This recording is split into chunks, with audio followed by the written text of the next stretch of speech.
Chapter 1, 401 Nights. I have no choice. Oldie insists that you present it tomorrow morning. To hell with his demands.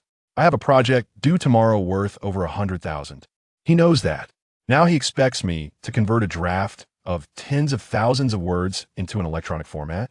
Xiao Yu ground a cigarette, but into the floor and shouted at Wang Zhe on the other end of the line. It's my voice that matters, not his. Calm down. Yelling at me won't help. The old man said several leaders will be present tomorrow, and we need to provide each of them with a printed copy. The urgent task is to come up with a solution quickly. What solution?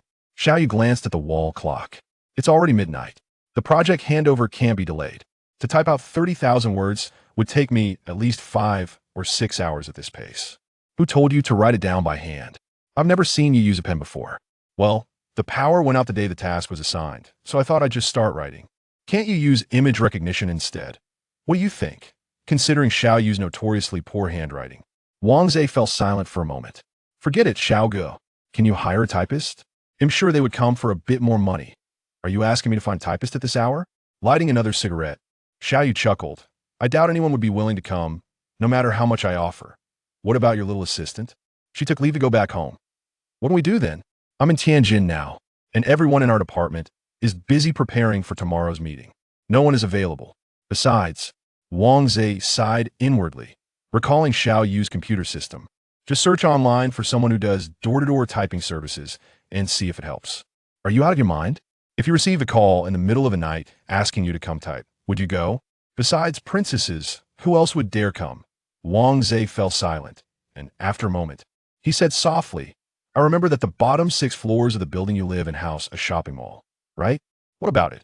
Isn't there a huge bar on the 3rd and 4th floors? I've heard it has a certain reputation.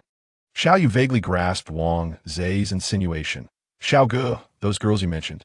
Just pick whoever types the fastest and take them with you. You can always offer a bit more money. I'm sure someone would be willing. Wang Zhe. Huh. You really are something? He likewise, Xiao Ge. Time was of the essence. Xiao Yu stopped the banter and hung up the phone, slipping on his slippers as he headed for the elevator. He had only heard of the bar on the 3rd floor, but had never set foot inside. The bar was expansive, surely owned by someone exceedingly wealthy, and it was said to have its own elevator in addition to the public one. However, on occasion, Xiao Yu would catch glimpses of couples indulging in public displays of affection outside the bar through the elevator on the 3rd floor. The elevator ride from the 17th to the 3rd floor took less than half a minute, and upon exiting, he headed straight for the bar's main entrance. Unexpectedly, he did not hear the usual deafening music today. It was set at a surprisingly low volume. Coupled with the bar's North American-style artistic decor, it exuded an air of elegance and tranquility. In the large foyer, men and women embraced, dancing intimately and engaging in ambiguous exchanges. After scanning the room for a familiar face and finding none, Xiao Yu decided to head upstairs. In the dramas and novels he had consumed, bars with a 2nd floor often harbored less than savory dealings. As expected, before he even reached the stairs, he heard voices bidding prices. Truly a place of vice and moral decay. In this day and age, even companionship was being auctioned off. On November 27th, the birthday of the newly crowned Best Actor, Xu Yu, the entire internet buzzed with well wishes for him. His fan club prepared countless gifts, pinned over 1,000 letters, illuminated the lights in Pudong, secured advertising space in subway stations to congratulate him, and even donated to underprivileged children, hoping to garner luck for their idol. The blessings from these fans were nothing short of extravagant. Ren Jianglin sat leisurely at his desk, casually flipping through the latest news. Is the popular star Tang Tingran secretly visiting the actor's apartment, staying overnight just to deliver early birthday wishes? Accompanied by a photo of Tang Tingran entering the apartment, Ren Jianglin scoffed and tossed his phone onto the desk. Ren, it's Xu Yu's birthday today. You can't just let it slide, can you? Su Zhiwing laughed, looking at his friend. What's going on? We haven't heard from you in nearly a month, and the guys thought you lost interest. Last week, Zhou He merely mentioned Canary, and you flew off the handle. I was stunned when I saw it. They all knew about Ren Jianglin's feelings for Xu Yu. Xu Yu was exceptionally handsome, with a face resembling a peach blossom and eyes brimming with charm. Famously captivating in the entertainment industry, However, in this realm, beauty was hardly in short supply. However, Shu Yu is truly exceptional, possessing a serene demeanor coupled with a gentle smile. Despite lacking formal training, his acting prowess is astonishing. Having achieved the prestigious title of Best Actor at a prominent domestic film award at such a young age, he remains largely free of scandal and is known for his gentle and humble nature, making him a rare, zen-like star adored by fans. Rin Zhonglin only crossed paths with Shu Yu last winter, and after a gathering, he found himself quite taken. Initially, they all assumed that the esteemed actor would be unlike other artists, likely a challenging conquest. To their surprise, within a month, Rin Zhonglin appeared with the handsome man to introduce him. When asked about the situation, Rin Zhonglin merely exchanged a knowing glance, saying nothing further. The group observed an undeniable chemistry between the two, which persisted for a year. However, last month, Rin Zhonglin did not bring Shu Yu along, opting instead for others. They speculated whether he had grown weary of Shu Yu, but when Zhou He referred to Shu Yu as a canary, Rin Zhonglin erupted in anger. He despised the notion of referring to Shu Yu in such a manner. Rin Zhonglin was a man of means and experience. Yet this particular incident left the others puzzled about his true intentions. Was he genuinely serious or merely toying with the game? It was impossible to discern. "Is your bar closed today?" Rin Zhonglin inquired, turning to Su Zhouwen regarding the bar on Liyang Road. Su Zhouwen quickly grasped the implication, chuckling. "Of course, if Mr. Rin has spoken, it must be closed." Rin Zhonglin smiled, rising to leave, instructing Zhou He to summon the artists from his small company for the evening, as he planned to visit Shu Yu. "Sending those young artists over? You know how many beautiful souls in this industry wish to climb your tree," Su Zhouwen remarked. "Aren't you concerned about him feeling jealous?" Rin Zhonglin chuckled. "Isn't that precisely the point?" With that, he dismissed any further thoughts from Su Zhouwen and headed straight to the parking lot. Once in his car, Rin Zhonglin retrieved his phone, dialing a number he had not called in a month. "Hello," a voice that exuded a cool, seductive charm filled his ears, enveloping him in a captivating allure that felt almost intoxicating. Rin Zhonglin narrowed his eyes. "Where are you?" "I'll come to get you." Rin Zhonglin. "Yes," he replied, slowly revving the engine. "Where are you?" "At home. On the side of the dense forest road?" "Yes. I'll be there shortly." Without waiting for Shu Yu's response, he hung up the phone. Shu Yu was teasing him, and Rin Zhonglin was acutely aware of this. Over the past year, Shu Yu had neither rejected nor actively approached him, engaging instead in their subtle game of flirtation. Shu Yu was clever, understanding how to pique his curiosity, maintain a sense of novelty, and gradually draw him in. Ultimately, during this past month of silence, Rin Zhonglin had anticipated Shu Yu's initiative to reach out, but he had not. In this round of their game, Shu Yu had emerged victorious, and Rin Zhonglin found his interest in the man not only undiminished, but significantly heightened. He was drawn to intelligent individuals. With that thought, Rin Zhonglin smiled, pressed the accelerator, and his priceless sports car surged forward. He was eager to witness when the proud Shu Yu would shed his facade of gentle smiles. The bar owned by Su Zhouwen is situated a considerable distance from Shu Yu's residence. Upon picking up Shu Yu, they arrived to find that Su Zhouwen had already made all the necessary arrangements. The expansive bar was filled with industry insiders, not to mention the numerous young celebrities from Zhou He's company. Even the mere mention of Rin Zhonglin's name could draw a host of illustrious figures. Rin Zhonglin operates an entertainment company whose artists predominantly pursue roles in major films, occasionally gracing the screen in highly acclaimed television dramas. Why is this so? Rin Zhonglin is the sole heir of the esteemed Rin family, a lineage not only wealthy in capital, but also remarkable in business acumen. The entertainment company, which he established 7 years ago on a whim, has surprisingly ascended to the pinnacle of the domestic industry in just a few short years. As Su Zhouwen would put it, Rin Zhonglin knows how to play the game, yet he is never frivolous in business. He is a consummate businessman. The emergence of such a prodigy from an already distinguished family is indeed formidable.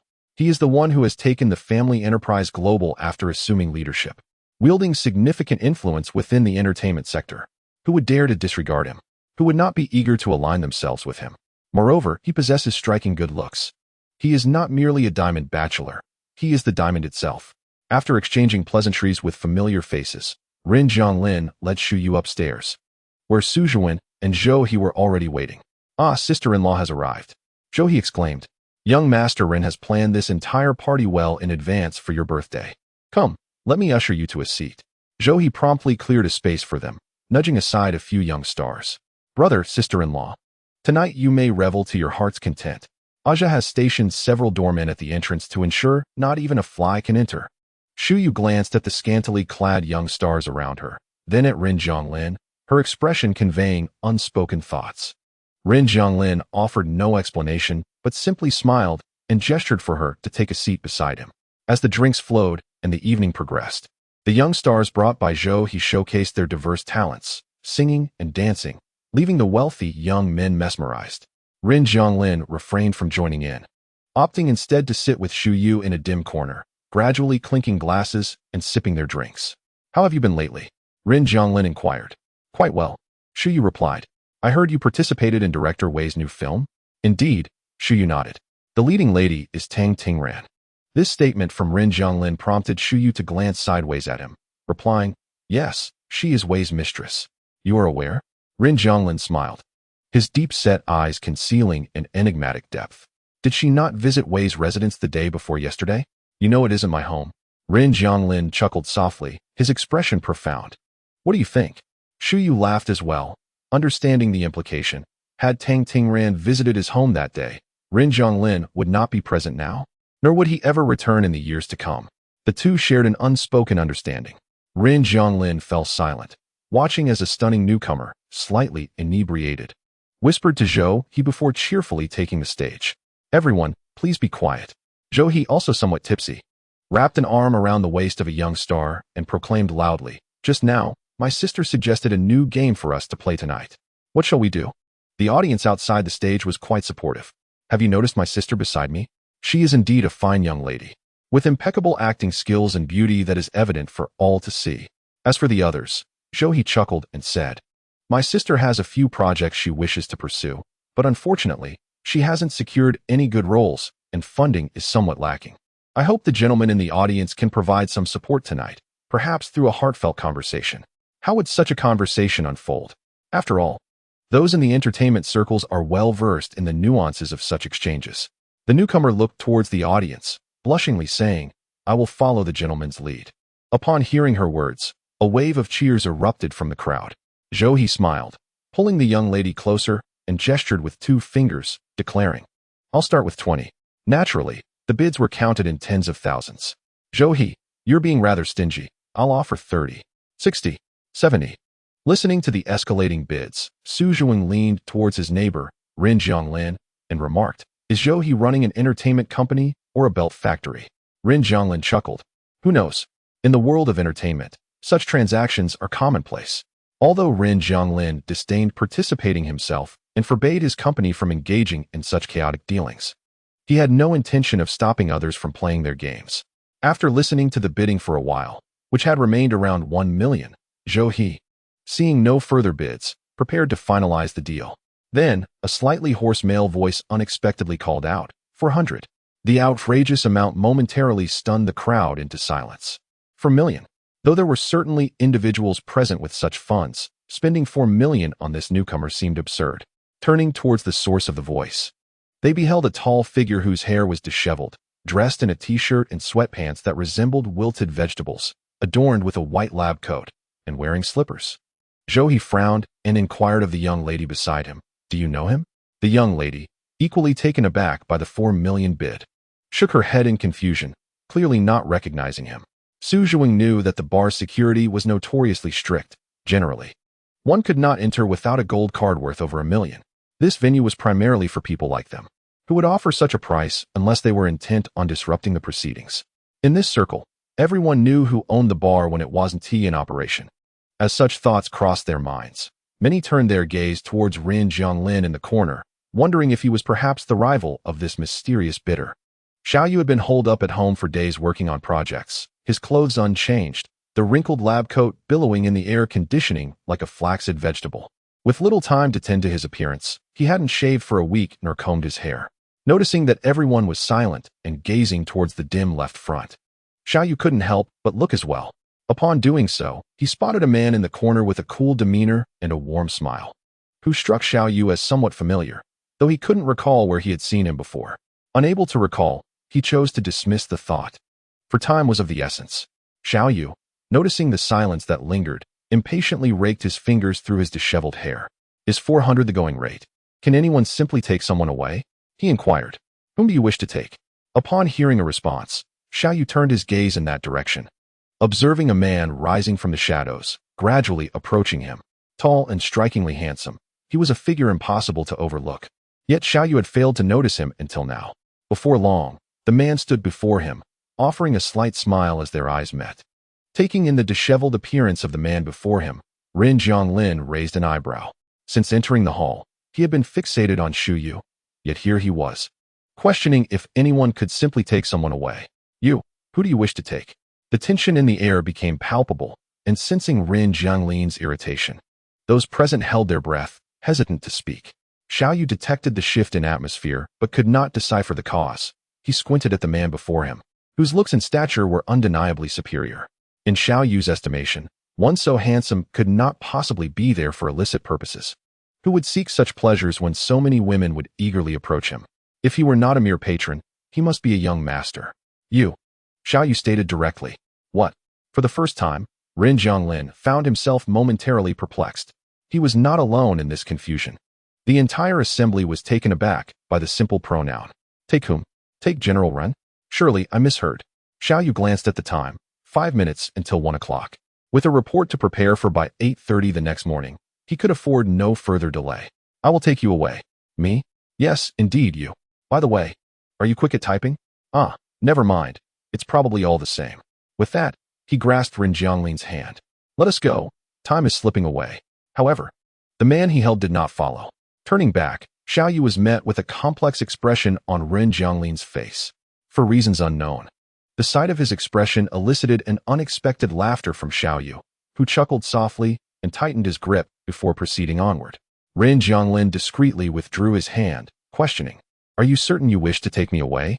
Yes, yes indeed. Upon hearing this, Ren Zhonglin cast a sidelong glance at Shu Yu, who appeared momentarily stunned. Frozen in place, a thought struck Ren Zhonglin. Some individuals warranted a gentle push. Nodding at Xiaoyu, he acquiesced. Very well. With that, he stepped out of the hall ahead of Xiaoyu. The developments were utterly surreal, a jarring contrast that left the onlookers bewildered. By the time they regained their composure, the two had already vanished from the bar. What just transpired? I have no idea. Who was that man? I don't know. Was he not here to disrupt the event? He took General Ren away. For 100,000? My goodness, what a turn of events.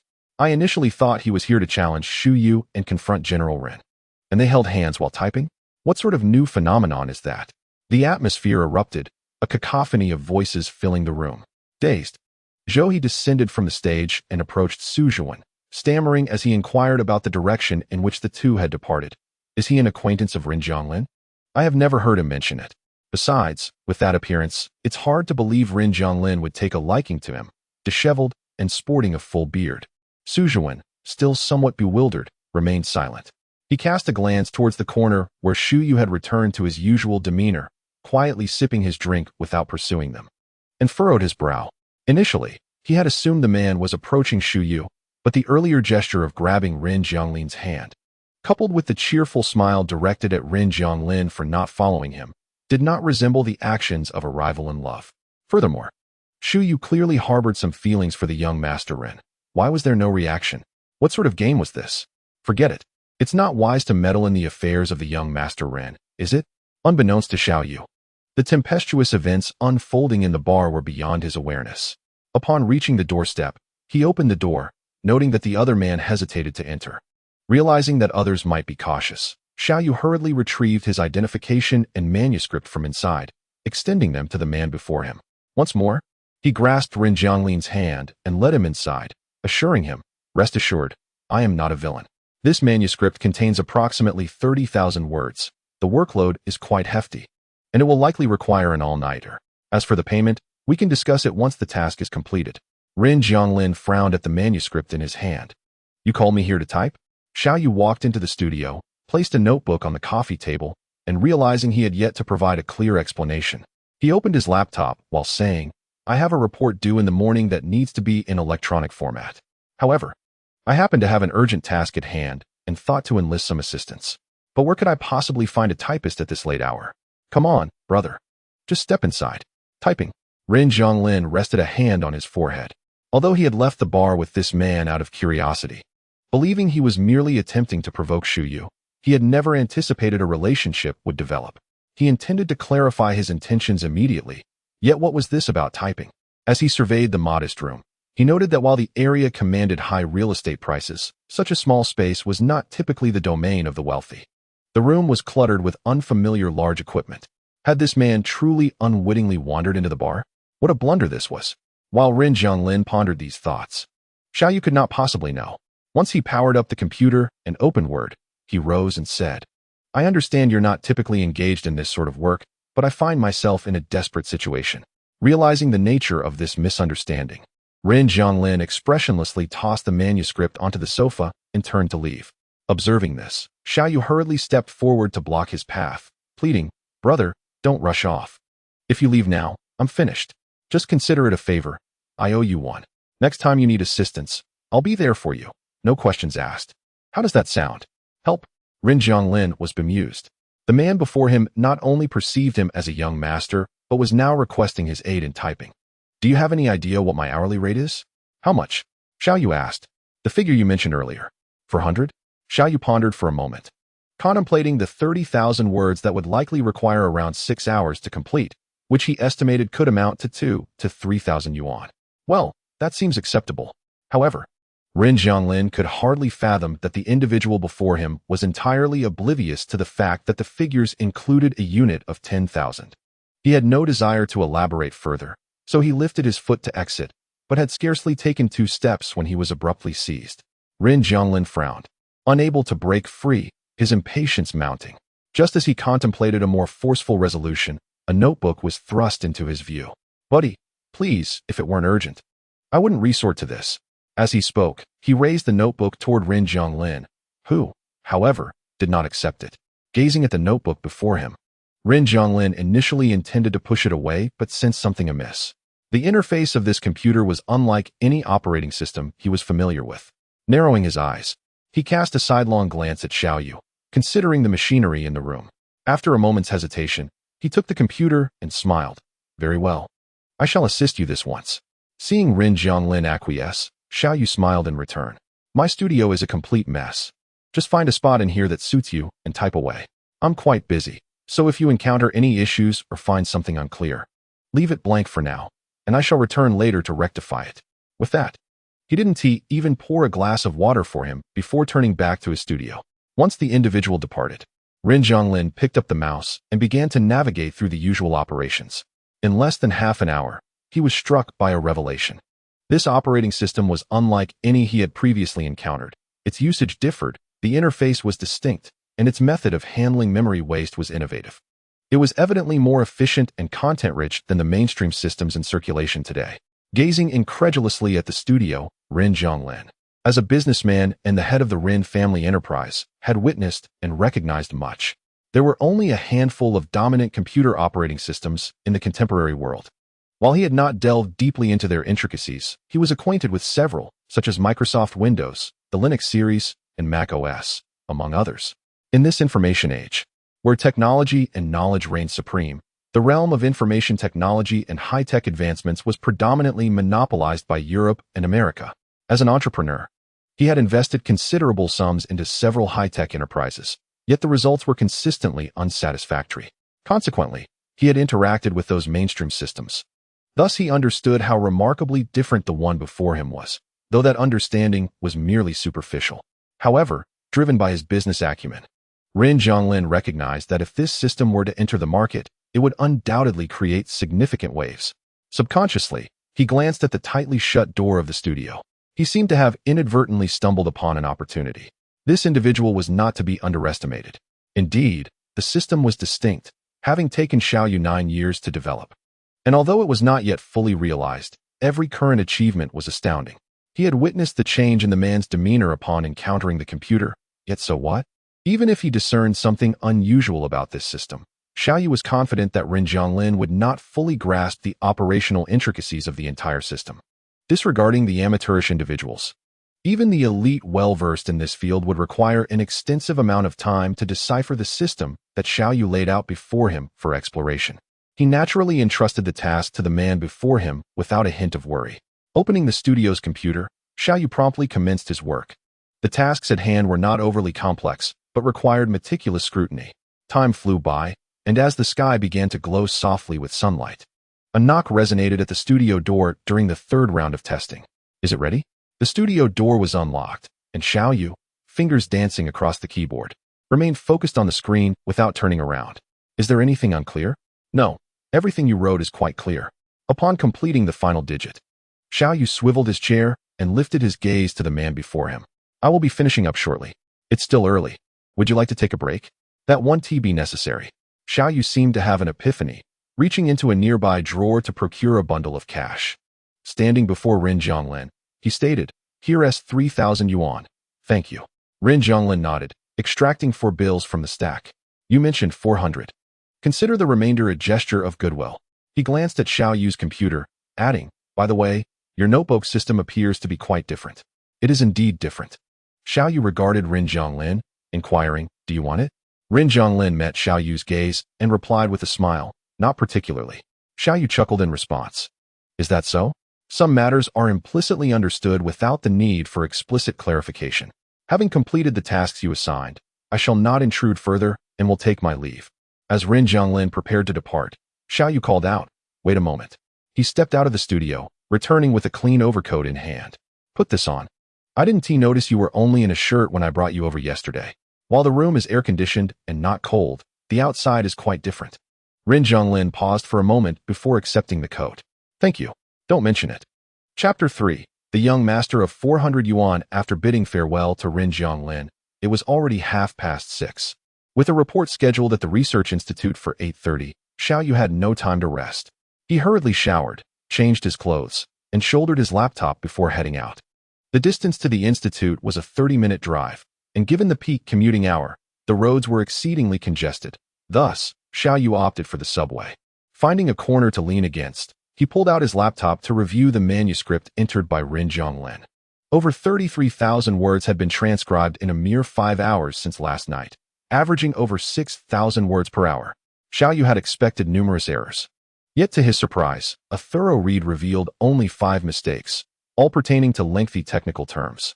He could not help but wonder if these inaccuracies stemmed from errors in his own original manuscript. Indeed, he has fortuitously found a reliable individual, he mused. Having finished reviewing the manuscript, the train arrived at the station. Upon disembarking and making his way to the conference room at the institute, he found that most attendees had already arrived. Ah, at last you're here, big brother. We were just about to begin. You have no idea how displeased old he has been waiting for you. He handed the USB drive to a junior preparing for the conference and requested that he print 50 copies of the manuscript for distribution. Then he remarked, if I don't take a shower and tidy myself up, his expression might be even more displeased. Is this what you call tidying up? Zhao Yuanyuan scrutinized Xiaoyu, nearly exclaiming, you haven't shaved, and your hair is a complete mess. This is considered presentable? All right. It's a miracle I even managed to wear a suit. Just assume I've been on a path of dishevelment lately, he replied. Brother, this kind of dishevelment is hardly what I envision, Zhao Yuanyuan said, quickly rummaging through her backpack to retrieve a comb, which she handed to Xiaoyu. Hurry up and tidy your hair. There's a television station present today. Xiaoyu frowned. What does the television station want? Zhao Yuanyuan gestured toward the conference room. Isn't there a leader interested in the city's information technology sector? Oh, so, brother, you do make an effort to look presentable. Yes. Once he was somewhat presentable, the time had arrived. Connecting his computer to the projector, Xiaoyu opened the demonstration system and commenced his report, which lasted an hour and a half. After concluding the presentation and addressing several questions from the audience, he felt he had successfully fulfilled his duties. However, before he could slip away, he was intercepted by his supervisor, He Hongmin. How many times must I remind you to pay attention to your personal appearance? What does it mean to appear on stage looking so disheveled? This might be excusable in casual settings, but today's attendees are industry experts and municipal leaders. Did I not inform you that this meeting was of great importance? Why do you still not take it seriously? I did wear a suit, didn't I? Xiaoyu thought, realizing he was likely anticipating his escape and had come to intercept him. Even if you act recklessly, there must be limits. Do not take your privileges for granted. I have not acted recklessly at all. Nonsense. He Hongmin, incensed, let loose a curse. Xiao Yu touched his nose, recognizing the elder's frustration. He chose not to retort, lowering his head. I will be more mindful next time. Seeing Xiao Yu acknowledge his mistake, He Hongmin's anger subsided somewhat. How is your project progressing? I will be handing it over shortly. That is acceptable, He Hongmin nodded. Though doctoral courses are few, you should still attend as much as possible. Engaging with more people will benefit you in the long run. Some projects cannot be shouldered by one person alone. Xiao Yu nodded, I understand. Observing Xiao Yu's unkempt appearance, He Hongmin felt a rising irritation but was at a loss for further words. He sighed and waved his hand. Go on, quickly complete your project handover. Come to school next week and stay for a week. Understood. Xiao Yu held a deep respect for He Hongmin, a stalwart of the computer information technology field, who at 60 still dedicated himself to teaching undergraduates, embodying the ideal of contemporary educators. When he initially hesitated to pursue further studies, it was He Hongmin who encouraged him, emphasizing that in today's world, building connections is essential, as is obtaining that degree. The distinctions between foreign and domestic realms are stark, and society operates accordingly. It is not merely a small amount of capital that suffices for survival. Where there are supporters, there will inevitably be detractors. Currently, Xiao Yu possesses little, while many others boast substantial backgrounds. If he does not devote himself to the prudent management of his life, no matter how many projects he undertakes, they may be seized by others through various means. His overt brilliance in this period may lead to his downfall. Xiao Yu comprehends the kindness extended to him by Elder He, and thus he attentively heeds his words. I shall first submit the project and return next week, he stated. Elder He furrowed his brow, noticing Xiao Yu's dark circles, and advised him, once you have submitted, rest promptly. Do not persist in staying up late. Such practices are detrimental to your health. Indeed, but you know how I am when it comes to my work. I cannot change that, Xiao Yu replied with a smile. You must change, even if it is difficult. He insisted. Xiao Yu cheerfully acquiesced. Of course, I shall heed your counsel. With that, he slung his bag over his shoulder and departed. Nearby, an intern observed this exchange and quietly inquired of Zhao Yuan, senior sister, can doctoral students undertake projects independently? Zhao Yuan's expression was complex, and after a prolonged pause, she sighed. It is indeed possible, but one must possess the requisite time and energy. Generally, the projects and tasks assigned by advisors consume nearly all available time, compounded by the relentless demands of academic papers, leaving little room for anything else. Then what of the senior? Why is he not engaging in his advisor's projects? He finds them uninteresting and lacking in challenge. Is it permissible to forego advisor-led projects? Zhao Yuan glanced at the young man beside her, smiled, and proceeded towards the conference hall, leaving behind a profound remark. Only geniuses can afford such liberties. Xiao Yu is indeed a prodigy in the field of information technology, a fact well understood by Zhao Yuan, who has known him since undergraduate studies. She is aware that Xiao Yu can independently manage complex projects, that he can isolate himself at home for days on end, and that the firewall he designed during his undergraduate years astonished all the faculty, prompting them to study it fervently. This firewall, reputedly impenetrable, was ultimately breached by him a month later. He is both a genius and a madman, having created the strongest shield and simultaneously the most formidable spear, repeatedly redefining perceptions. These instances merely scratch the surface. Xiao Yu possesses a certain devil-may-care audacity, a uniqueness in his defiance. After graduating from his undergraduate program, he had no intention of pursuing further studies. However, due to the school's recommendation, he reluctantly accepted the offer for graduate studies. His advisor was unfamiliar to him, and he chose to undertake projects independently rather than assist with his advisor's work, inciting considerable displeasure. His advisor pressured him to produce several papers and insisted that he must participate in project research. Xiao Yu complied and engaged in the projects, but unbeknownst to him, 6 months later, one of his advisor's papers sparked a significant uproar. That paper was authored by Xiao Yu. Without hesitation, he reported his advisor for plagiarism, and Zhao Yuan, who had a different advisor at the time, vividly recalls the day Xiao Yu ascended the stage before thousands of faculty and students, declaring, "This is my work. Why should you be allowed to steal it?" It was during that particular incident that Xiao Yu ceased attending school. It was said that he was under investigation.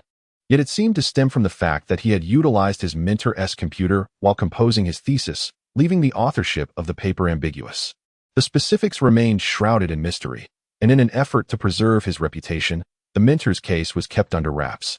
At that time, Xiao Yu found himself ensnared in a maelstrom of public scrutiny, leaving no mentors willing to take him on, thus thwarting his path to graduation. However, Dean He Hongmin intervened on his behalf, insisting upon taking Xiao Yu as his student. Notably, during those years, He Hongmin had not been supervising any graduate students. Yet he effectively placed Xiao Yu amidst his doctoral cohort.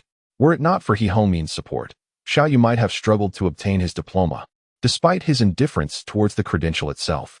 What transpired between He Hongmin and him remained unclear, but it was evident that thereafter, Xiao Yu exhibited a marked transformation, diligently pursuing his studies under Professor He's guidance, who also provided him with the opportunity to undertake projects at his discretion, thereby pushing his limits. Meanwhile, his peers felt a sense of injustice. He Hongmin, without uttering a word, granted everyone a 2-month break, allowing them to pursue their own projects.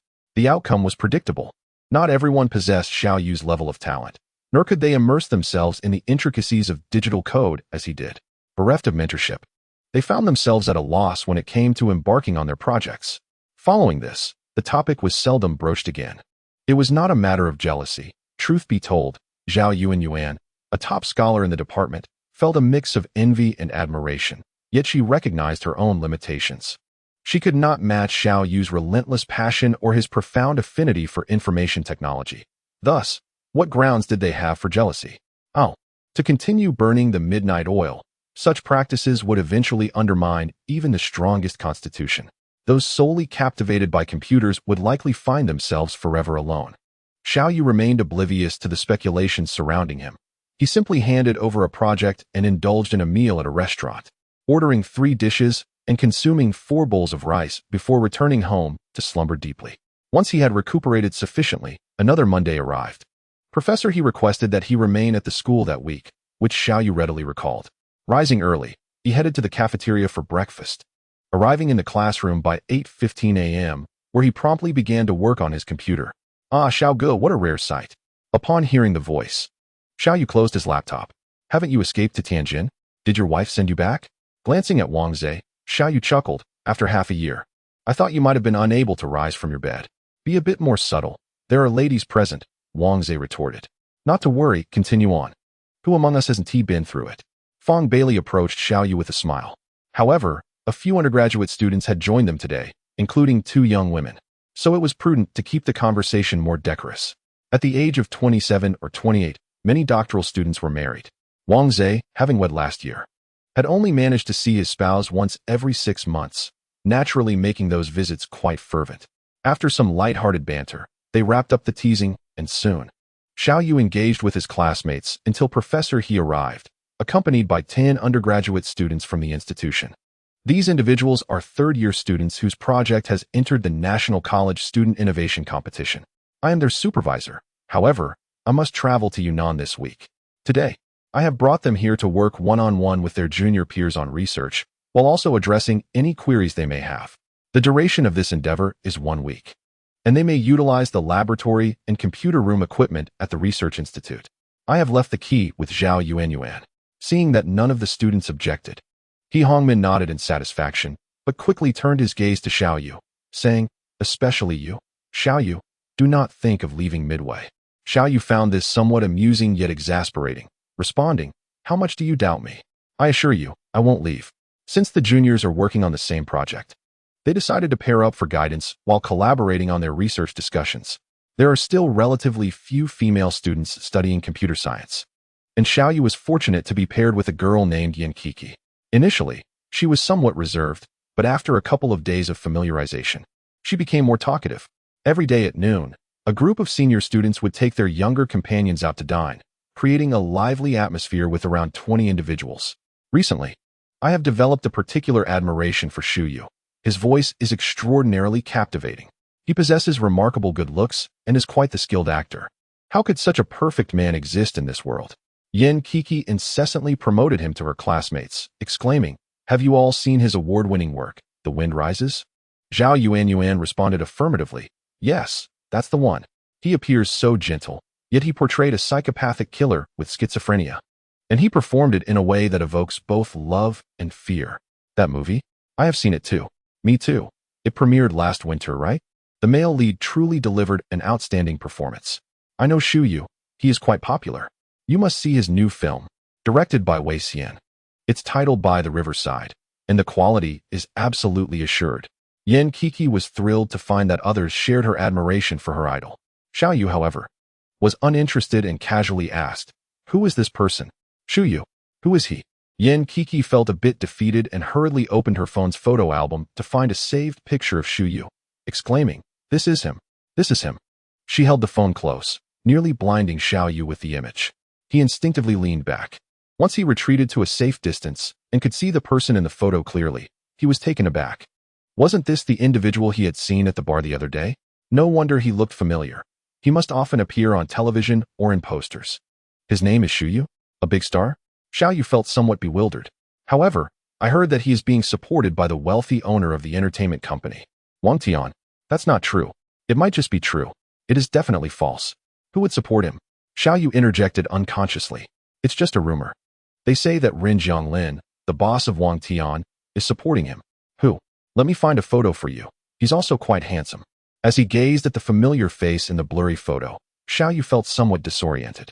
Wasn't that the young master with 400 yuan that night? Chapter 4, Firewall. Reflecting on it now, my senior sister, Yuan, was once an ardent fangirl. During my undergraduate years, we were classmates, and her admiration for Zheng Yufei was well known. She was a devoted fan, promoting him to everyone she met. It is said that she even established a fan club for Zheng Yufei at school, scrimping and saving to buy merchandise and attend his shows.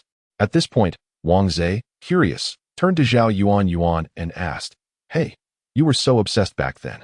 Why haven't you mentioned him lately? Has the expiration date on your love been so short?" Zhao Yuan took a sip of tea and, with a wry smile, waved her hand dismissively. "What expiration date? I truly adored him back then. I was young and naive. During those years, I felt heartbroken over any rumors about him. I was skeptical of everything.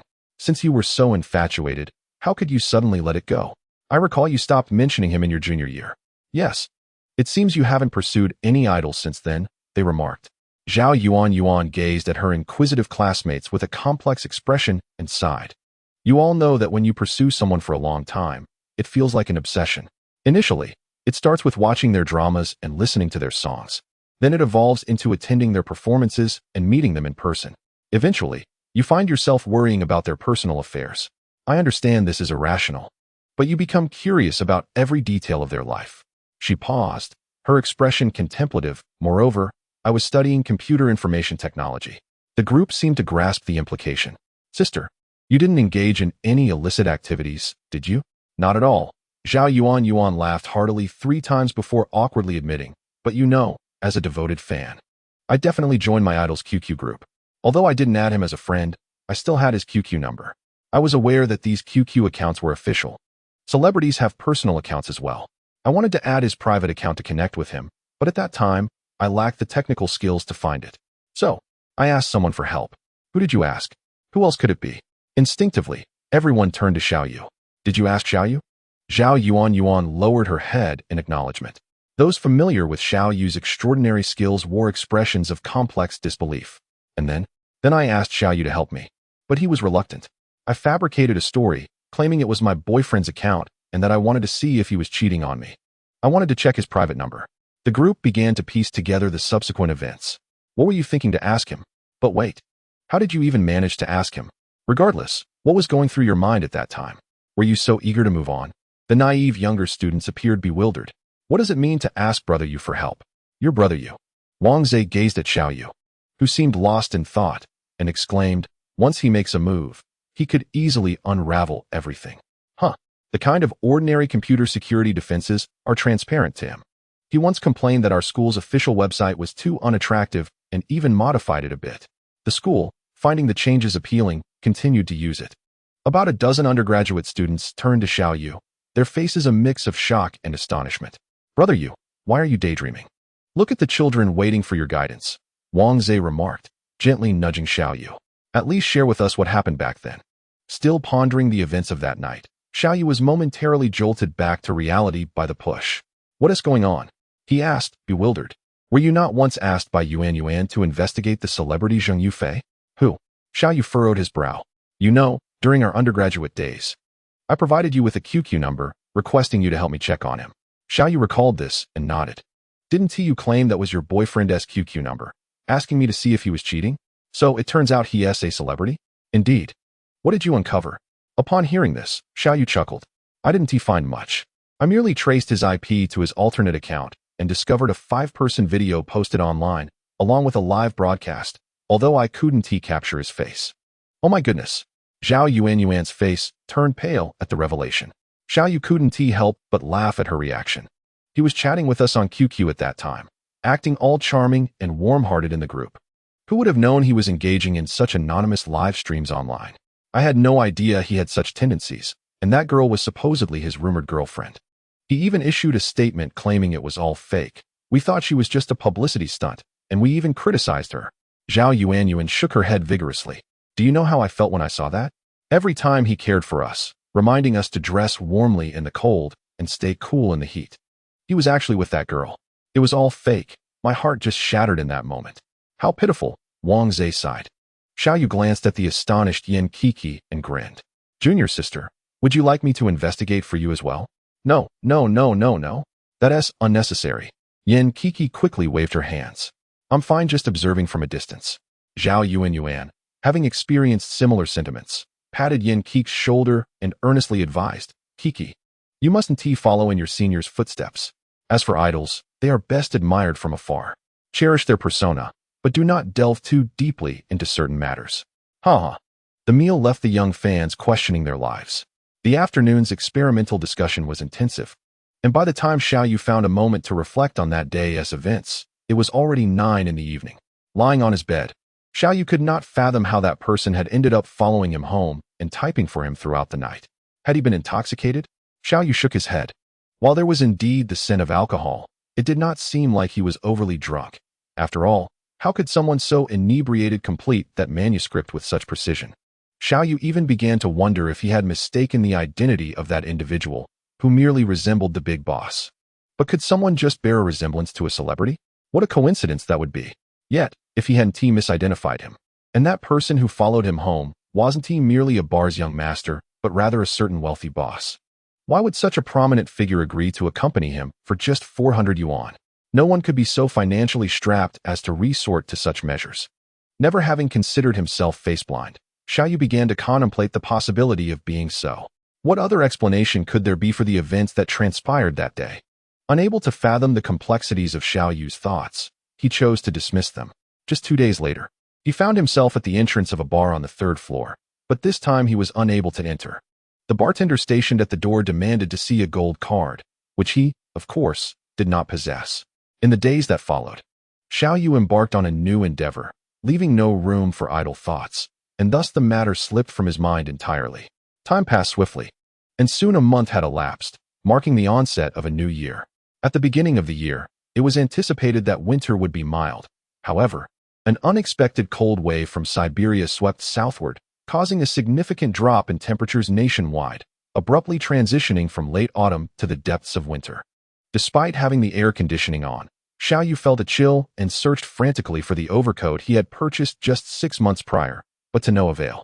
He could not recall where he had placed it and was left with no choice but to don an old jacket and continue his work. Before long, his phone buzzed incessantly on the desk. Irritated, Xiaoyu snapped, "Who is it?" After a prolonged silence, he cursed, "Damn you, speak up." "Yugo, it's me," came the reply. Xiaoyu frowned, unable to recognize the voice. He held the phone further away to read the caller ID. "Gong Yue?" Yes, it's me." "Why the sudden call?" "You never reach out," Xiaoyu remarked. Gong Yue, a junior by a year, had graduated 2 years prior. Aside from a few gatherings during holidays, they had not kept in touch. "Well, I have a bit of a situation I need your help with. If this isn't resolved, I might have to pack my bags and head home." Xiaoyu suspected it was a professional dilemma. "Go on then," he urged. "I work as a technician in the information security department of an entertainment company, and recently our computers were hacked. The perpetrator obtained some compromising information about celebrities and is demanding a ransom of 20 million. Then tell the police. Why are you telling me?" Xiaoyu replied. "The police need to know where the perpetrator is before they can act. You can't handle it? If I could, I wouldn't bother you, haha. You, a computer security major, can't manage this. You must have learned nothing. Pack your bags and go home. Goodbye, Xiao Yu declared, preparing to end the call. But I was hacked using your firewall. Gong Yue exclaimed urgently. Xiao Yu, his expression unchanged, lifted the phone again and inquired, "What do you mean?" Gong Yue discreetly wiped the sweat from his brow, feeling a sense of relief. Initially, the company utilized a firewall from XXX, but after it was compromised last week, I promptly employed your firewall, which successfully thwarted the attack.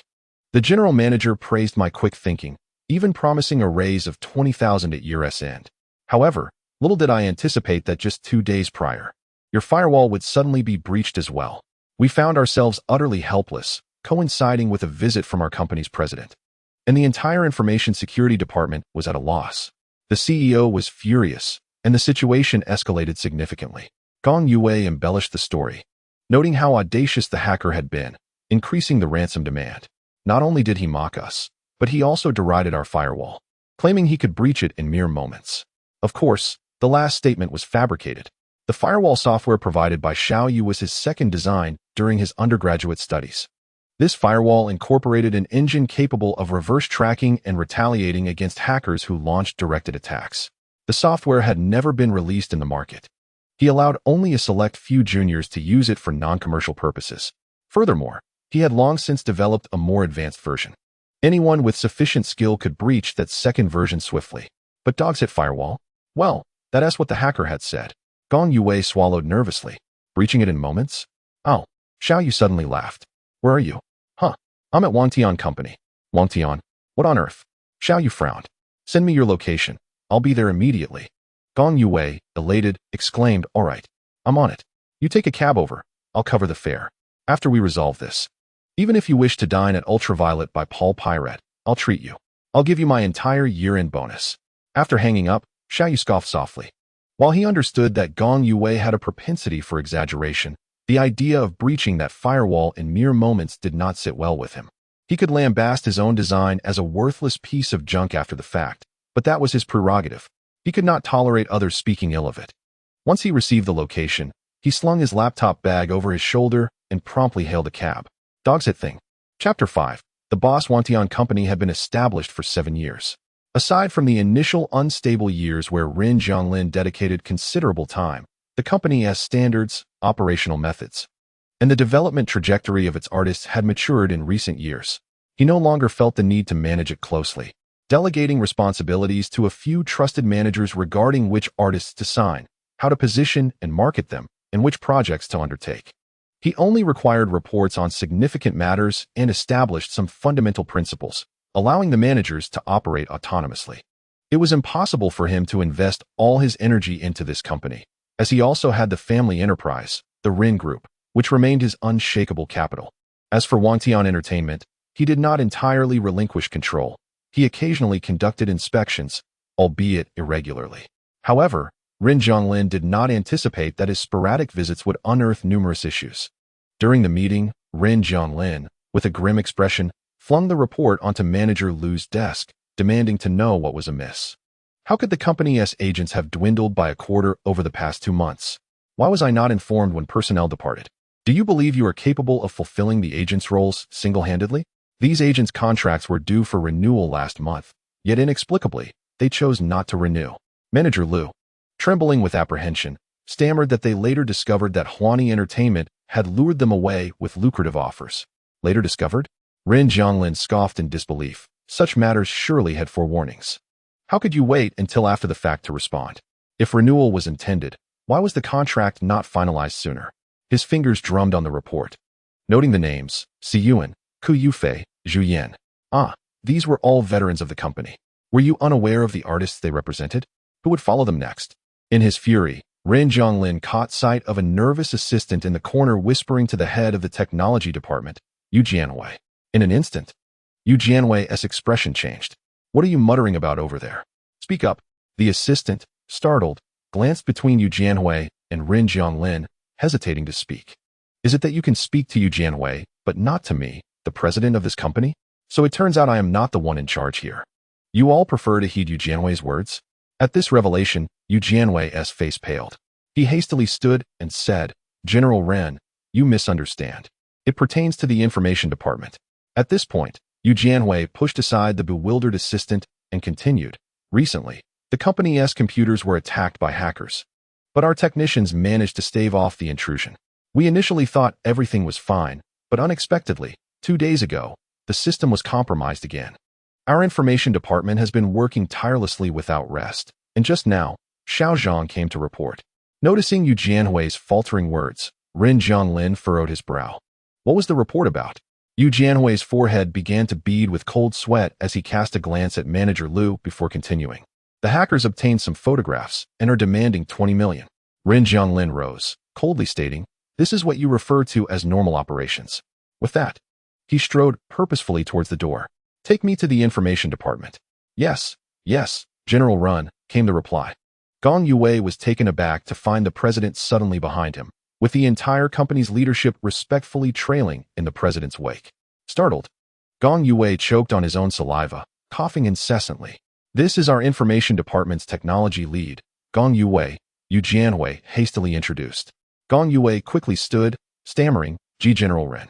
Ren Zhonglin surveyed the computer screen, which displayed a jumble of garbled text, frowning. "What is the current situation?" Gong Yue glanced at the minister before responding. "Most of the company's computers are incapacitated. Our information department is seeking solutions, but thus far, we have found none." "And what of the company's information?" "In matters concerning finance, human resources, and corporate decision-making," Gong Yue cautiously addressed the stern CEO, stating that the majority of the company operated on an internal network OA system, rendering it impervious to hackers. However, he speculated that some personal photographs and information from the external network had likely fallen into the wrong hands. "Is this significant?" Ren Zhonglin inquired, gazing at the malfunctioning computer. "Somewhat important," Gong replied. "Somewhat?" Ren Zhonglin scoffed. What kind of photographs could command a price of 20 million? He had a fair inkling, as apart from compromising images of entertainers, what else could warrant such a steep demand? Casting a glance at several managers, whose perspiring foreheads and anxious expressions spoke volumes, Ren Zhonglin wondered if they were the ones involved. "I have stated before, how you conduct yourselves outside of work is of no concern to me, but our company's artists must remain untouchable. This company is a business, not a playground for your exploits." As soon as he finished speaking, a series of unsightly photographs flashed across the computer screen, featuring both male and female newcomers alongside 2 seasoned individuals. "Ah, so you've engaged in such conduct and yet kept the photographs as leverage on the company computer? Are you prepared to sabotage your own future?" Ren Zhonglin's voice grew firmer. "Given this mindset, once this incident concludes, you may as well take your leave. Whoever is implicated in these photographs should exit immediately." Pausing momentarily to temper his anger, he turned to Gong Yue and asked, "Is there no way to seal this breach?" Though Ren Zhonglin did not possess expertise in information security, he understood the principle. Navigating the virtual realm, some individuals could indeed wield extraordinary power. However, in a company like theirs, which did not specialize in information technology, having a single capable technician was commendable. Hence, despite his frustration, he refrained from directing his ire towards the technical staff.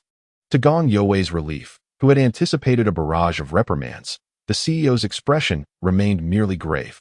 "I apologize, our capabilities are insufficient." Ren Zhonglin shook his head, recalling that Yu Jianhui had mentioned their previous defense had been effective. "Could we not employ that method again? Unfortunately, the firewall I utilized last time has also been breached. We were unable to fend it off this time.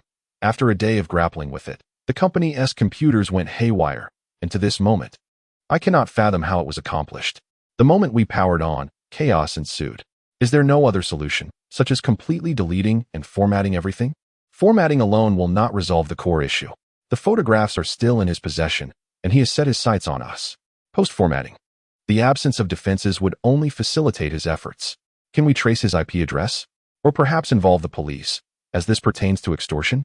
We have reported it, but their personnel were unable to trace it. Just now, an officer left me a contact number, stating they would consult experts. Yet expertise is not something that can be summoned instantaneously. Quite frankly, Mr. Ren, those on the other side are formidable. The firewall I installed last time is not something an average individual could breach in a short span. After years at T University, I estimate that only a select few could identify and exploit vulnerabilities within a week." Ren Zhonglin nodded thoughtfully. Last year, he had invested in a technology firm specializing in mobile software development, which was conveniently located nearby, having successfully recruited numerous talented individuals at competitive salaries. Yu Taojin is the Chinese technician he recruited from the foreign mobile giant XX company, and he currently leads the technology division, possessing exceptional technical expertise. It is reasonable to assume that he should perform adequately. Secretary Lei, please have Yu Taojin come in. Understood. However, after Rin Zhonglin had spent half a day in the office addressing company matters, he found Yu Taojin awkwardly standing before him, scratching his nose and admitting, "I am outmatched in skill." Rin Zhonglin closed his eyes in contemplation. Was it truly this complicated? A virus had been implanted in the computer, resulting in immediate control upon startup. This virus eluded his understanding, and by the time he deciphered it, it would likely be too late. Without a method to breach it, he could not obtain the opponent's IP address nor retrieve the photographs. "Run, I happen to have a friend who is an expert in information technology," interjected Gong Yue after a moment's thought. "He is a senior from my university. Do you think we could invite him to give it a try?" "Your senior?" Rin Zhonglin furrowed his brow. The photographs involved artists and managers from several companies. External parties had not signed any contracts or agreements. If this matter were to leak, could it be trusted? Absolutely. Gong Yue, understanding the president's concerns, elaborated, "My senior does not follow the entertainment industry. Someone of his stature is unlikely to be interested. Let him give it a shot. We have nothing to lose. What if it works?" Thinking of Xiao Yu, Gong Yue raised an eyebrow. If he were to come, the chances of success would be significantly enhanced. Rin Zhonglin nodded. "Then have him come and give it a try." "All right, I will call him immediately." Gong Yue rushed to the window to make the call, but Rin Zhonglin could not discern the conversation. He noticed Gong Yue speaking deferentially into the phone, nervously wiping the sweat from his brow. After what seemed like an eternity, a smile finally broke across Gong Yue's face, indicating that his senior had agreed. Seeing the junior technicians in the department stifling their laughter at his expense, Gong Yue cleared his throat and said, "This senior is not easy to invite. So please wait here for a moment while I go downstairs to bring him up. Otherwise, he won't be able to enter." The building of Wantian Company is filled with celebrities, and security is exceedingly stringent. Without specific credentials or an internal employee escort, entry is utterly impossible. However, Rin Zhonglin's reputation is well established, and over the years, no paparazzi have dared to invade the company headquarters, nor would anyone be foolish enough to ambush around the building. Very well, Rin Zhonglin thought little of this so-called expert. In this day and age, anyone could label themselves an expert, but how many truly possess the necessary skill? To him, it seemed unlikely that even the highly trained Yu Taojin from M University in America could achieve what was required, let alone Gong Yue Sr. With a shake of his head, Rin Zhonglin resolved to consider this a mere trial. If it failed, he would have to devise alternative means to stabilize the situation and ensure that the photographs did not leak. He casually found a chair to sit in and called for the general manager of Wantian to arrange the next steps for personnel adjustments. However, before he could completely assign the tasks, Gong Yue returned with his senior. The familiar voice caught Rin Zhonglin's attention as he turned to confer with Manager Rin. He was momentarily taken aback as he beheld the unkempt individual he had encountered that fateful night. Xiao Yu hurriedly arrived, catching Gong Yue waiting for him downstairs. He launched into a tirade, declaring, "Among the two batches, you are the most disgraceful. How can someone in information security reach the point of needing external assistance? This is not solely my fault. If it weren't for the personnel manager covertly slipping in relatives who can't even use Word into the IT department, I wouldn't be so helpless. The last time, I was completely blocked. How could there be a second time?" As the elevator reached the 5th floor, Gong Yue ceased this line of conversation. "Here we are, you go." Xiao Yu shrugged off his backpack with a smirk. "You say this hacker is troublesome? Then let me see for myself who the fool is that claims he can breach our defenses in no time." Before he could finish his sentence, a familiar face caught his attention. As their eyes locked, Xiao Yu, who had intended to proceed, abruptly halted. The man before him, impeccably dressed in a suit, with long limbs and striking features, stood out among a crowd of balding middle-aged individuals. Xiao Yu squinted. Wasn't this the young master from that evening? How is it that he appears even more charismatic and commanding now? Is he truly a big boss? What's wrong, you go? Gong Yue followed Xiao Yu's gaze and spotted General Ren ahead, who was looking back at Xiao Yu. He quickly stepped forward to introduce them. "General Ren. This is my senior, Xiao Yu, a PhD in information technology from T University." Turning back to Xiao Yu, he continued, "You go. This is our company's General Ren. Xiao Yu lowered his gaze to the relaxed man and raised an eyebrow, the big boss. Ren Zhonglin nodded. Hello. You too. Chapter 6. No losses. Is this your company? Xiao Yu surveyed the office area with keen interest, looking at Ren Zhonglin. So he truly is a big boss. Now that he sees him, he indeed carries a certain grace. How did he misjudge him at that time? Yes. Has the computer been attacked? Ren Zhonglin nodded. I said I would stand by you. And here I am today to repay that. Gong Yue, hearing this, asked in confusion, Do you and General Ren know each other? Sort of, Xiao Yu replied, patting Gong Yue's shoulder. All right, lead me to the computer. Of course, please follow me. Xiao Yu set down his laptop and examined several malfunctioning computers before asking Gong Yue, Have you backed up the data? Yes, it was backed up last week. Has the system been reinstalled? Yes. Use this computer to reinstall the system for me. Uncertain of Xiao Yu's intentions, Gong Yue could only nod in agreement right away. Once Gong Yue successfully reinstalled the system, Xiao Yu crossed his arms and focused on the screen. Within half a minute, the reinstalled computer went haywire once again. Oh, it seems he has set his sights on you. Step aside, let me take a look. With that, Xiao Yu switched places with Gong Yue, positioning himself in front of the computer. As Yu Tao, who followed Ren Zhonglin, witnessed this University PhD preparing to reinstall the system once more, he chuckled. Wasn't the system just reinstalled? This virus is self-implanting. Will reinstalling it again even help? Inserting his own USB drive into the computer, Xiao Yu did not look back, stating, Whether it works or not depends on the individual. After finishing his words, Xiao Yu turned his gaze towards Ren Zhonglin, remarking that the employees of the boss seemed rather noisy. Ren Zhonglin glanced at Yu Taojin and instructed him to refrain from speaking for the moment. Though he shared the same curiosity as Yu Taojin regarding Xiao Yu's intentions, he questioned whether the second system reinstallation would yield different results. Gong Yue, please cut the power to the other computers and disconnect the network cables, he commanded. Oh, right, came the reply. By the time Gong Yue returned, the system had already been reinstalled. Out of instinct, he glanced at the screen, and his heart sank. Brother, what is this? He exclaimed, recalling Xiao Yu's earlier claim of breaching his firewall in mere moments. He was eager to see how long it would take this time. Gong Yue silently lowered his head. Ren Zhonglin, perplexed, observed the computer interface, questioning why the computer had not gone haywire after such a lengthy process. Hearing this, Xiao Yu dragged a chair over, lightly patted the seat, and smiled at Ren Zhonglin, inviting him to sit for an explanation about why the reinstallation varied between individuals. For reasons unknown, Ren Zhonglin felt a chuckle rising within him at Xiao Yu's demeanor. He glanced at Xiao Yu's hand resting on the chair's back and finally nodded. Taking a seat beside him, Go ahead. The systems are identical. The distinction lies in my simultaneous installation of a firewall during the process, Xiao Yu explained, casually gesturing towards the USB drive. Ren Zhonglin shot a glance at Xiao Yu's hand, recalling the earlier assertion that the virus could bypass the firewall. That pertains to conventional defense software, Xiao Yu clarified. Let me put it this way. Viruses can infiltrate because both the system and the firewall harbor vulnerabilities. Your persistent failures to block them stem from an inability to identify these flaws. My firewall, however, is unlike any you have previously employed. The adversary cannot swiftly locate a breach. Are you implying that you found and immediately sealed the vulnerability in such a short span? Ren Zhonglin inquired, skepticism lacing his tone. Xiao Yu chuckled lightly. How could that be possible? If it were, how would you explain the current situation? Ren Zhonglin cast a cool glance at Xiao Yu, suspecting that only the hacker himself could identify vulnerabilities and propose solutions so rapidly. Are you insinuating that I am the culprit? Xiao Yu questioned, his demeanor composed. Mr. Xiao, I am merely making a reasonable deduction. Xiao Yu scrutinized Ren Zhonglin, whose expression remained indifferent.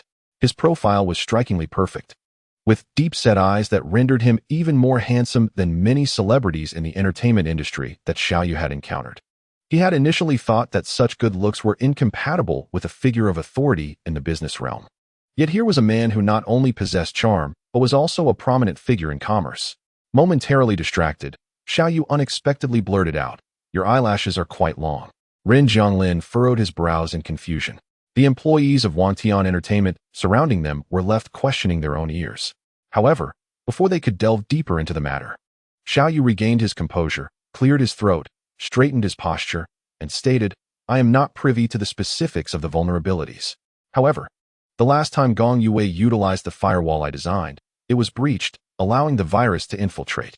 While there may be much I am unaware of, I am acutely cognizant of the vulnerabilities inherent in my creations. A mere switch to a new firewall would suffice. This assertion, once uttered, elicited astonishment even from those lacking expertise in the field. Though the notion of replacing a firewall appears simplistic, the reality of identifying and rectifying vulnerabilities is a formidable task. The industry often necessitates the relentless efforts of professional teams conducting simulated attacks, tirelessly seeking out issues before implementing remedies. This is no trivial undertaking, yet he presents it as though it were effortless. Furthermore, the firewall in question was of his own design. His design? The most incredulous among them was Yuan, who recognized that the original system was riddled with countless flaws, thus necessitating reliance on antivirus software as a shield. The viruses implanted by hackers had evidently exploited the very vulnerabilities in the shield to spread. Gong Yue had previously shown him the firewall that thwarted an attack, and Yuan had deemed it a masterpiece, considering that contemporary mainstream software could not repel such an assault. Most of its weaknesses had been addressed, and now he was being informed that an even more formidable solution existed, and that it was conceived by the very individual before him. Indeed, as Xiaoyu nodded. Yuan inhaled deeply. Grappling with a surge of jealousy, he was reluctant to admit. Who exactly was this Xiaoyu, and why had he never heard of him before? Such talent and potential should have long since earned him renown. Ren Zhonglin, lost in thought, took a moment before inquiring, "Is Mr. Xiao a hacker?" "Not quite," Xiaoyu replied, tapping away at the keyboard. "We prefer to call ourselves enthusiasts of information security technology." Ren Zhonglin couldn't suppress a chuckle. "Mr. Xiao, you possess quite the sense of humor. Please, do not refer to me as Mr. Xiao. It feels rather awkward. Just Xiaoyu will do." With that, Xiaoyu fell silent. And after a span of over 10 minutes, he finally spoke. "The IP address has been located." "Thank you very much." Ren Zhonglin stood and instructed his secretary. "Notify Captain He." Upon turning back, Ren Zhonglin noticed that Xiaoyu had not ceased his work. Rather, he was engrossed in something else. Observing the different interface, he inquired, "Mr. Xiao, what are you working on now?" Receiving no immediate response, Ren Zhonglin paused and called out, "Xiaoyu?" Yes," Xiaoyu replied, his brow slightly furrowed. Hadn't the IP address already been found? Was there still an issue? An issue? A rather significant one. The IP address has indeed been identified. Xiaoyu turned to face Ren Zhonglin, but the matter is far from resolved. "You are still hoping to retrieve the photographs, are you not?" "I shall assist you with that." Ren Zhonglin, puzzled, asked. "Here? How will you accomplish that?" Xiaoyu smiled. "Just watch." Confused, Ren Zhonglin glanced at Gong Yue, who merely scratched his nose and chuckled awkwardly. "My senior is attacking the opponent's system." Ren Zhonglin was taken aback. What was the purpose of this? He then noticed Gong Yue rubbing his palms together nervously. In the realm of the elite, I confess I am rather out of my depth. Perhaps he feels the other party deserves a reckoning. Xiaoyu, having encountered this hacker for the first time, seemed to harbor animosity in such a short span. Reflecting on Gong Yue's earlier phone call and Xiaoyu's response upon arriving, Ren Zhonglin cast a sidelong glance at Gong Yue, smiling softly as he murmured, "What have you told him?" Gong Yue, caught under the discerning gaze of the boss, lowered his head and murmured, "I had no choice. My senior brother is exceedingly difficult to invite." Ren Zhonglin shook his head, choosing not to pursue the matter further. As Captain He from the police station had yet to arrive, Ren Zhonglin took a seat beside Xiaoyu. He had witnessed much in his time, yet he had never encountered the hackers concealed in the depths of the internet and their methods of attack. A flicker of curiosity sparked within him. However, after observing for a mere 10 minutes, he remained perplexed by Xiaoyu's actions, noting only the incomprehensible code he inputted into a chaotic array of components. Unable to decipher it, Ren Zhonglin ceased his scrutiny, leaning back in his chair to leisurely appraise the seemingly unremarkable yet surprisingly brilliant individual before him.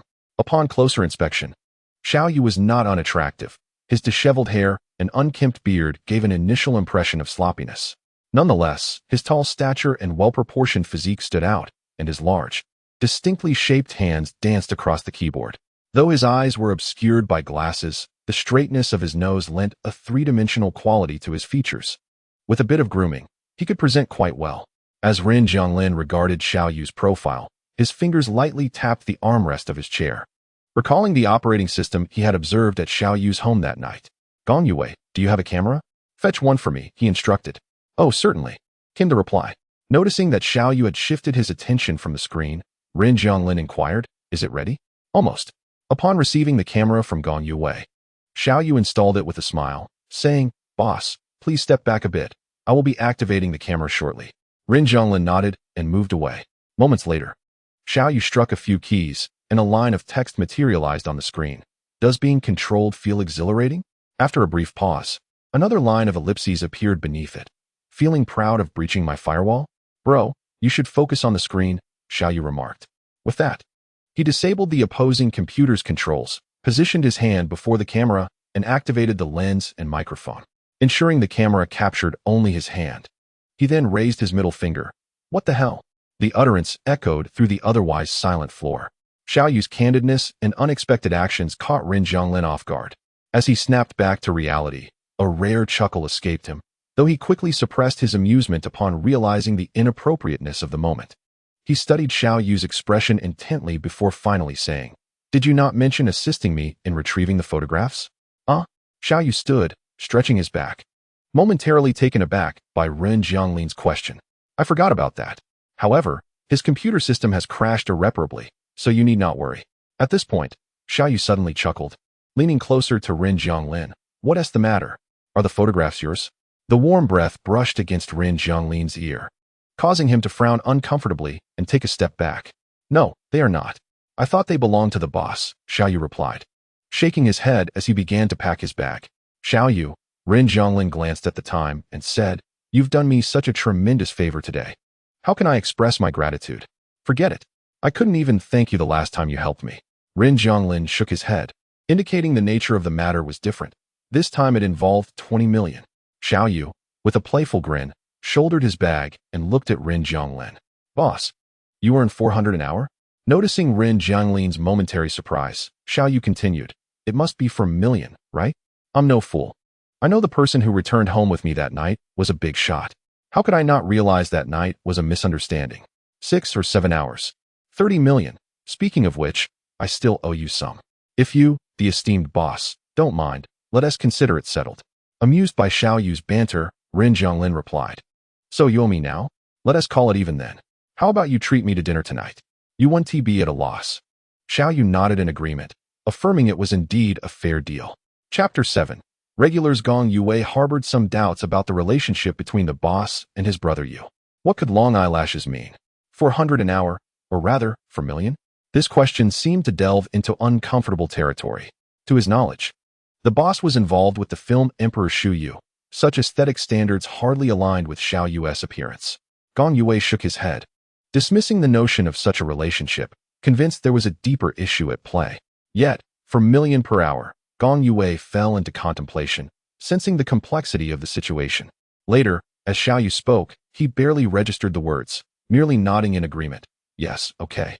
By the time he regained focus, Ren Zhonglin and Xiao Yu had already departed. Although they were to dine together, Xiao Yu found himself at a loss for suitable venues. Typically, he spent his time at home working on projects, often either cooking noodles or ordering takeout, occasionally venturing downstairs to a small eatery for a couple of dishes and bowls of rice. He had little interest in culinary exploration. As long as he was fed, he was content, not picky at all. However, treating someone to dinner required more consideration. Glancing at Ren Zhonglin's impeccable attire, a sharp suit, it was clear this was not a matter to be handled casually. "What would you like to eat? Any recommendations?" He tightened his clothing against the biting cold, having just emerged from the warmth of the building. "Given the chill today, how about hot pot?" Ren Zhonglin accepted the car keys from the doorman, asking, "Do you eat lamb? There's an excellent lamb hot pot restaurant on North Street." Xiao Yu nodded. "I'm not picky at all. Then let us go. I'll drive." North Street is a distinctive thoroughfare in the city, adorned with towering ancient trees, pavilions, and red lanterns, exuding an air of antiquity. Many domestic and international visitors flocked to North Street, and even on this frigid night, the streets were bustling with people. At the end of North Street stood a 3-story traditional restaurant named Yuan Lamb Restaurant, famous for its lamb dishes. The first floor offered lamb soup noodles. The second floor served roasted lamb, and the third floor specialized in hot pot, all highly sought after during the wintry season, with the waiting area already filled with patrons. "Wow, it's so crowded," Xiao Yu observed, noting at least 50 people in the waiting area. "How long will we have to wait?" Before he could voice his concern, a server from the lamb restaurant spotted Ren Zhonglin and promptly approached with enthusiasm. "Mr. Ren, you've come today?" With a welcoming gesture, he led them toward the stairs, adding, "We've reserved a private room on the third floor with a night view just for you." "Great," Ren Zhonglin replied. Having spoken, Ren Zhonglin turned to glance at Xiaoyu, explaining, "I am a frequent patron here. The third floor of the establishment is adorned in an antique style, with the dining areas not completely enclosed, but rather separated by folding screens depicting landscapes and floral motifs. Ren Zhonglin's customary seat is notably distanced from the others, rendering conversation quite convenient."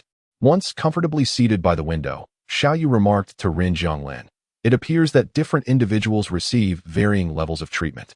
We are both here for hot pot, yet you enjoy the privilege of a green channel." Ren Zhonglin merely smiled, reflecting on how he had previously aided the restaurant owner, who, he believed, might one day seek his assistance in return, thus affording him such a convenience. "If it weren't for this status, who would extend me such courtesies?" Xiaoyu observed, "But you possess the leverage that allows one to curry favor." Taken aback, Ren Zhonglin paused, and after a moment, chuckled, "You are truly an intriguing person. I find myself quite curious about you." He poured a cup of warm tea and offered it to Xiaoyu, raising an eyebrow. "What do you mean?" "I have been pondering why you chose to follow me that night." Recalling the mishap from that evening, Ren Zhonglin raised an eyebrow. "Xiaoyu, do you recall whose occasion that was?" "Yours?" Ren Zhonglin nodded, sipping his tea before continuing. "Then you suddenly barged in with a bid, proclaiming that anyone could take him, leading everyone to believe you were there to disrupt the event." As a server approached to set up the hot pot, Ren Zhonglin ceased his discourse. Once the server finished arranging the ingredients and departed, he resumed, "I initially thought you intended to take Shuyu away." "Shuyu, that superstar?" Xiaoyu suddenly recalled the rumors. "Are you sponsoring him?" Ren Zhonglin glanced at Xiaoyu, responding, "I admire him." "You could manage that with a man?" "Admiration knows no gender." Xiaoyu sighed. "Your circle is truly broad-minded. I cannot bring myself to admire someone like him." With that, he picked up his chopsticks, dipping the lamb into the pot. It is not merely broad-mindedness, but an understanding of beauty. Shuyu's demeanor, appearance, and character resonate with me, naturally. I am drawn to him. Thus, you believed I intended to take him, and so you made those remarks. As the lamb cooked, Xiaoyu naturally placed the prepared meat into Ren Zhonglin's bowl, oblivious to the fact that his intentions were contrary. He had intended to take Xiaoyu instead. Ren Zhonglin gazed at the lamb in his bowl for a while, not touching it, instead picking up his chopsticks to dip another portion. Xiaoyu, noticing this, refrained from offering Ren Zhonglin more meat and continued to eat on his own. As for why Ren Zhonglin was willing to assist him with the manuscript later, Xiaoyu surmised it was due to that system. Being a businessman, Ren Zhonglin surely recognized the value of that system, which prompted him to graciously assist with typing. Moreover, the deliberate approach and friendly overtures during tonight's meal might also be attributed to that. Xiaoyu remained self-aware. Merely resolving the hacker issue would not elicit gratitude from such a powerful figure as Ren Zhonglin. He found no anger in this. It is human nature for individuals to approach others, especially those they do not know, with ulterior motives. Xiaoyu had encountered many businessmen and knew this to be true. Calculating gains and losses, meticulously assessing costs and profits, even interactions with others are routinely evaluated for their benefits. Ren Zhonglin's deliberate approach could indeed be considered rather refined. He was curious to observe what this prominent figure would do next to achieve his objectives, as life had recently begun to feel rather mundane. The two, each harboring their own thoughts, exchanged trivial remarks and concluded their meal. However, they were unexpectedly met by several acquaintances of Ren Zhonglin just as they stepped out from behind the screen, one of whom was Xiaoyu, whom he recognized. The young mistress of the big boss, Shuyu. Ren Zhonglin was clearly taken aback to encounter Shuyu's film crew here. She seemed to have indulged in some alcohol. Approaching with a slight flush on her cheeks, her gaze lacking the usual icy clarity, instead imbued with a hint of enchanting warmth. Ren Zhonglin assessed the inebriated Shuyu. Stepping closer, he gently squinted, a subtle smile gracing his lips. "Back from Yuan?" Oblivious to the presence of others behind him, Shuyu smiled and nodded. "The filming in Yuan has wrapped up. We can shoot in the city next." "You're not unwell, are you?" "No. The climate in Yuan is quite mild." "That's good to hear," Ren Zhonglin said, glancing at Wei Xian beside him. "I appreciate your efforts, Director Wei." The affair between Shu Yu and Ren Zhonglin was common knowledge within their circle, and Wei Xian was no exception. Mr. Ren, you seem to be mistaken. How could Shu Yu be a burden? With such a renowned actor, I cannot even fathom how much film stock we save, and our progress has accelerated significantly. Oh, does that mean we can anticipate an earlier release? That should be feasible. Then I shall await it with bated breath. After Ren Jianglin expressed this sentiment, he turned back to Shu Yu. Shall we share another drink later? Ah, Ren Jianglin, I just remembered. Did I leave a coat at your place last time? Before Shu Yu could respond, she was interrupted. Xiao Yu had assumed that amidst the public setting, Ren Jianglin would merely exchange pleasantries and depart. To his surprise, Ren Jianglin continued to exchange glances with Shu Yu. Though his words were directed at the so-called director, his eyes were fixated on Shu Yu's countenance. Xiao Yu found it perplexing. What could possibly be captivating about a man inebriated? Feeling overlooked for quite some time, Xiao Yu, bored and unable to interject, witnessed Ren Jianglin's inclination to rekindle their connection. Secretly cursing, he suddenly concocted a scheme. With a smirk, he let slip an ambiguous and suggestive remark.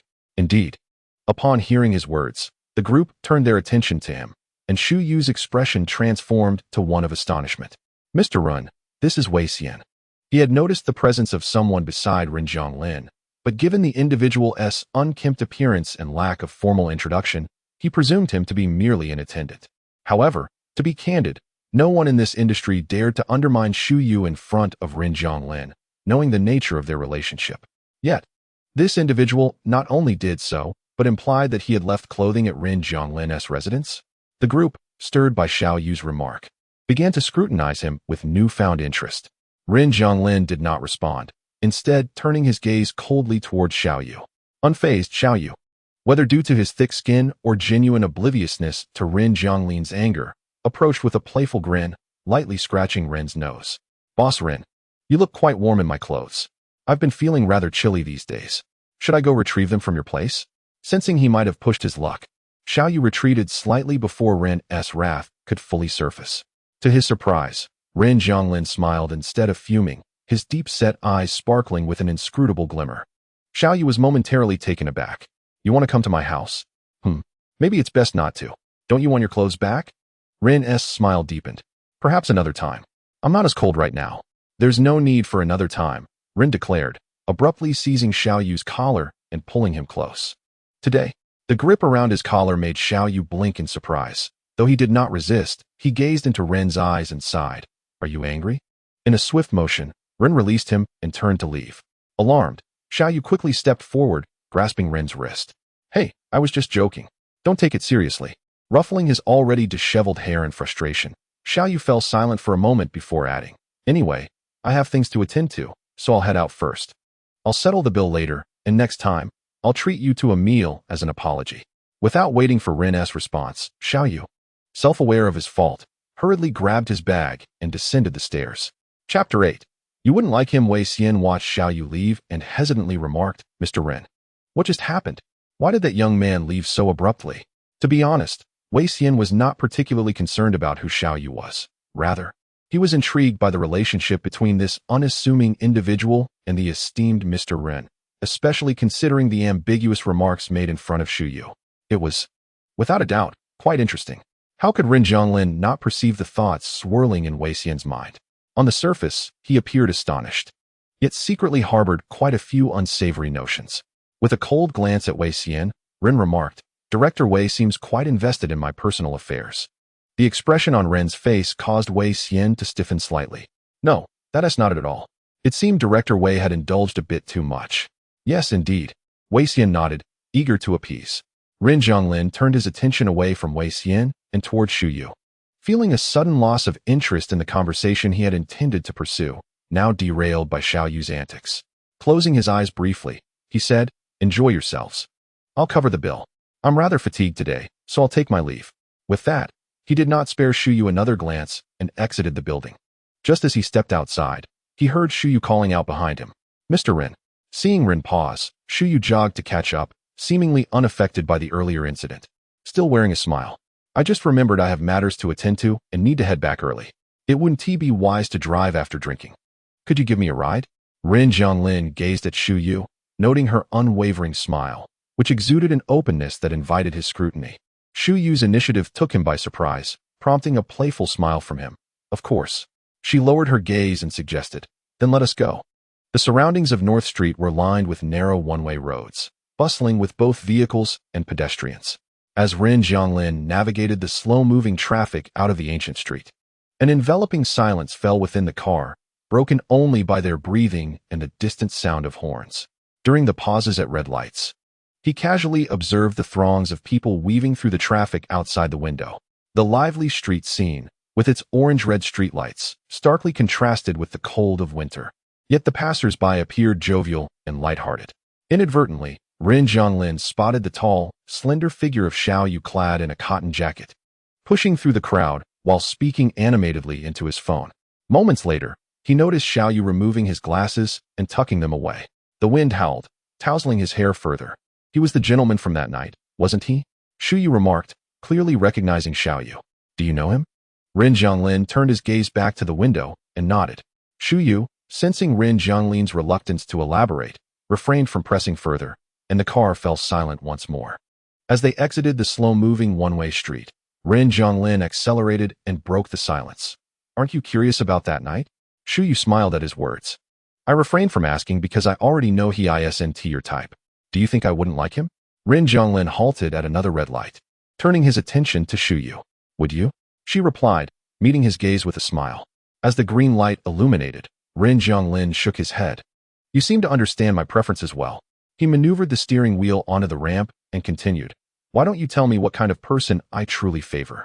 You are drawn to beauties, particularly those with a unique aura, who possess an understanding of subtlety and know when to advance and retreat. Xu Yu gazed out the window as snowflakes began to fall. Ren Zhonglin, you never allow anyone to see through you. In public, you are the well-known, genteel president of Ren's corporation, exuding an air of nobility that feels almost unattainable.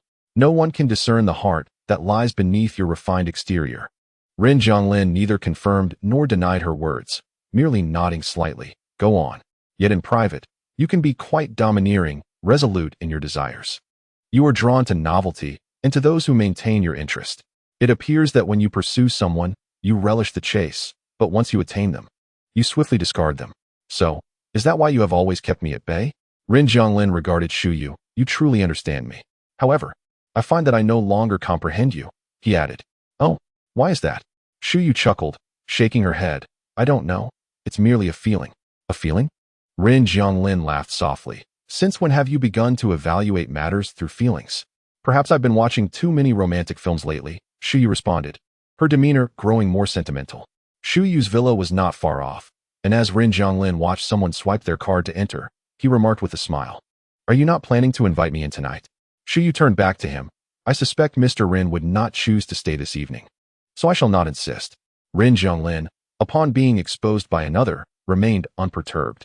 Indeed, he was not inclined to harbor such sentiments today. He greatly appreciated Xu Yu's cleverness, which was devoid of relentless pursuit. Good night, he said, as Xu Yu gazed at the swiftly departing vehicle. He couldn't help but reminisce about the earlier events in the shop. From what he knew, Ren Zhonglin exuded an elegant nobility, embodying the aura of a person of high standing that commanded respect and made others hesitant to meet his gaze. This dignified individual concealed all emotions beneath his refined visage. Whether dealing with people or circumstances, he resembled a lion, calm and poised, toying with its prey, as if he possessed complete dominion over everything, leaving those he pursued both alarmed and ensnared in a web of confusion. However, just moments ago, that disheveled individual had effortlessly provoked the lion feigning slumber, prompting Ren Zhonglin to speak through gritted teeth. It seemed that this person was acutely aware of how to incite Ren Zhonglin's ire, while simultaneously knowing how to soothe his wrath. Such an emotional display from Ren Zhonglin was something Xu Yu had never witnessed. He pondered whether Ren Zhonglin had taken note of this, recalling the expression on Ren Zhonglin's face as he watched that individual depart. Perhaps he had indeed noticed. Taking a deep breath, Xu Yu found solace in the fact that the person was not Ren Zhonglin's type. Furthermore, that individual harbored no feelings beyond friendship for Ren Zhonglin. He would merely remain a friend, not a romantic interest. Xiao Yu expressed his desire to make amends, yet as matters multiplied, he became preoccupied and forgot everything else. Once he handed over his current projects to Xiao Yu, he ceased to accept new assignments. At the request of old He He dutifully returned to school to assist a few undergraduates in testing their projects for an upcoming competition. Just help them test the software's functionality and basic defenses. Refrain from assisting too much, he advised. And if you discover any bugs, should you refrain from informing them? You should let them know so they are aware. He Hongmin remarked, but do not delve too deeply, nor should you proactively resolve their issues. Just offer some guidance based on your estimation of their capabilities.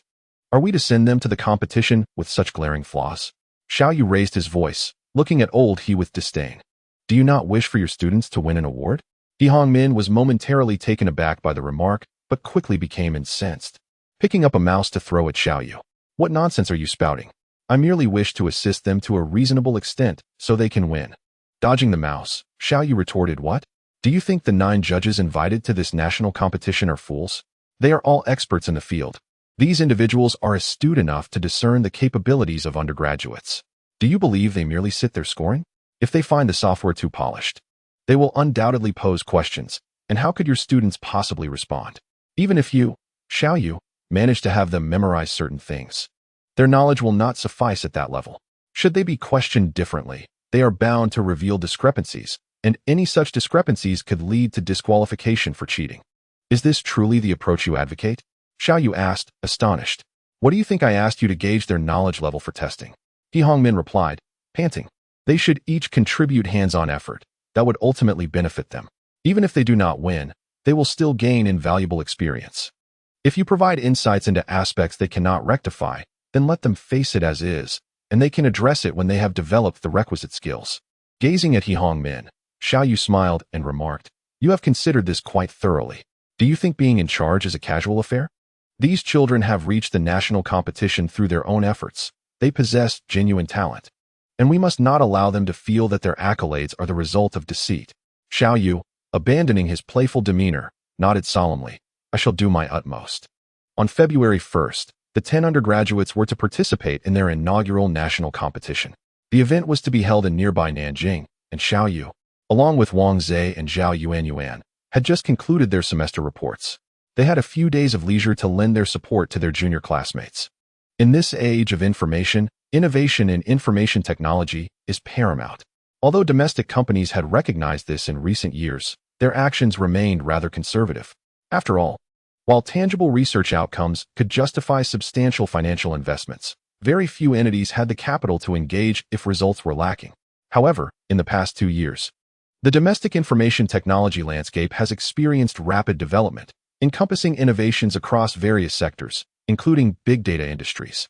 Companies have begun to take notice of such innovative competitions, and those that are adequately prepared may acquire students' designs or enter into contracts with them. This competition attracted numerous attendees, including industry professionals and representatives from well-known domestic enterprises. Among them was a newly established company named Yuan, which garnered attention due to its affiliation with the Rin Group. Rin Zhonglin seemed eager to carve out a niche in the information technology industry. Initially, there had been no whispers of this venture. He had kept it quite under wraps. Yet, it appeared that the group did not regard it with utmost seriousness, given that the company's scale suggested a somewhat frivolous endeavor. Xiaoyu had little interest in any particular company and arrived early with his classmates to secure a prime spot facing the large screen in the audience area. The front rows were reserved for corporate representatives, and initially, there were no attendees. It was only as the competition was about to commence that the company representatives began to trickle in. Are you Xiaoyu? Called a voice. Xiaoyu, who had been bantering with Wang Zhe, turned to see a somewhat familiar face, though he could not immediately place where he had seen him before. And you are? Yu Taojin, the man replied. Who? Xiaoyu furrowed his brow, having never heard that name before. Yu Taojin, noticing Xiaoyu's blank expression, felt a tinge of embarrassment. We met at Wangtian Entertainment. Oh, now I remember, Xiaoyu said, feeling awkward for not having greeted him that day. I was in a hurry and didn't have the chance to say hello. I didn't expect you to remember me. It would be hard to forget, Yu Taojin chuckled. Is Rin Zhonglin also coming? Xiaoyu inquired, glancing around. Mr. Rin will arrive later. Oh, what brings you here today? Are you interested in this? Yu Taojin asked. A few junior classmates are competing today, so our group of older brothers and sisters came to cheer them on. I see, Xiaoyu nodded. Their conversation had not developed much beyond this point, so Yu Taojin gestured toward the front.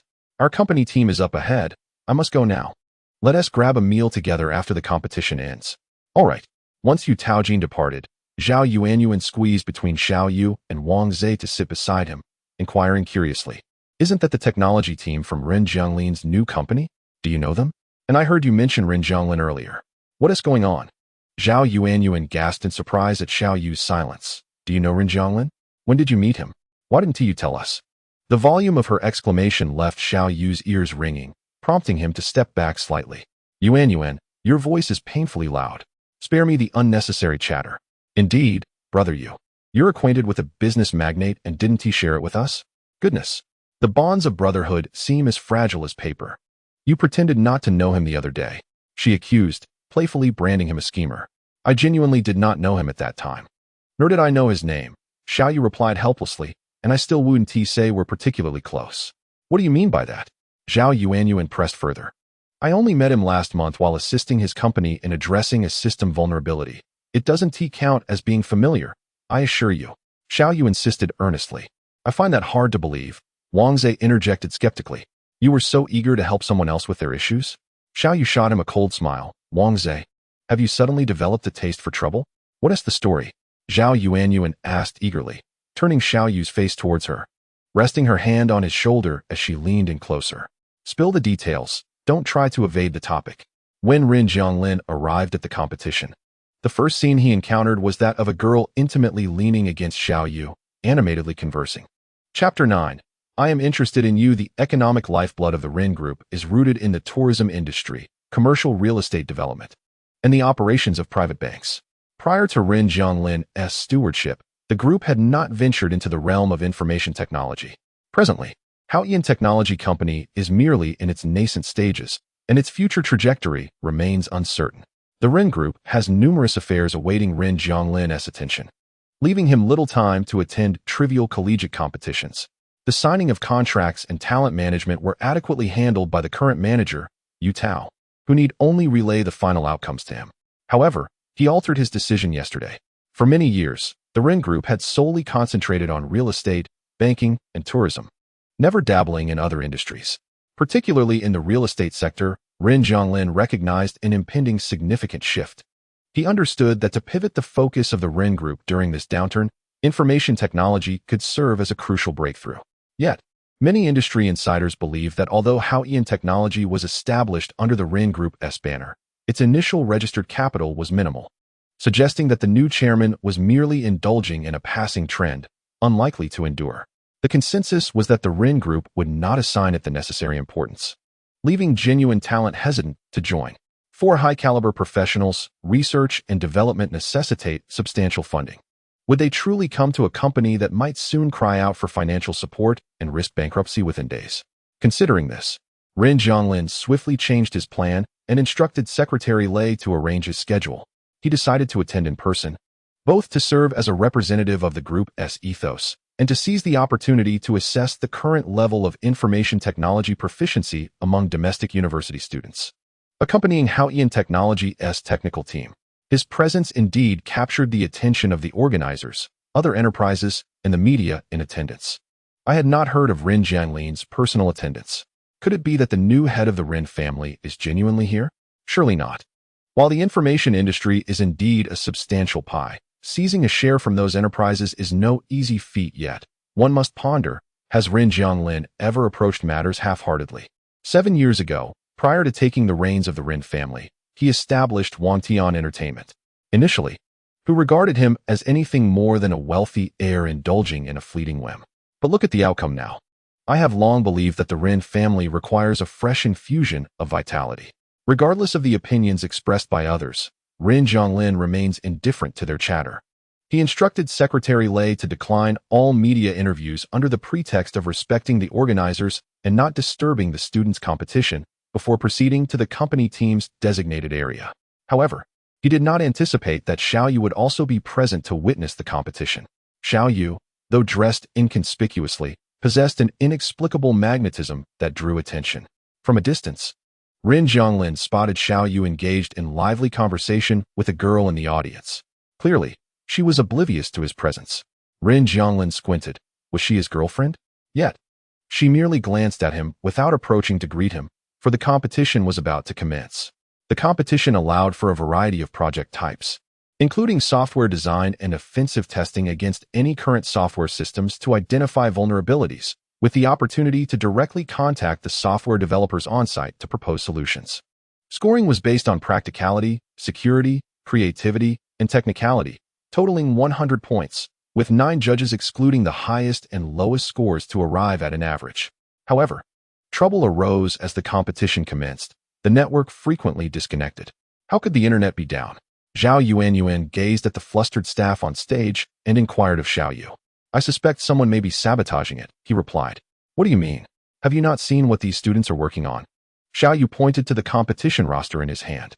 The first group intends to attack XX software to uncover its vulnerabilities. If these students succeed, it would signify that the software is insecure. Moreover, this is a national competition being broadcast live. It would be akin to publicly exposing their flaws before the entire nation. Do you think the software developers would remain passive? Would they not take action? Yuan was taken aback. But isn't the goal to contact the software developers for assistance after identifying the vulnerabilities? This is a positive development. Gaining insight into their software's insecurity for free is far superior to facing a real hacker attack later and incurring exorbitant costs to rectify the issues. Domestic companies have yet to reach such enlightenment. Their focus remains on immediate profits. Xiaoyu shrugged. This competition is unlikely to commence anytime soon. I'll head to the restroom. Go ahead. When Xiaoyu returned, the competition had finally resumed its normal course. As he prepared to return to the seating area, he caught sight of a familiar figure in the company representative zone, none other than the esteemed CEO, Ren Zhonglin himself. Considering this, Xiaoyu veered off course and settled into the vacant seat beside him. Hello, esteemed CEO, you've also come. Not surprised by Xiaoyu's presence, Ren Zhonglin merely nodded. What brings you here? Xiaoyu gestured towards the stands, indicating that the juniors had come to participate in the competition, and we decided to observe. Ren Zhonglin glanced at Xiaoyu, inquiring if he was with his girlfriend. Xiaoyu was taken aback, responding, Where? I'm with my classmates from the doctoral program. Classmates? Ren Zhonglin probed. Indeed, we have guided these juniors in their projects, and since we have some idle time lately, we thought we might come and see how things are going, offer some encouragement, and so forth. Xiaoyu watched as a student team on stage successfully exploited a vulnerability in a shared bike software, earning a high score, and couldn't help but click his tongue in disapproval. Noticing Xiaoyu's dissent, Ren Zhonglin asked, Do you find this unacceptable? Leaning back in his chair, Xiaoyu replied, The score is too high. Is the technical merit lacking? Ren Zhonglin inquired. They've identified a vulnerability in the shared bike software that holds little significance. After all, this is merely riding a bike using someone else's software funds. Doesn't that seem trivial? Xiaoyu remarked. Even if they managed to obtain 100 yuan to ride, it would be quite the challenge. Are they fitness enthusiasts or something? How is this different from hacking into someone else's washing machine to do their laundry? Typically, which hacker would invest such effort into exploiting this kind of vulnerability? At this, Yu Tao, who was seated in front of him and sipping water, suddenly burst out laughing, spraying water everywhere. Cough, cough, cough.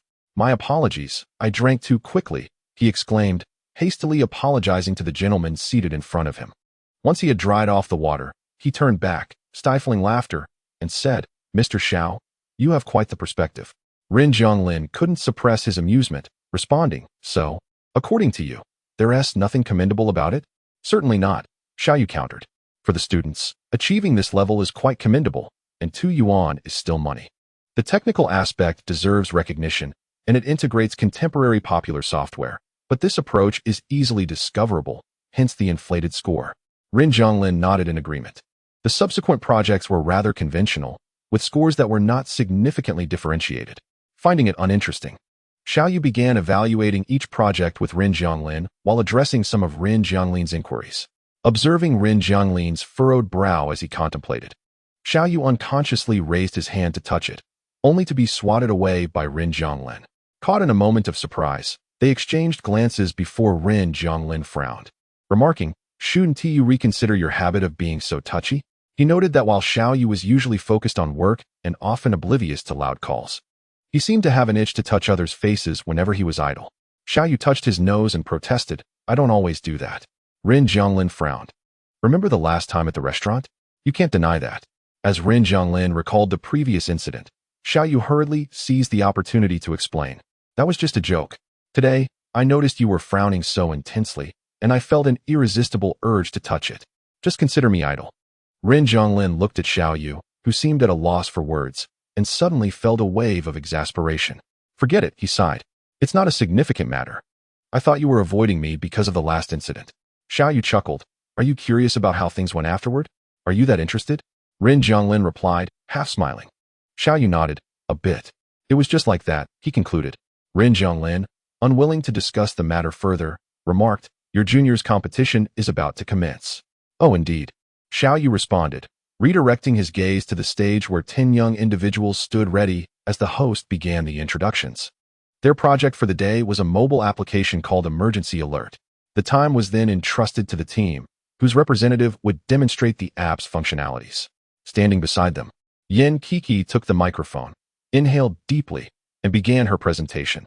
This application is specifically designed for women who find themselves alone in unfamiliar settings.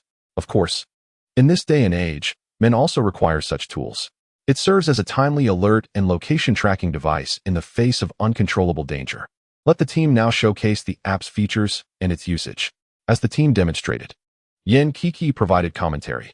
Utilizing this app does not necessitate the user to take out their phone. It operates automatically upon detecting sound. All you need to do is download and install it beforehand. Voice recording phrases you would shout in moments of peril, such as help or save me.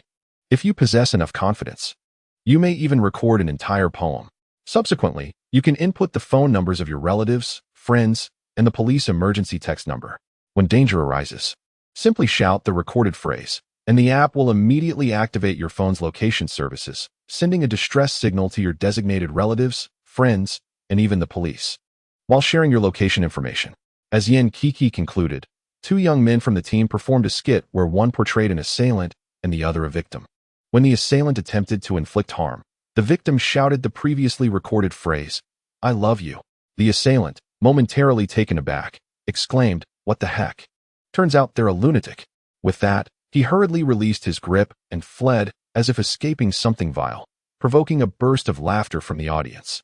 Simultaneously, classmates acting as friends and family projected the mobile screen onto a large display, demonstrating the received messages and shared location links to the audience. At this juncture, as a friend or family member, one could either alert the authorities or rush to the scene, while the police would also receive the emergency text. Naturally, to prevent the app from misidentifying declarations of love as a distress signal, it is advisable to refrain from inputting phrases like I love you. The presentation concluded with thunderous applause. Ren Zhonglin clapped, saying, your juniors have done remarkably well. Indeed, Xiaoyu smiled. So, does the big boss have any interest? Ren Zhonglin raised an eyebrow at Xiaoyu and replied slowly, I find you intriguing. Chapter 10. Taking advantage intriguing? Is that so? Xiaoyu turned his face towards Ren Zhonglin, who nodded. Not long ago, I established a company called Yuan Technology. Due to the initial low registered capital, many skilled talents are reluctant to join. We currently find ourselves in dire need of personnel, particularly someone of your caliber. As Ren Zhonglin spoke, he gazed at Xiaoyu and remarked, to my knowledge, you have yet to sign with any company. I wish to be the first to secure your signature. Xiaoyu furrowed his brow and replied, let us discuss this after the competition concludes. We can dine together once it's over. Very well. The competition wrapped up at 1 o'clock in the afternoon, yielding a satisfactory outcome. 10 of the junior participants received second prizes, while the first prize was awarded to a guiding software. Although it had its flaws, its intricate design and sincere effort allowed it to accurately pinpoint every flowerbed and obstacle based on the needs of visually impaired individuals, garnering unanimous acclaim from both the audience and judges. Naturally, there were other remarkable designs that, due to team members failing to answer judges' questions, were disqualified for cheating and ultimately went unrecognized. Once the competition concluded, Xiaoyu exchanged pleasantries with a few classmates before departing with Ren Zhonglin. To discuss matters, they sought a tranquil restaurant.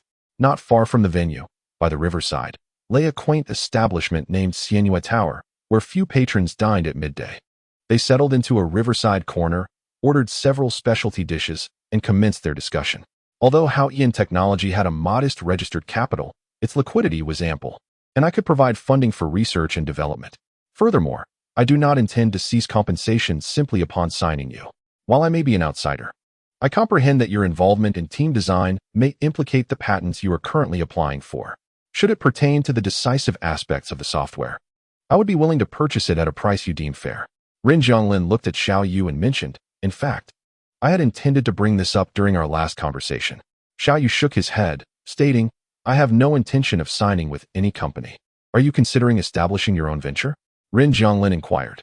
Indeed, Xiao Yu replied candidly, meeting Rin Jianglin's gaze, and it should occur before I complete my doctorate.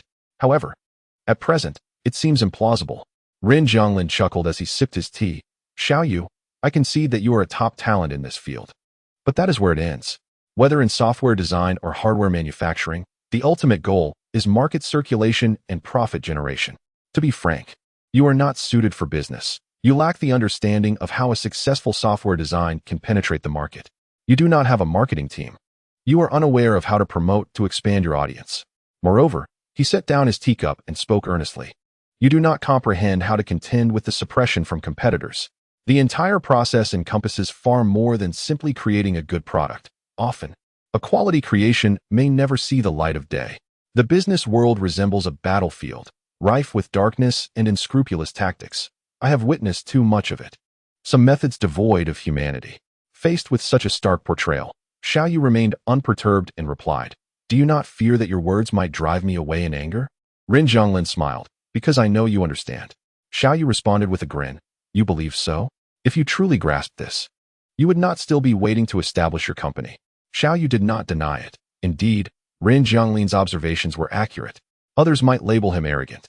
But that was confined to the realm of digital code. These sentiments had also been echoed by He Hongmin in the past, and Xiao Yu was well aware of it. Rin Jianglin, noticing that Xiao Yu had fallen silent, paused momentarily before continuing. Xiao Yu, while Steve Jobs and Bill Gates chose divergent paths, who among us has the authority to declare a victor or a loser? Are you suggesting that I am more suited to be a Jobs rather than a Gates? Rin Jianglin shook his head, asserting that this was merely a matter of personal ambition. If you aspire to be a Gates, you will undoubtedly require a platform to comprehend the intricate workings of both the domestic and global business landscape. You must familiarize yourself with the myriad rules of this circle and forge connections with diverse individuals. In this era, mere talent does not guarantee success. I, Rin Jianglin, do not mind serving as your guide into this arena. Although Haoyan technology is not yet vast in scale, it is backed by the Rin family and can serve as your stepping stone. Xiao Yu met Rin Jianglin's gaze, searching for a hint of cunning in those seemingly sincere eyes. However, no matter how intently he scrutinized, Xiao Yu could not discern any flaw. It was as if the man before him was not a businessman, but rather a devoted and selfless friend. Yet, Rin Jianglin was indeed a businessman, leading such a conglomerate into the world, accustomed to the calculations of that realm. How could he possibly be selfless towards someone with whom he had only a few encounters? Even the most eloquent words were undoubtedly driven by a consideration of profit. Xiao Yu found it difficult to penetrate the depths of Rin Jianglin's thoughts. Turning away from the intense gaze, Xiao Yu chuckled, Boss Run, I truly cannot fathom your intentions. Do not feign that your offer to sign me for 2 years is purely altruistic. If I were to believe you, it would indeed be quite absurd. He shook his head, resolutely stating, Therefore, I will not enter into a contract with you. As if anticipating his response, Rin Jianglin displayed no surprise. Instead, he merely nodded and resumed his leisurely meal, picking up his chopsticks with a deliberate grace. Xiao Yu meticulously observed the man before him, who, despite consuming the same dish, seemed to possess an elegance in his chopstick usage. Since their last dining experience together, Xiao Yu had noted this. It was likely a habit cultivated from excellent upbringing. Rin Jianglin's grip on the chopsticks was impeccable, his posture upright and dignified, with his elbows not touching the table. When he set down his chopsticks, it was done quietly and without pointing the ends at anyone, yet it felt entirely natural, as though such manners were the norm during meals. Xiao Yu wondered if Rin Jianglin had ever indulged in street food, and what that scene might have looked like. The two sat in silence for an extended period, long enough for Xiao Yu to feel uneasy. He found himself gazing at Rin Jianglin's long eyelashes as he lowered his gaze, and, inexplicably, he spoke. However, your words have stirred something within me. Upon hearing this, Rin Jianglin set down his chopsticks, waiting for Xiao Yu to elaborate, clearing his throat lightly. Xiao Yu shifted his focus and said, Rin Jianglin, You ought not to concentrate solely on me. A company focused on technology thrives with an abundance of talent. This is, of course, self-evident. Has Haotian technology recently encountered a bottleneck in its research and development? Rin Jianglin paused briefly before raising an eyebrow. Did you deduce that? Xiao Yu shrugged and casually chewed a morsel of food, replying, well, companies tend to reach out for assistance when they face insurmountable challenges. Rin Jianglin did not conceal the truth. It is indeed the case. Although I am reluctant to sign a contract of servitude with you, I am open to signing a project contract in the name of the team. Intrigued, Rin Jianglin inquired, team? Yes. Xiao Yu replied earnestly as he locked eyes with Rin Jianglin. What your newly established Haotian technology urgently requires is a project that can elevate you to prominence in a short period. However, the distinctive features and highlights of the software cannot be conceived solely by me. So what do you mean by team? The big boss leaned in closer. Their gazes meeting as Xiao Yu smiled. Are you interested in learning about my highly qualified classmates? Rin Jianglin raised an eyebrow. Can you really take charge of them? Certainly not. Xiao Yu straightened his posture and responded, but I can discuss it with them and gauge their interest. And you don't even ask what the project is? Xiao Yu chuckled nonchalantly. Would you really reject a superior project if we were to produce one? Observing the audacious smile on the face before him, Rin Jianglin felt a flicker of intrigue in the eyes obscured by glasses. He paused for a moment, then shook his head and laughed. Xiao Yu, you are truly fascinating. After their meal, Xiao Yu parted ways with Rin Jianglin and contacted several classmates. Upon arriving at the meeting place, he noticed the absence of a few undergraduates and asked, where are the little ones? They had been approached by several companies after the competition and were likely engaged in contract discussions. By the way, Yugo, shouldn't you explain your relationship with Rin Jianglin? Yes, indeed. The award ceremony isn't even over, and you two have already vanished. Wu Jipeng chimed in alongside Wang Zhe. I was just about to discuss this, Xiao Yu said, glancing around. Are we heading back to Shanghai today? Let us return tomorrow. Those younger ones probably don't know when the negotiations will conclude. We ought to wait for them. Very well, let's find a tea house to sit and converse. Noticing Xiao Yu's uncommon seriousness, Wang Zhe understood that they were about to discuss important matters and nodded in agreement. By the time Xiao Yu explained the situation to Wang Zhe and the others, it was already 5 in the afternoon. This is how it stands. However, the specifics regarding project pricing, content, and contracts have yet to be determined. We will certainly need to negotiate those details, and once we secure the project funds, we will split them evenly. Observing the silence among his companions, Xiao Yu continued, Yet, I have not confirmed anything. I merely wanted to consult you first. Of course, if you are unwilling, that is perfectly fine. I shall proceed on my own. It's not that we are unwilling, Wang Zhe replied after glancing at his classmates. We are well aware of our capabilities compared to yours. We have long desired to collaborate with you on a project to observe your methods and practices. Indeed, why would we not wish to work alongside you? What does it matter that we are doctoral students? How many doctoral candidates can secure external projects while still in school? Honestly speaking, we are very eager to seize this opportunity, both economically and educationally. However, but what? It just feels like we would be taking advantage of you. What? What are you all pondering?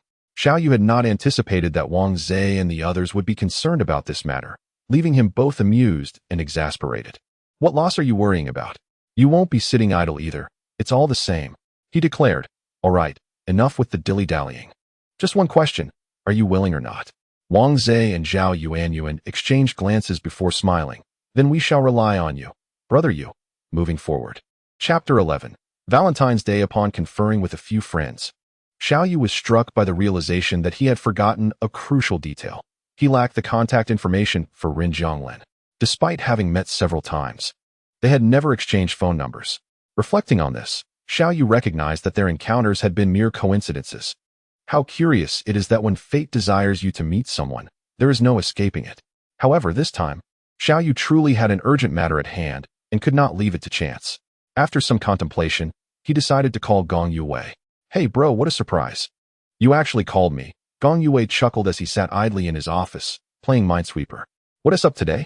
What's Rin Jianglin's number? The moment Xiao Yu's inquiry left his lips, Gong Yue accidentally clicked on a mine, causing an explosion on the screen. Yet, he paid it no mind. Xiao Yu was asking for Rin Jianglin's number. This was significant. The flames of curiosity ignited within Gong Yue's straightforward heart. What is up, bro? Are you contacting the boss for something important? Isn't that obvious? Why would I be calling you otherwise? Xiao Yu retorted, "What is the matter? Gong Yue, your chatter is excessive. Are you going to tell me or not? If you refuse, I might just rummage through your backup contacts myself," Xiao Yu said impatiently. "Hey, don't do that, brother Yu. That's not fair." Gong Yue scratched his head and glanced around to ensure no one was eavesdropping before whispering. "I'm just a bit curious about your relationship with the boss. The other day, you both left after a brief conversation, and didn't he enlighten your little brother?" "What brief conversation?" Xiao Yu inquired, perplexed. "Weren't you discussing something about 400 per hour? What does that mean?" Xiao Yu was momentarily taken aback, unsure of how to explain, and could only respond, "Stop with the nonsense. Just give me Ren Jianglin's number. I have something important to discuss." "Right. I'll get it for you right away." Noticing his senior's reluctance to divulge any details, Gong Yue ceased his inquiries and quickly retrieved the internal contact list, providing Xiao Yu with a number. "This is the office landline for President Ren at the Ren Group headquarters. I don't have his mobile number, but you should reach him through this. It'll likely be Secretary Lei answering. Oh, and make sure to call during office hours and explain your situation." "All right, thank you." "Thank you for what? By the way, brother Yu, are you going home for the New Year this year?" "I'll return on the 30th and stay for a few days." "Why do you ask?" "Perfect. The 14th is Valentine's Day, which is the day before the New Year. Would you like to join me for some festivities?" "You're inviting me to celebrate Valentine's Day? Are you out of your mind?" "I meant to ask if you'd like to attend a social gathering." Gong Yue shook himself and remarked, "On Valentine's Day, our department organized a gathering with the ladies from the HR department. I thought of you being single and asked if you would like to join us." Xiao Yu retorted, "You didn't even say anything clearly. How was I to know whether you have been single for too long and are now dragging me into a state of lunacy? Forget it. I shall not attend your gathering. You should cherish the opportunity yourself." After finishing his words, Xiao Yu hung up the phone without waiting for Gong Yue to respond. Once the call ended, Xiao Yu glanced at the clock. It was 6:30 in the evening. Realizing that others had already left work, he felt no urgency to make the call. He picked up his keys and stepped out for dinner. Not far from his residence lay a narrow street lined with stalls selling snacks and fast food, where 2 low tables and a few plastic stools constituted a small eatery. The alley, unnamed, was casually referred to as Quanjai Alley by the locals. In this bustling alley, Xiao Yu randomly selected a stall to sit at, ordering a rice bowl, a portion of dumplings, and a can of beer. After savoring his meal thoroughly, he contentedly made his way back home. The following morning, Xiao Yu made a call. A girl answered, her voice monotonous and devoid of inflection. After Xiao Yu stated his purpose, she replied, "The president is in a meeting. It should conclude before noon. I will promptly convey Mr. Zhao's call to the president once the meeting is over." "All right, thank you," he responded. "No need for thanks. It is my duty." However, before 11 o'clock, while coding at home, Xiao Yu received a call from an unfamiliar number. "Hello? Is this Xiao Yu?" "Ren Jianglin." Xiao Yu paused his work. "Is this your mobile number?" "Yes, I realized I couldn't give you my contact information last time, and then you called. I only found out your office number by asking Gong Yue." "Ah, understood." Ren Jianglin guessed. "Next time, just dial this number. Will you also share your personal number with me?" Xiao Yu chuckled. "Aren't you afraid I might call you at midnight and disrupt your peace?" "Mr. Xiao, I fear you might be busier than I am. Making this call must have been a rare moment for you." Through the phone, Ren Jianglin's voice sounded slightly distorted, and his laughter carried a hint of hoarseness. Xiao Yu felt a slight itch in his ears and scratched them before continuing. "Indeed, you are right. This call was made in a fleeting moment, but it was necessary nonetheless. Have you made a decision?" "Yes. Shall we set a time to discuss the contract?" It was only then that Xiao Yu realized today was Saturday. Do people really have meetings and work on Saturdays? He pondered, adding, alternatively, "You could send someone to discuss it with us. I understand the president is busy. If it's too much to handle, you needn't come." Ren Jianglin couldn't suppress a laugh. "How much do you wish to avoid seeing me?" The moment the words escaped his lips, he regretted them, as the nature of the phone conversation had blurred the lines of familiarity, rendering his remark somewhat ambiguous. "Ah, dear President, I think of you day and night." Xiao Yu typed away at his keyboard, conversing on the phone while coding, his mind wandering as he spoke without thought. "If the president does not mind the trouble, perhaps you could meet me to alleviate my longing for you."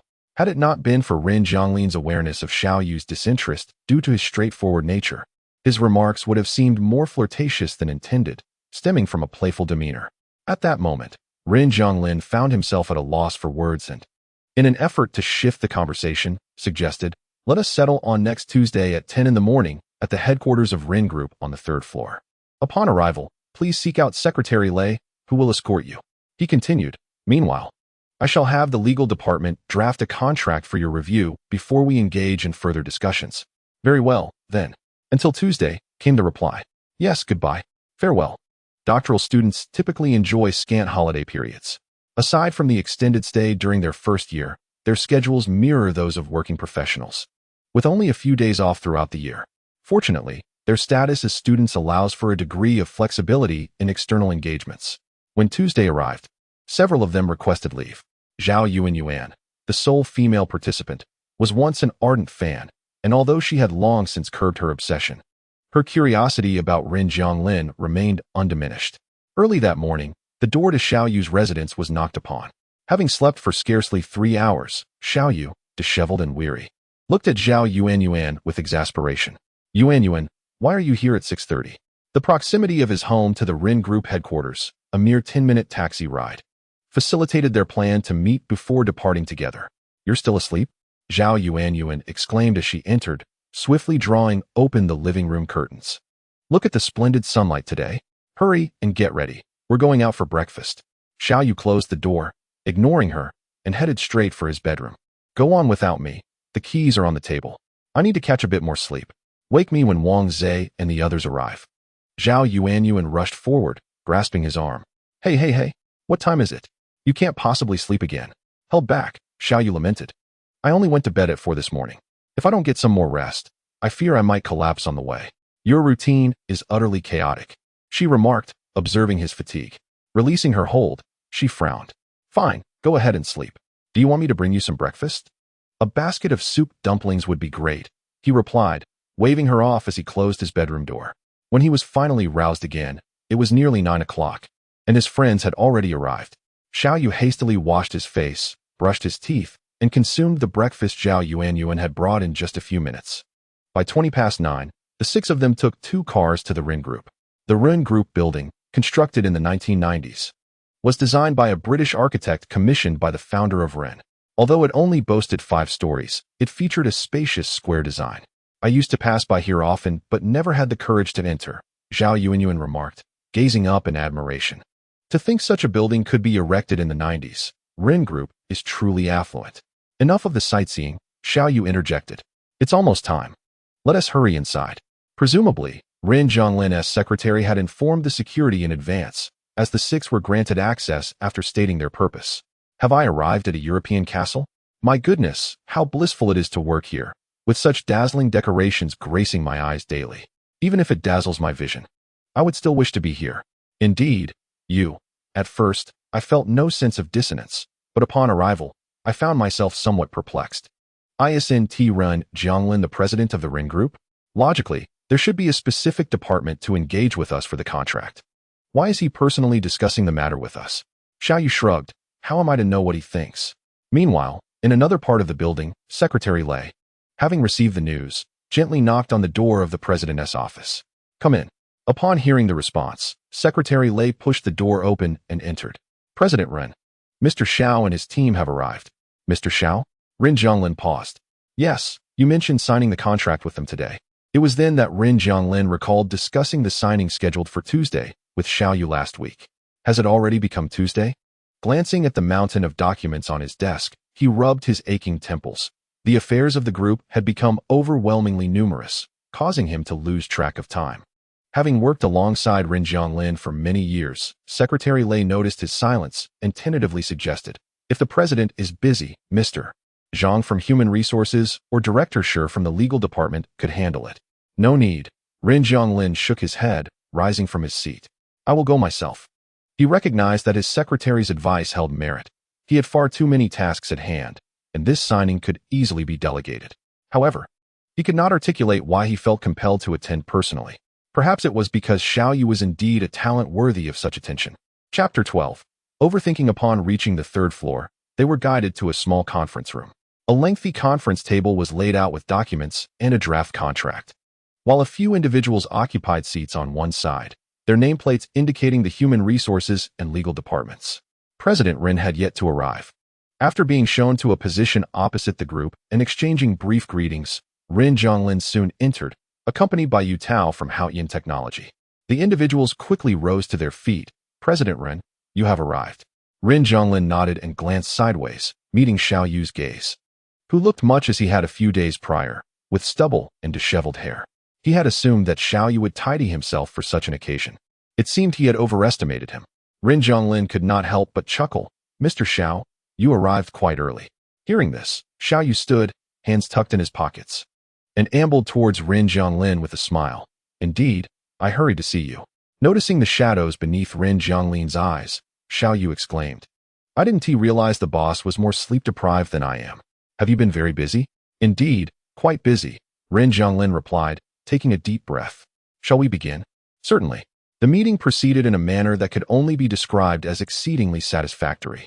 For Ren Zhonglin, the group of doctoral students led by Xiao Yu, who are engaged in technical work, are rather unpretentious.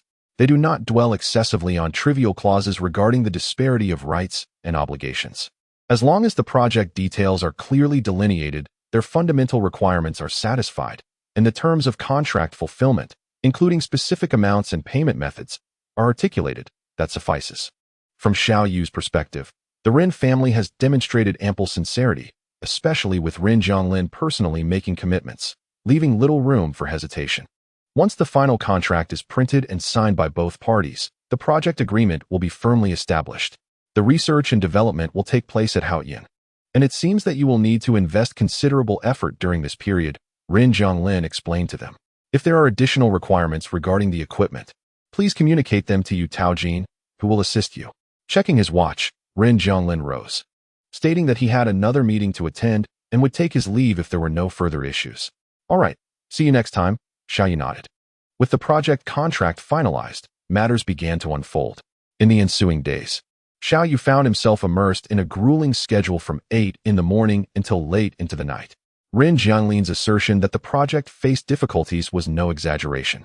The framework initially provided by the project leader was overly broad, failing to accurately estimate the resources and funding required for software development, resulting in a product that was neither here nor there and unsuitable for presentation. I noticed your original proposal was quite commendable, but who on earth is responsible for this detailed design? With so many requirements and no standout feature, do you think simply providing us with a black box structure suffices? Each function's parameters are not defined with sufficient precision, leaving programmers to write code in a whimsical manner? Perhaps they simply have too much money and are playing with fire. Xiao Yu spoke candidly, showing no mercy. Since the goal is to make a striking impact, it is imperative to develop software that highlights specific features. The project design is fundamentally flawed, too broad to find a starting point, and even the most capable technician cannot produce satisfactory results by May of this year. Yu Taojin, standing nearby, offered a wry smile. The design of this project was problematic from the outset. The individuals involved in the initial design were bribed by a rival company, leading to the leak of our design scheme, not to mention the erroneous design itself. By the time the programmers identified the issues, our proposal had already been pilfered. It was a failure on my part to manage effectively and catch the problems in time. Upon hearing this, Xiao Yu glanced at Yu Taojin and remarked, Hasn't Ren Zhonglin dismissed you yet? It seems that President Ren considered my previous lack of management experience and therefore did not impose significant penalties. However, he has indeed insisted that we present a viable plan before the end of the year. To our knowledge, the company that pilfered our proposal has already completed its design using the same scheme. What the hell, why not sue? We have, but as you know, intellectual property lawsuits are time-consuming, and a portion of the intellectual property rights indeed belongs to some of the researchers at Haoyan. The relationships involved are too complex, making it challenging to determine the ownership of the intellectual property. We did not foresee this issue, which led to the problems we are facing. Moreover, President Ren has stated that our priority now is to deliver results and seize market opportunities. He will handle matters with the rival company, Yuan Company. Reflecting on the recent promotional efforts surrounding a travel app designed specifically for renowned tourist attractions, Zhao Yuan inquired. Indeed, they have begun advertising even before the product is finalized? Xiao Yu expressed his astonishment. Perhaps they are seeking to establish familiarity, Zhao Yuan replied. I noticed their advertisements proclaiming coming soon. Stay tuned. It seems they have indeed managed to create a sense of recognition. This presents a significant dilemma. Ren Zhong's implication was clear. Should we consider an alternative strategy? The group exchanged glances. 3 days later, seated at his desk, Ren Zhonglin observed as Xiao Yu and Yu Tao presented their proposal. This plan bears little alteration from the previous version, he remarked. Xiao Yu, without waiting for Ren Zhonglin to invite him to sit, promptly settled onto the sofa to the right of Ren's desk. Did you not conduct audience research as well? This proposal caters to those tourists who prefer not to navigate their own routes, offering them direct access to itinerary suggestions. With just a click, they can finalize their preferred routes, tickets, transportation options, and accommodations.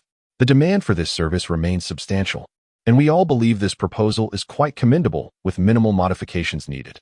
I truly wish to retain this proposal, Ren Zhonglin nodded. However, you must understand that Feng Yuan has already commenced promotions, and their detailed design has been established.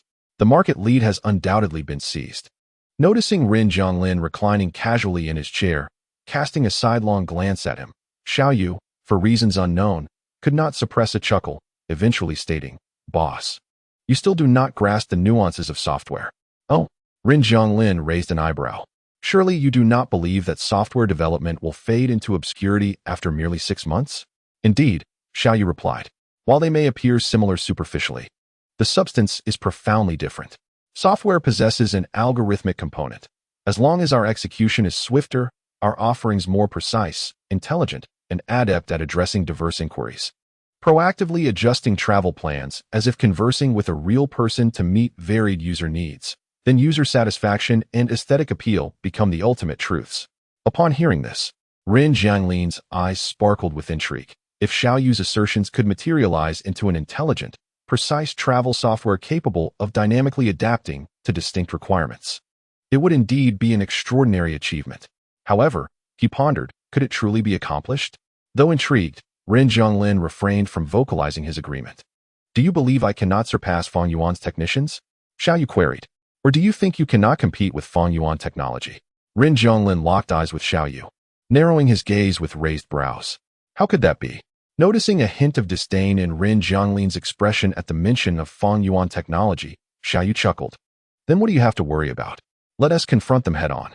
However, I do have a proposal, and I wonder if your company can accommodate it. Do share. I require a substantial number of users to assist me in training the software. Think of it as a newborn infant. The more it is exercised, the more precise it becomes. Furthermore, it necessitates that you and Yu Tao personally visit the XX Big Data Center to discuss some collaborative efforts. As I require a vast amount of data support, Ren Zhonglin gazed at Xiao Yu, a premonition stirring within him that what Xiao Yu was about to unveil could potentially sweep across the national tourism market. He squinted slightly and nodded, very well. With resolute determination, Ren, the esteemed boss, reassured, you can rest assured, I shall not disappoint you. Xiao Yu rose, glancing at the time, realizing it was getting late. Let us return for now. We shall meet again another day. All right. As Yu Tao was to report on some work matters, Xiao Yu felt it inappropriate to remain and thus stepped outside, engaging with his phone while waiting. However, after merely a couple of minutes, with Yu Tao yet to emerge, Xiao Yu noticed 2 individuals approaching from around the corner, one of whom he recognized as Ren Zhonglin's illustrious celebrity companion. Clearly, the young man had noticed him as well, approaching with a gentle and refined smile. Are you Mr. Xiao? Xiao Yu nodded in acknowledgement. Yes. Hello. Greetings, Xu Yu replied with a subtle smile. Is someone inside? Yu Tao is reporting on work. Given the significance of the individual before him to Ren Zhonglin, Xiao Yu observed him with a mixture of curiosity and intrigue. At this point, Xiao Yu still felt detached from the reality of Ren Zhonglin's affection for this man, as he was not part of that world and lacked acquaintances of such ilk. Although many boys in his computer science classes were present, they were all unapologetically heterosexual, utterly captivated by any girl that crossed their path. Thus, he had always assumed that a man's attraction to another man stemmed from certain feminine traits, perhaps a resemblance to a woman or a disposition akin to one. Hence, he presumed Xu Yu would embody such characteristics. Yet, upon closer inspection, Xu Yu was merely handsome, exhibiting an elegant demeanor without any of the stereotypical mannerisms he had anticipated. Reminiscent of characters from Thai cinema, what could it be that captivated Ren Zhonglin about him? Xiao Yu's gaze was unguarded, yet Xu Yu refrained from voicing any thoughts, as they were not well acquainted. When Yu Tao finally emerged, Xiao Yu casually bid farewell and departed. As work progressed, time flew by, and before long, The approach of the new year loomed. At 9:30 that evening, Wang Zhe and Zhao Yuan, unable to endure any longer, entered Xiao Yu's workspace, calling out, "You go. Isn't it about time to leave?" Yet, upon inquiring, Xiao Yu remained silent, wholly engrossed in his computer. "I believe I've come to understand the difference between us and the divine." Zhao Yuan exchanged glances with Wang Zhe and approached to pat Xiao Yu's shoulder. "You go. We're heading out now, all right?"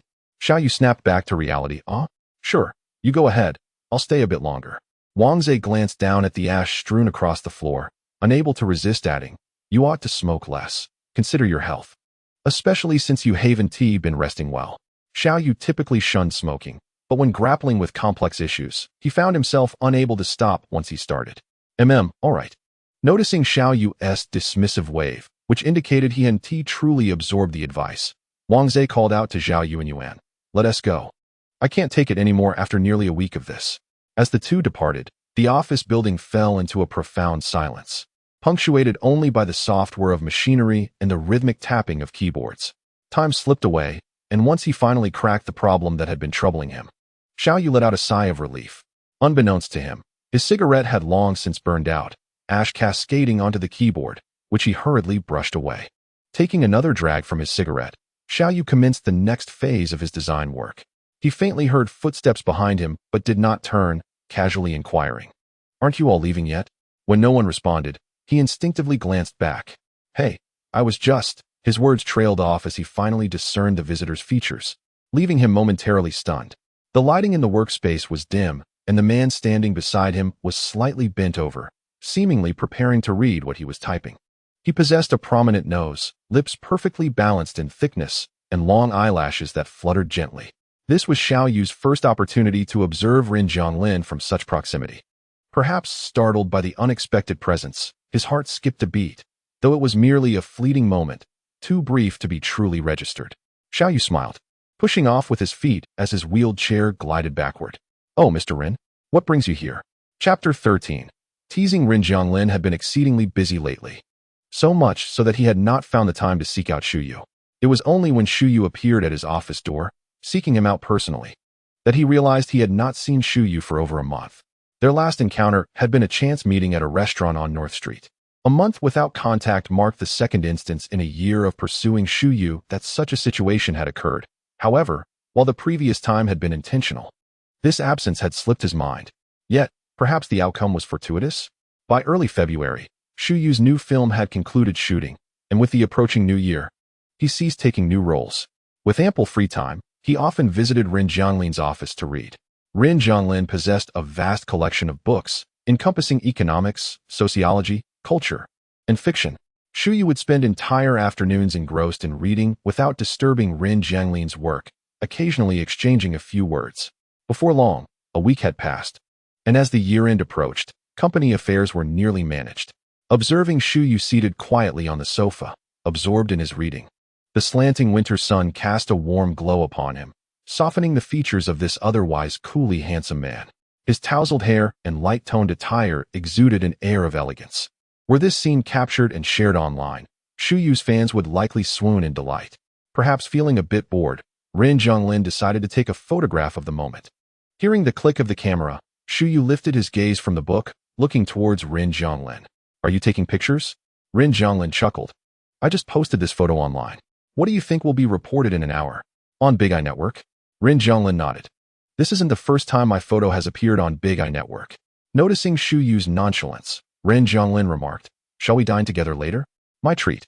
Although they had seen each other over the past week, their busy schedules had prevented them from sharing a meal. If he was pursuing Shu Yu, he needed to invest more effort. "Since it's a treat from the esteemed President Run, can I choose the place?" Shu Yu inquired with a slight smile. "Of course," Ren Zhonglin replied. "Recently, I have developed a fondness for traditional Chinese desserts. I have heard that the swan salted egg yolk puff at Tangu is quite delightful, and their Cantonese cuisine is also top-notch. I wonder if Mr. Run has had the pleasure of visiting? Although I have not been there, I am aware of its reputation as the first Michelin 3-star restaurant in Shanghai, if I am not mistaken." Ren Zhonglin picked up the coat from the hat rack and smiled at Shu Yu, saying, "Let us go then." Tangu's receipt of the Michelin 3-star rating signifies an unparalleled standard in service, decor, and culinary excellence. The beef sourced from Oceania and the seafood freshly caught from the wild are remarkable. The swan-shaped dessert that Shu Yu mentioned is crafted with exquisite detail. Its shell is crisp, and the texture is warm and soothing.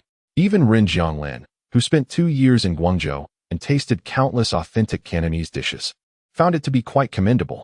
During the meal, the two engaged in lively conversation, with Shu Yu indulging in a bit of low-alcohol wine as he was not driving. By the time they departed, the night had grown quite late. Rin Jianglin intended to escort Shu Yu home. However, midway through their journey, Rin Jianglin's phone rang. Glancing at the caller ID, he saw it was Yu Taojin. Generally, Yu Taojin is quite reliable. Receiving a call at midnight usually implies an urgent matter at the company. Upon answering, before he could utter a word, Yu Taojin exclaimed, "Xiao Yu, are you still at the office? You must hurry back. I forgot to mention earlier that starting tomorrow, we will be on our annual leave. At 1 a.m. tonight, the office building will undergo water and electricity shutdowns, and the elevators will likely be under maintenance during the New Year period. Without air conditioning, the office will be uncomfortably cold." Hearing Yu Taojin's voice, Rin Jianglin frowned. Is Xiao Yu still in the office? He should be, as he has been practically living there lately. I have never encountered anyone as dedicated as he is. Realizing this, Yu Taojin quickly added, "I will contact Xiao Yu now. Mr. Ren, I will hang up." All right.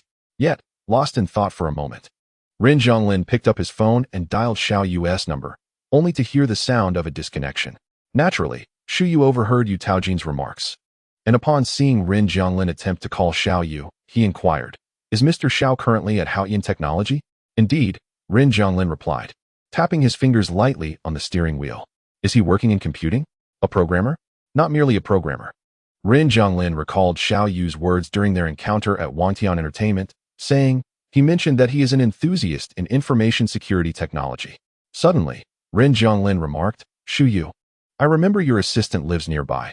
I shall have him come to pick you up." Shu Yu closed his eyes briefly but did not respond. Nevertheless, Rin Jianglin did not wait for a reply. He called Shu Yu's assistant and, upon hearing that they would arrive in 10 minutes, pulled the car to the side of the road. Shu Yu chuckled softly, opened his eyes, and said, "Of course, that is fine." Once he exited the vehicle, Rin Jianglin turned the car around and sped off in the opposite direction. The edifice that houses Haoyan Technology was constructed through a joint venture between the Rin family and Shu Yuan Group. Aside from the Rin family, who retained the 26th floor for themselves, the remainder of the building is leased to various companies for office use. When Rin Jianglin arrived at the building, he encountered a maintenance worker preparing to close the elevator for repairs. Having worked there for many years, the worker was well aware of the ownership of the structure. "Mr. Ren, what brings you here?" he inquired. "Please don't close the elevator just yet. I have some matters to attend to upstairs. Delay the repairs until I return." "Oh, of course, no problem at all. And please inform the property management not to cut the power." As he ascended to the 26th floor, Rin Jianglin noted that most of the lights were already off, and the eerie silence within the building was somewhat unsettling. In his haste, he had forgotten to call Yu Tao to inquire if he had been able to reach Xiao Yu, and it occurred to him that he might have missed him. Nevertheless, Rin Jianglin felt a peculiar certainty that Xiao Yu was still present in the building. Indeed, as he approached the office area, he could faintly hear the sound of typing. Following the sound, he discovered Xiao Yu, seated in the studio, engrossed in his work, his back turned to Rin Jianglin. After a brief moment, the focused individual paused, lit a cigarette, took a drag, and resumed typing. As Rin Jianglin neared, he observed the floor littered with ash and cigarette butts, as well as a takeout container lying nearby, prompting him to frown. "You haven't left yet?" he asked, suspecting that Xiao Yu had mistaken him for someone else. Without responding, Rin Jianglin leaned over to see what Xiao Yu was writing. "Ah, Mr. Rin, what a surprise to see you here," exclaimed Xiao Yu, grinning. Rin Jianglin remained silent, merely glancing at the takeout box as he remarked, "Is this what you had for dinner?" The remnants of the meal bore no trace of grease, suggesting it was quite bland, lacking even the slightest hint of meat. It was disconcerting to see Xiao Yu laboring under such conditions, subsisting on such meager fare. Reflecting on the exquisite meal he had just savored at Tanggu, Rin Jianglin felt an inexplicable sense of discomfort and irritation. Why do you suddenly bring this up?" Xiao Yu scratched his disheveled hair. "What else could I eat? Having something is better than nothing. But now that you mention it, I find myself feeling a bit hungry." Rin Jianglin frowned and advised, "Next time, refrain from eating this." Have Yu Tao hire a chef and convert a break room into a kitchen. Xiao Yu chuckled. Transform the break room into a kitchen? That costs money, big boss. Rin Zhonglin shot him a sidelong glance and replied, It's my company. Xiao Yu paused, realization dawning upon him, and he clicked his tongue. Ah, I completely forgot about that. I always think of Yu Tao as stingy, forgetting that you are the one in charge here, the one who lacks nothing, especially money. After saying this, Xiao Yu stood and stretched. But why the sudden concern for your employees' meals? Did you rush over in the middle of the night? Catching a faint whiff of alcohol, Xiao Yu jested. You haven't been drinking, have you? I merely drove by and thought I would stop in for a visit, Rin Zhonglin replied, uninterested in elaborating. You drove over? Impressive. Big boss. Who still dares to drive after drinking these days? I didn't drink. It was a friend who did, and I may have caught a whiff of the scent. Rin Zhonglin clarified. Oh, which friend would keep Mr. Rin company at this hour? Gazing at the loquacious Xiao Yu, Rin Zhonglin furrowed his brow. Are you not planning to return today? Tomorrow marks the beginning of the holiday, and the building will experience power outages during this period. Of course, I intend to go back. I was initially planning to finish this task before leaving, Xiao Yu replied, patting his stomach. However, now that you mention food, I feel quite hungry and crave some late-night snacks. Perhaps it would be better to address this after the new year. Turning to save the fruits of his labor for the night, Xiao Yu glanced back at Rin Zhonglin and raised his chin. Hey, I'm in the mood for skewers. Would you care to join me? I'm not hungry, and I never indulge in late-night snacks. Rin Zhonglin shook his head. Xiao Yu refrained from further conversation, shutting down his device, grabbing his keys and coat, and seizing Rin Zhonglin's hand, pulling him outside. He laughed as they walked. Late-night snacks are not solely for when one is hungry. They are a delightful experience in the evening. You must try it at least once. Come on, big boss. Tonight I treat you. Order whatever you desire. As soon as he finished speaking, a sharp click echoed, and the entire building plunged into darkness. Oh dear, a power outage? Xiao Yu fumbled in his pocket for his phone, intending to activate the flashlight, only to realize it too had lost power. What about your phone, big boss? Rin Zhonglin produced his phone, adjusting the brightness. My phone doesn't have a built-in flashlight. Grasping Rin Zhonglin's hand, Xiao Yu adjusted to the enveloping darkness. And with the light from the window, he turned to look at Rin Zhonglin and suddenly chuckled. Big boss, I've just remembered something. Although uncertain of what Xiao Yu would say, Rin Zhonglin felt a shiver run down his spine at Xiao Yu's laughter, unable to suppress a frown. It was late at night, and a sudden power outage suggested that Xiao Yu would not share pleasant news. I heard that, Xiao Yu. There's someone in this building. Sensing Rin Zhonglin's grip tighten, as if he had stumbled upon a new discovery, Xiao Yu laughed even more heartily, his spirits soaring. Are you afraid? Chapter 14. A joke. Rin Zhonglin frowned and shook off Xiao Yu's hand, striding towards the door. I am not afraid. Xiao Yu hurried to catch up, grinning as he leaned closer and asked, Then why did you just tell me to be quiet? Big boss, you're truly frightened, aren't you? It's pitch black at this hour. What is the point of saying such things? Hey, if not here in this inky darkness, when else would one share ghost stories? This is precisely the right atmosphere. Right atmosphere? Rin Zhonglin paused and turned to face Xiao Yu. Then tell me, what were you about to say about this building? What else could it be? I heard that someone died here. He had inadvertently learned this tidbit during a casual conversation with a female colleague, who mentioned that the building felt eerie at night, making them reluctant to stay late. To him, it seemed trivial. Death is merely the transition of a life form into matter, nothing to fear. Arriving at the elevator, Rin Zhonglin pressed the button for downstairs, a smirk playing on his lips as he regarded Xiao Yu. Allow me to share a more intriguing tale. Someone indeed died in this building, but it was by suicide. Suicide? Yes, by hanging. The elevator is equipped with a backup power source, enabling its operation even during a power outage. As Rin Zhonglin gazed at the flickering numbers above the elevator door, he inquired, Xiao Yu, do you know what a person looks like after hanging themselves? Xiao Yu squinted. What do they look like? Eyes bulging, mouth agape, tongue protruding, face swollen, and loss of bodily control. With a chime, the elevator arrived at the 26th floor, and the doors gradually opened. Rin Zhonglin paused at this juncture, looking at Xiao Yu, and pointed toward the top of the elevator, speaking in a somber tone. At that moment, that person was hanging inside this elevator, their feet swaying in midair as the doors opened. Noticing the complex and contorted expression on Xiao Yu's face, Rin Zhonglin felt a certain satisfaction, having just been teased by Xiao Yu. Mimicking Xiao Yu's smile, he asked, Are you scared? Yes, Xiao Yu replied, lowering his head and trembling slightly. Unable to suppress a laugh, Rin Jianglin teased, "Then what about just now?" But before he could finish, someone suddenly covered his eyes, plunging him into darkness. Startled, Rin Jianglin quickly pulled Xiao Yu's hand away. "What are you doing?" he exclaimed, but the person before him erupted in laughter, devoid of any semblance of fear. "Ha ha ha, big boss, it seems you really are scared." Rin Jianglin's expression turned serious. He released Xiao Yu's hand and turned to press the elevator button again. When the doors opened once more, he stepped inside without a word. Seeing Rin Jianglin enter and close the doors, Xiao Yu hurriedly stepped in just before they shut. "Hey, I was just joking." Rin Jianglin ignored him, prompting Xiao Yu to touch his nose and ask, "Is what you said true? Did someone really hang themselves in this elevator? Why would they choose this place? Did they want to scare people from using it? By the way, was it a man or a woman?" Xiao Yu rambled on, and Rin Jianglin's ears buzzed from the noise, making it difficult to ignore him. With a slight sigh, he replied, "It was a woman, apparently due to relationship issues. Her boyfriend worked in the company downstairs. A broken heart? That indeed seems rather trivial." After a moment's pause, Xiao Yu continued, "Were you there to witness it?" "Yes. I had business here that day." "Oh." At this point, Xiao Yu realized that his earlier jest had crossed a line. He had not seen it firsthand, so he had not grasped the gravity of the situation. However, Rin Jianglin had faced that scene directly. Who could fathom the emotions involved? With a chime, the elevator reached the ground floor, and Xiao Yu swallowed his apology. Slapping his face to regain composure, he grabbed Rin Jianglin's hand and cheerfully proclaimed, "Let us go.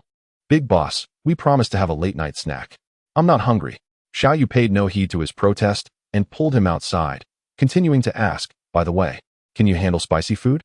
Rin Jianglin glanced at the hand Xiao Yu held, closed his eyes, and conceded, "I can eat a little." The last time they dined together, Xiao Yu had pondered what this elegantly refined man would look like enjoying street food. At that moment, he could not envision it. And now he still could not imagine it being like this. He never anticipated that someone so composed and elegant sitting by the street would feel constrained. He did not foresee that this handsome visage would flush a deep crimson, nor did he expect those profound, shadowy eyes to shimmer with unshed tears. Furthermore, he was taken aback by how those delicate lips resembled the hue of freshly applied lipstick. Surprisingly, it was rather appealing. "Did you not claim you could handle spicy food?" Rin Jianglin was scarcely able to respond before he gulped down several mouthfuls of water. Yet, this did little to alleviate the fiery sensation assaulting his palate. He exhaled cool air, tears nearly spilling from the heat. Noticing Rin Jianglin's neck turning red, Xiao Yu hastily inquired, "Are you allergic? You seem to be turning entirely red." "No," Rin Jianglin replied, pressing his lips together, breathing in cool air. "I didn't expect it to be this spicy." "This is spicy?" Xiao Yu exclaimed in astonishment. "I ordered it mild." "Perhaps the interpretation of spice varies across different regions," Rin Jianglin mused, shaking his head. "The owner is from Sichuan, right?" "Indeed. Zhao Yuan brought me here. The skewers are incredibly authentic." Observing that Rin Jianglin exhibited no further adverse reactions aside from his reddening face, Xiao Yu scrutinized him and asked, "Are you all right? I'll ask the owner to prepare some without spice for you." Turning towards the vendor, he called out, "Boss, could you grill some meat without chili?" "Without chili? That one tea tastes good," the woman replied in a thick Sichuan accent. "Can I add just a touch?" "No, my friend can't handle it." "All right, I'll make it tender and sprinkle some Sichuan pepper. It's fragrant." Once she confirmed, Xiao Yu turned back to Rin Jianglin. "Zhao Yuan is from Sichuan. She comes here frequently." Zhao Yuan. As the spiciness began to subside, Rin Jianglin glanced at Xiao Yu and asked, "Is she the long-haired girl from our team?" "Yes. I always thought she was your girlfriend." "Huh." Xiao Yu swallowed his meat, astonished. "Why would you think that? Seeing how close you two are. She's the class monitor. She gets along well with all of us." Xiao Yu replied nonchalantly. "I thought she might like you." "Impossible." At that moment, the owner presented the grilled meat, and Xiao Yu passed it to Rin Jianglin. "Here, try this. It's not spicy." Rin Jianglin accepted it, saying, "Thank you." "What for?" "Just savor the flavor." As Rin Jianglin took a bite, Xiao Yu eagerly asked, "How is it?" "It's delicious." "Huh, that's great." Watching Xiao Yu tousle his disheveled hair, Rin Jianglin queried, "What about your girlfriend?" "I don't have one. Girls who are into technology are not interested in me." Rin Jianglin smiled at Xiao Yu, but remained silent. The late-night food stall was conveniently located near the residential area, and with its authentic flavors, it attracted numerous spice enthusiasts, filling the small establishment by 1 o'clock in the morning. At a nearby table, A young couple was engrossed in conversation about the latest blockbuster films and television dramas, inevitably leading to discussions about the most popular stars, particularly Shuyu. But I heard he is not gay, right? Who said that? Someone on the internet dug it up, claiming he is being supported by a company executive. Are you talking about the president of Rin Corporation? Yes. Honestly, if I were to be sponsored by that executive, I wouldn't mind at all. The young girl chuckled and remarked, I hear that President Run is quite the handsome fellow. The conversation reached Xiao Yu's ears in its entirety, and unable to suppress his curiosity, he glanced at Rin Jianglin and murmured, You criticize me. Yet I have yet to inquire about your situation with Shuyu. It's all right, Rin Jianglin casually nodded. I encountered him in front of your office that day. Rin Jianglin looked at Xiao Yu, nodding to encourage him to continue. Knowing you fancy him, I paid close attention. Rin Jianglin inquired, What did you observe? He seems perfectly normal, quite the dashing gentleman, not at all effeminate. What is it that attracts you to him? As Xiao Yu spoke, he took a sip of beer, the icy liquid sliding down his throat, sending a delightful shiver through him. Is he effeminate? Rin Jianglin couldn't help but laugh. Do you think I am drawn to that type? Isn't it so? Xiao Yu replied while savoring a skewer of lamb. Otherwise, who would be attracted to men? Rin Jianglin found himself momentarily choked by the spicy aroma wafting through the air, coughing for a while before saying, Everyone is unique, with their own preferences. Do you find him appealing? I suppose so. There are so many celebrities. Why him? Rin Jianglin glanced at Xiao Yu and asked, So, do you have a celebrity you admire? I don't know many, but there is a female star I find quite captivating. What's her name? Dai Qingxi? Her figure is quite alluring. Dai Qingxi, now that's an astute choice, Rin Jianglin remarked, eyeing Xiao Yu. You have an affinity for voluptuous figures? It's not so unusual. Most men would appreciate that. Indeed. Rin Jianglin nodded. For some reason, the two fell into a momentary silence, the atmosphere becoming somewhat peculiar. After a while, Xiao Yu broke the silence, asking, Do you wish to eat anything else? No, that's sufficient. Xiao Yu nodded and called for the bill. Xiao Yu, Rin Jianglin called out. What is it? On Wednesday, the 14th, Wangtian Entertainment is holding its annual company meeting. I will arrange for Haoyan to have its meeting simultaneously. You should come. It should be quite enjoyable. On Valentine's Day? Rin Jianglin smiled indeed. Chapter 15. Self-destruction. As the company's annual leave commenced, the following morning, the WeChat group of Haoyan Technology erupted with a message from Yutao. Songshana, are you joking? Are we really holding the annual meeting with Wangtian? So many celebrities? Yutian, what? Are we supposed to feel inferior among a crowd of handsome men and beautiful women? Kuhani. Goodness, are we walking the red carpet? I don't even own a decent outfit. Should I just wear a wedding gown and play coy? Yutian, walk the red carpet? I fear I might faint right there. Wang Zhe, beautiful women, beautiful women, beautiful women. Yutao, Wang Zhe, your wife is right behind you. Songshanha, what should we do? Are we all supposed to visit a beauty salon for makeovers? Wang Zhe, that might be beyond the capacity of a hospital. There are too many areas that need work. Zhao Yuan, how could this happen so suddenly? I thought the company wasn't holding an annual meeting. I've already purchased my ticket home for tonight. Yu Tao suggested, perhaps you should withdraw or reschedule. President Ren has stated that he will cover the costs of the tickets for this trip home. How about we meet today to discuss our strategy? Indeed, we must not concede defeat. Awoken from his slumber by the urgent call of nature, Xiao Yu glanced at the flurry of WeChat messages that flooded his screen like a barrage of bullets. He yawned and casually replied, You all decide. I'll catch a bit more sleep. With that, he closed the app and fell back into a deep slumber. The recent overtime had been relentless. After finishing a late-night meal with Rin Jianglin and seeing him off, it was already past 2 in the morning, leaving him utterly exhausted. In a nearby cafe, Yan Kiki, who was delivering New Year gifts to her seniors, erupted with excitement upon hearing the news. Senior sisters, are you attending the Wangtian Entertainment Annual Gala?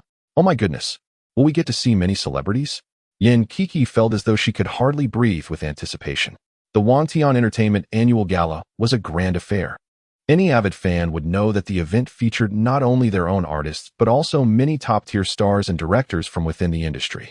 Rather than merely an annual meeting, it was more accurately described as a grand celebration. Once the invitation from Rin Jianglin was issued, which celebrity would not scramble to attend? Which luminary would not wish to lend their presence? Yet, despite the grandeur, it was fundamentally their company's private gathering, closed off to the public, with fans only able to catch glimpses through photos captured on the day of the event. Now, however, her senior sister had suddenly informed her that they could attend. Indeed, since Yuan is a newly established company with a small number of employees, President Rin has arranged for us to join the annual gala. The 6 of us, having signed project contracts with this company and still being here while the project is ongoing, will accompany them to the event, Yuan explained, smiling at Yan Kiki. Weren't you supposed to go home? What brings you back? I did return. After completing my work for the innovation competition, I headed home. My family is in the countryside of Jinhua, where we always prepare rice cakes and ham for the new year, Yan Kiki replied, as she set her suitcase down and began to unpack.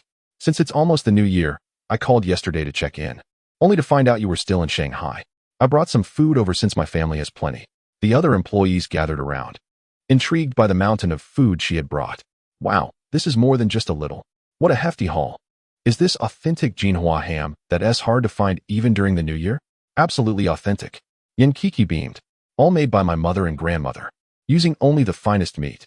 The taste is on par with those renowned shops. Yuan, your junior sister is quite thoughtful.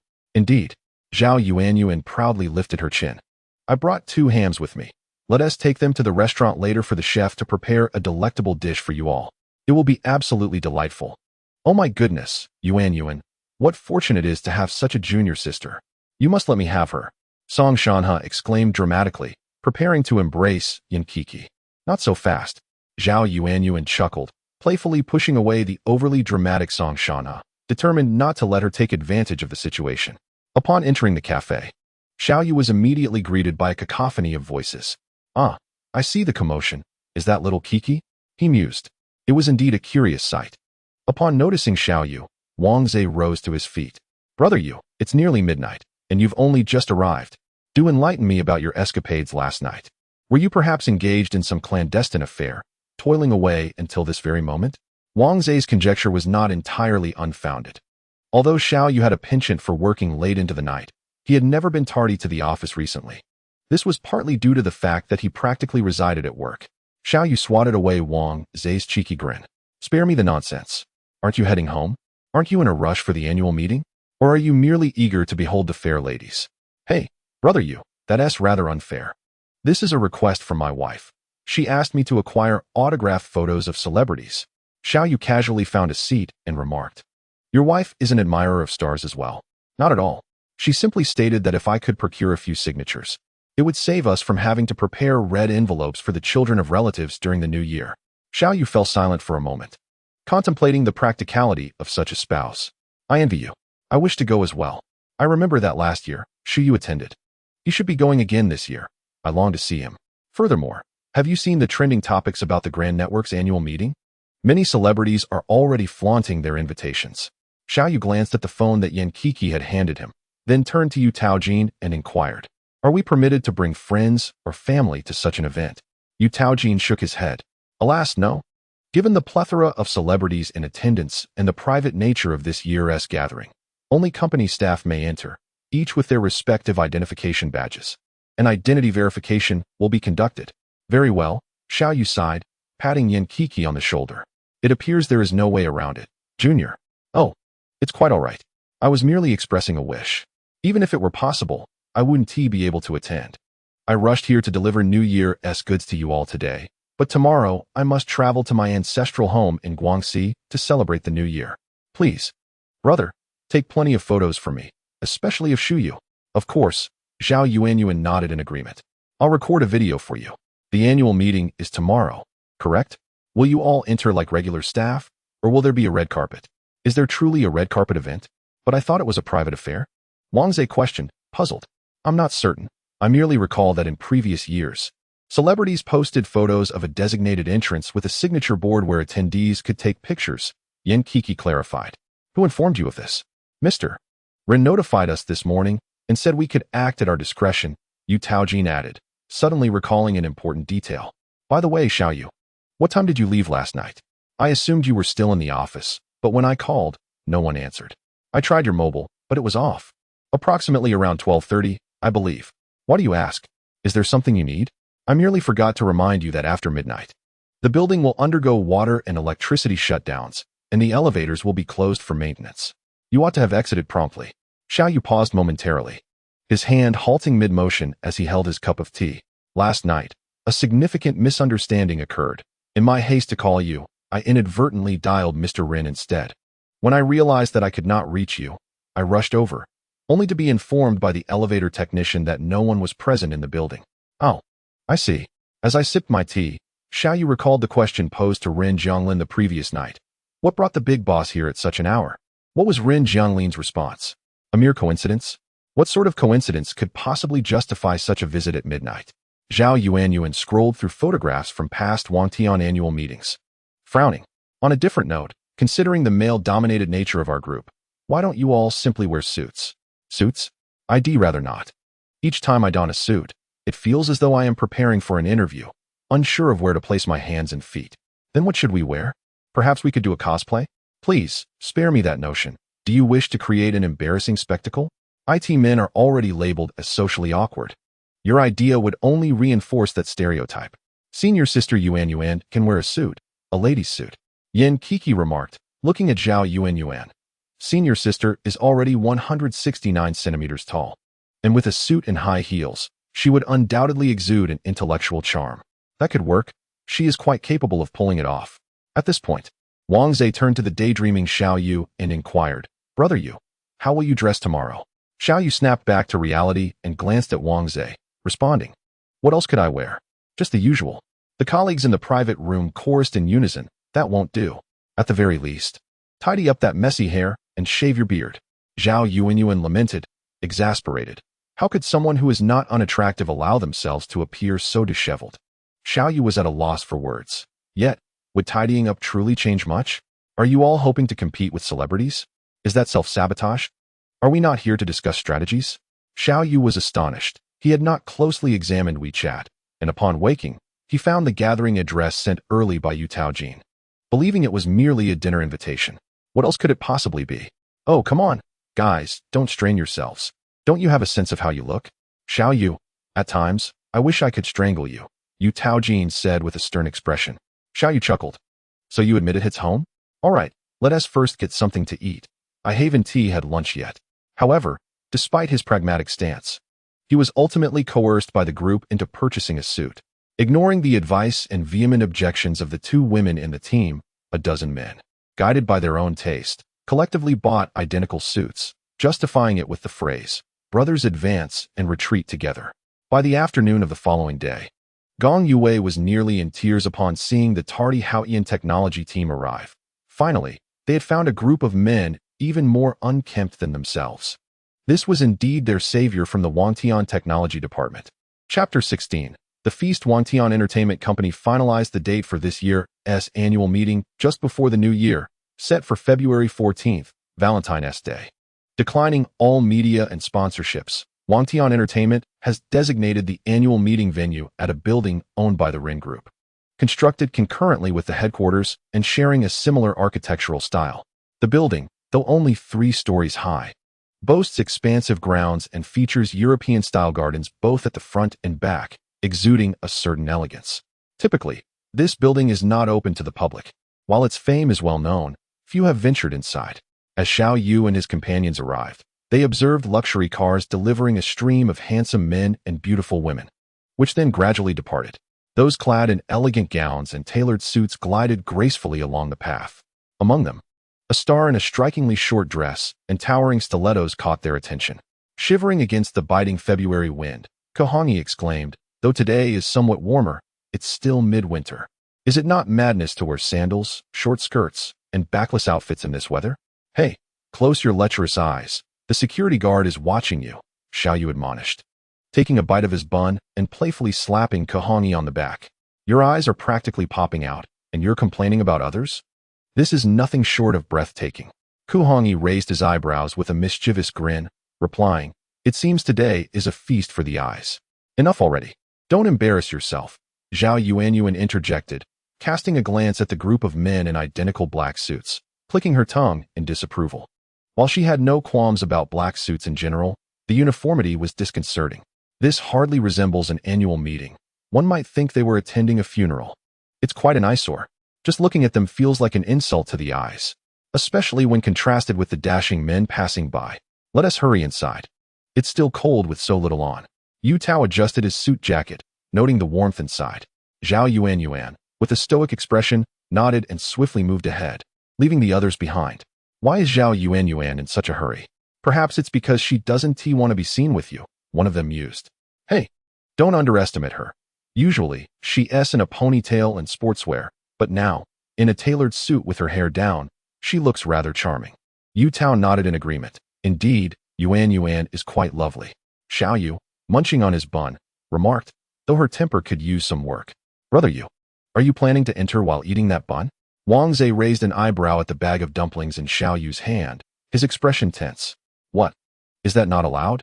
I haven't had lunch yet. Well, then why are you complaining? Xiao Yu questioned, bemused. It's just an annual meeting. It's meant to be enjoyable. Why make such a fuss? However, upon entering the grand hall after presenting his work ID, he quickly reconsidered. The vast space was bustling with men and women.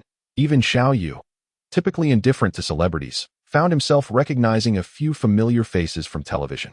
At the elevated platform of the banquet hall, an unknown pianist played elegantly, the melodies resonating throughout the venue. Surrounding the spacious hall were self-service stations offering an array of beverages and delicacies. A 30-square-meter sunken pond adorned the center, nurturing aquatic flora. Everywhere one looked was a picturesque scene, with a plethora of strikingly handsome men and beautiful women. It was less of a corporate annual meeting and more akin to a grand feast. Xiao Yu scanned the surroundings, searching for Rin Zhonglin. But after a prolonged gaze without success, he instead encountered Gong Yue. Xiao Gu, you finally arrived. Gong Yue exclaimed, approaching in a flamboyant blue suit. You have no idea the humiliation I endured today. Humiliation? Who would dare to demean you? Such a peculiar taste. Xiao Yu remarked, slightly distasteful, averting his gaze. What are you wearing? You look like a seaside wall. Wait, didn't you say you were going to a social event for Valentine's Day? How did you end up here? Our information department initially planned to attend the social event today, but the company unexpectedly announced the annual meeting would be held today, thus canceling our plans. Cancelled? But weren't you eager to find a girlfriend? Ah, brother, you don't understand. Look, Gong Yue leaned closer to Xiao Yu. Gesturing with his finger, the beautiful ladies can only be seen once a year, but a girlfriend can be found every day. Oh, is that so? Xiao Yu quipped, casting a sidelong glance at Gong Yue. But for you, it seems the beautiful ladies can be seen once a year while a girlfriend remains elusive for 26 years. Doesn't he it? You see right through Gong Yue, Wang Zhe chimed in, joining Xiao Yu. He turned to introduce Gong Yue to others. This is Gong Yue, also from T University, 1 year below us. Hello, everyone. I'm from the Wangtian Information Technology Department. Most of the folks in my department are over in Area A playing games. Wangtian, Haoyan, we're all part of the same clan. So I hope the big shots will look after us in the future. Playing games? At this mention, Xiao Yu noticed the eastern side of the hall indeed had 4 rows of integrated machines. Are they providing computers for gaming at the annual meeting? Yes. Many of the stars enjoy gaming. The planning department sought opinions and made the arrangements, Gong Yue explained. Shall we go see what they're playing? It's been ages since I last gamed, Yu Tao suggested. Sure, let us go, Gong Yue replied with a smile. Xiao Gu, are you coming?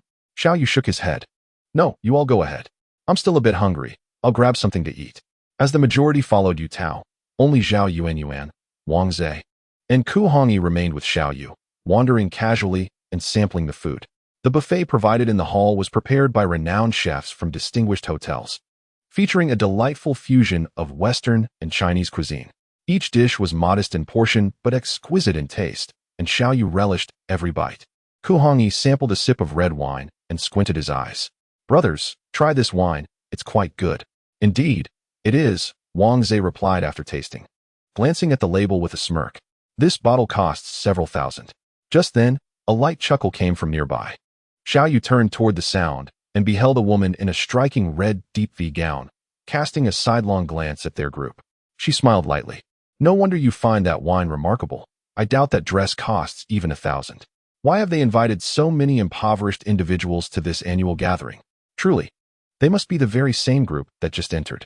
What purpose could they possibly serve, dressed in black as if attending a funeral? Xiao Yu furrowed her brow, poised to speak, when Yuan suddenly stepped forward, her height accentuated by the 8-centimeter heels she wore, casting a condescending glance at the actress, who, despite her towering stilettos, was still shorter than her by half a head. You must be Wen Shuiyao, correct? I recall your official height is stated as 163 centimeters. Wow. Everyone claims you're probably only 156 centimeters. I didn't think so when I saw you on television, but witnessing you in person, what's this 156? You're likely not even 150. What do you mean? When Shuiao stammered, "You should be quiet," Zhao Yuan interrupted, then glanced at the short-skirted woman beside her, stating, "We are here to send you off. You wretched hag." After uttering those words, she looked at her three companions. Though she personally found the scene reminiscent of a funeral, she could entertain such thoughts privately. However, others were not permitted to voice them. "Let us go. This kind of ignorance is nauseating." Beside her, Wang Zhe chuckled, "Sister Yuan, your boldness is truly impressive." "I'm merely rescuing them," Zhao Yuan replied with a smile. "Were you all about to retort?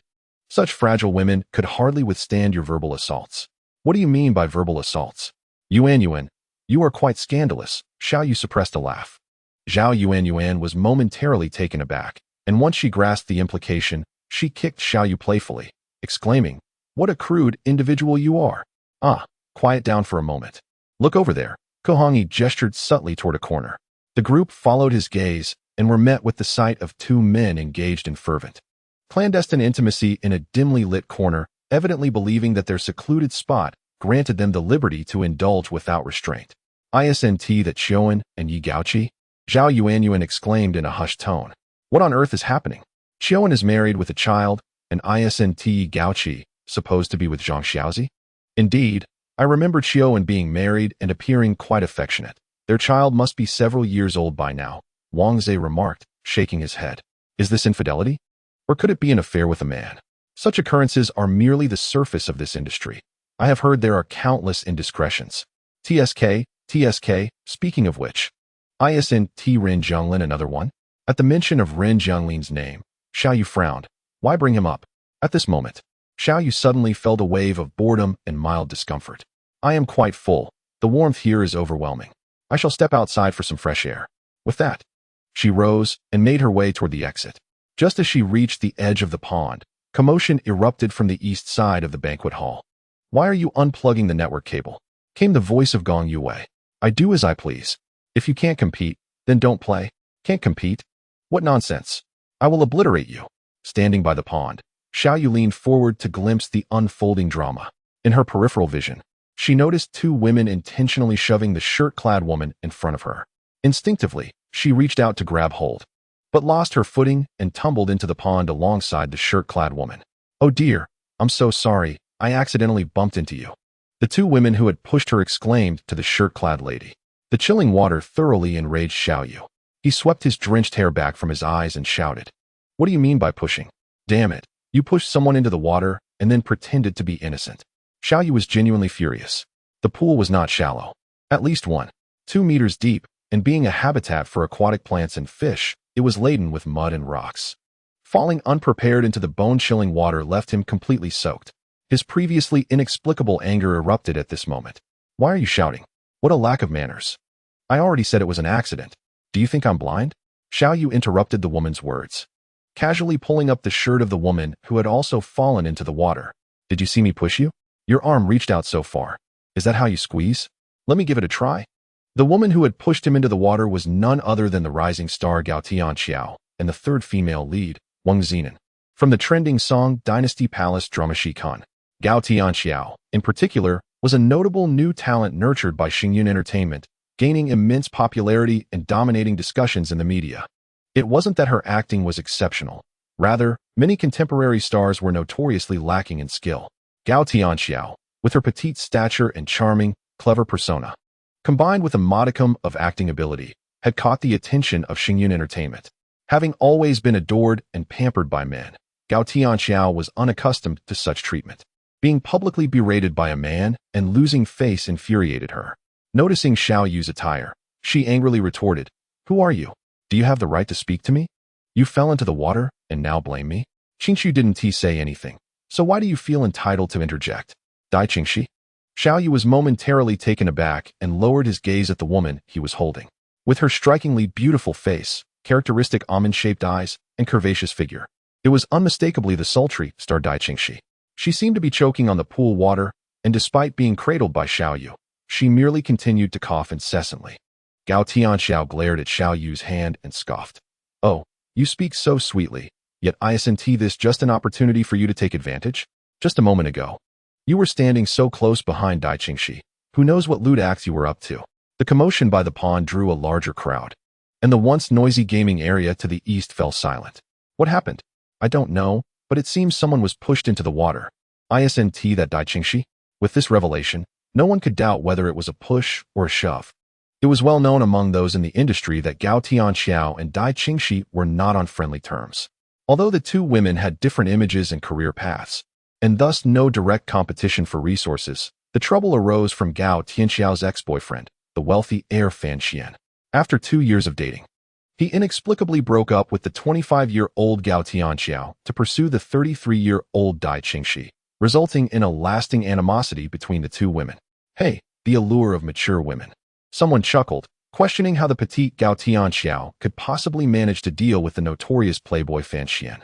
The murmurs of the onlookers reached Xiao Yu's ears, and as he gazed at the haughty woman by the pond, he couldn't help but smile. What is your name? This was the first time Gao Tianxiao had been asked her name since gaining fame, and she found herself momentarily at a loss for words. When she finally registered that someone was laughing beside her, she became flustered and began to protest, claiming that Xiao Yu was maligning her while engaging in misdeeds himself. Thus, before Rin Jianglin even entered the venue, he was already aware of the commotion. Following the sound to the center of the hall, he spotted Xiao Yu, drenched and standing in the pond. His wet hair was pushed back, revealing his forehead, while his black-rimmed glasses were nowhere to be found, exposing his face completely. Rin Jianglin was momentarily taken aback. His features were distinct, with a high nose and slightly squinted eyes, while he could not be described as overwhelmingly handsome. The presence of a small mustache added an unexpected ruggedness, perhaps a hint of a charming rogue. Seeing him approach, some individuals hurriedly made way, exclaiming, "Mr. Rin, you're here." Rin Jianglin, observing Xiao Yu holding on to Dai Qingxi in the pond, furrowed his brow. What is happening here? Gao Tianxiao, noticing his arrival, rushed forward. Her exquisitely delicate face flushed, and her large eyes brimming with tears as she looked up at Rin Jianglin, appearing deeply aggrieved. Although Xingyun and Wangtian Entertainment were not directly affiliated, rumors of Wangtian's intent to acquire Xingyun had circulated, leading the artists of Xingyun to somewhat consider themselves part of Wangtian Entertainment. Thus, upon encountering Rin Jianglin, they eagerly sought his attention. With just one utterance of Mr. Ren, tears began to stream down her face as she lamented, I accidentally pushed this gentleman and Sister Qingxi into the water. But he clearly had ill intentions towards Sister Qingxi and is now accusing me of pushing him. Xiao Yu, noticing Rin Jianglin, observed how the previously arrogant woman had transformed into a picture of vulnerability, sobbing to him. He muttered in astonishment, this woman is quite the actress. She can cry on command. Dai Qingxi, supported by Xiao Yu, let out a giggle.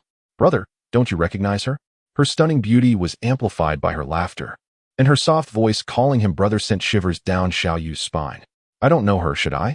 He replied. Dai Qingxi laughed again. Not at all. Their conversation was audible to Rin Jianglin, who glanced at the tearful Gao Tianxiao beside him and suddenly felt a wave of irritation. Xiao Yu, Rin Jianglin said, his gaze shifting from Xiao Yu's hand resting on Dai Qingxi's waist. You should come up now. Do you intend to stay submerged? The sight of Rin Jianglin after several days lifted Xiao Yu's spirit somewhat. Yes, since the boss has spoken, I shall refrain from playing the victim. With that, he assisted Dai Qingxi to the edge of the pond and helped her out. Thank you, big brother. Dai Qingxi smiled at Xiao Yu, extending her hand towards him. Shall I pull you up? You won't be able to, Xiao Yu replied, shaking his head. Dai Qingxi's shirt was completely drenched, revealing her undergarments with stark clarity. Xiao Yu, shedding his jacket, offered it to her, saying, although it is also wet, it will suffice to provide some cover. Upon hearing this, Dai Qingxi's eyes sparkled momentarily, and after a brief pause, she smiled as she accepted Xiao Yu's garment, expressing her gratitude. Thank you, brother. No need for thanks. Xiao Yu waved his hand dismissively, then turned his gaze towards Rin Jianglin, raising his brows with a smile. The pool is a bit high. Could you lend me a hand? Sure. Gao Tianxiao, who had been observing, turned pale upon hearing Rin Jianglin's response. She had never anticipated that this casually dressed man would share such a close rapport with President Ren. Gao Tianxiao's anxiety was of no concern to Xiao Yu. As Rin Jianglin bent down, extending his hand, Xiaoyu grasped it, locking eyes with him as he playfully touched his nose and said, "Do you have any spare clothes? My underwear is thoroughly soaked." Rin Jianglin paused for a moment, then chuckled softly. "There's a lounge on the 3rd floor. I have some clothes there. We can change later." "That works." Once Rin Jianglin pulled Xiaoyu up and led him upstairs, a crowd of onlookers began to chatter. "Who is that person? What is their background? I've never seen President Rin be so familiar with anyone. Indeed, he isn't like this even with President He." Gao Tianxiao felt defeated. The lounge Rin Jianglin mentioned was less a lounge and more a luxurious suite, complete with a living room, kitchen, shower, changing room, and bedroom, far larger than Xiaoyu's modest apartment. While showering, Xiaoyu called out to Rin Jianglin outside, "Who was that woman just now? Didn't you already know?" "That's Dai Qingxi. Last time, you mentioned you liked her. I was referring to someone else." Rin Jianglin furrowed his brow. "Gao Tianxiao, what is this? Are you interested in that type?" "No way, I can't handle that." Xiaoyu turned off the water, wrapping a towel around himself as he emerged. "Boss, don't you company executives screen the artists for intelligence or moral character? Are you done?" Hearing the door open, Rin Jianglin turned to see Xiaoyu half-naked. He hesitated before diverting his gaze, turning his back to Xiaoyu and saying, "I had my assistant buy some clothes. They're on the rack outside the bathroom. Feel free to choose. You even bought them for me. I wouldn't mind wearing yours." Xiaoyu chuckled. "I would mind," Rin Jianglin replied, frowning. "Indeed, indeed." Xiaoyu began, but suddenly stopped. Rin Jianglin turned back, puzzled. "What's wrong?" "Shoo, boss, did you hear something?" Xiaoyu approached the sofa, bending close to Rin Jianglin's ear as he whispered. "A sound?" Rin Jianglin paused, then noticed a faint sound of heavy breathing, subtly drifting into their ears, both suggestive and intoxicating. "It seems someone next door is quite spirited." Xiaoyu's low voice lingered in the air, causing Rin Jianglin to feel a slight itch in his ears, awkwardly stepping back. "I just noticed a black mole behind your ear," Xiaoyu remarked, reaching out to touch it. "Oh, your ear is quite warm." "Xiaoyu." Rin Jianglin abruptly rose to his feet, intending to voice a few words, yet in that moment, he found himself at a loss for what to say. Ultimately, he could only utter, "Quick, put on some clothes. I must go downstairs shortly to deliver the New Year's speech." "All right, I'll be ready in a moment." Once Xiaoyu emerged clad in a t-shirt and jeans, the two of them made their way back to the hall together. As they reached the 1st floor, Gong Yue and Wang Zhe rushed towards them, exclaiming, "You go. Shall we play some games?" "Not today. But we lost." "Lost to those celebrities?" They brought in professional esports players, and that one lad among them was exceedingly arrogant, mocking our IT team. "You go. You must avenge us." Chapter 18. The dismal technology. Last year, a zombie headshot game titled Apocalypse took the nation by storm. This game was developed by a domestic gaming company of modest stature, set against a backdrop of a world ravaged by zombies. Initially designed as a competitive game centered around team-based zombie extermination, it languished in mediocrity for over half a year until one day, a player who had been focusing intently on headshots discovered that the weapon in their hand, be it a gun or a dagger, could suddenly obliterate both enemies and even teammates' heads. This glitch sparked immense interest and ignited inspiration within the development team. From that point on, the game restricted ammunition, evolving into a survival shooter that combined zombie slaying with resource scavenging, transforming into a game reminiscent of a close-quarters combat scenario akin to CS. The competition shifted from merely counting headshots to a genuine struggle for survival in a post-apocalyptic world, where the lurking threats of opponents and one's own inadequate skills were far more terrifying than the mindless zombies. How could one not fear the potential for self-destruction, where a single misfire or misidentification could lead to the downfall of one's own team? This game rapidly gained explosive popularity nationwide. Perhaps due to a long drought of blockbuster titles, the gaming company cherished this wave of enthusiasm, investing heavily to recruit renowned designers from both domestic and international arenas to continuously refine and expand the game. By early this year, this fervor had even begun to permeate Western nations, known for their dominance in game design. Naturally, the game showcased during this annual meeting was Apocalypse. To be candid, Wang Zhe and his companions harbored no fear of competing against celebrities. In fact, they felt a thrill in anticipation of the moment they could triumph over them. It was not that there were no celebrities skilled in gaming, but for Wang Zhe and his peers, most of these stars were merely flashy players with little substance, lacking any real technical prowess. However, celebrities nowadays often relish portraying themselves as internet-addicted youths or esports prodigies, with several leveraging their fame to associate with renowned esports figures. For instance, the group of 8 stars opposing Wang Zhe, led by Yuan, comprised 6 men and 2 women. Although Yuan was not an artist from Wangtian Entertainment, the technical department within the entertainment company was well aware of his vengeful nature.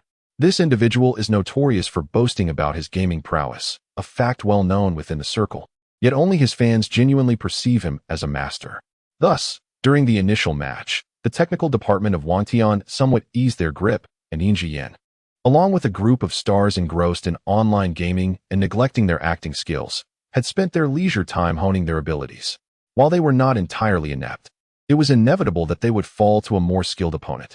However, Yu Taojin was an entirely different story.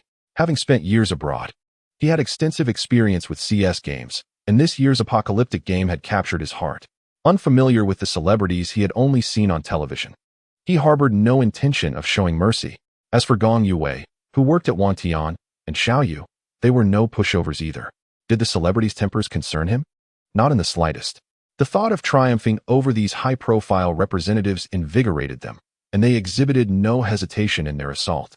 Before the game concluded, Yu Taojin remained unscathed, while 8 celebrities had already met their demise, leaving only 2 women and 1 man standing. After being eliminated with a headshot, Yuan lost face, and as Gong Yue aimed at Ding Shanjie's head, Yuan severed his internet connection. "What the hell? Are you an idiot?" Gong Yue exclaimed, rising from his seat. "You're the idiot here. Instead of dealing with the horde of zombies, you focus solely on us? Do you really think you lot can handle that swarm alone?" In every round of the game, besides the opposing team, there were hundreds of zombies lurking ominously. Victory was only achieved when the zombies were defeated, and the opposing team was entirely eliminated. Generally, these teams engaged in collaborative tactics, biding their time to strike back. Hey, whether I can handle it is my concern. But what does your disconnection signify? The 2 teams were embroiled in a heated argument until Wang Zhe arrived with a suggestion for another round, prompting a temporary ceasefire. However, this time, a new team was added, and among the 8 newcomers, 4 were familiar to Gong Yue, all renowned experts in the esports arena. One of them, named Zheng Hao, known in the game as Cold Frost, was recognized for consistently dominating the leaderboard in the eastern region of the apocalypse. Gong Yue often watched his game streams online. Unsurprisingly, under the relentless assault of both teams, Gong Yue's squad, hiding and struggling for 20 minutes, was ultimately eliminated. The large screen magnified their demise countless times. Wang Zhe clenched his teeth. "If you have the ability, let's have another round. We can swap out a few players. Bring it on, 10 rounds if you wish. Feel free to change anyone." As Wang Zhe turned away to speak with a young man with a beard, someone shouted from that direction, "Hey, are you really studying computer science? Don't tell me you have a fake diploma." Victorious, Yuan scoffed. "So you're from a tech company? Your skills are pathetic." Indeed, their skills were lacking. Zheng Hao, known as Cold Frost, chuckled. "I thought this group, spending all day in front of computers, would have at least built some endurance." They all appeared to be graduates from prestigious universities, certainly among the top 10 in the country. It seems those years of study were utterly wasted," Zheng Hao remarked with laughter. Xiaoyu, following Wang Zhe and the others to the eastern district, overheard this conversation. Wang Zhe frowned and asked, "Who are you? Is it a lack of education or something else? Comparing esports to IT? Do you think those who study IT are like you, idly clutching a computer and playing games all day? Even without such distractions, I could easily outmaneuver you." Xiaoyu glanced at the large screen displaying the results.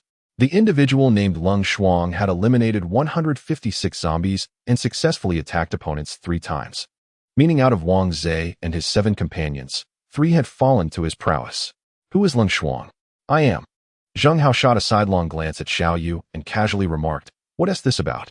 Upon recognizing the speaker as the earlier, somewhat ignorant youth, Xiaoyu met his gaze for a moment before suddenly squinting and smiling. "Then let me show you just how misguided your assumptions are." "Oh, is that so? I shall be waiting." Xiaoyu's words were undeniably provocative. To be candid, even those present who were not gamers understood the true strength of Lung Shuang. Aside from holding the top rank in the entire Huadong region, in January, a national competition was organized by the gaming company, inviting the top 10 from 12 servers across the nation to compete. Lung Shuang and Zheng Hao's team ranked first overall, with Zheng Hao personally placing within the top 3, separated from the first and second only by a mere few points. It is not to say that Zheng Hao excels at every game, but at least in this apocalyptic-themed game, he stands among the elite. Yet here was this young man with a small mustache daring to challenge him? How utterly presumptuous! Not to mention others. Even Wang Zhe and his companions, upon regaining their composure, felt a sense of hopelessness. "You go, do you feel confident?" Wang Zhe approached and sat down, whispering to Xiaoyu, "If it comes to it, let us just stall for time and try to eliminate those foolish stars from Team B." Xiaoyu took the headphones, eyeing Wang Zhe with a grin. "Wang Zhe, Haven T, I always told you, even if you lack confidence in your skills, don't project that onto me." "Who the hell lacks confidence?" Wang Zhe punched Xiaoyu playfully, laughing. "Then tell us your plan. We'll follow your lead." "What is the plan?" Xiaoyu looked over at the relaxed group of men and shouted deliberately, "Let us go in head first and crush them. Otherwise, we might as well save it for the new year." Ren Zhonglin, listening nearby, felt a mix of amusement and disbelief. Xiaoyu's IT skills were unquestionable, but after all, gaming and IT are not the same. This person spends his days designing and coding. How could he possibly find time to game? "Are you truly okay?" Ren Zhonglin inquired. Eyeing Xiaoyu, "I know a bit about Zheng Hao. He is indeed a gaming prodigy. Those who can survive in esports and enter this circle are not to be underestimated." Xiaoyu looked at the people around him, smiling as he dragged a chair over, patting it. "Come, big boss, let me demonstrate how to take down a god, how to sever his neck and obliterate his head." Ren Zhonglin glanced at the chair, raising an eyebrow. "I want to be sitting here, as I have to deliver New Year-esque greetings on stage. But since you claim you will be taking his neck, I shall await the spectacle." Unable to secure the presence of others, Xiaoyu pouted and pushed the chair aside. "Fine, just keep your eyes on the big screen." Ren Zhonglin nodded, just as his assistant arrived to escort him on stage, and he departed. After delivering a few simple New Year wishes before the game commenced, Ren Zhonglin prepared to check on Xiaoyu's side, but just then, Shuyu entered and approached. Upon encountering Shuyu, Ren Zhonglin smiled and remarked, "I thought you wouldn't come today." When General Ren extends an invitation, one must attend regardless of the weather, he replied. "Were you delayed by something?" "There was an accident on the road, which caused some traffic." Noticing Ren Zhonglin's gaze wandering elsewhere, Shuyu followed his line of sight and inquired, "A gaming competition?" "Indeed." Ren Zhonglin responded, still focused on the distance. "I recall that you indulge in this game occasionally?" "Yes, I've been playing it from time to time lately." Glancing at the group seated over there, Shuyu chuckled. "Yuan and his crew? And Leng Shuang? Do you know them?" "Not personally, just by reputation." Shuyu shook his head. "They are top players in the same game zone." "Who are they competing against?" Shuyu could not see the individuals in Xiaoyu's team as they were turned away from him. "Xiaoyu and his friends," Ren Zhonglin stated. "Mr. Xiao is here as well." Shuyu was taken aback. Today's annual meeting includes employees from Haoyan. As the screen displayed the commencement of the game, Ren Zhonglin suddenly asked, "What do you think his chances of winning are?" Shuyu smiled and replied, "To be honest." Upon seeing Ren Zhonglin grin, Shuyu continued, "To be truthful, I don't believe he can." However, before he could finish his thought, an explosive sound erupted from the eastern side of the banquet hall. "Oh no, Yuan is out." Within less than half a minute of the game starting, Yuan was swiftly eliminated by an opponent named Xiaoyu, who appeared out of nowhere with ruthless efficiency. "What game are you playing? Are you blind?" Yuan seethed, forcefully slamming his mouse against the computer screen. Xiaoyu chuckled. "I play precisely as if I were blind." Chapter 19. The versatile One Xiaoyu's gaming prowess is truly exceptional, a fact known only to those who have had the privilege of playing alongside him. Before familiarizing themselves with Xiaoyu, Wang Zhe and his companions conjured images of a technical genius, a hacker, a rogue, and an IT legend. In their minds, someone like Xiaoyu, who dedicated so much time to IT skills, could hardly spare time for gaming. After all, esports and IT are entirely distinct realms. Gaming demands time and practice to achieve mastery, a journey that requires considerable dedication. No individual can be an expert in every field. Attaining the pinnacle of one industry is already a rare feat. Xiaoyu's prowess in IT at such a young age is remarkable, making him a master in one domain. So how could he possibly excel astonishingly in another? Thus, upon first hearing friends mention the legendary Xiaoyu's gaming skills, Wang Zhe and his friends merely thought, "Oh, he excels at gaming," and that was the extent of their impression. This degree of skill merely suggested that he could hold his own among friends without causing harm, and could win a few matches among the average players to indulge in the thrill of victory. However, this notion was utterly shattered the first time they played with Xiaoyu. His abilities transcended mere skill. It was then they realized that Xiaoyu possessed an extraordinary memory. Such remarkable memory allowed him to master the terrain, discerning where opponents might lurk and where to conceal oneself to strike.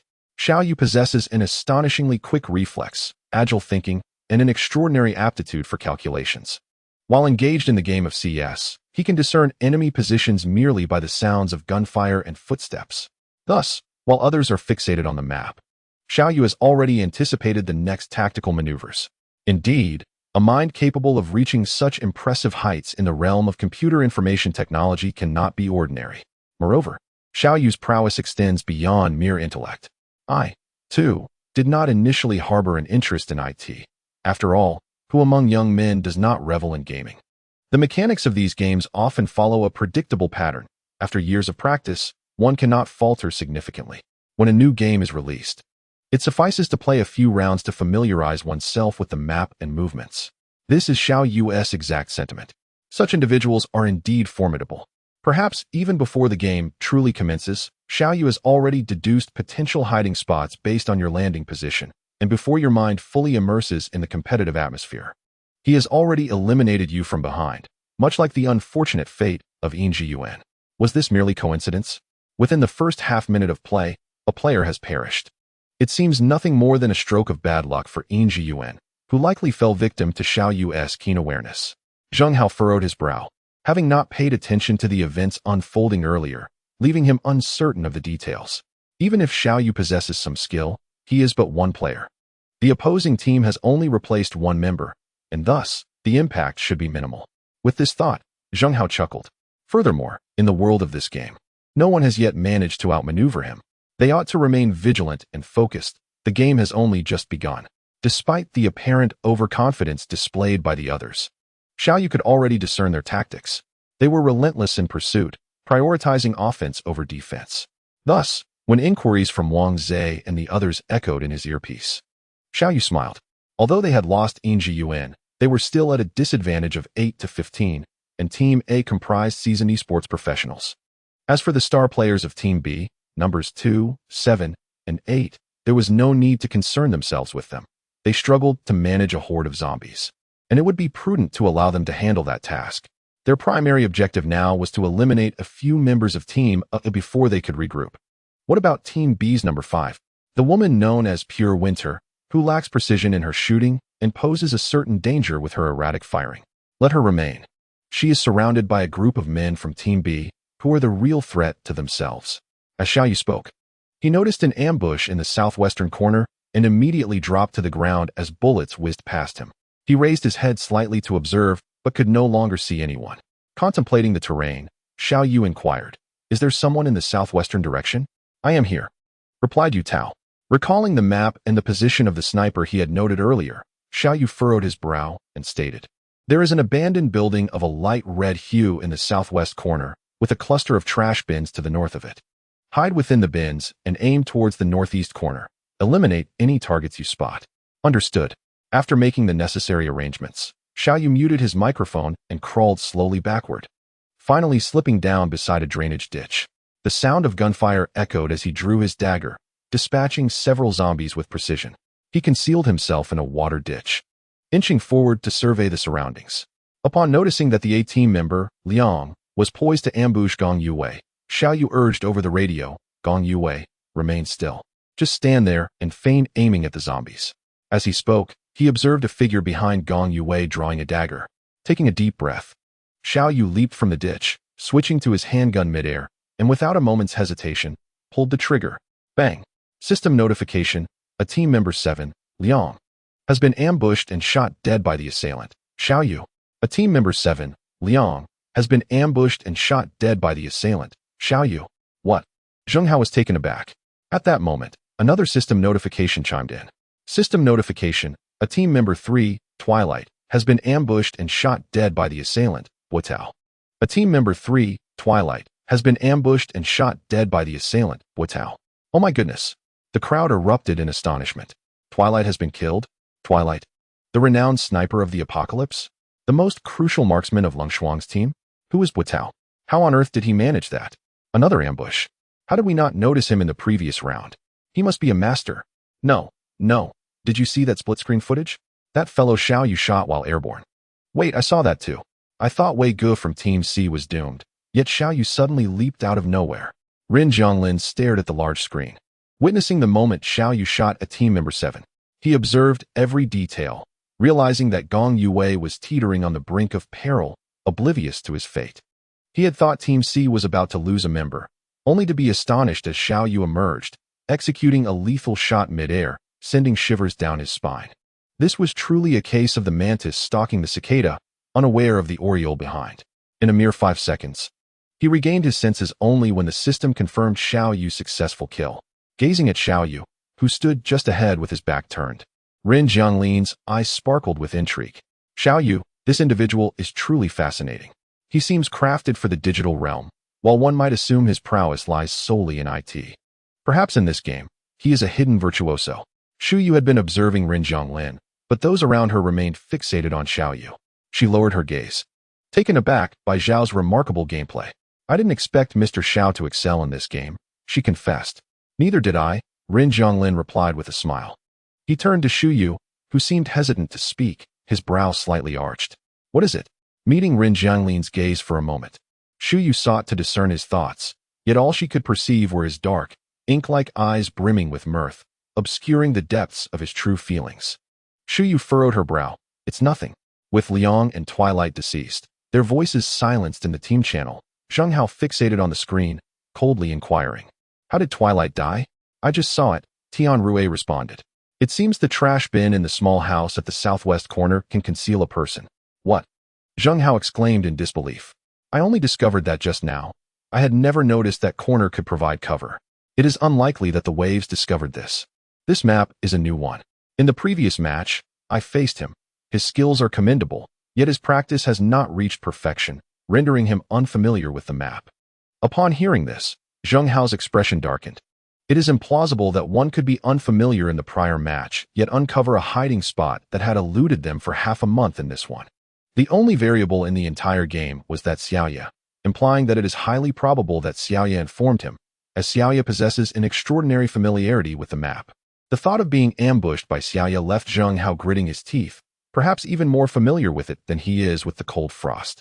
In the previous match, it was as effortless as a cat playing with a mouse, easily dispatching that group of IT men. However, in this match, it seemed as if the roles had reversed. While Team C had yet to suffer losses, Team A had already lost 2 members. We must reclaim the advantage. Zheng Hao commanded fiercely, eliminate all of Team C. Leave Xiaoya for me. I shall personally tear him apart. Meanwhile, on the other side, Wang Zhe, pursued by Team A's 4th member, was fleeing with cramping limbs. You go. They are serious. What should we do? How many are chasing you? From which position? Xiaoya, concealed in the shadows, equipped his gun with a silencer and slowly peeked out, eliminating a star member of Team B with a single shot. One is Team A's 4th member, Tian Rue, on the central bridge. I am close to him with Gong Yue. We will head over immediately. As for those stars from Team B, seize the opportunity and take them out. Wait, you go. Don't come over. There's an ambush. Before Wang Zhe could finish, the line went dead. The next moment, the system notification rang out. Team C's 2nd member, Wang, has been ambushed and killed. The assailant is Cold Frost. Team C's 2nd member, Wang, has been ambushed and killed. The assailant is Cold Frost. Hearing this, Xiaoya closed his eyes, diverting his gaze from the screen, lifting his head to meet Zheng Hao's provocative smile from across the field, and Xiaoya responded with a cold smile. Killing my teammate in front of me? I will end you. Chapter 20. Lend me a lighter for Xiaoya. Having played games for so many years since his jailbreak era dominating CS in the early 2000s, he had yet to encounter anyone bold enough to challenge him in such a manner. Over the years, he had not abandoned gaming. Rather, he had not dedicated himself obsessively to the rankings, occasionally playing for an hour or two, leaving his opponents in tears before logging off. Yet, this one called Cold Frost had resorted to underhanded tactics against him. Gong Yue, you retreat. Find Xiangzi and the others to devise a way to eliminate that camper from Team A. Their team appears to be hastily assembled. Only members 1, 2, 3, 4, and 7 are professional esports players, while the rest possess mediocre skills. Gazing ahead, Xiaoya let out a cold huff. Leave Cold Frost to me. Brother, be careful. Cold Frost is quite skilled. I know, Xiaoya replied suddenly with a smile. It is precisely this kind of challenge that makes it interesting. With that, Xiaoya dashed forward. Cold Frost is undeniably formidable. This is beyond dispute, with precise shots and smooth maneuvers. Anyone who has watched his live stream would have an immediate impression. He is a master. In this era of rapid development in the information industry, how many young people do not possess 1 or 2 games in their hands? This wave of individuals mingling in the gaming community and the anime realm comprises a vast collective. Numerous celebrities, in their pursuit of popularity and attention, often masquerade as ardent gamers, occasionally engaging in self-deprecating humor about their gaming ineptitude to resonate with fellow novices. In truth, many of them have never even touched the games they feign interest in. As the apocalyptic gaming phenomenon surged, the number of players soared, prompting celebrities to follow suit in their charades. Consequently, many haughty stars, inflated by their fans' adulation, deliberately seek proximity to the gaming elite. They then share photographs, proclaiming their acquaintance with gaming prodigies and claiming to be teammates, thus generating yet another wave of publicity. However, there are indeed a few stars who genuinely cherish gaming and consider themselves adept, such as Yuan and his companions. They are true gamers who have even teamed up with the formidable Lung Xuan. They are acutely aware of Lung Xuan's prowess. While they may boast in front of their fans, they possess enough self-awareness to recognize the vast chasm between their skills and those of genuine experts. It is precisely this understanding of Lung Xuan's remarkable abilities that leaves them in awe. How could such a gaming deity be pressured to this extent by an IT geek? As Yuan observed the astonishing evasion skills of a player named Xiaoyu, he was left speechless when he found himself the first casualty. His curses lost in the ether as he stared blankly at the large screen. Lung Xuan set a trap, eliminating one of Xiaoyu's teammates, who immediately retaliated by taking down a Team S number 8 and B Team S number 3. Although these were not the main players, it was enough to irk Lung Xuan. Despite his arrogance, Yuan's passion for gaming was genuine. He found himself unconsciously edging closer to Xiaoyu's position, eager to witness his rapid maneuvers and impeccable mouse control up close. Each shot was precise, never wasting a bullet, truly divine gameplay, comparable to Lung Xuan's.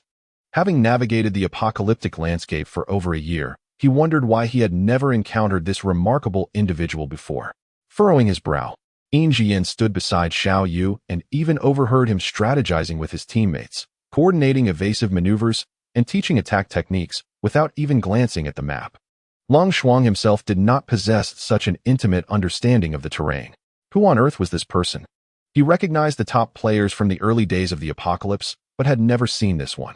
The accuracy of his shooting and the miraculous way he dodged bullets were enough to raise suspicions of cheating, yet reality confirmed his legitimacy. Yuan swallowed hard, yearning to move closer behind Xiaoyu for a better view, only to be obstructed in his path. Stunned, he looked up to find Ren Zhonglin before him. Just as he was about to express his irritation, he quickly forced a smile. "Good day, Mr. Ren. Have you come to watch?" Ren Zhonglin glanced at Yuan, showing no sign of guilt for occupying someone else's viewing spot, and nodded in acknowledgement. As he spoke, he shifted a chair over and sat directly beside Xiaoyu. Does Mr. Ren also play the apocalypse game? Is he so intrigued by it? Xiaoyu caught a glimpse of the steady figure next to him, and, recognizing Ren Zhonglin, smiled. "You've arrived?" "Indeed," Ren Zhonglin responded, and Xiaoyu fell silent, intently observing the surroundings on the screen. Just a few minutes later, Xiaoyu felt the urge for a cigarette creeping in.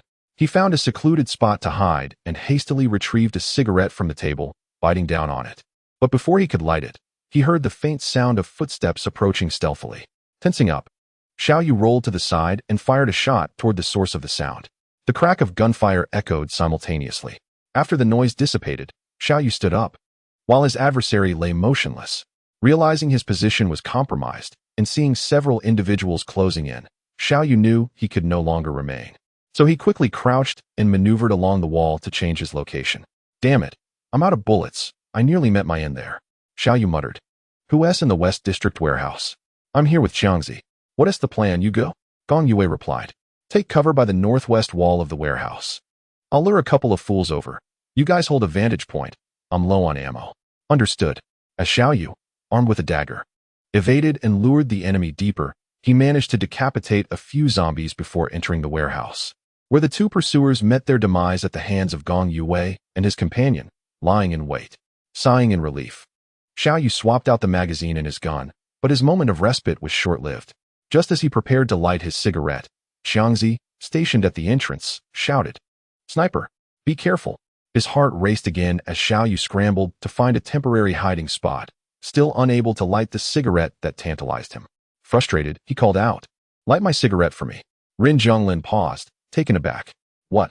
Light my cigarette?" Seeing Xiao Yu's unwavering focus on the screen, Rin Zhonglin confirmed that he was not jesting and furrowed his brow slightly. There was a lighter on the table, yet he did not reach for it. "Help me out. I'm craving a smoke, and it's unbearable. I can't spare a hand." Xiao Yu chuckled, adding, "If you don't help, I might just have to chew on this cigarette." Xiao Yu had not muted his microphone, and his remarks were heard clearly by Gong Yue and the others. "You go. Who are you talking to? You sound so cheerful. Damn, in such a tense moment, you're not trying to flirt, are you? In the time you've been talking." I could VE lit the cigarette. Amidst the banter from his teammates, Xiao Yu cleared his throat. Focus on the task at hand. There's too much chatter. Leaning back in his chair, Rin Zhonglin observed Xiao Yu with a knowing smile. "Well, if you want to chew on it, then go ahead." However, after saying this, he did not hear a response from Xiao Yu. With a cigarette clenched between his lips, Xiao Yu fixated on the screen, swiftly moving the mouse to aim and fire. In under 10 minutes, Xiao Yu ambushed a member of Team A, and Rin Zhonglin noted the glint of triumph in Xiao Yu's eyes as they squinted with glee upon the successful ambush. For reasons unknown, a smile crept onto Rin Zhonglin's lips as he glanced at the lighter on the table, casually picking it up and handing it over to ignite the cigarette Xiao Yu held. Thus, when the system announced that yet another member of Team B had fallen to Xiao Yu, all eyes shifted toward Team C's position, where the scene unfolded of Rin Zhonglin, the head of the Rin family, lighting a cigarette for someone. What was happening? Was that Rin Zhonglin, the CEO of the Rin Group, lighting a cigarette for someone? What an astonishing background this young man possesses, enabling him to assist in lighting a cigarette. Standing nearby, Yinjian was taken aback. The gestures and tones exchanged between the two resembled those of longtime acquaintances. This bizarre scene compelled him to muster the courage to inquire in a hushed voice, "Do Mr.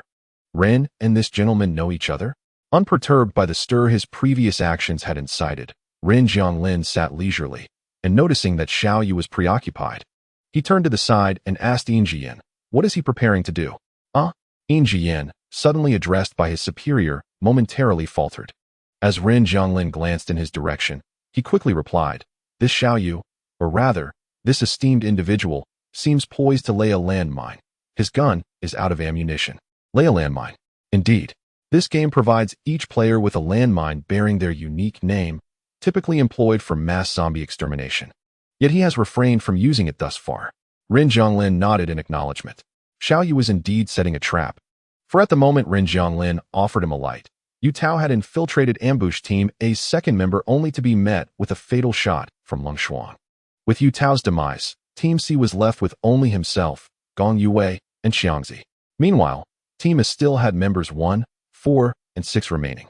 Members 1 and 4, Lung Xuan and Tian Rue, were professional players, and although Gong Yue and Xiangzi possessed skills superior to the average person, facing either of the two from Team A would likely result in their demise. However, the nature of the game offered no certainties. One could never predict whom they might encounter next, receiving no hints, only to learn of their fate upon death, whether by their own hand or at the hands of another. Sure enough, within 10 minutes, the system announced that Gong Yue and Xiangzi had been eliminated. Yet, Xiao Yu had a reasonable suspicion that Lung Xuan was responsible. Concealing the landmine within an abandoned building, Xiao Yu resolved to wait patiently for his prey. He crawled back approximately 10 meters before boldly standing and moving into the open, presenting himself as an enormous target. In less than half a minute, someone approached, aiming at his head. Xiao Yu deftly sidestepped the bullet and swiftly took cover behind a door. Moments later, footsteps echoed, and as Xiao Yu narrowed his eyes, anticipating the approaching sound, he discerned another set of footsteps, subtle yet undeniably present. Instantly, he realized his position had been compromised. Tian Rue was closing in while Lung Xuan awaited the perfect moment to strike. Such tactics were characteristic of both Lung Xuan and Tian Rue. having claimed the lives of Wang Zhe and Yu Tao in a similar fashion. Narrowing his eyes, Xiao Yu contemplated the location of the sound he had just heard. And as if a revelation struck him, he retrieved a smoke grenade from his pocket and detonated it before him. Suddenly, the entire abandoned house was engulfed in smoke. Blinded by the haze, Xiao Yu estimated Tian Rui's location, rolled, and unsheathed his dagger for a swift strike. Gunfire erupted from a distance. Lung Shuang, realizing that the aiming point had been obscured by smoke, found that Tian Rui had vanished from sight. This is bad. Recognizing that their position had been compromised, Lung Shuang hastily fired 2 shots in the direction of the target, but both missed. Uncertain of the situation and fearing that further shots might harm his teammates, he gritted his teeth and shouted, "Tian Rui, fall back to the stairs." As soon as the statement was uttered, the system emitted a notification sound. Team A. Player 4 Tian Rui is deceased, murderer, Xiao Yu. In a fit of urgency, Lung Shuang dashed out from his hiding spot, firing incessantly toward the smoke. The system's voice continued to echo. Before the smoke dissipated, Xiao Yu seized Tian Rui's weapon and aimed in the direction of Lung Shuang. The first shot missed, but as the smoke cleared slightly, Xiao Yu, concealed by the doorway, calculated the position of his target. Counting silently, 1, 2, he suddenly lunged forward. Another shot rang out, but this time aimed at the location of a buried mine. The explosion resonated, and Xiao Yu hurled his empty gun out of the window. The system announced, Team A. Player 1 Lung Shuang is deceased, murderer, Xiao Yu. Team A. Player 3 Lung Shuang is deceased, murderer, Xiao Yu. The revelation sent shockwaves through the arena. Lung Shuang is dead. My goodness. Lung Shuang is dead. Oh my god. Gong Yue was nearly overwhelmed with joy. Xiao Yu. My goodness. We won. The remaining survivor of Team A, Player 6, paused in disbelief, his head lifting in astonishment as he glanced around. Had he just heard that Lung Shuang had perished? Lost in thought, he was suddenly ambushed by a zombie that swiftly decapitated him. Zheng Hao stared blankly at the darkened screen, taking a moment before removing his headset and directing his gaze toward Xiao Yu. After dispatching the remaining zombies with a dagger, Xiao Yu awaited the system announcement of the final victor before removing his headset. With a cheeky grin directed at Zheng Hao, he quipped, "One should not be overly arrogant in their undertakings. After all, this is merely a game. However, remember this, since you wish to compare yourself with those in IT. From this day forth, I shall engage you with my expertise. If your character, Lung Shuang, manages to ascend in this game, I, Xiao Yu, shall concede defeat. Is it too late for me to surrender now?" Nearby, Rin Zhonglin chuckled at his words. Xiao Yu lowered his head, locking eyes with Rin Zhonglin, and remarked, "Am I not handsome?" Rin Zhonglin, amused, glanced at the self-satisfied Xiao Yu and nodded in agreement. Chapter 21. I'll help you arrange a date. I didn't expect you to be quite skilled at gaming, Rin Zhonglin remarked as they stood on the terrace, enjoying the night breeze. Xiao Yu retrieved a cigarette from his pocket and offered it to Rin Zhonglin, who declined. Lighting one for himself, he continued, "Had they not underestimated us and lost 2 key players early on, they would not have faced defeat. Yet, it is not entirely their fault. The current esports scene is dominated by youngsters. That group we faced just now, their average age could not have exceeded 23. These children are easily provoked, impulsive, and irritable." "Irritable?" Rin Zhonglin replied with a knowing smile, casting a glance at Xiao Yu. "Was it not you who allowed those kids to rattle you into making bold statements? Perhaps your words are not entirely fitting." Feeling slightly guilty under Rin Zhonglin's scrutiny, Xiao Yu rubbed his nose. "I merely spoke in jest. In truth, I did not act recklessly in the game." "Indeed," Rin Zhonglin replied. "Wasn't that Lung Shuang the top player from East China? Who would dare to act rashly? A single misstep could lead to a headshot. I had thought you were unafraid." Rin Zhonglin cast a glance at Xiao Yu and chuckled. "I recall that the prime age for esports players is generally below 25. Are you perhaps concerned that with age, your hands may lose their dexterity and your reactions may not be as swift? You think my hands lack agility?" Xiao Yu turned around, squinting at Rin Zhonglin, slowly edging closer. "Or would you like to test that?" Upon noticing Xiao Yu's approach, Rin Zhonglin took a step back. "How would we test that?"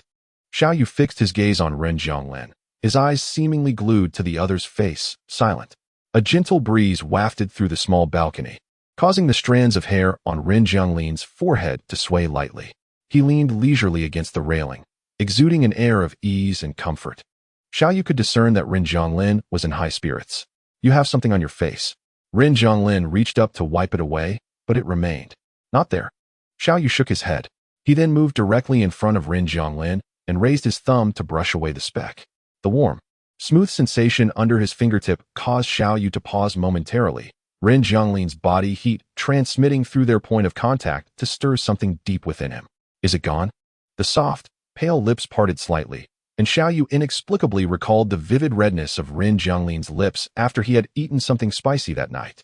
Compelled by an unseen force, Xiao Yu's hand gradually glided across Rin Zhonglin's cheek, resting against the railing beside him, while his other hand quietly encircled the other side, enveloping Rin Zhonglin within his embrace. The distance between them vanished in that instant. Their eyes met, and Xiao Yu noticed the stunned reflection of himself in Rin Zhonglin's eyes. He suddenly felt his breath quiver slightly. Rin Zhonglin, I won the match. Would you consider giving me a reward? Caught off guard by being drawn into Xiao Yu's embrace, Rin Zhonglin froze momentarily. Xiao Yu's breath, warm and tinged with a hint of tobacco, brushed against his face. Rin Zhonglin's breath hitched, and he abruptly clenched his fists to push Xiao Yu away, furrowing his brow slightly. What are you doing? The mere utterance of the question made Rin Zhonglin regret it instantly. What else could Xiao Yu do in such an atmosphere, with such actions? Xiao Yu, having been pushed away, regained his composure. No, I just suddenly felt that. Well, you know, big boss, that moment was a bit. Xiao Yu faltered, unable to articulate what he had intended, what it meant to encircle a man. Both fell into silence. The awkward tension hung in the air, prompting Rin Zhonglin to close his eyes in exasperation. After a prolonged pause, he managed to return to his usual demeanor, smiling as he inquired. You'll be going home for the new year, right? Yes. I'll spend a couple of days with my parents. I didn't return last year. As he gazed at Rin Zhonglin's polite smile, Xiao Yu took a couple of steps back. What about you? You'll be in Shanghai for the new year, I believe? My hometown isn't in Shanghai.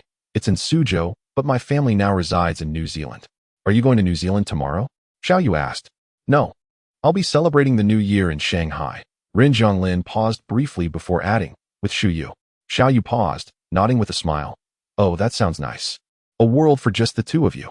Indeed. For a moment, conversation ceased again. Xiao Yu inhaled deeply, averting his gaze from Rin Zhonglin, and thought to himself, in the coming year, may the big boss find success in the realm of romance. As Xiao Yu's words trailed off, he was interrupted, shattering the slight awkwardness and the subtle entanglement that lingered between him and Rin Zhonglin.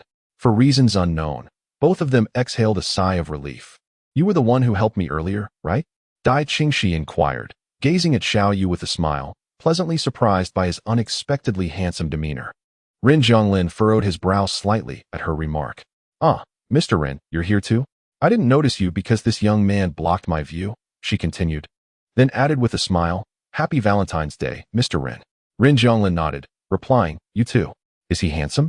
It's the first time someone has said that, Xiao Yu remarked. Observing Dai Qingxi, who had donned a lightweight down jacket, snugly wrapped. You look quite different from what I see on television.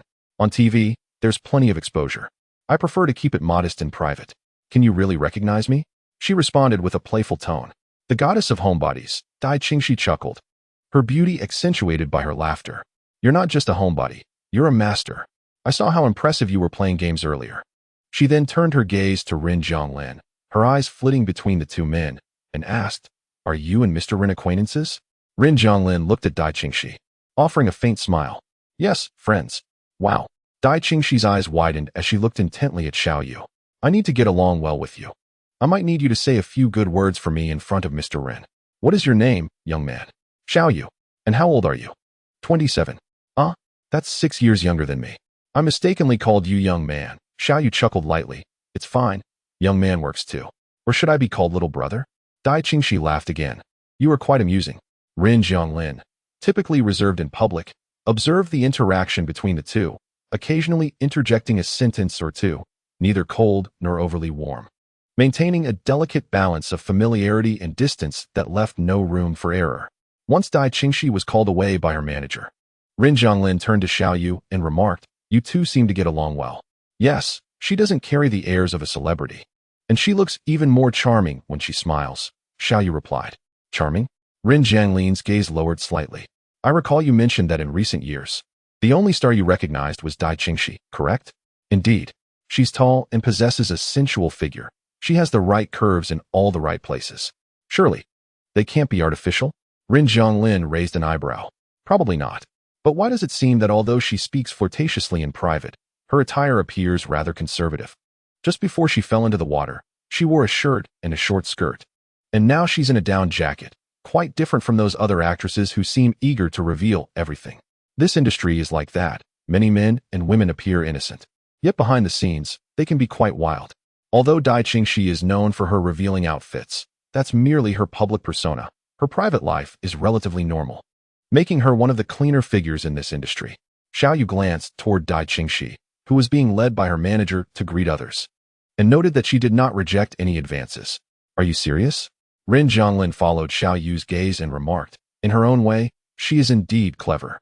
Her acting skills may be lacking, and apart from her appearance and physique, she possesses no remarkable talents.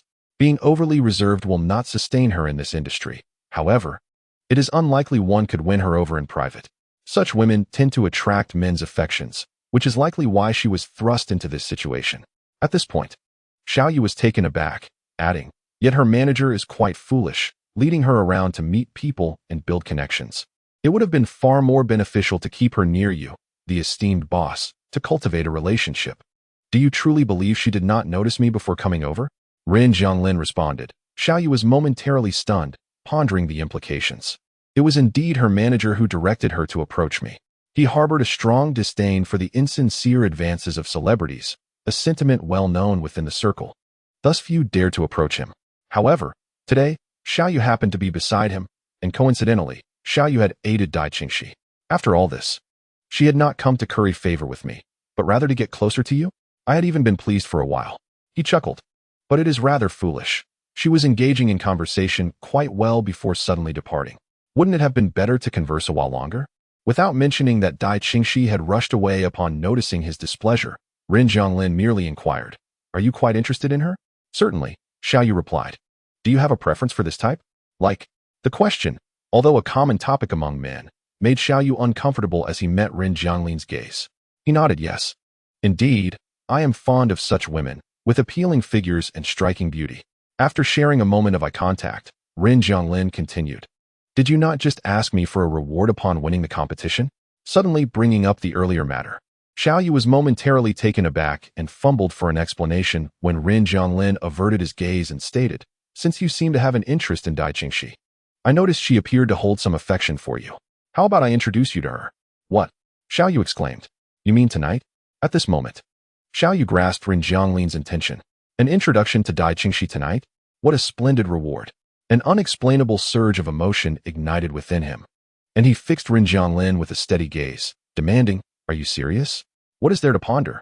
Rin Zhonglin replied after a pause, "Did you not express your fondness for her?" Xiao Yu momentarily faltered.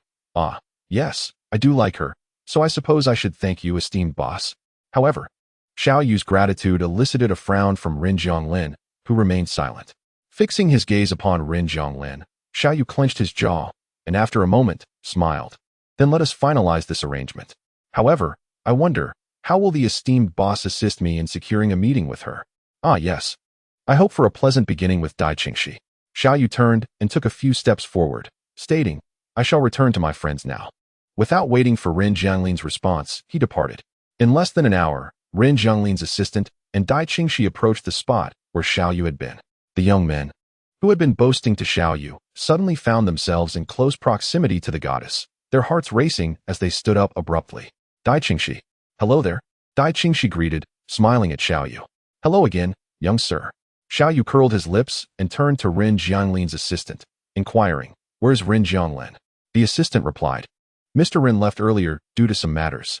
Xiao Yu nodded and addressed Gong Yue and the others, saying, "I shall escort Miss Dai back.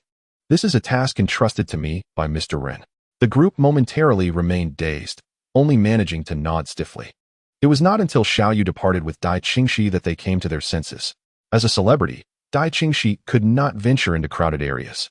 So Xiao Yu led her out of the banquet hall, carefully avoiding the throngs of media and paparazzi. "Is something bothering you, young sir?" Dai Qingxi looked up at Xiao Yu, her voice sweet and melodious. Xiao Yu shook his head. "Where do you reside? I'll take you home. But then again, as a celebrity, you must have paparazzi lurking around, correct? Indeed. Did you drive here? If not, you should return on your own. Dai Qingxi paused at his words, realizing she had driven, but the idea of returning alone seemed daunting. Yes, but you can't expect me to go back by myself, can you? Well, it wouldn't be ideal to be photographed while I escort you back, Xiao Yu remarked, glancing at the time. It was nearly midnight. How about we go somewhere else for a drink? Xiao Yu chuckled at her suggestion. No, we're not that familiar. Dai Qingxi was momentarily taken aback by the first rejection she had ever received before bursting into laughter. You're quite amusing, young sir. Aren't you interested when a girl invites you? I have other matters to attend to. Dai Qingxi gazed at Xiao Yu.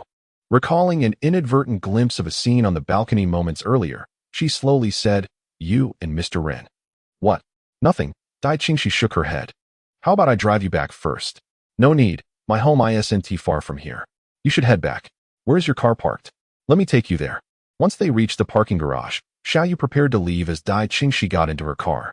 Hey, young sir. Xiao Yu turned back. What is it? Lean down a moment. I have something to tell you. Curiously, Xiao Yu approached. What? Before he could react, she planted a quick kiss on his cheek. Startled, he stepped back, frowning. Sister, you're being rather forward. Dai Qingxi smiled at him as she started the engine. I merely wanted to convey that there are countless good people in this world. Do not choose the one that is most difficult to attain. With that, she pressed the accelerator, and the car sped away. What on earth? Xiao Yu wiped his face with his sleeve, astonished by Dai Qingxi's boldness. Had Ren Zhonglin's information been misleading? In the third-floor lounge of the banquet hall, Ren Zhonglin heard a knock on the door and responded, Come in. The assistant opened the door, bowing slightly. Miss Dai has left with Mr. Xiao. Ren Zhonglin paused in his reading, his gaze darkening. Now, yes, you may leave. Understood. As the assistant exited, the lounge fell silent once more. Ren Zhonglin did not resume reading. Instead, he closed his eyes, attempting to suppress something. However, an uncontrollable surge of anger coursed through him, disrupting his breath. With a loud thud, he hurled the book from his hands. Xiao Yu found this year to be quite uncomfortable. On the morning of New Year's Eve, he disembarked from the plane, greeted by his cousin Xiao Xiangdi, who is merely 2 months his junior. Xiao Xiangdi is the son of his uncle, who specializes in construction contracts. Previously regarded as a contractor, the slow development of the county had limited their projects to small buildings, rendering his uncle's family only moderately well off. However, in recent years, with the introduction of high-speed rail, the county has rapidly developed, erecting skyscrapers and shopping malls. Xiao Yu's uncle, leveraging his established connections, secured several substantial projects and experienced sudden prosperity. Xiao Xiangdi now drove a sports car worth over 800,000, fully paid. However, this Mercedes had its drawbacks. The low chassis made it ill-suited for rural roads, and a careless maneuver could damage it, costing tens of thousands in repairs.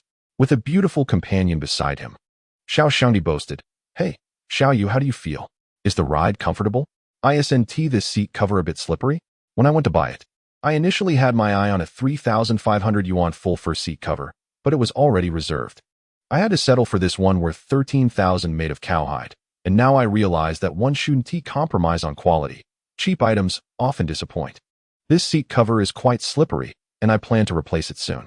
Driving with one hand, Xiao Xiangdi exuded pride. Xiao Yu glanced at his cousin, who had always trailed behind him, now puffed up with arrogance, and sighed softly, turning his gaze to the window, disinterested in engaging. Feeling slighted by Xiao Yu's indifference, Xiao Xiangdi felt a pang of frustration. Throughout their lives, he had always been overshadowed by Xiao Yu, outperformed in academics, outmatched in fights, and bested in games.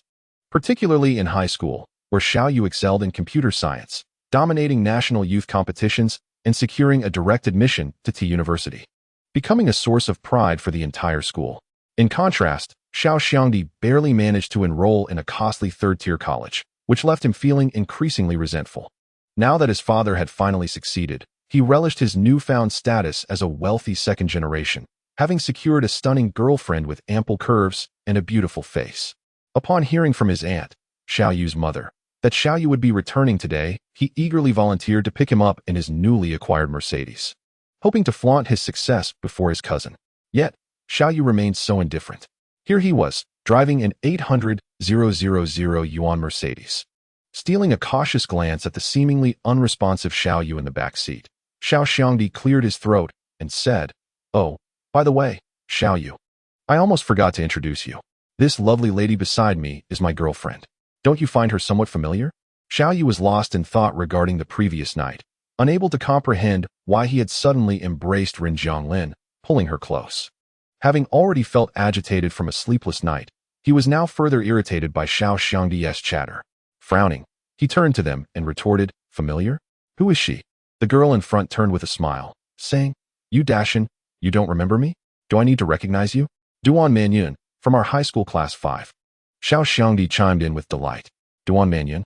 Xiao Yu frowned, struggling to recall. During my second year of high school, our class gathered for a game of truth or dare. Did you not mention your fondness for Duan Manyun, known for her attractive figure and beauty? Upon hearing this, Xiao Yu scrutinized the girl, and a faint recollection surfaced. There had indeed been a class gathering back then. As the school had few teachers, and our class shared a homeroom teacher with class 5. The gatherings were joint affairs. He had inadvertently lost a game and was relentlessly pressed by his classmates to disclose his crush. In desperation, he pointed to someone at random. At that time, the belle of class 5, a striking beauty, caught his eye, though he did not know her name. As Xiao Yu pondered this, a complex expression crossed his face as he regarded his cousin. He recalled that this lad typically favored pure, academically gifted types. Was he truly trying to impress me by choosing Duan Manyun, whose name escaped his memory? Observing Xiao Yu frown in the rearview mirror, Xiao Xiangdi felt a surge of delight. I shall first escort Manyun home, as her residence is conveniently close to the airport, and then we shall return to my villa. The Xiao family traditionally gathers every New Year, with grandfather Zhao's 3 sons and 2 daughters convening. This year, the 2 daughters brought their families, totaling 5 households and about 20 individuals, all congregating at the newly purchased villa of Uncle Xiao, who is also Xiao Xiangdi's father. After seeing Duan Manyun off and with no outsiders present, Xiao Yu settled beside Xiao Xiangdi and said with a smile, "Did I not recall your secret admiration for our quiet, studious classmate from high school? What prompted this sudden change in taste?" Xiao Xiangdi was taken aback by Xiao Yu's unexpected inquiry. Was it not through experience that one learns to discern what is truly desirable? Do not boast, Xiao Yu remarked, casting a sidelong glance at Xiao Xiangdi. Have you not known me for years? I am well aware of your peculiar inclinations. What are you so eager to flaunt? At this, Xiao Xiangdi instinctively shrank back, but quickly straightened up, resolving to present himself with poise. What flaunting? I merely wanted to share my life with you. It has been nearly 2 years since we last met. Ah, you still carry yourself with a sense of superiority. Let me remind you, Xiao Xiangdi, if you wish to remain brothers, remember that in the Xiao family, we are the only 2. Should you continue with this pretense, do not blame me for severing ties. Both Uncle Xiao and the parents of Xiao Yu are educators. In their day, they refrained from having more than one child due to the constraints of formal employment. Their younger brother, once youthful and adventurous, found that when he sought to return to stability after his escapades, it was too late. Those older than him were dismissive, while the younger ones ignored him, leaving him unmarried and alone. Thus, for this generation of the Xiao family, only the 2 of them remain. Having grown up in the same class, fostering a brotherly bond that, while not by blood, is as strong as that of true siblings. Xiao Xiangdi, having always harbored a fear of Xiao Yu, felt completely intimidated by his words. Is it not natural for me to feel a bit lost now that I have suddenly become a rich heir? After my father finally found success, should I not seize this opportunity to regain some dignity? Should I wait until you become wealthy to pursue that? Look at your demeanor, Xiao Yu replied, casting a glance at Xiao Xiangdi. Do you possess no ambition? Are you simply waiting for your father to prosper? I am self-aware, Xiao Xiangdi admitted. I understand that I cannot become a wealthy heir. My future will likely involve assisting my father with projects and relying on his support. Xiao Xiangdi is not ill-natured, yet his approach to tasks is rather unpredictable, a fact that Xiao Yu is acutely aware of. Therefore, when that young man was boasting earlier, Xiao Yu refrained from confronting him in front of Duan Manyun, who is genuinely invested in their relationship. Xiao Xiangdi, standing at a modest height of 1.7 meters, bears the marks of adolescence on his face, while Duan Manyun is tall and beautiful, hardly the type to be interested in him. Xiao Xiangdi scratched his nose and said, "After I purchased this car, she began to take our relationship seriously. For how long? Just about 2 weeks, I suppose. You must have heard I was coming and deliberately came to show off, right?" With a hearty laugh, he added, "Ah, this is the privilege of a wealthy second generation. Girls flock to me one after another. With a week's worth of gifts amounting to a considerable sum in RMB, I've managed to win her over. Xiao Yu scoffed. And what about the girl you secretly admire, Ding Yan? Xiao Xiangdi's face fell, filled with frustration. I do like her, but in the past, I lacked the courage to confess due to my financial situation. Now that I have money, I find myself afraid. You understand, right? Xiao Yu nodded, recognizing the dilemma. Previously, he felt unworthy due to his lack of wealth, and now that he has it, he fears that his idealized first love has also become materialistic over the years. You haven't confessed to her? How could I dare? Xiao Xiangdi replied as he turned the car into their residential complex. But even though my girlfriend is somewhat unreliable, at least I have someone to show off. What about you? You know, both my aunts are here this year, and their pressure for marriage is intense. You've experienced it yourself. What will you say if they inquire? Just say yes, Xiao Yu asserted confidently, relishing the art of embellishment. Is it true? Xiao Xiangdi glanced at him. Have you actually found someone in Shanghai? Not at all. I'm not criticizing you, but we're quite different. I struggled to find someone a few years back, yet you've been popular since high school. How come you haven't dated anyone all these years? With a sideways glance, Xiao Yu replied, what? Your aunts haven't started pressuring you yet, and you're already bringing this up? How about I just tell them you have a partner? At 27. It's about time. Wouldn't it be simpler to get married after the new year? No. Xiao Xiangdi exclaimed anxiously. Who would I marry? Duan Manyan? That would be unthinkable. You can see that her feelings for me aren't genuine. If we were to marry, life would likely be quite unbearable. On a serious note, haven't you found anyone who catches your eye? You've been so engrossed in your computer that your family fears you might end up like your uncle. It's uninteresting. And I don't have the time. You truly haven't encountered someone who piques your interest? No. Yet, as the conversation progressed, he inexplicably thought of Rin Zhonglin. Recalling the sleepless night he had before, and wondering if Rin Zhonglin was currently enjoying the new year with Xu Yu, he felt a pang of bitterness. I have a question for you. Xiao Yu suddenly spoke as the car came to a halt in Xiao Xiangdi's garage. What is it? Xiao Xiangdi inquired while helping Xiao Yu with his luggage. If you suddenly feel that someone is quite charming, Xiao Yu began, but then waved his hand dismissively. Never mind, let us just hurry inside. Hey, why did you leave your thought unfinished? What happened with this person? Xiao Xiangdi inquired with curiosity. Have you developed feelings for someone? Do share with your brother. I can offer some advice. Nonsense, Xiao Yu retorted. I just heard your mother's voice. Hurry and go inside. With that, he playfully kicked Xiao Xiangdi in the rear. All right. If you choose not to speak, so be it. Let's at least enjoy the new year today. By the way, our high school reunion is the day after tomorrow. You should join us. It's been ages since we've seen many of our classmates. Xiao Xiangdi rambled on ahead, leading the way, while Xiao Yu followed behind, furrowing his brow. Since last night, he had been unable to fathom his own feelings. Could it be that the 2 drinks before the game had muddled his mind? Perhaps it was that moment when Rin Zhonglin had seemed so alluring, wrapping him in an embrace. As for Xiao Xiangdi's notion of having feelings, Xiao Yu scoffed dismissively. Feelings? What feelings could one have for a man? Chapter 23. Have you crumbled?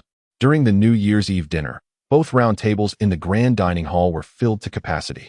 The men of the Xiao family had a penchant for alcohol, and during the festive season, they indulged even more.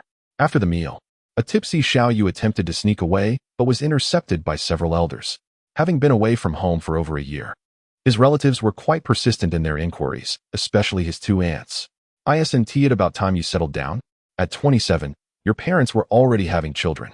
You could be working on that by now, right? At your age, one shouldn't be too picky. What is the point of staring at the computer all day? I can't believe you think a wife and children will just materialize from there. My friend's daughter is 25 and quite lovely. Shall I introduce you? I'll get a photo for you. I hear she is quite grounded at her job. Xiao Yu felt as though his ears were about to develop calluses from the incessant chatter. He shot a glance at Xiao Xiangdi, who was struggling to suppress laughter, and silently mouthed, just wait. Ignoring Xiao Xiangdi's suddenly grim expression, he sought to escape the conversation, smiling at his aunts. I just saw Xiangdi's girlfriend. She is quite beautiful, and they seem to be getting along well. Are they planning to marry? Indeed, Xiangdi, why haven't you brought her home for the new year? If you have a girlfriend, you should marry her quickly. Your mother is retiring next year. It would be lovely to have a chubby little grandson for her to dote on. With the attention diverted, Aunt Xiao aimed her inquiries at another nephew. Why not bring her tomorrow? Your second aunt and uncle will be here too. Let us see how she measures up. There's no rush. No rush. You're 27. I remember you were born around National Day in October, right? After the new year, you'll be 28. Establish a family and a career. How can you have a career without a family? Don't think you're still a young lad. Don't end up like your uncle, who played around too much and ended up with no good woman to care for him. I was never the kind of young man that attracted good women anyway. Xiao Xiangdi thought bitterly, glaring at Xiao Yu with a look that could kill, wishing he could eliminate the source of his troubles. Disregarding Xiao Xiangdi's furious glare, Xiao Yu smiled and addressed his aunts, who were munching on sunflower seeds. Aunties, please make yourselves comfortable. I've overeaten and my stomach hurts. So I'll just step out for a moment. Upon hearing this, Xiao Xiangdi hastily exclaimed, Wait, I'll show you the way. Xiao Yu replied, No need. You stay here and chat with the ants. I know where it is. Casting a glance at Xiao Xiangdi, who was struggling desperately in the mire, Xiao Yu, in a fit of amusement, gave him a swift kick, sending him tumbling down. What a joke. Allow him to tag along. Who would dampen the enthusiasm of the two ants eager for matchmaking? With that, Xiao Yu swiftly retreated from the living room and made his way upstairs. Claiming to go to the restroom was not entirely untrue. After consuming copious amounts of alcohol with the men of the household and enduring over an hour of his aunt's incessant chatter, he was indeed feeling quite uncomfortable. Once he relieved himself, Xiao Yu gingerly stepped onto the terrace on the second floor, where the cool breeze offered some respite. Though the effects of the alcohol were beginning to take their toll, leaving him dizzy. In the small county town, fireworks were permissible, and by 9:30 in the evening, the night sky erupted with a resounding bang, heralding the arrival of the festive season. The terrace of Xiao Xiangdi's home bore a resemblance to that of the banquet from the previous night.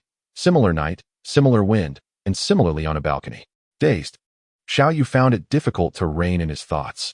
He recalled the moment when he ensnared Ren Jiang, remembering Ren Jiang's startled expression. What reward will you give me? He had asked Ren Jiang.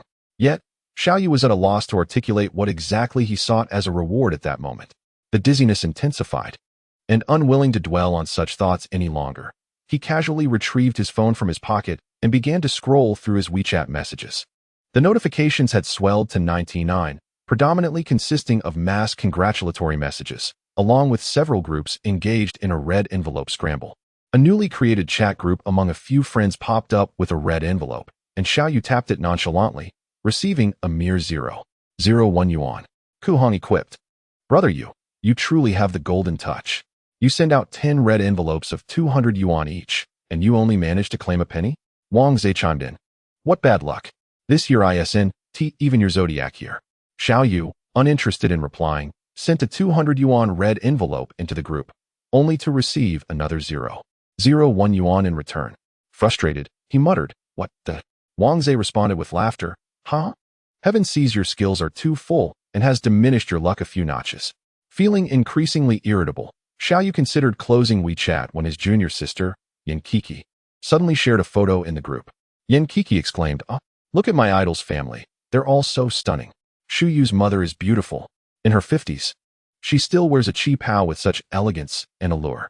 Zhao Yuan remarked, Indeed, she is lovely. Is that his brother beside her? By the way, I didn't encounter Shu Yu yesterday, so I couldn't take a photo for you. I'm so sorry. Yan Kiki replied, No worries at all. Zhao Yuan continued. Yesterday, all the attention was on you, Senior Xiao Yu. No one even noticed Shu Yu. Pausing in his scrolling, Xiao Yu pondered for a moment before typing. Where did that photo come from?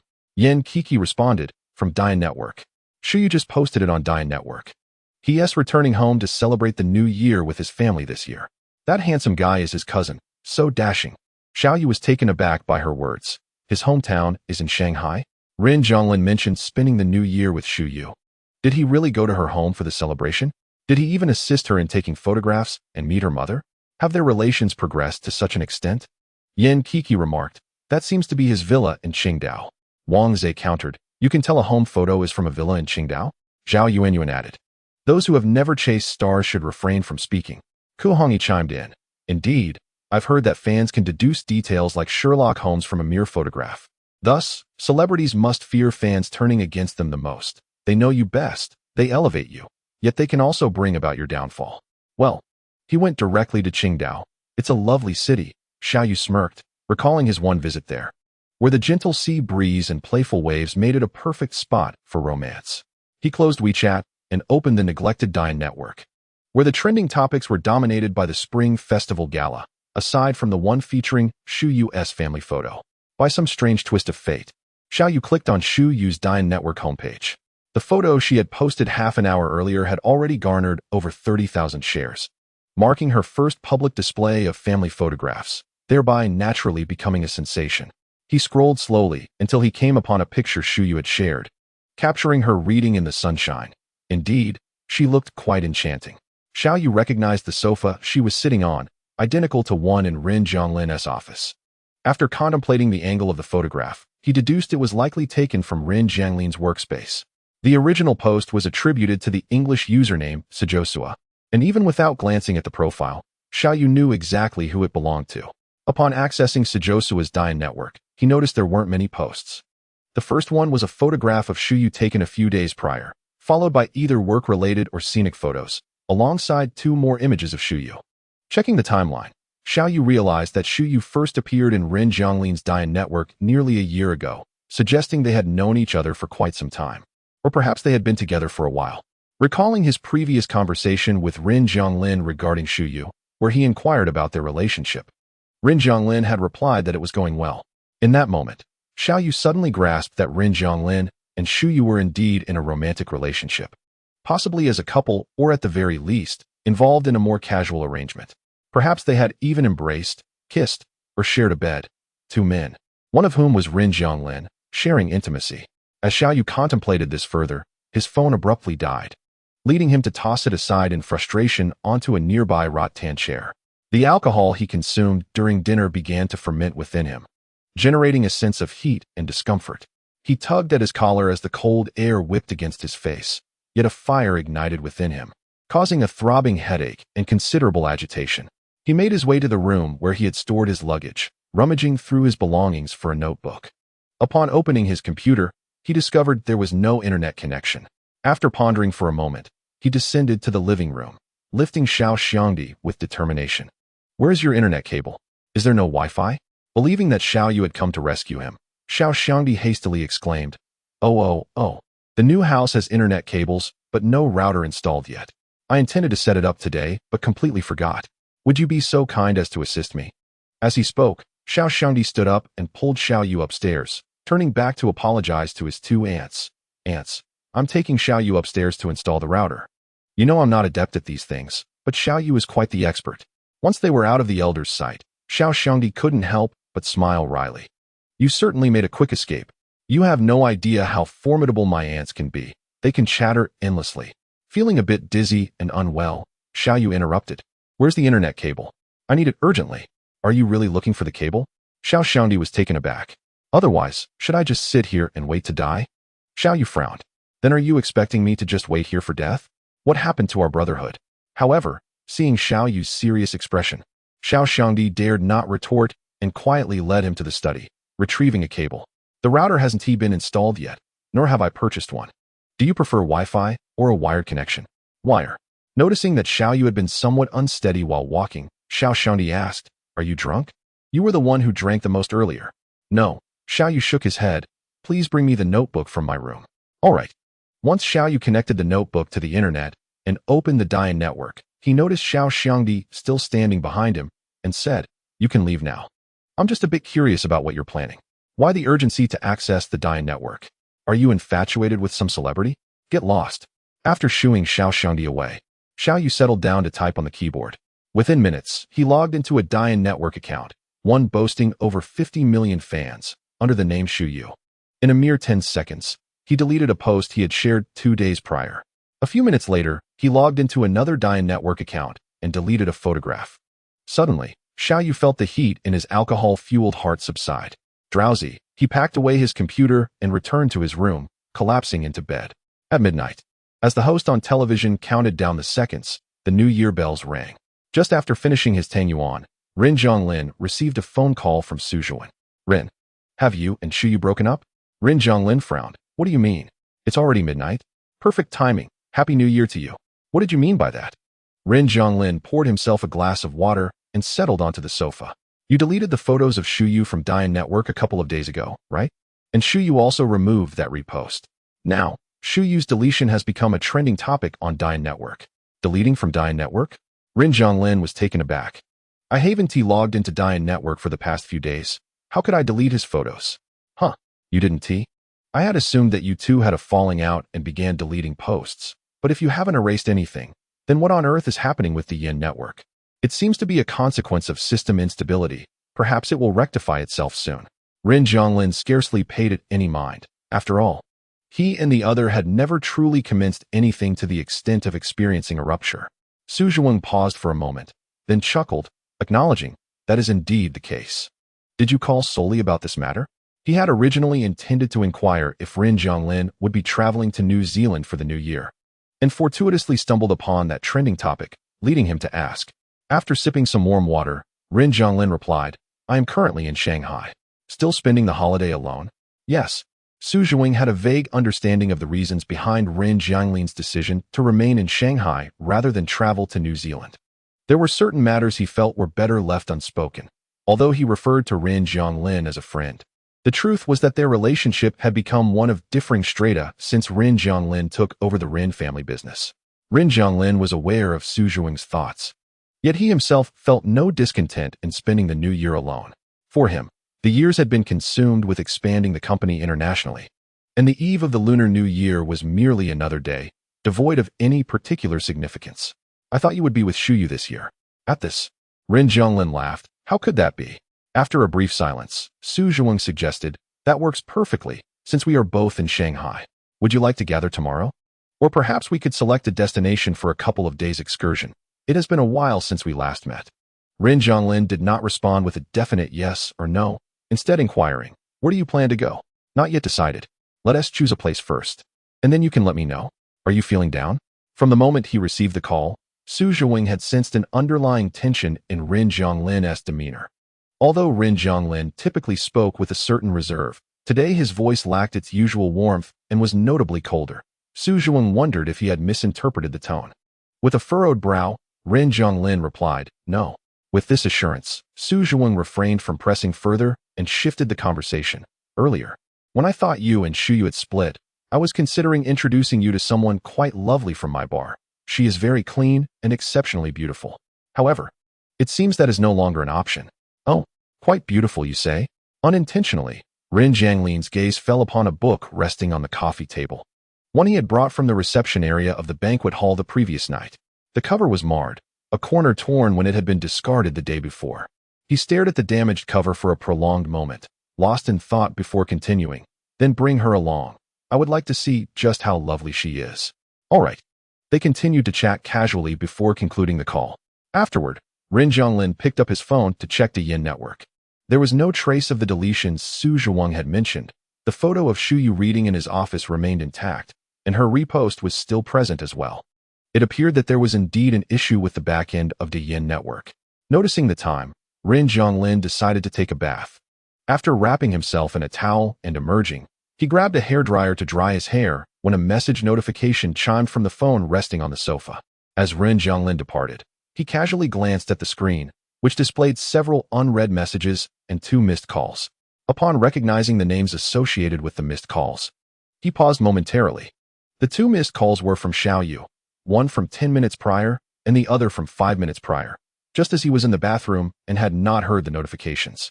Rin Zhonglin picked up his phone and directly opened the latest message from Xiaoyu.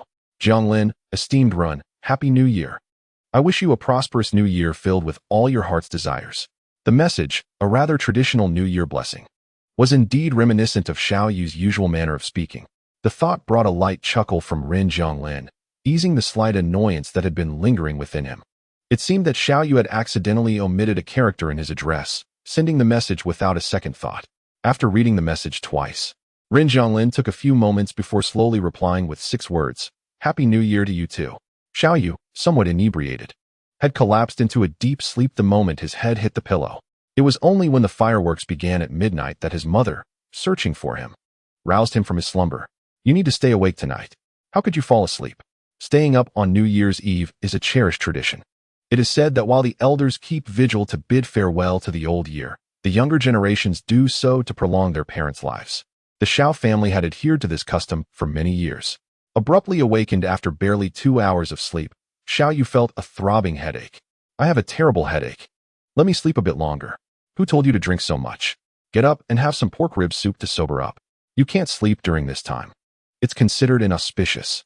With that, Zhao's mother yanked the blankets off him and flung open the floor-to-ceiling window, causing a gust of cold air to rush in, making him shiver and wake up instantly. All right, I'm getting up. Xiaoyu groaned, rolling over in resignation. In his sleepy haze, he failed to notice other items on the bed, and as he sat up, he inadvertently sent them tumbling to the floor. Clang. Frowning, he glanced over, and upon recognizing what had fallen, he froze for a moment, recalling the actions he had taken in his drowsy state the previous night. Damn it, my head already hurts, and now it aches even more. He hurriedly picked up the notebook and rushed to the study to connect to the internet. The glaring trending topics made his head throb further. How could Shuyu have deleted his post on Design Network? He never deletes anything, not even when he makes a typo. And he specifically deleted the message from General Ren.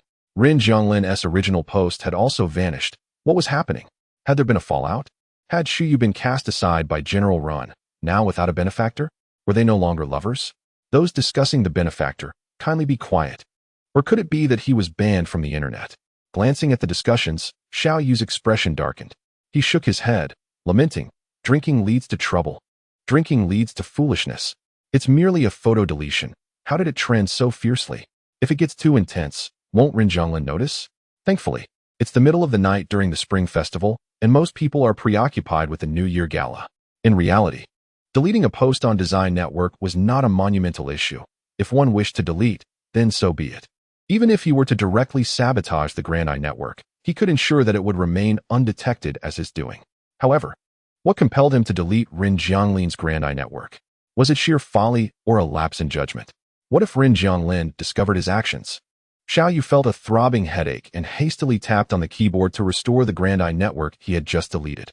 Once the online chatter about the network's glitches subsided, he quietly entered the back end and removed the trending topic. Yet, having committed such a dubious act, a sense of guilt gnawed at him. He couldn't shake the feeling that Ren Zhonglin would eventually uncover his misdeed. After some deliberation, Xiaoyu decided to call Ren Zhonglin, curious about his thoughts. Should Ren Zhonglin remain oblivious, he could feign ignorance and act as if nothing had occurred. If discovered, he would simply confess and apologize. However, after one call went unanswered, he tried again a few minutes later, only to be met with silence. It was already past 1 in the morning, and Xiaoyu realized that Ren Zhonglin was likely asleep, his phone on silent. After a moment's thought, Xiaoyu sent a New Year's greeting, and within minutes, he received a reply from Ren Zhonglin. Delighted, he immediately dialed Ren Zhonglin's number. When Ren Zhonglin answered, Xiaoyu inquired, "Still awake?" Ren Zhonglin responded, "Not yet. I was in the shower and didn't hear my phone." "You're still awake?" Xiaoyu hesitated. "I was. But my mother woke me up to set off fireworks. Is it noisy on my end?" As he entered his bedroom, Ren Zhonglin lay down and remarked, "It is a bit loud. Your side is quite serene, though. Shanghai has prohibited fireworks for several years now, so New Year's is rather quiet." Xiaoyu paused, surprised. "Shanghai? Aren't you in Qingdao?" "Qingdao?" Ren Zhonglin's voice faltered. Last night's annual meeting had concluded, and Shuyu had returned to his hometown in Qingdao. How did Xiaoyu know Shuyu was in Qingdao? Suddenly, realization dawned on Xiaoyu, and after a moment of contemplation, he asserted, "You're not with him. Who are you spending the new year with in Shanghai?" "All by myself." Xiaoyu frowned. "What did you have for dinner?" "I ordered a full New Year's Eve dinner." Well, I was unnecessarily worried. He had anticipated that Xiaoyu would express some contrived remorse about not returning home for the holiday, but instead, he said this. Ren Zhonglin chuckled, "Worried I wouldn't have enough to eat?" Upon hearing Ren Zhonglin's laughter, Xiaoyu felt a surge of joy. Indeed, last year, I didn't have time to return home either, and I celebrated alone. I was so busy that I lost track of time. And by the time I thought of getting food, all the shops were closed and there was no delivery service. I ended up chewing on 2 bags of instant noodles. So having a whole table of New Year's Eve dinner is quite a treat. That's true, Ren Zhonglin nodded. "Do you have work tomorrow?" Xiaoyu asked. "No, I'm going out with friends." "What about you staying home?" "Not at all. I'm busy with a blind date." Not hearing a response from Ren Zhonglin, Xiaoyu couldn't help but laugh. Just kidding. Chapter 25. Merely a misunderstanding. After concluding a half-hour conversation with Xiaoyu, Ren Zhonglin drifted into a deep slumber, untouched by dreams throughout the night. It was only at 9 the following morning, when Su Yuan called, that he finally awakened.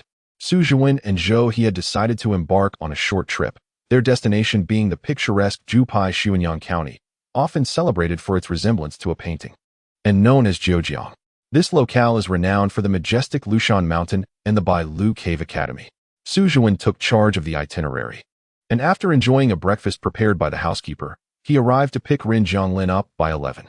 The driver navigated the vehicle while Su Yuan settled into the back seat alongside Rin Zhonglin. Shortly, they would board a flight to Nanchang. I have arranged for the driver to await us at the airport, as I have previously visited Nanchang. We will not linger there, but will proceed directly to Zhejiang upon landing, arriving before dinner. Rin Zhonglin closed his eyes to rejuvenate, responding with a simple acknowledgement. Su Yuan continued. Zhou He has brought along a few companions who have already reached the airport. The young man from my bar should also be there. He hails from Zhejiang and could serve as your personal guide. Just as Rin Zhonglin was about to reply, his phone chimed. He opened his eyes and glanced at the screen, noting a message from Xiaoyu. Are you up? Where are you going today? A smile tugged at the corners of Rin Zhonglin's lips as he replied, Zhejiang. Noticing Rin Zhonglin's cheerful demeanor, Su Yuan inquired. Whose message has put you in such high spirits? Rin Zhonglin locked his phone, chuckling. How could anyone be in a bad mood while embarking on an adventure? Is it from Shuyu? Su Yuan asked, casting a sidelong glance at Rin Zhonglin, who chose not to respond. Aware of Rin Zhonglin's aversion to discussing his romantic entanglements, Su Yuan tactfully shifted the subject, stating, Zhou He has brought 3 individuals along, and they are rather distinctive. Rin Zhonglin raised an eyebrow, intrigued. Oh, I heard him mention that he received a flurry of volunteers in his group chat last night, with many eager to join. Likely because Zhou He mentioned that you would be accompanying them. Su Yuan paused before continuing. You know Yi Gaoqi, right? Rin Zhonglin pondered for a moment before replying. I have a vague recollection. He used to work at the same company as Shu Yu. Indeed, he was from Shu Yu's former company, and they were contemporaries. However, his career did not flourish as well as Shu Yu's. 6 years ago, he was embroiled in a scandal about his sexual orientation, leading to a period of being sidelined by the company. In recent years, he has regained fame through his relationship with Zhang Xiaoji. What lingered in Rin Zhonglin's memory were Yi Gaoqi's delicate features and the colorful rumors surrounding his romantic escapades. However, having distanced himself from the entertainment industry in recent years, his awareness had diminished. I recall he is gay. How could he possibly be with Zhang Xiaoji? Zhang Xiaoji is also a lesbian, reputedly involved with someone outside the industry. They likely entered into a mutually beneficial arrangement, signing a contract to maintain the appearance of a romance. Yet, Zhang Xiaoji is quite principled. She does not engage in frivolous behavior. In contrast, Yi Gaoqi is quite the opposite, Su Yuan remarked, gazing at Rin Zhonglin's handsome profile with a grin. I have heard that he has been infatuated with you for quite some time, and his eagerness to join this trip is likely motivated by his interest in you. Rin Zhonglin let out a derisive laugh. Love at first sight? Do you believe in that? Su Yuan chuckled and shook his head. Fully aware that such notions were mere fabrications, he was well acquainted with the chaotic private life of Yi Gaoqi. The idea of infatuation was a ruse, but the ambition to ascend through Rin Zhonglin's influence was genuine. Rin Zhonglin cast a sidelong glance at Su Yuan, inquiring, Zhou He has brought him along this time? Indeed, Zhou He enjoys indulging in revelry, and Yi Gaoqi is quite adept at it as well. But one must be cautious. Yi Gaoqi's reputation is rather sullied. Zhou He should be mindful of that, Su Yuan replied. A thought crossed Su Yuan's mind, prompting him to tease, speaking of dubious characters. Didn't you also accompany a rather unsavory gentleman on Shu Yu's birthday? We haven't crossed paths lately, and I forgot to ask how that turned out. You didn't return that night, after all. Gazing at Su Yuan, Rin Zhonglin coldly retorted, unsavory? Taken aback by Rin Zhonglin's frosty tone, Su Yuan blinked, momentarily bewildered. Well, yes, he was rather disheveled. Are you comparing Yi Gaoqi to him? What? Is that not permissible? Su Yuan responded, somewhat flummoxed. One is tainted within, while the other merely neglects his appearance. How can they be compared? Rin Zhonglin, realizing his tone was inappropriate, exhaled softly and clarified, I know that man. He is a friend of mine. Su Yuan regained his composure. Since when did you acquire such a friend? Through work. Then, was the 400,000 truly intended to purchase your services? Su Yuan blurted out without thinking, only to realize the impropriety of his words. It was merely a misunderstanding. Oh, I see. Su Zhuang glanced at Rin Jianglin, hesitant to probe further. I have no objection to Zhou he bringing anyone, as long as those individuals keep their distance from me. Of course, Su Zhuang affirmed. However, the other two he brought along are quite remarkable, Li Ranjia and Dai Qingxi. They seldom attend such gatherings. Dai Qingxi? Yes, I was surprised she would come, Su Zhuang remarked with a smile. A few years ago, I cast her in a film. She was originally the lead. However, she was replaced due to her unwillingness to cater to the director. During that time, I got to know her somewhat. While her acting leaves much to be desired, I find her personality quite appealing in real life. Perceiving the underlying implication in Su Zhuang's words, Rin Jianglin gazed out the window, lightly tapping his fingers on the armrest, and teased, "Are you interested in pursuing her?" "Indeed, I wish to give it a try. So, Mr. Ren, I hope you can lend your assistance." Rin Jianglin raised an eyebrow. Certainly. No sooner had he spoken than his phone chimed with a message from Xiaoyu. "Zhejiang is quite close to my place. I've been there several times. The scenery is lovely and enjoyable. Do you require me to act as your tour guide?" Thinking of Dai Qingxi also joining, Rin Jianglin instinctively replied, "No need." Xiaoyu, who rose at 11 out of boredom, accompanied Xiao Xiangdi to a newly opened internet cafe in the county specifically for online gaming. The proprietor appeared to be affluent, as the computers, mice, and keyboards were of high quality, albeit the prices were somewhat steep. However, with a newly minted wealthy heir by his side, there was little cause for concern. As Xiao Xiangdi put it, money? Not an issue. They also brought along the 17-year-old son of Xiaoyu's aunt.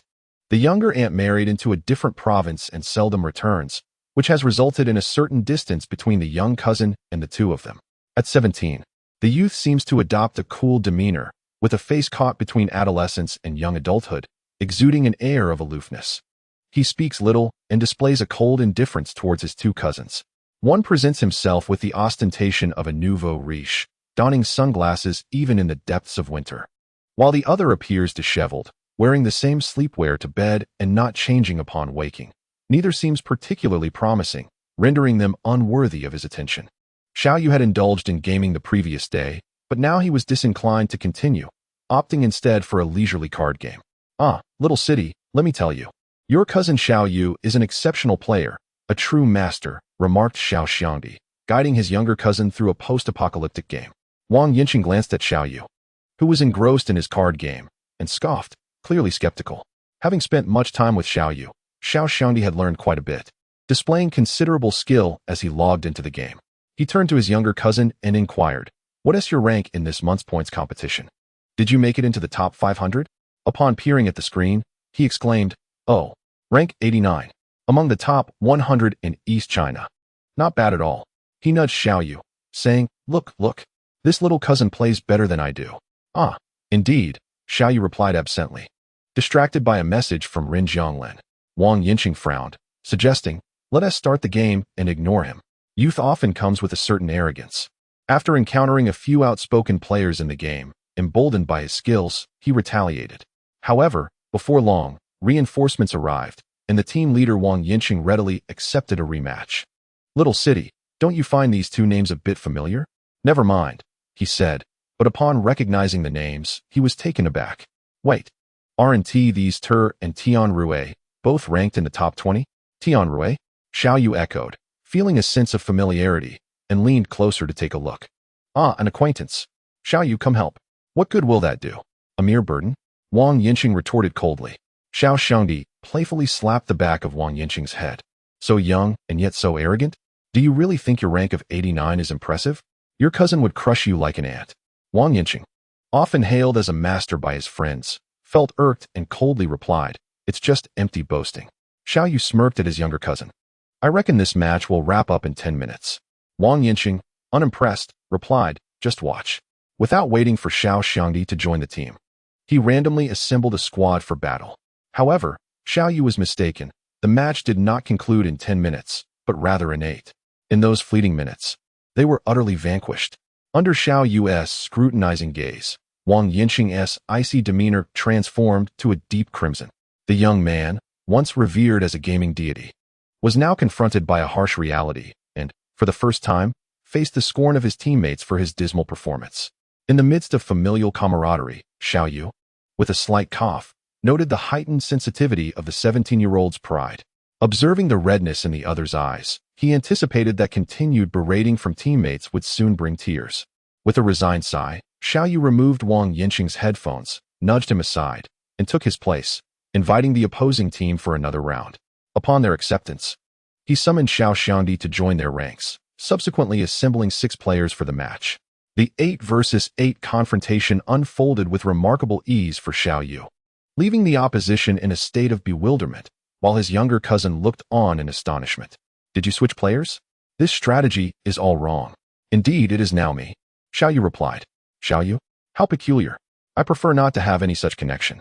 After the match concluded, Wang Yinqing gazed at Xiaoyu in a daze. His words tinged with respect. Brother Yu, do you know them? Not personally. I merely left a mark on them in the past. A master indeed. What is your gaming ID? Just Xiaoyu. I don't play much, so I lack any notable rankings. Just as he finished speaking, his phone buzzed again. Rin Zhonglin had sent another message. If you are not busy, then do come. A smile slowly formed at the corners of Xiaoyu's mouth as he replied, Not busy. What time will you arrive? Around 5 o'clock in Zhejiang. See you then.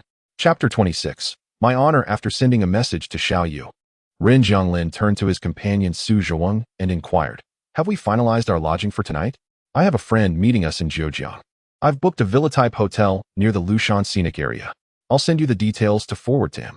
Rin Zhonglin nodded. Knowing that he was closer to Zhejiang and would likely arrive first, I'll inform the hotel manager to prepare for their arrival if they reach before us. With a flight at 12:50, Rin Zhonglin and Su Zhuang arrived at the airport at around 12:30, just as boarding began. Those who had arrived earlier quickly approached Rin Zhonglin to greet him.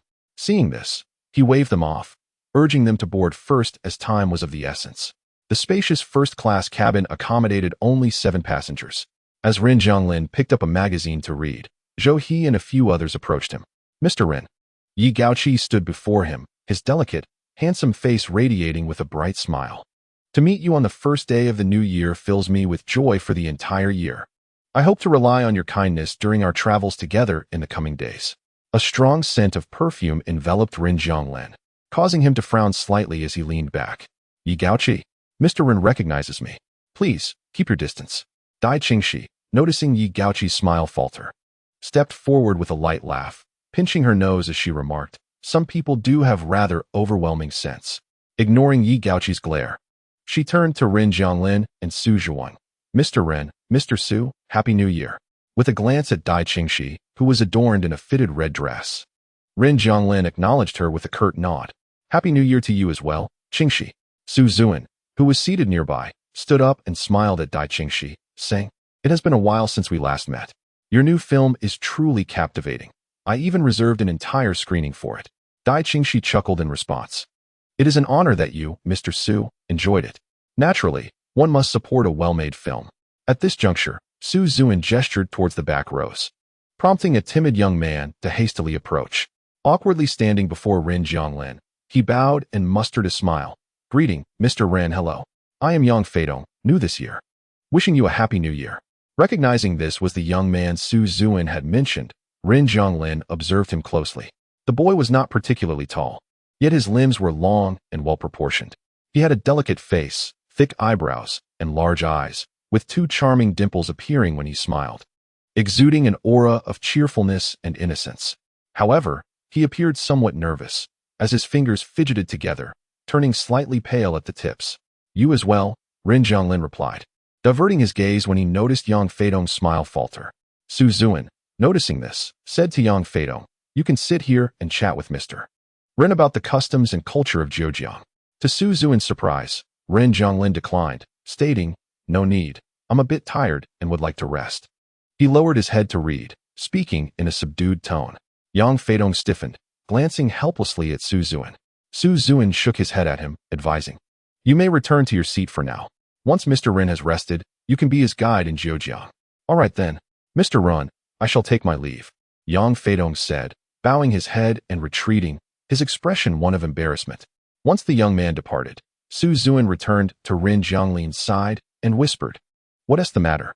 Are you dissatisfied? Rin Zhonglin shot a glance at Su Zhuan, putting down the magazine he held, and replied, I'm merely a bit fatigued. I will rest for a moment. Please ensure it remains quiet. With that, he closed his eyes, feigning sleep, without waiting for Su Zuan's response. Su Zuan refrained from saying anything further, instead quietly instructing Zhou He behind him to keep the chatter and flirting to a minimum, which promptly silenced the group. The flight from Shanghai to Nanchang was not particularly lengthy, taking just an hour and a half. Although Ren Jianglin had initially pretended to sleep, he managed to doze off for a brief period. Upon landing, the reception party had long awaited his arrival. Zhou He's arrangements were quite ostentatious, with several Rolls-Royces lined up, making it impossible to remain inconspicuous. Passers-by even recognized the three disguised celebrities, rushing over for autographs. To avoid any complications, Ren Jianglin entered the vehicle first. Noticing that Su Zuan had seated Yang Feidong beside him, Ren Jianglin merely glanced at them without expressing any further objection. "I will refrain from taking this car," Su Zuan remarked, his gaze fixed on Dai Qingxi. "Just wanted to inform you." He had initially resolved to foster a relationship with Dai Qingxi and deemed it necessary to take the initiative. Ren Jianglin chuckled, "If you don't hurry over, Zhou He will seize the opportunity." Heeding this advice, Su Zuan quickly occupied the seat next to Dai Qingxi before Zhou He could intervene. Zhou He, initially intending to sit beside Dai Qingxi, understood the situation and smiled. "What is this all about?" A brotherly gesture, leaving you with the chance for a warm embrace. Zhou He clicked his tongue and added, "Truly a brother, you understand me." Approaching Yi Gaoqi and the reticently Ranjia, Zhou He remarked, "Let us board the vehicle. The three of us shall occupy the back seat and foster our emotional connection." Without heeding Yi Gaoqi's displeased countenance, he wrapped an arm around his companion's waist and entered the car. Meanwhile, Yang Feidong, who had just endured a chilly reception from Ren Jianglin, sat beside him, her hands neatly resting on her lap, too hesitant to utter a word. Once the vehicle departed from Nanchang and traversed through Dun County, an hour of relative silence enveloped the interior. Feeling the weight of the awkwardness, Yang Feidong tentatively ventured, "Is this your first visit to Zhejiang, Mr. Ren?" Ren Jianglin, preoccupied with his phone, responded slowly, "Indeed. Are we nearing our destination?" "Not far now. We should arrive in about an hour," she replied. After a brief contemplation, Ren Jianglin inquired, "How long does it take from T County to Lushan?" T County. Their eyes met, and Yang Feidong felt her cheeks flush. Just 2 days prior, she had received a call from General Su, instructing her to accompany his CEO without revealing the identity. Although she had always been attracted to men, the thought of those lecherous bosses in the bar made her uncomfortable. Little did she expect that her companion would be none other than the esteemed Ren Jianglin. She had cautiously observed him at the airport. His tall stature and handsome features surpassed even the photographs in the news. Unable to resist, she stole another glance at Ren Jianglin and softly replied, "It's not far. By car, it takes about an hour and a half." Ren Jianglin calculated the time and speculated that if Xiaoyu had departed around noon, he should have already arrived. Noticing Ren Jianglin's silence, Yang Feidong summoned her courage to continue. "Zhejiang boasts many attractions. Its natural scenery is quite distinct from that of large cities like Shanghai. Zhejiang possesses a unique charm, where one can sip tea and enjoy tea-picking operas, specifically Huangmei opera. Life here is quite leisurely." Ren Jianglin nodded. "Is the customs of T County somewhat similar?" "Roughly so." Yang Feidong paused, noticing Ren Jianglin's persistent focus on T County, and tentatively asked, "Are you interested in T County, Mr. Ren?"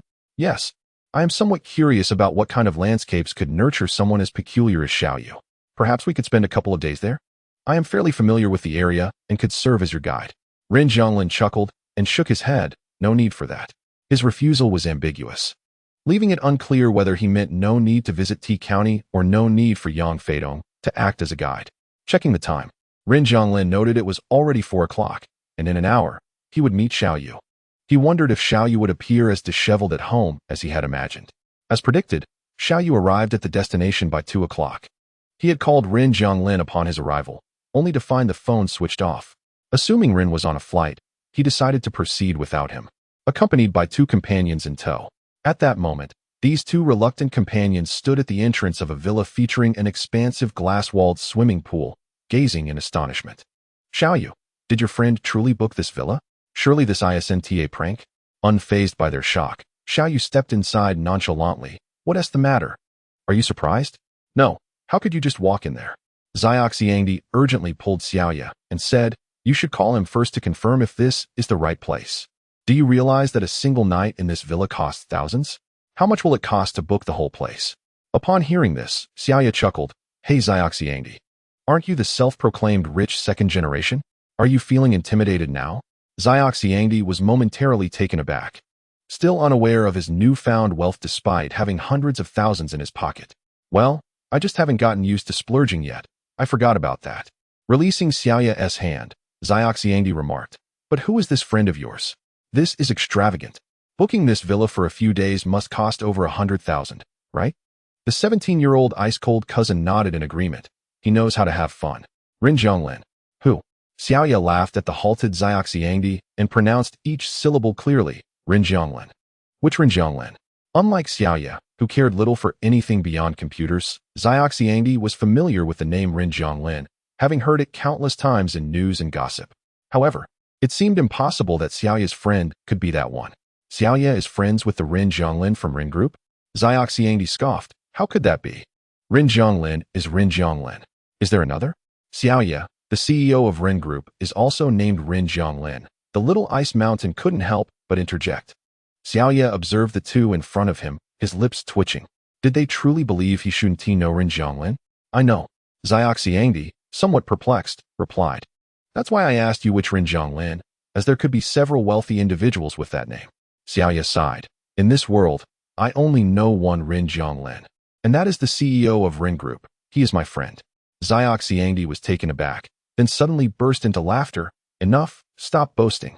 Yet, after laughing, he looked at Xiaoya with a serious expression, as if he were not joking. After a moment of silence, Xiaoxiangdi asked, Are you serious? Well, believe it or not. Why would I concoct such a story to deceive you? Xiaoxiangdi inquired. Wang Yinqing, you mentioned he brought others? Who did he bring? Are we expecting a crowd of big shots today? Xiaoya frowned at the mention, unable to suppress a scoff. He didn't say it, but he suspected a few celebrities might be present since Rin Zhonglin owned an entertainment company. Stars. Xiaoxiangdi gasped. Women. How would I know? Xiaoya replied coolly. You're going to meet female celebrities dressed like this? No, no, no, Xiaoxiangdi exclaimed, realizing the implications. Are you saying you want me and Xiaoqing to meet the ladies looking like this? I haven't even washed my hair. Your hair looks like it hasn't been washed in 4 days. And you still have that little mustache? With that, he dragged Xiaoya outside. Come on, before they arrive. Let us buy a couple of outfits and find a barber shop to clean ourselves up. Xiaoya stumbled, caught off guard, and exclaimed, Xiaoxiangdi, what has gotten into you? This isn't a blind date. What is the point of getting all dressed up? I might not even bother for a blind date. Chapter 27. Much appreciation. When Rin Zhonglin arrived at the villa, it was still before 5 o'clock, yet he found no one in sight. The hotel staff assisted in carrying his luggage to the 3rd floor. After securing his room key, Rin Zhonglin placed a call to Xiaoyu.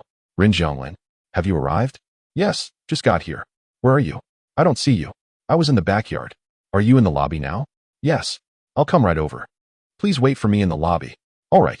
After hanging up, Rin Zhonglin sought out a sofa beside the floor-to-ceiling windows on the left side of the lobby and casually picked up a newspaper from the coffee table to peruse. Within a mere 5 minutes, he heard Xiaoyu call his name. Rin Zhonglin looked up, and upon recognizing the figure before him, his breath caught in his throat, and for a moment, his mind went blank. Before him stood someone with freshly cut hair and a clean-shaven face. A visage that had previously been obscured by disheveled locks and stubble, now fully revealed. His lips, of moderate fullness, bore a faint hue, and the contours of his cheeks were sharp and defined. He had removed his black-framed glasses, and as the setting sun cast its golden light upon him, Rin Zhonglin noticed that the corners of Xiaoyu's eyes drooped slightly, hinting at a trace of despondency. However, when he smiled, that hint of melancholy transformed into something mischievous. As their gazes locked, Xiaoyu approached with a playful grin. Big boss, Happy New Year. Dressed in a black high-collared sweater, jeans, and sneakers, he exuded youthful exuberance. He appeared significantly younger than his usual disheveled self, and it dawned on Rin Zhonglin that Xiaoyu was only 27, a year younger than Xiaoyu. In the prime of his youth, he had somehow managed to present himself in a manner that suggested a much older age, as though he could easily pass for someone in their 30s. Rin Zhonglin diverted his gaze, rising with a slight smile. What inspired this sudden tidying up? Where's your stubble? Just look at who I've come to see today. If I don't clean up a bit, how can I show my face? Rin Zhonglin smirked at this and raised an eyebrow. And who might that be? Who else could it be? Looking into Ren Jianglin's striking features, Xiao Yu felt amused. Known for his candid remarks, he couldn't resist adding, "The big boss is the head of an entertainment company. Didn't you mention a few others were coming along? Surely there will be some beauties, and how could I not make an effort?" Understanding that Xiao Yu was jesting, Ren Jianglin thought of Dai Qingxi, who was soon to arrive, and narrowed his eyes. "Oh, is that so?" "Of course not," Xiao Yu replied, taking a step closer, thereby diminishing the space between them. The subtle, refreshing aura emanating from Ren Jianglin enveloped Xiao Yu, who continued, "Actually, I was dragged to the barber shop by my cousin." "Cousin? Oh, right. I forgot to mention that I brought along 2 relatives, a cousin and a second cousin. I intended to call you before I arrived, but your phone was off. I completely forgot about it afterward. It shouldn't be a problem, right?" As Xiao Yu spoke, he scrutinized the man before him. Ren Jianglin, already tall and handsome, exuded an air of sophistication in his navy blue coat. Xiao Yu's gaze unconsciously traced the contours of Ren Jianglin's waist. Ren Jianglin shook his head and asked, "Where are they? Why haven't I seen them?"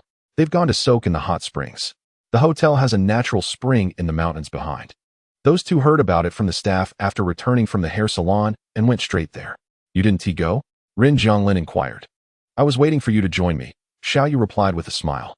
His peripheral vision caught sight of the demurely beautiful boy beside Ren Jianglin. With a hint of ambiguity, Xiao Yu remarked, "I presume this gentleman is not your assistant?"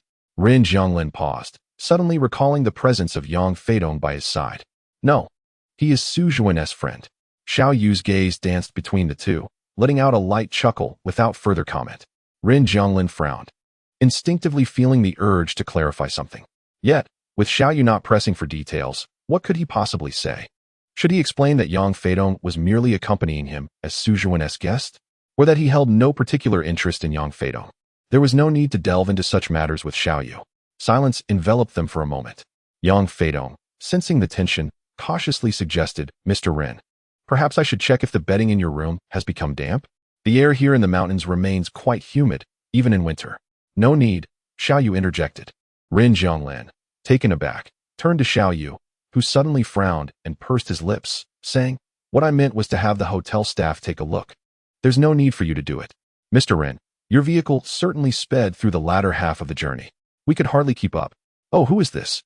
Zhou He, accompanied by Yi Gaoqi and Li Ranjia, entered the lobby and spotted Xiao Yu. The unfamiliar face, he assumed, was a staff member, though the attire suggested otherwise. Zhou He failed to recognize Xiao Yu. "My friend, Xiao Yu," Ren Jianglin replied, turning to face Zhou He. "Xiao Yu?" Zhou He had never heard of this individual, but with years of experience in the business realm, he understood that the significance of a person was not always apparent at first glance. After all, someone who could be referred to as a friend by Ren Jianglin certainly held some weight. "Oh, so it's Mr. Xiao," Zhou He exclaimed, extending his hand. "Hello. I am Zhou He from Hualing Entertainment." Xiao Yu had a vague recollection of Zhou He. He was the one who had been bidding for the princess on the night he first met Ren Jianglin. Anticipating that Zhou He might inquire about his background, Xiao Yu shook his hand and, with a sudden smile, declared, "Hello, I am Xiao Yu. Xiao for portrait and yurt for surpass. I am Ren Jianglin's partner." Ren Jianglin frowned. "Xiao Yu." Zhou He and his companions were momentarily stunned. Noticing Ren Jianglin's growing irritation, Xiao Yu chuckled and added, "Just kidding. I should say I am Ren Jianglin's hired associate. I am a collaborator on the Haoyan Technology Project and currently a doctoral student at T University, so I can be considered a friend of our esteemed boss." Zhou He, regaining his composure, laughed and teased, "You startled me. I was wondering how Ren Jianglin's taste had suddenly shifted." As he spoke, he scrutinized Xiao Yu, a tall, handsome man with a hint of rebellious charm, exuding a strong aura of aggression, which was hardly Ren Jiangling's type. "Has his taste changed?" Su Zhuan, who arrived a moment later, led Dai Qingxi inside, chuckling, "It's not even dark yet, and we're already discussing such topics. Is there a need to wait for nightfall to discuss such matters?" Zhou He interjected, glancing at Zhou He's slightly disheveled collar and the blushing girl nestled beside him. Su Zhuan remarked, "You might want to pace yourself." As he turned to greet Xiao Yu, who was beside Ren Jiangling, Dai Qingxi spoke up first. "Hello, handsome," she exclaimed, her eyes lighting up as she looked at Xiao Yu. "I almost didn't recognize you. You finally shaved off that prickly beard. You were clearly quite handsome. What happened to your previous appearance?" Dai Qingxi's enthusiasm prompted a somewhat unfriendly gaze from Su Zhouwen toward Xiao Yu. Do you know each other? He asked. Yes, Dai Qingxi replied with a smile. We shared a night of camaraderie. Huh, Xiao Yu exclaimed in surprise. Sister, that's a bit too much. Before he could finish, Ren Zhongling interrupted, saying, You all continue. I'm going upstairs to change. Call me for dinner later. With that, he turned and left. Pausing at the staircase to call out, Yang Feidong, you come too. Oh, okay. Yang Feidong replied, quickly jogging up to him. Seeing this, Xiao Yu felt a rush of anxiety and hurriedly took long strides to catch up, grabbing Ren Zhongling's arm just before Yang Feidong could. However, he was met with Ren Zhongling's indifferent expression, seemingly unconcerned about Xiao Yu and Dai Qingxi. Xiao Yu found himself at a loss for words. What is it? Ren Zhongling asked. After a moment's hesitation, Xiao Yu finally said, I'll go up with you. Ren Zhongling regarded Xiao Yu thoughtfully and nodded. Let us go? Disinterested in the conversation among the few downstairs, Xiao Yu followed the two until they reached the second floor. He pointed to the first room on the left and said, This will be my room. You're on the third floor? Yes, Ren Zhongling replied. With that, Xiao Yu wandered around the villa. This hotel, designed like a villa, had 3 floors. The first was filled with entertainment facilities, while accommodations were located on the second and third floors. The second floor boasted 4 suites, each with a living room, a spacious bathroom, and a bedroom. The third floor, according to the staff, contained only 2 suites, but Xiao Yu had yet to explore them, leaving him uncertain about their layout. However, one thing was clear. The entire villa appeared quite large, yet it housed only 6 suites, while they had 10 people in total. Surely, some would have to share rooms, although it was very likely that Ren Zhongling and the others had intended to pair up. With this thought, Xiao Yu glanced at Yang Feidong, the attractive boy assigned to Ren Zhongling. Where will you stay? He inquired. I haven't decided yet. My luggage? Yang Feidong, shorter than Xiao Yu, felt an inexplicable apprehension around him, lowering his head and speaking softly. It's temporarily in Mr. Ren's room. Upon hearing this, Xiao Yu smiled and pulled out a room card from his pocket, extending it towards Yang Feidong. Here, little friend, take this. Yang Feidong, looking dazed, reached out to accept the door card Xiao Yu offered. Xiao Yu's smile deepened as he pointed to the room at the stairway's entrance and said, Your room is over there. Make sure to rest well. I shall assist you with your luggage when it's time for dinner. Yang Feidong was taken aback, glancing at the room key in his hand, then at Xiao Yu, and finally turning helplessly towards Ren Zhonglin.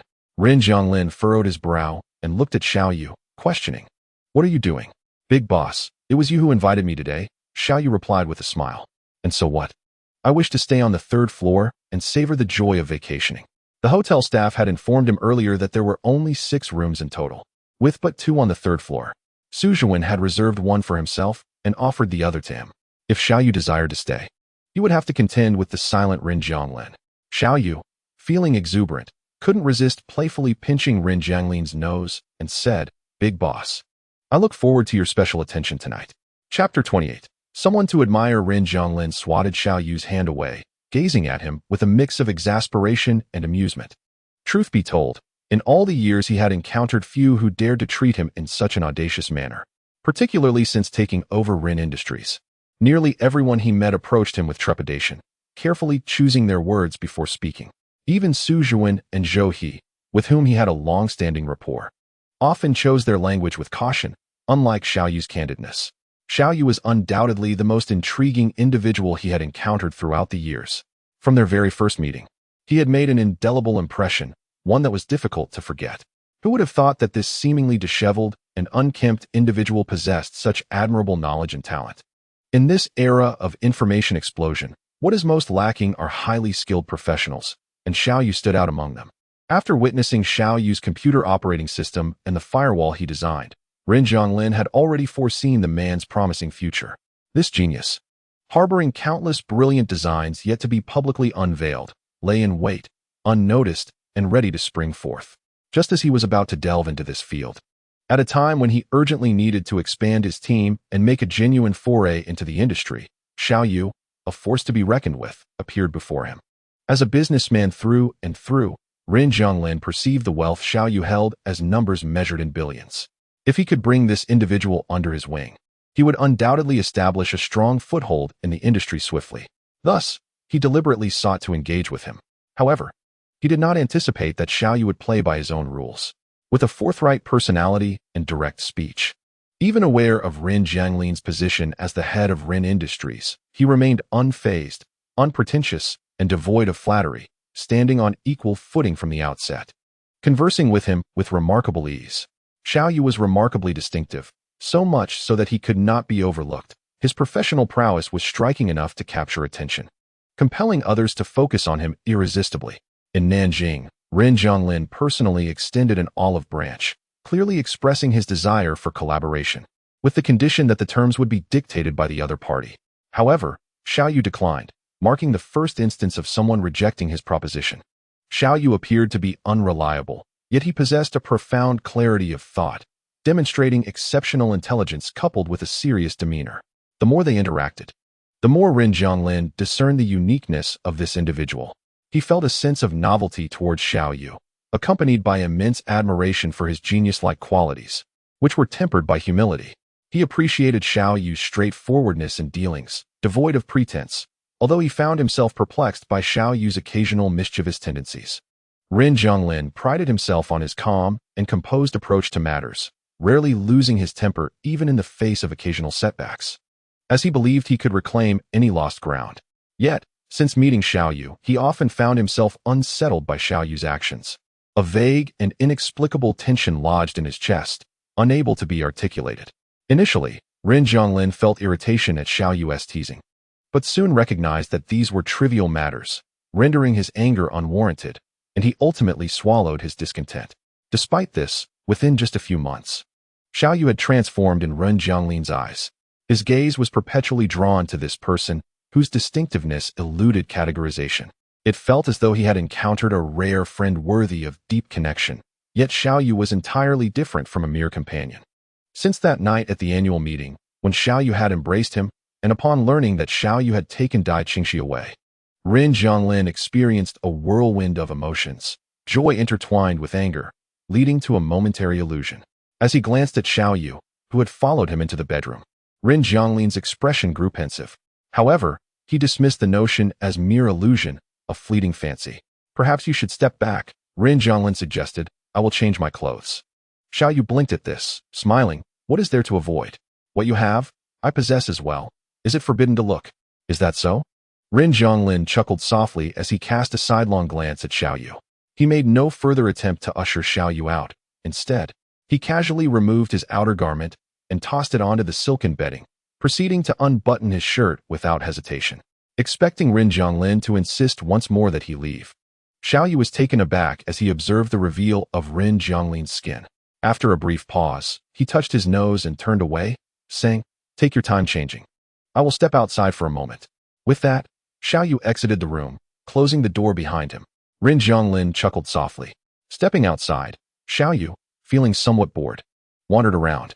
The third-floor room was indeed considerably more spacious. In addition to the larger living room, bathroom, and bedroom, it featured a terrace with a view of the mountains and a kitchen dining area. The terrace, open to the sky, was lined with a row of leather sofas, spacious enough to recline and gaze at the stars above. It was indeed fundamentally different from the second floor. With this in mind, Xiao Yu settled onto the sofa, arms spread across the backrest, tilting his head to admire the heavens. The weather during the spring festival had been splendid, and at this moment, the sun had just dipped below the horizon, revealing a sky painted in hues of red and blue. The telephone in the hotel room rang just as the guests had barely settled onto the sofa. Xiao Yu rose to answer it, and a gentle voice from the hotel staff greeted him. "Good evening, sir. Dinner is ready. Would you prefer it to be delivered to your room? Or would you like to dine in the restaurant located to the left of the lobby on the first floor?"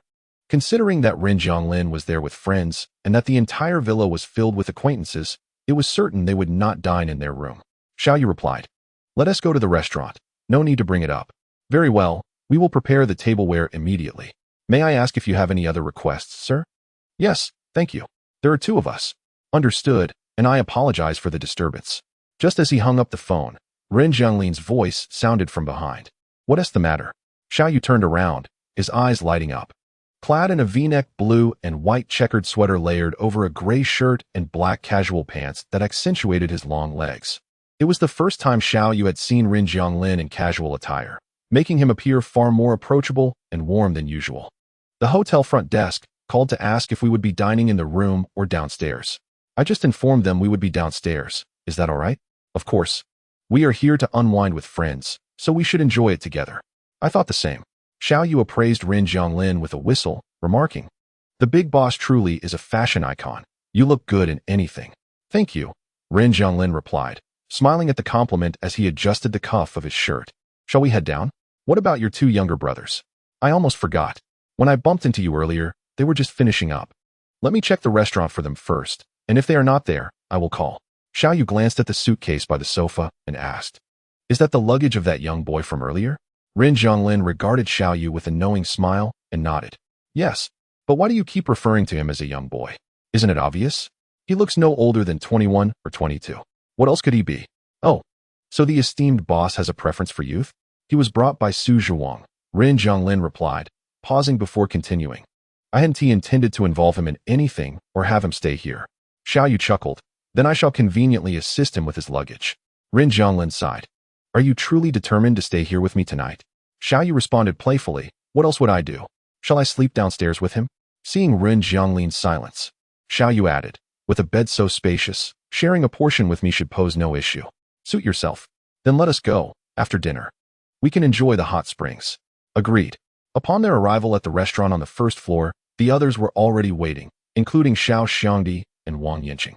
Xiao Xiangdi, who was naturally talkative, became especially animated upon encountering a true celebrity, eagerly engaging in conversation with the group, laughter crinkling the corners of his eyes. Xiao Yu settled beside them and teased, "You're quite the social butterfly. I thought you would be too shy to speak." Xiao Xiangdi, beaming with delight, replied, "You wouldn't believe it, but these stars are rather down to earth. When Xiao Cheng and I arrived, we were a bit reserved. Yet they made a point to engage us in conversation." Seated opposite Xiao Yu, Rin Jianglin discreetly scrutinized the two individuals whose features bore a slight resemblance to Xiao Yu, and with a faint smile remarked, "Are these two your younger brothers?" "Indeed," Xiao Yu replied. "This one, with the pockmarked face, is my cousin, Xiao Xiangdi, and the other, the little ice mountain, is my younger cousin, Wang Yinqing, a high school student." After a brief exchange of pleasantries, the hotel staff brought forth the dishes, and the meal was consumed swiftly. Following dinner, Zhou called for the group to head to the villa's KTV for some singing.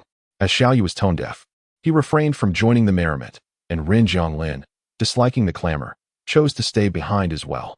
The two found solace in the villa's backyard, enjoying the gentle breeze. Before long, Su Zhuang emerged with 2 glasses and a bottle of Maotai in hand. "Mr. Xiao, as today marks our first meeting, allow me to toast to you." He filled both glasses and handed one to Xiao Yu. Observing the slightly inebriated Su Zhuang, Rin Jianglin frowned slightly. Xiao Yu could sense the animosity emanating from Su Zhuang and recalled that this man had arrived with Dai Qingxi, seated beside her during the meal. It became evident that Su Zhuang viewed him as a romantic rival. Accepting the glass, Xiao Yu stood up, downing the contents in one gulp before stating, "Mr. Su, if I recall correctly, my encounter with Miss Dai was merely a coincidence at the annual meeting 2 days ago. Rin Jianglin asked me to escort her home, but I had other matters to attend to, so I only delivered her to the garage. Rest assured, there is nothing between us." Su Zhuang was taken aback by Xiao Yu's candidness. The retort he had prepared was left unvoiced, and he even forgot to drink from the glass in his hand. "Oh, the garage?" Rin Jianglin looked at Xiao Yu in surprise. "So you merely escorted her out that night? What else could I have done? I'm not acquainted with Miss Dai. And frankly, this reward from you, esteemed boss, is a bit overwhelming for me," Xiao Yu replied with a grin, locking eyes with Rin Jianglin. "Since I have no desire for this reward, perhaps you might consider offering me something else." Chapter 29. Flirtation on Valentine's Day. Xiao Yu had merely delivered Dai Qingxi to the garage. Rin Jianglin stared at Xiao Yu, momentarily bewildered. What did this mean? He had always believed that Xiao Yu and Dai Qingxi were involved, yet now he was being told that nothing had transpired that evening. Though somewhat intoxicated, Su Zhuang's mind remained somewhat clear. Since Xiao Yu had spoken so forthrightly, he chose not to mince words. "Mr. Xiao, do you truly believe I would take your words at face value? It is well known among our circle how men perceive Dai Qingxi, and outside of it, it is even more evident. What man could remain indifferent to her advances? I find it hard to believe that someone named Xiao Yu could harbor no feelings and merely drop her off before leaving." Thinking back to what Dai Qingxi had said earlier while singing, Su Zhuang felt a surge of anger.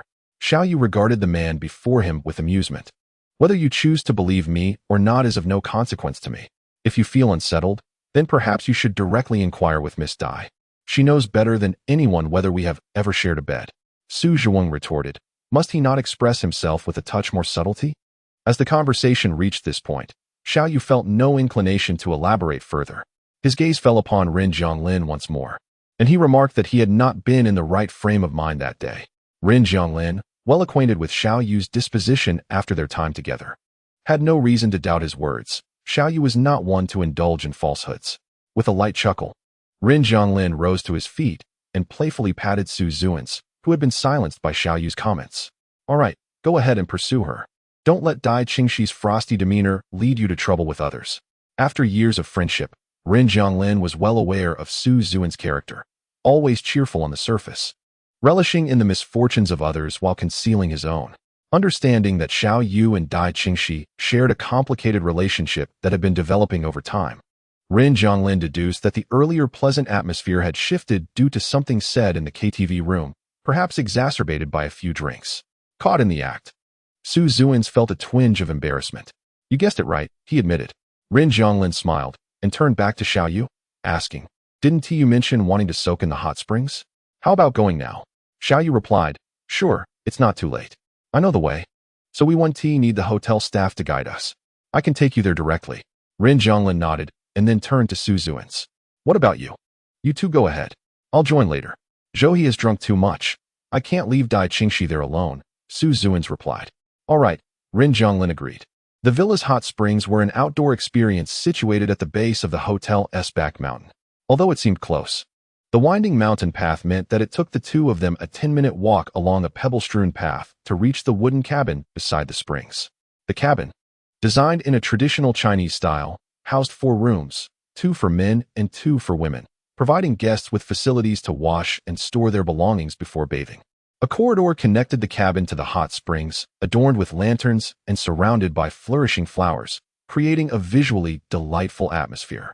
However, the changing room and shower area lacked individual enclosures. Inside the warmly heated changing room, Ren Zhonglin frowned at the absence of partitions in the wardrobe. The lack of privacy implied that he would have to undress in the presence of Xiao Yu, which made him reluctant. Casting a glance at Xiao Yu, he found him completely unfazed. Xiao Yu simply lifted his sweater, pulling both layers off in one motion, exposing his entire upper body. Ren Zhonglin was momentarily taken aback, averting his gaze and turning towards the wardrobe that faced away from Xiao Yu. Unbeknownst to Xiao Yu, Ren Zhonglin's thoughts were racing. Once he wrapped a clean towel around himself, he turned back and said, Hey, Ren Zhonglin, this is actually my first time soaking in natural hot springs. Before he could finish, his words trailed off. Although Xiao Yu wasn't wearing glasses, the small space brought them closer, allowing him to see Ren Zhonglin clearly, leaving him momentarily stunned. With broad shoulders, a narrow waist, and long, straight legs, likely the result of consistent physical activity, Ren Zhonglin's tall frame exuded strength without appearing frail. His body defined by smooth, flowing muscles. Xiao Yu found it difficult to look away and couldn't resist letting out a playful whistle, remarking on Ren Zhonglin's impressive physique. Ren Zhonglin, having been thoroughly scrutinized, closed his eyes momentarily and took a deep breath to ease the tension that had settled in his chest before retrieving a bath towel from the wardrobe to wrap around himself. You go ahead and wash. I'll join you shortly. Wait, together? Xiao Yu approached Ren Zhonglin, his gaze appraising, and chuckled. Or is it that the esteemed boss is too timid to face me openly? Ren Zhonglin opened his eyes, casting a sidelong glance at the exuberant Xiao Yu. I fear it is you who might lack the courage. Xiao Yu's nature was such that when others took a step back, he would delightfully advance. And thus, every time Ren Zhonglin retreated in response to Xiao Yu's playful teasing, the latter only grew more elated, pressing further.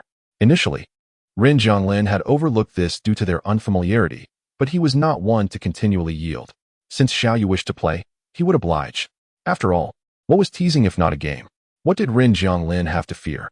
Suddenly, a smile graced Ren Zhonglin's lips as he stepped directly in front of Xiao Yu. Their heights were comparable, and Ren Zhonglin leaned slightly forward, his lips brushing against Xiao Yu's ear. His deep-set eyes narrowed slightly. Since you say so, you shall watch closely. The cool breath from Ren Jianglin's nose mingled with a hint of danger in his low voice, resonating in Xiao Yu's ear like a thunderclap in his heart. His eyes fluttered, and his heart skipped a beat.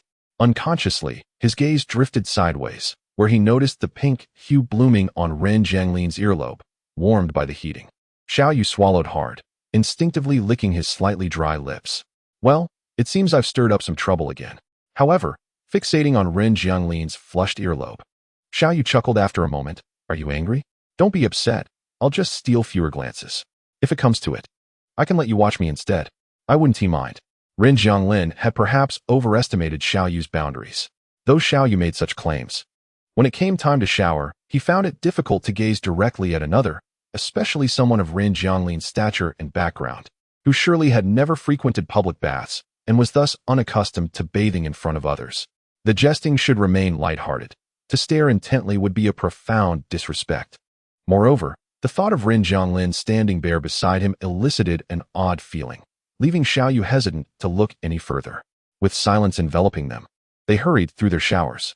Upon rounding the corridor and stepping into the mist-shrouded hot spring, the peculiar atmosphere began to ease. After 5 minutes in the spring, Xiao Yu let out a contented sigh. I heard from the villa staff that there are 2 pools here, both natural hot springs rich in various trace elements. Soaking in them is beneficial for the body. Observing Ren Jianglin beside him, Xiao Yu blinked. The man seemed ill at ease with the heat, his face reddening within mere moments, even his usually pale lips taking on a rosy hue. Leaning against the stone wall of the pool, Ren Jianglin gazed up at the inky sky and remarked, "They say it has therapeutic effects, but that is merely talk. The domestic development of hot springs does not pale in comparison to that of the island nation, where hot springs abound in variety and have long been established as a significant industry.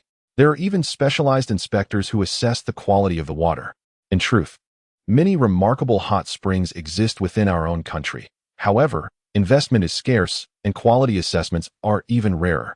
It is indeed commendable that this hotel possesses such a facility and has conducted evaluations. Are you quite familiar with this?" Ren Jianglin smiled. "Have you forgotten that the Ren family has tourism industry projects?" "True. Have you visited the hot springs in the island nation?" "I went once last summer." "On your own?" "No, with friends." "Who is this friend?" Xiao Yu, without much thought, already knew. Who else would one bring along to enjoy a hot spring aside from a romantic partner? Xiao Yu exhaled deeply and leaned against the edge of the pool, gazing at the sky. The weather was splendid today, far from the city's glaring light pollution. The stars shone brightly in the sky, twinkling romantically and beautifully. Tilting his head back, Xiao Yu inquired, "You are the head of the Ren group, aren't you?" "Why do you ask?" Ren Jianglin shot a glance at Xiao Yu. "Perhaps I am being superficial, but in my impression, is it possible for someone in your position not to marry or have children? Do your family members permit you to be with men?" Xiao Yu's words momentarily stunned Ren Jianglin, who then chuckled, "Of course marriage is necessary, but I haven't considered it just yet. As for being with men," he paused before adding, "it's merely for fun." He had had lovers of both genders and never shied away from it. Nor would he do so before Xiao Yu. However, upon noticing Xiao Yu's suddenly furrowed brow, Ren Jianglin felt a subtle tremor in his breath and decided to ignore the sensation by closing his eyes. Xiao Yu shifted his gaze to Ren Jianglin, who was resting with his eyes shut, and asked, "So, is it the same with Shu Yu? You seem to be misunderstanding something." Ren Jianglin frowned. "Shu Yu and I have never been a couple." Xiao Yu was taken aback. "You're not lovers?" "No." "Really? I thought I heard that you were his benefactor and had been together for some time." The entertainment news often indulged in speculation, writing anything that came to mind. Was it merely a one-night stand? The bluntness of this remark made Ren Jianglin sigh. He opened his eyes to meet Xiao Yu's gaze. "I am simply pursuing him. A relationship is out of the question." Xiao Yu froze. "Just pursuing Shu Yu? Does that mean he has not yet agreed?" Surprised, he stared at Ren Jianglin and finally managed to say, "No way. Are you merely flirting with him?" Seeing Ren Jianglin press his enticing lips together in tacit agreement, Xiao Yu swallowed hard and slowly remarked, "Well, you must have at least kissed him, right?" With the mist rising, a droplet of water had somehow clung to Ren Jianglin's luscious lips, captivating Xiao Yu. "No." Ren Jianglin observed the amused expression on Xiao Yu's face, finding himself inexplicably uplifted. Why the curiosity about such details? Upon witnessing Ren Jianglin part the droplet with his lips, his already rosy mouth seemed to glisten with a layer of translucent sweetness, Xiao Yu became momentarily entranced. I'm curious about one thing. What is it? What does it feel like to kiss a man? Ren Jianglin frowned, taken aback by the suddenness of the question. Indeed, Ren Jianglin. I have suddenly recalled what I desire regarding that reward. With unwavering focus on Ren Jianglin's lips, Xiao Yu moistened his own. Are you curious about experiencing a man? Xiao Yu's words sent a chill through Ren Jianglin's heart. He scoffed and turned his gaze elsewhere. Has a woman, once she has tasted, begun to seek amusement with men? How intriguing. I shall arrange it for you upon our return home after the new year. There's no need to wait until then, is there? Aren't there suitable options available now? The only ones who accompanied us this time are Yi Gaoqi and Yang Feidong. Has Xiao Yu taken a liking to one of them? Recalling how Xiao Yu had playfully teased Yang Feidong earlier that afternoon, Ren Jianglin's expression grew cold. If you wish, you could indulge right now. You said it. Ren Jianglin closed his eyes briefly, yet before he could articulate his thoughts, his lips were silenced by Xiao Yu, who was now mere inches away. Chapter 30. Do you like me? Xiao Yu did not close his eyes. He maintained an intense gaze locked onto Ren Jianglin's. He had always found Ren Jianglin's eyelashes to be remarkably long, and at this proximity, he could distinctly see the tiny droplets of moisture clinging to them, trembling slightly with each blink, exceedingly alluring. As for those lips, they were not as formidable as the exterior suggested.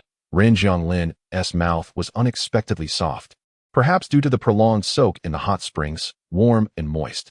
The body heat emanating from their contact ignited a fervor in Xiao Yu's heart and breath.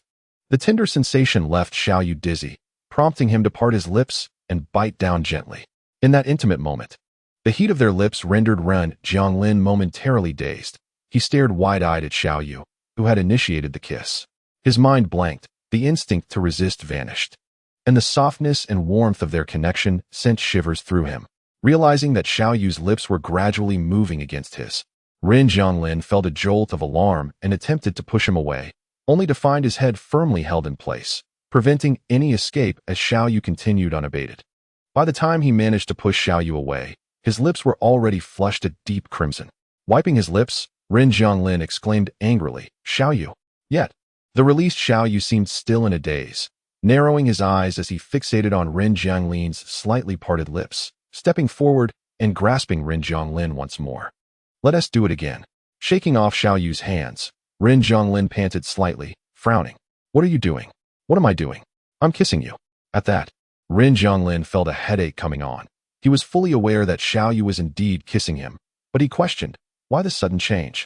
Ren Jianglin pressed his forehead, asking, what do you mean by this?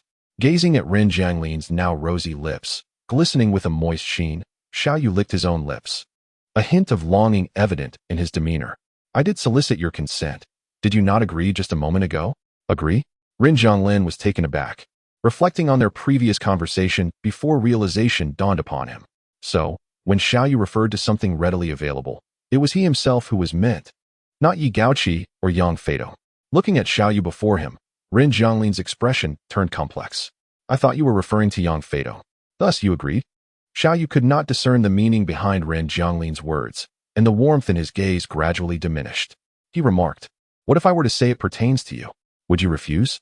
Ren Jianglin furrowed his brow and retorted, do you believe I should comply?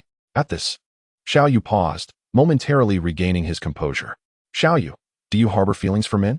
Instinctively, Xiao Yu shook his head, no. Then why did you act as such just now? The very word eluded Ren Jianglin's lips, his brow knitted in confusion. Xiao Yu's behavior was indeed beyond his expectations. Yet, having voiced this thought, Ren Jianglin did not await Xiao Yu's response, as his tumultuous thoughts urged him to resolve the matter swiftly. He inhaled deeply.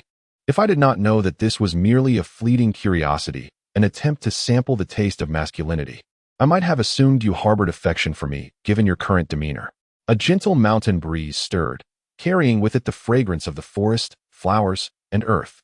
Wafting down to the foot of the mountain, it caressed the eaves, danced upon the ripples of the hot spring, and stirred the silence between the two. As the wind subsided, the forest fell once more into tranquility, and the silence between them remained unbroken. It was only when the sounds of laughter, growing ever closer, reached their ears that Xiao Yu averted his gaze and retreated to his previous position. How could this be? Ren Jianglin lowered his gaze, choosing silence. Before long, Zhou He arrived, accompanied by Yi Gaoqi and Li Ranjia. Oh, you are here too? I thought you had already returned to rest. But it seems you are enjoying yourselves here, Zhou he exclaimed, half drunk, as he leapt into the hot spring and made his way over. Yi Gaoqi also spotted Ren Jianglin and hurriedly exited the spring, approaching Ren Jianglin's side, and, emboldened by drink, wrapped his arms around Ren Jianglin's, sweetly calling out, Mr. Ren. Mr. Ren. The hotel's hot spring allowed for mixed bathing, unrestricted by gender. As the three entered the spring, Xiao Yu, already feeling uneasy, frowned further at Yi Gaoqi's actions. Without a second thought, he pulled Yi Gaoqi away and said to Ren Jianglin, "We have soaked long enough. Let us return." Upon seeing Xiao Yu's intervention, Ren Jianglin nodded. "Let us go." "Oh, come now. I have brought 2 companions. Let us enjoy ourselves a bit longer before departing." Zhou he protested. Ren Jianglin, disliking the chaotic atmosphere, replied, "You enjoy yourself." With that, he disregarded the others and exited the spring, returning to the changing room. On their way back, the two exchanged not a single word. Upon reaching the villa's backyard, Ren Jianglin noticed Su Zuan alone in the glass house, sipping coffee, and approached him. Xiao Yu observed Ren Jianglin, but ultimately chose not to follow. He intended to return to his room for rest, but encountered Xiao Xiangdi and Wang Yinxing sprawled on the sofa in the hall. "Cousin, what has happened?" Xiao Yu inquired as he approached the two, gazing at the rosy-cheeked, soundly sleeping little ice mountain. "Have you been drinking? Alas, you have finally arrived." Xiao Xiangdi exclaimed in urgency, "As our young cousin has been indulged in libations by that Yi Gaoqi. It seems he has partaken of both red and white spirits, and has been inebriated to the point of refusing to ascend to the upper floors." The hotel staff, in their attempts to assist, inadvertently tore the young lady's garment. "I found myself at a loss and allowed him to remain here, and now, at long last, he has quieted down." Xiao Yu furrowed his brow. Although Wang Yinxing is male, he is still a minor, merely a sophomore in high school. They were oblivious to his conduct outside, yet at home, he is strictly prohibited from consuming alcohol. "How could you overlook this?" "It is my fault. I became so caught up in the revelry that I failed to notice." "Oh, never mind." Reflecting on how he too had abandoned his young cousin to accompany Ren Jianglin, he felt unqualified to reproach Xiao Xiangdi. "Let us first escort him to a room, and then seek the staff to prepare some sobering soup." As he spoke, Xiao Yu bent down and instructed, "You help me lift him. I shall carry him upstairs." Among the trio, he was the tallest, while Xiao Xiangdi was the shortest. To have Xiao Xiangdi bear their cousin would be akin to a large rat dragging a cat. Once they had settled him and Xiao Xiangdi had administered a generous amount of soup, ensuring the young man was well, Xiao Yu finally returned to the 3rd floor. The rooms on the 3rd floor were shrouded in dimness and silence. Ren Jianglin had evidently not yet returned. Reclining on the spacious bed, Xiao Yu found himself lost in thought. To speak candidly, the events at the hot springs remained unresolved, and he was unsure how to confront Ren Jianglin.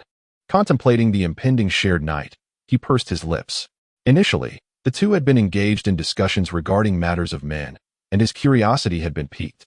Although he was aware of such a circle, his acquaintances were predominantly straight-laced, and he had never truly engaged with it. When conversing with Ren Jianglin about Xu Yu, the very thought of her appearance stirred a sense of confusion within him. Why not prefer women? Yet, upon hearing Ren Jianglin assert that he shared no connection with Xu Yu, and witnessing the gentle smile that graced his lips, he found himself entranced. He recalled the sensation of kissing Ren Jianglin, the astonishment reflected in those eyes, the fleeting tremor that danced within their depths. And then what? Ren Jianglin had pushed him away, uttering that fateful line. Xiao Yu inhaled deeply, raising his arm to rest against his forehead, closing his eyes. "I might believe you harbor feelings for me." Ren Jianglin's words echoed in his ears, inciting a profound agitation within him. In his unrest, he considered rising to engage in some coding to regain his composure. However, he had not brought his computer with him. Could he truly have feelings for Ren Jianglin? It was utterly inconceivable. Moreover, while Ren Jianglin was pursuing Xu Yu, their relationship had yet to bear fruit. Ultimately, Ren Jianglin must possess some affection for her. Or else why would he pursue her? Why dwell on such thoughts? Sleep, sleep. Forgetting to remove his clothing, Xiao Yu pulled the covers over himself. As the clock on the wall struck 1 in the morning, it appeared that Ren Jianglin would not be returning. Pondering the reasons for his absence only exacerbated Xiao Yu's frustration, particularly when he recalled Yang Feidong and Yi Gaoqi. Nonetheless, given that he had scarcely slept the previous night on New Year's Eve, coupled with nearly a month of sleepless nights leading up to the new year as he tirelessly worked on projects. No amount of headache could deter the overwhelming wave of sleepiness that engulfed him. Xiao Yu, who was already a light sleeper, remained undisturbed when someone entered the room, only vaguely aware of the rustling sounds. It was not until he felt the weight of another person pressing down on him, as if someone were nibbling at his face, that he stirred from his half-dreaming state and opened his eyes slightly, murmuring, "Ren Zhonglin?" Simultaneously, a sultry breath escaped, and with that, Xiao Yu was fully awakened.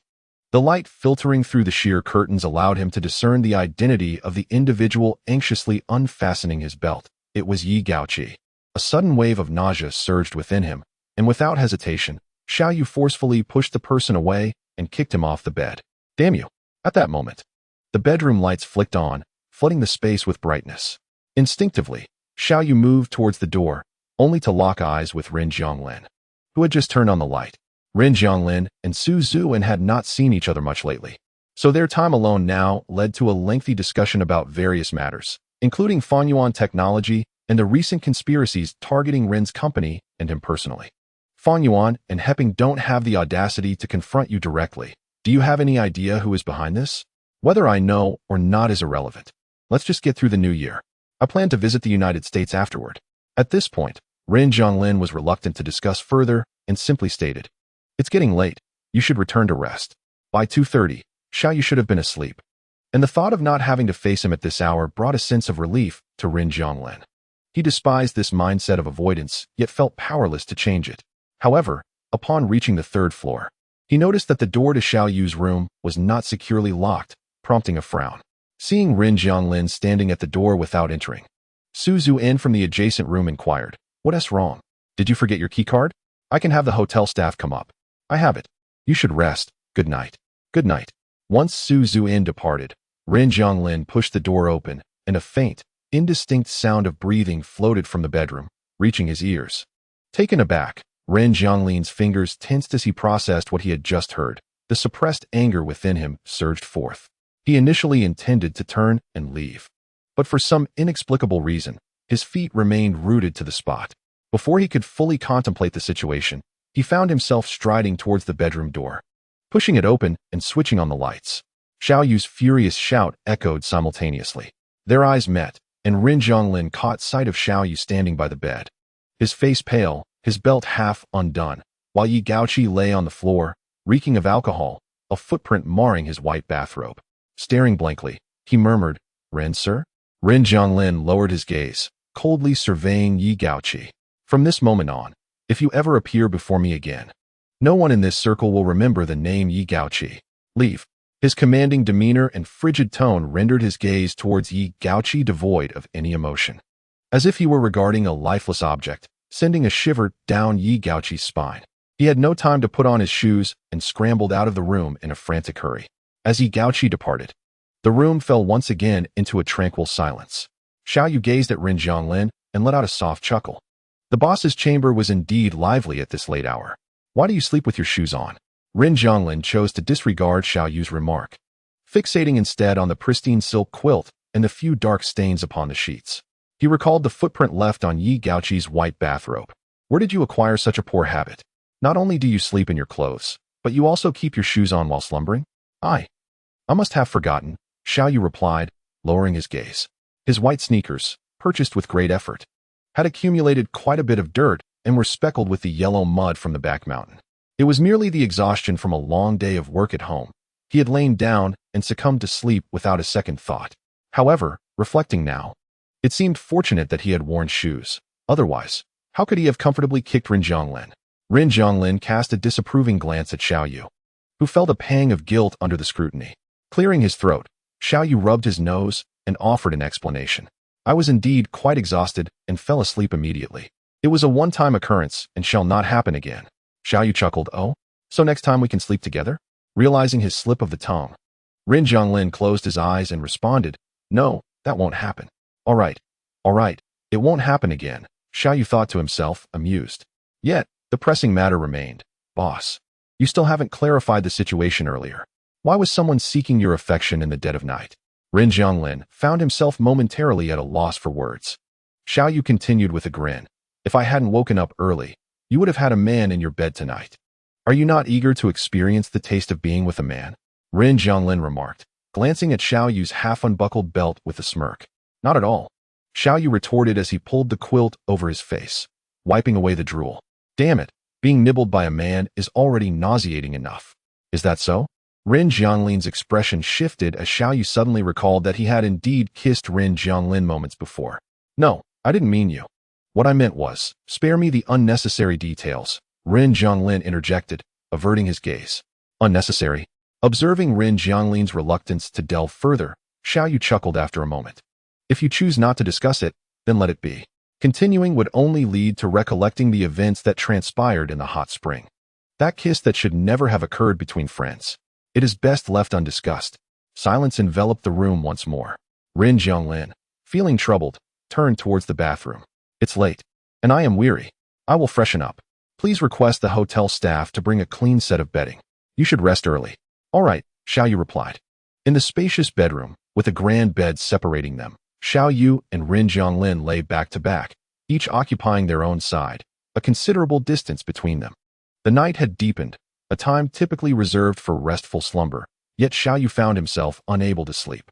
With his eyes wide open, he gazed out at the blurred halo of light beyond the window, reflecting on that kiss in the hot spring, the disdain he harbored for Rin Jianglin, and the words Rin Jianglin had uttered. Do you like him?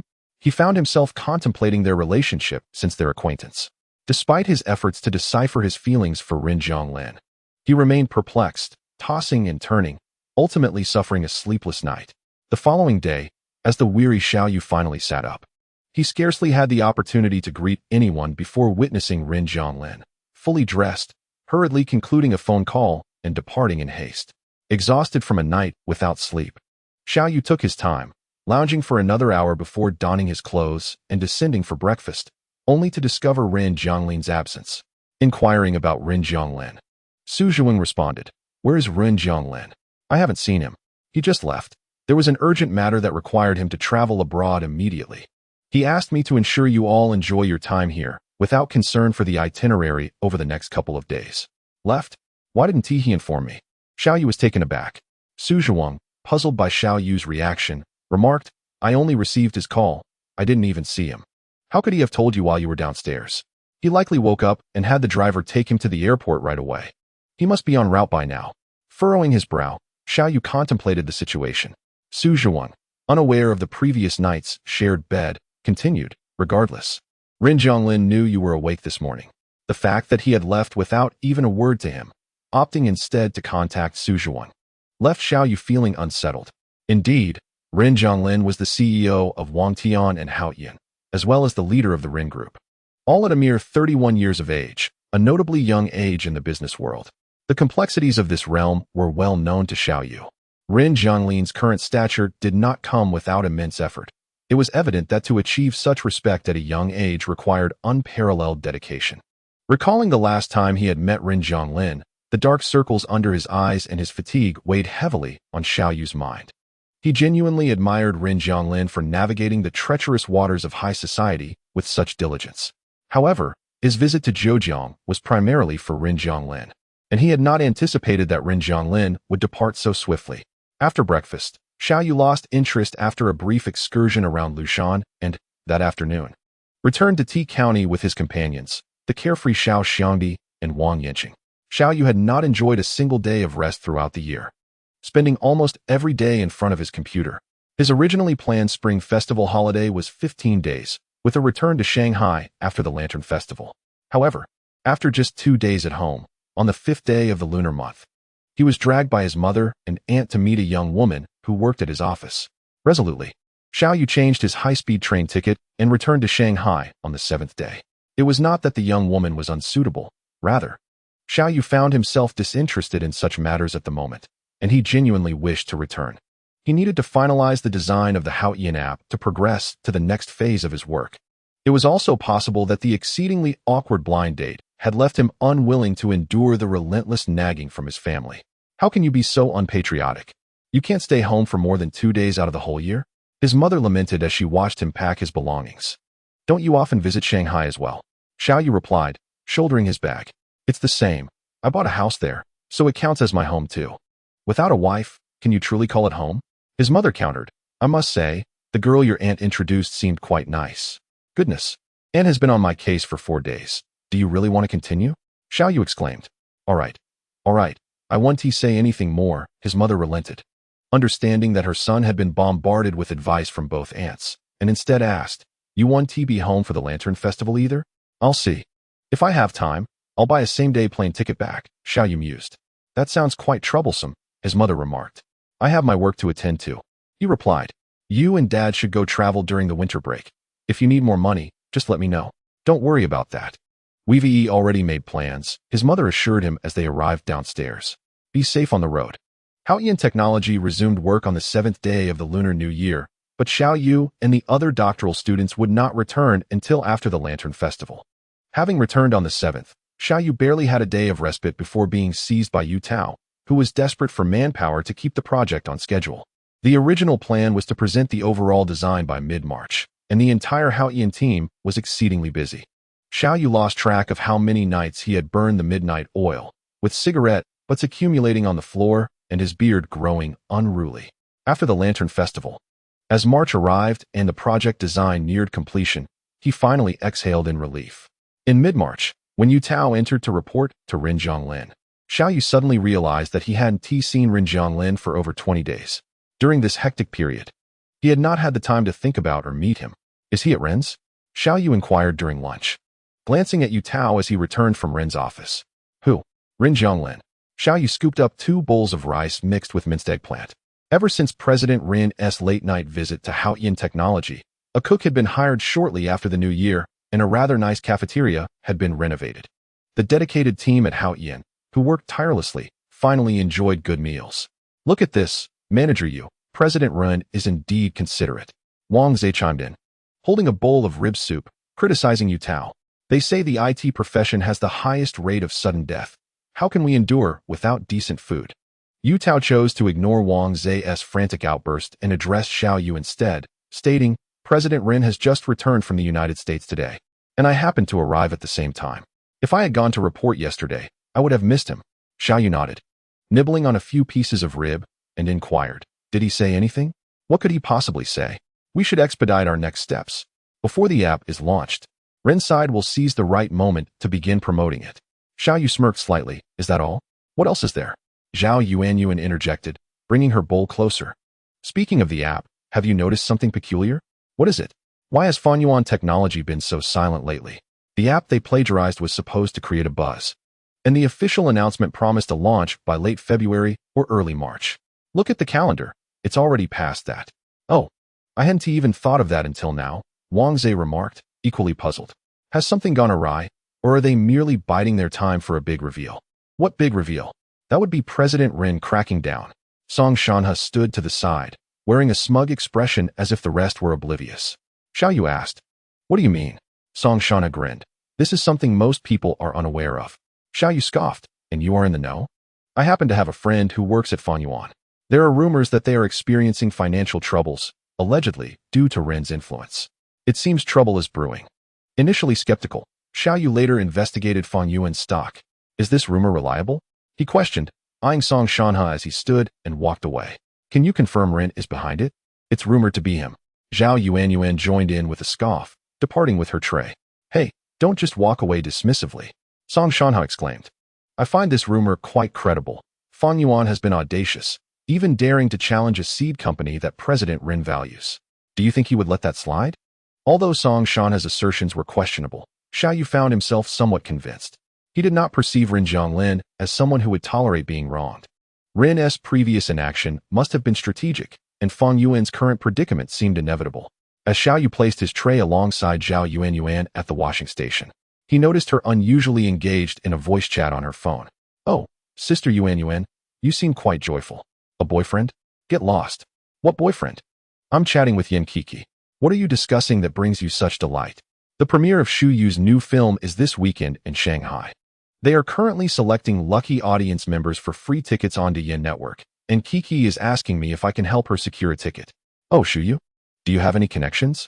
Xiao Yu replied indifferently, none. I heard the premiere will be quite grand, and even President Ren is expected to attend as a special guest. Huh. Chapter 32. Intrigued, Ren Jianglin had returned from the United States the previous night, having spent nearly a month abroad to attend to various matters before hurrying back. After a brief rest that night, he was eager to attend a meeting at Ren's company the following morning to observe how those seasoned veterans would beautify the mundane. By the time the meeting concluded and he returned to his office, it was already 11 o'clock. Yu Tao had been waiting outside for an hour, engrossed in his work, oblivious to Ren's arrival. Upon seeing Yu Tao, Ren Jianglin couldn't help but recollect the day he had left without bidding farewell to Xiao Yu. It was only after calling Su Zhuang that he learned Xiao Yu had returned to T County on the very day Ren departed. During Ren's time abroad, he had received numerous letters and calls from various acquaintances, filled with festive greetings for the Lantern Festival, yet there was no message or missed call from Xiao Yu, as if their continuous exchanges prior to the new year had merely been an illusion. Manager Yu, today you are here to report on the Haotian new project, and the materials are already on your desk, Secretary Lei approached, speaking in a low voice. Is he alone? Ren Jianglin inquired, glancing around for Xiao Yu but finding no sign of him. Indeed, came the reply. Relaxing his tie, Ren Jianglin exhaled softly and entered his office. Please have him come in 5 minutes, and prepare 2 cups of coffee as well. Certainly, General Manager Ren. Seated behind his desk, Ren Jianglin perused the documents laid before him. When he had reviewed them sufficiently, Yu Tao entered, accompanied by Secretary Lei. Good day, General Manager Ren, Yu Tao greeted. Ren Jianglin nodded and gestured towards the sofa, indicating that Yu Tao should take a seat. I have skimmed through the report materials. Who authored this? Uncertain of the reason behind the inquiry, Yu Tao felt a flicker of anxiety. Xiao Yu wrote it, as most of the design for this project is attributed to him. He didn't come today? Ren Jianglin sipped his coffee and asked. Yes, he had other tasks, so I didn't summon him. Yu Tao hesitated before adding. Is there an issue with the design? No, not at all. Ren Jianglin shook his head and replied, I am not well versed in your field. I can only glean the essentials from the design documents. Overall, I find the design quite commendable. We shall proceed based on this design. I have been quite busy lately, but I will visit your site in a couple of days. All right, General Manager Ren, I will await your contact then.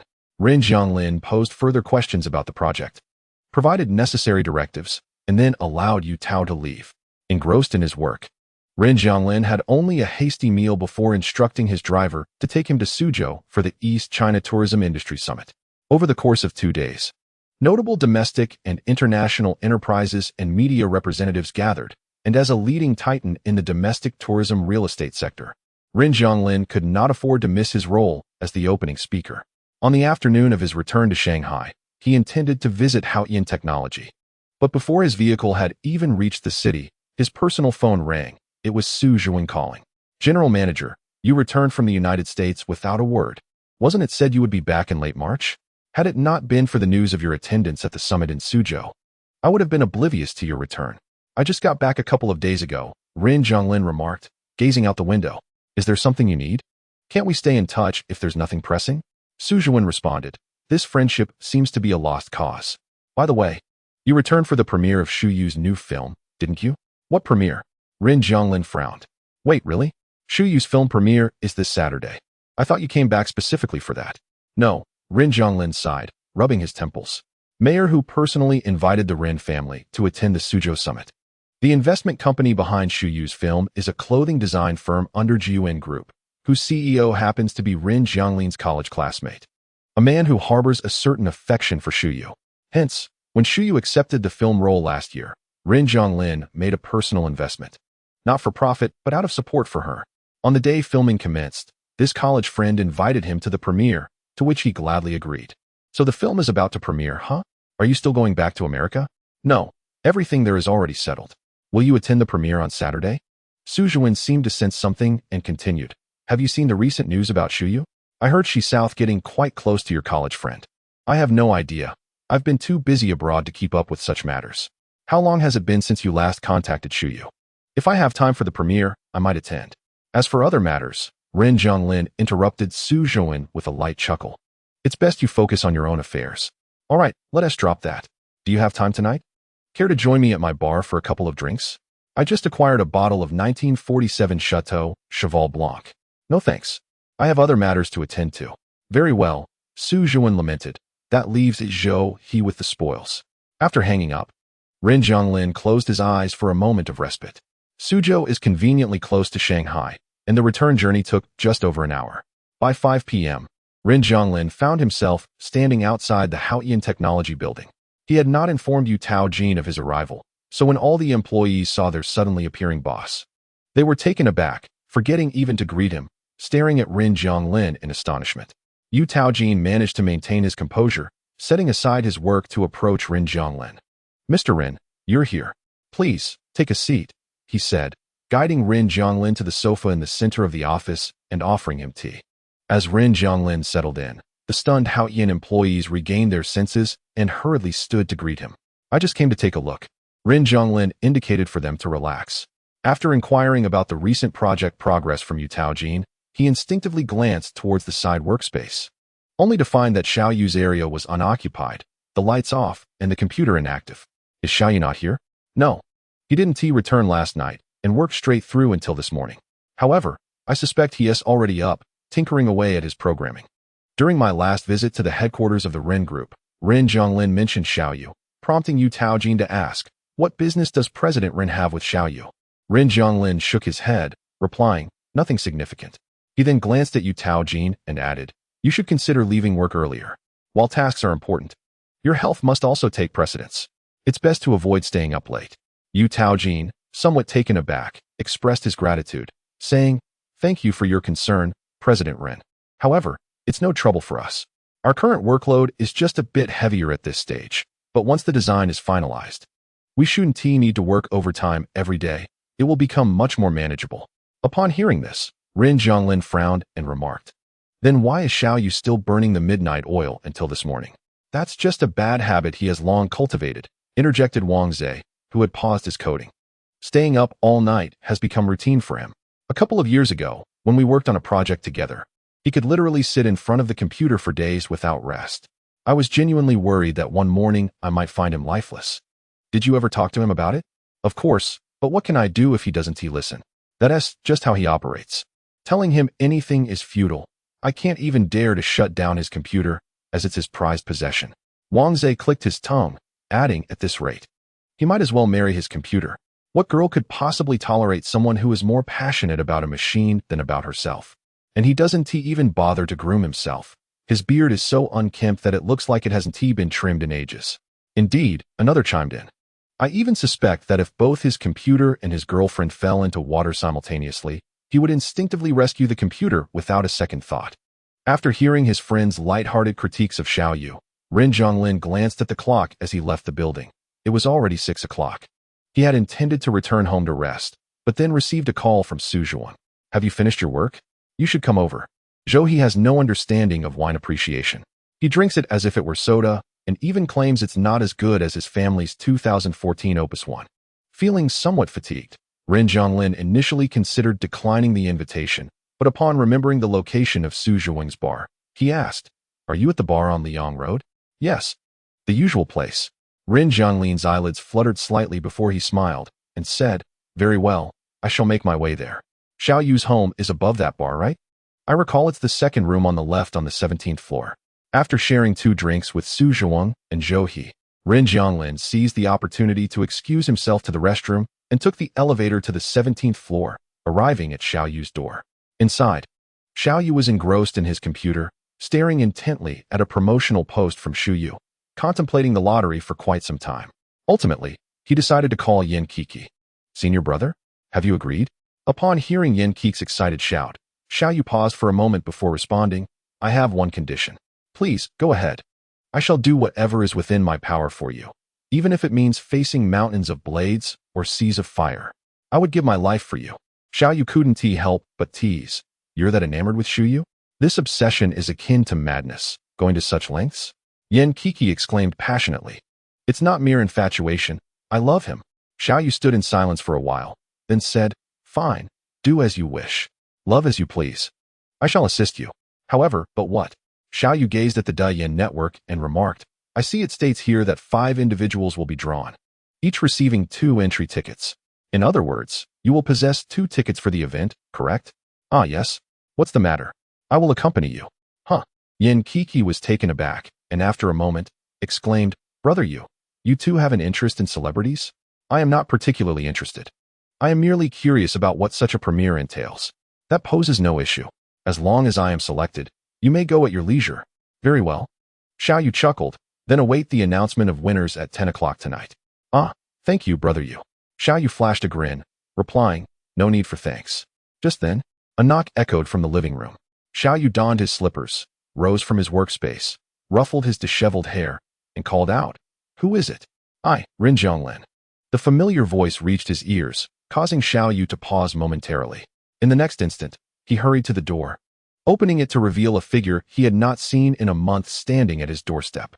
Chapter 33. The days to come. When was the last time Rin Zhonglin had visited his home? After pondering, Xiao Yu realized it had been nearly 4 months since November of the previous year. This meant he had known Rin Zhonglin for roughly 4 months. 4 months is neither particularly long nor short, yet it was sufficient for him to gain some understanding of Rin Zhonglin. Even so, Xiao Yu had not anticipated that their next encounter, after having lost contact since the second day of the Lunar New Year, would come about through Rin Zhonglin's initiative. After ushering Rin Zhonglin into the living room, Xiao Yu found himself somewhat disoriented and, despite his usual loquaciousness, was momentarily at a loss for words. After staring at the person before him for a while, he finally inquired, "What prompted the esteemed boss to visit me unexpectedly?" "I was at Su Zuan's bar on the 3rd floor for a bit and remembered you reside on the 17th floor, so I thought I would drop by," Rin Zhonglin explained. Noticing Xiao Yu preparing to pour water, he added, "No need to pour. I shall be leaving soon." Xiao Yu merely smiled at this and still brought a glass of plain water to place before Rin Zhonglin. "You traveled quite a distance to see me. How could you not stay for a while? Though, apart from this water, I only have instant noodles left, so you must make do." Rin Zhonglin glanced at Xiao Yu but did not refuse any further. Observing the lights still on in Xiao Yu's workspace, he asked, "Still working at this hour?" Yes." Following Rin Zhonglin's gaze, Xiao Yu fibbed without a hint of embarrassment, "I am conducting research on the information security of the Daiyin Network's lottery segment." "The Yin Network?" Remembering the last time he had been removed from the Daiyin Network, Rin Zhonglin chuckled, "Is this a new project you have taken on?" "No. It is merely a matter of interest." Rin Zhonglin, intrigued, inquired further, "How do you conduct your research?" Xiao Yu pondered for a moment before responding. "Would you like to know? I have a bit of interest." Xiao Yu rose, smiling, "Then come along. I shall teach you." Having said that, he led Rin Zhonglin towards the workspace. However, just as they reached the entrance, Xiao Yu suddenly recalled that his computer was still displaying the homepage of the Big Eye Network, featuring Xu Yu's large eyes. His expression changed dramatically, and he hurriedly exclaimed, "Wait a moment." Saying this, he stepped into the workspace ahead of Rin Zhonglin, quickly tapping the keyboard to close the browsing interface. Xiao Yu's frantic attempt to shut down the web page resembled a student caught by their parents secretly browsing inappropriate content online. Noticing this, Rin Zhonglin couldn't help but chuckle. "What on earth were you doing just now that you were so apprehensive about me seeing?" Realizing his reaction was overly conspicuous and suspicious, Xiao Yu turned to see Rin Zhonglin's eyes sparkling with a broad smile, which made him laugh as well. "Of course, when the esteemed general manager visits my home, I must conceal certain things. It's best to eliminate any inappropriate content before you catch sight of it." The moment he uttered these words, the subtle awkwardness between them dissipated, creating a more relaxed atmosphere. Rin Zhonglin was already accustomed to Xiao Yu's playful banter and decided not to prolong the conversation. Instead, he surveyed the workspace. The last time he had been brought here as a typist, he had taken the opportunity to truly observe the surroundings. The workspace was quite spacious, a 2-bedroom, 2-living room layout, with Xiao Yu having transformed one of the bedrooms into an office. Aside from the door side, 2 of the remaining 3 walls were lined with rows of desks, each adorned with 3 desktop computers and 2 laptops that were all powered on. Beneath the tables lay an array of equipment that Rin Zhonglin could neither name nor recognize.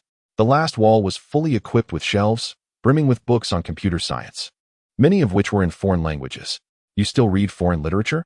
Rin Zhonglin inquired. "Many theoretical works on information technology from abroad have yet to be translated into Chinese." "As you are well aware," Xiao Yu replied, nodding. Rin Zhonglin gestured towards the chaotic tangle of cables on the floor and remarked, "You have quite a mess of wires here. Why not tidy them up?" "Where would I find the time for that? Actually, when I renovated the house 2 years ago, I installed cable conduits, but as the equipment increased, I found it particularly inconvenient, so I removed them. This is how it is now. I don't fuss over much. As long as it works. As Xiaoyu spoke, he opened his browser, logged into the Big Eye network, and turned back to Rin Zhonglin, beckoning with his finger. Curious about how I'm researching the lottery loophole on the Big Eye network? Come over. Rin Zhonglin glanced at Xiaoyu's finger, raised his eyebrows, and replied, all right. The chair is there. You can sit. No need for that, Xiaoyu said, moving beside him to stand in front of the screen displaying the user ID 2334352XXX on the Big Eye network. Is this your account? Yes, I just registered. As Xiaoyu spoke, he found a post announcing a cash lottery of 50 yuan about to be drawn, followed the blogger, and shared the post. Timing his keystrokes, he slowly began to explain the steps to Rin Zhonglin while simultaneously infiltrating the backend. Next, I merely need to input one command, and the Big Eye network will automatically select me when the lottery is drawn. After completing the series of tasks, Xiaoyu glanced at the time and remarked, there are still 20 minutes left. You can observe the results then. In truth, even without sharing or following, the lottery will ultimately favor me. But that would be too conspicuous and likely reported. As he spoke, Xiaoyu turned his head to regard Rin Zhonglin, who was intently focused on the screen, and smiled slyly. Did you comprehend that? Xiaoyu's typing was not particularly swift, yet Rin Zhonglin, unfamiliar with this line of work, had only a general understanding of what Xiaoyu was doing. He could only recall a step or two of the specific operations, and he felt no embarrassment in admitting. No, Xiaoyu grinned. Naturally, if you understood everything right away, then my years of study would have been in vain. Rin Zhonglin turned his head and shot Xiaoyu a glance, retorting, but weren't you just teaching me? Let us not rush it, Xiaoyu said, rotating his chair to face Rin Zhonglin earnestly. In the days to come, I will teach you gradually until you grasp it. Suddenly, Rin Zhonglin's heart skipped a beat, and he caught his breath, feeling a touch uneasy as he averted his gaze. In the days to come? What does that mean? Xiaoyu also diverted his gaze, no longer staring intently, and replied with a playful tone, what I mean is that there is plenty of time. We will learn at a leisurely pace. Rin Zhonglin's eyelids fluttered slightly, and he chuckled softly. That's true. Changing the subject, he inquired, I noticed you weren't using a mouse earlier? Xiaoyu was taken aback for a moment before responding with a smile. Using a mouse is more cumbersome. Once you are familiar with the keyboard, you can directly input simple commands for quick access. Is your computer's operating system Linux? Yes, it is quite stable and convenient to use. Although ordinary users might find Windows more user-friendly, Xiaoyu explained, demonstrating it to Rin Zhonglin. Rin Zhonglin nodded and continued, I remember you designed your own system. Why aren't you using that? That system isn't fully developed yet. I have only installed it on my laptop and that desktop over there. As he spoke, Xiaoyu grabbed the nearby laptop and powered it on. Looking at Rin Zhonglin, he asked, so, Mr. Boss, would you like to see it? Rin Zhonglin did not conceal his interest and replied, I would. Then do you want it? Rin Zhonglin raised an eyebrow, of course. Xiaoyu chuckled, as if transported back to the first time Rin Zhonglin visited, when he had posed a similar question, though the responses had varied on this occasion. Rin Zhonglin, gazing at the laptop before Xiaoyu, remarked, last time I was here, I was too busy typing for you to really use it. I'm quite intrigued by the operation of this system. Very well. Today I shall demonstrate the fruits of my labor to Mr. Run, Xiaoyu said, keeping his gaze fixed on Rin Zhonglin. How about you give it a try, and I'll guide you along. All right, Rin Zhonglin nodded. Noticing that Xiaoyu did not rise, but merely leaned back, he leaned forward to retrieve the laptop. As Rin Zhonglin drew closer, a fresh and pleasant scent wafted into Xiaoyu's nostrils, causing him to squint slightly and lick his lips. By some inexplicable twist of fate, he suddenly extended his hand, pushing the notebook in another direction. However, he did not anticipate that Rin Zhonglin, leaning to the side, would instinctively step forward in response to his motion. This slight movement caused him to lose his balance, and just as he was about to fall, watch out. Xiaoyu's heart sank at the sight. He had no time to consider his laptop and hurriedly reached out to embrace Rin Zhonglin's waist, caught by the electrical wires on the ground. Rin Zhonglin was on the verge of colliding with Xiaoyu. In a frantic attempt to stabilize himself, he grasped the edge of the table, but it was too late. By a twist of fate, he tumbled onto Xiaoyu's lap, who held him tightly in his arms. Their gazes locked. Both men were momentarily stunned. With a loud thud, the precious notebook that Xiaoyu had inadvertently pushed away fell to the ground.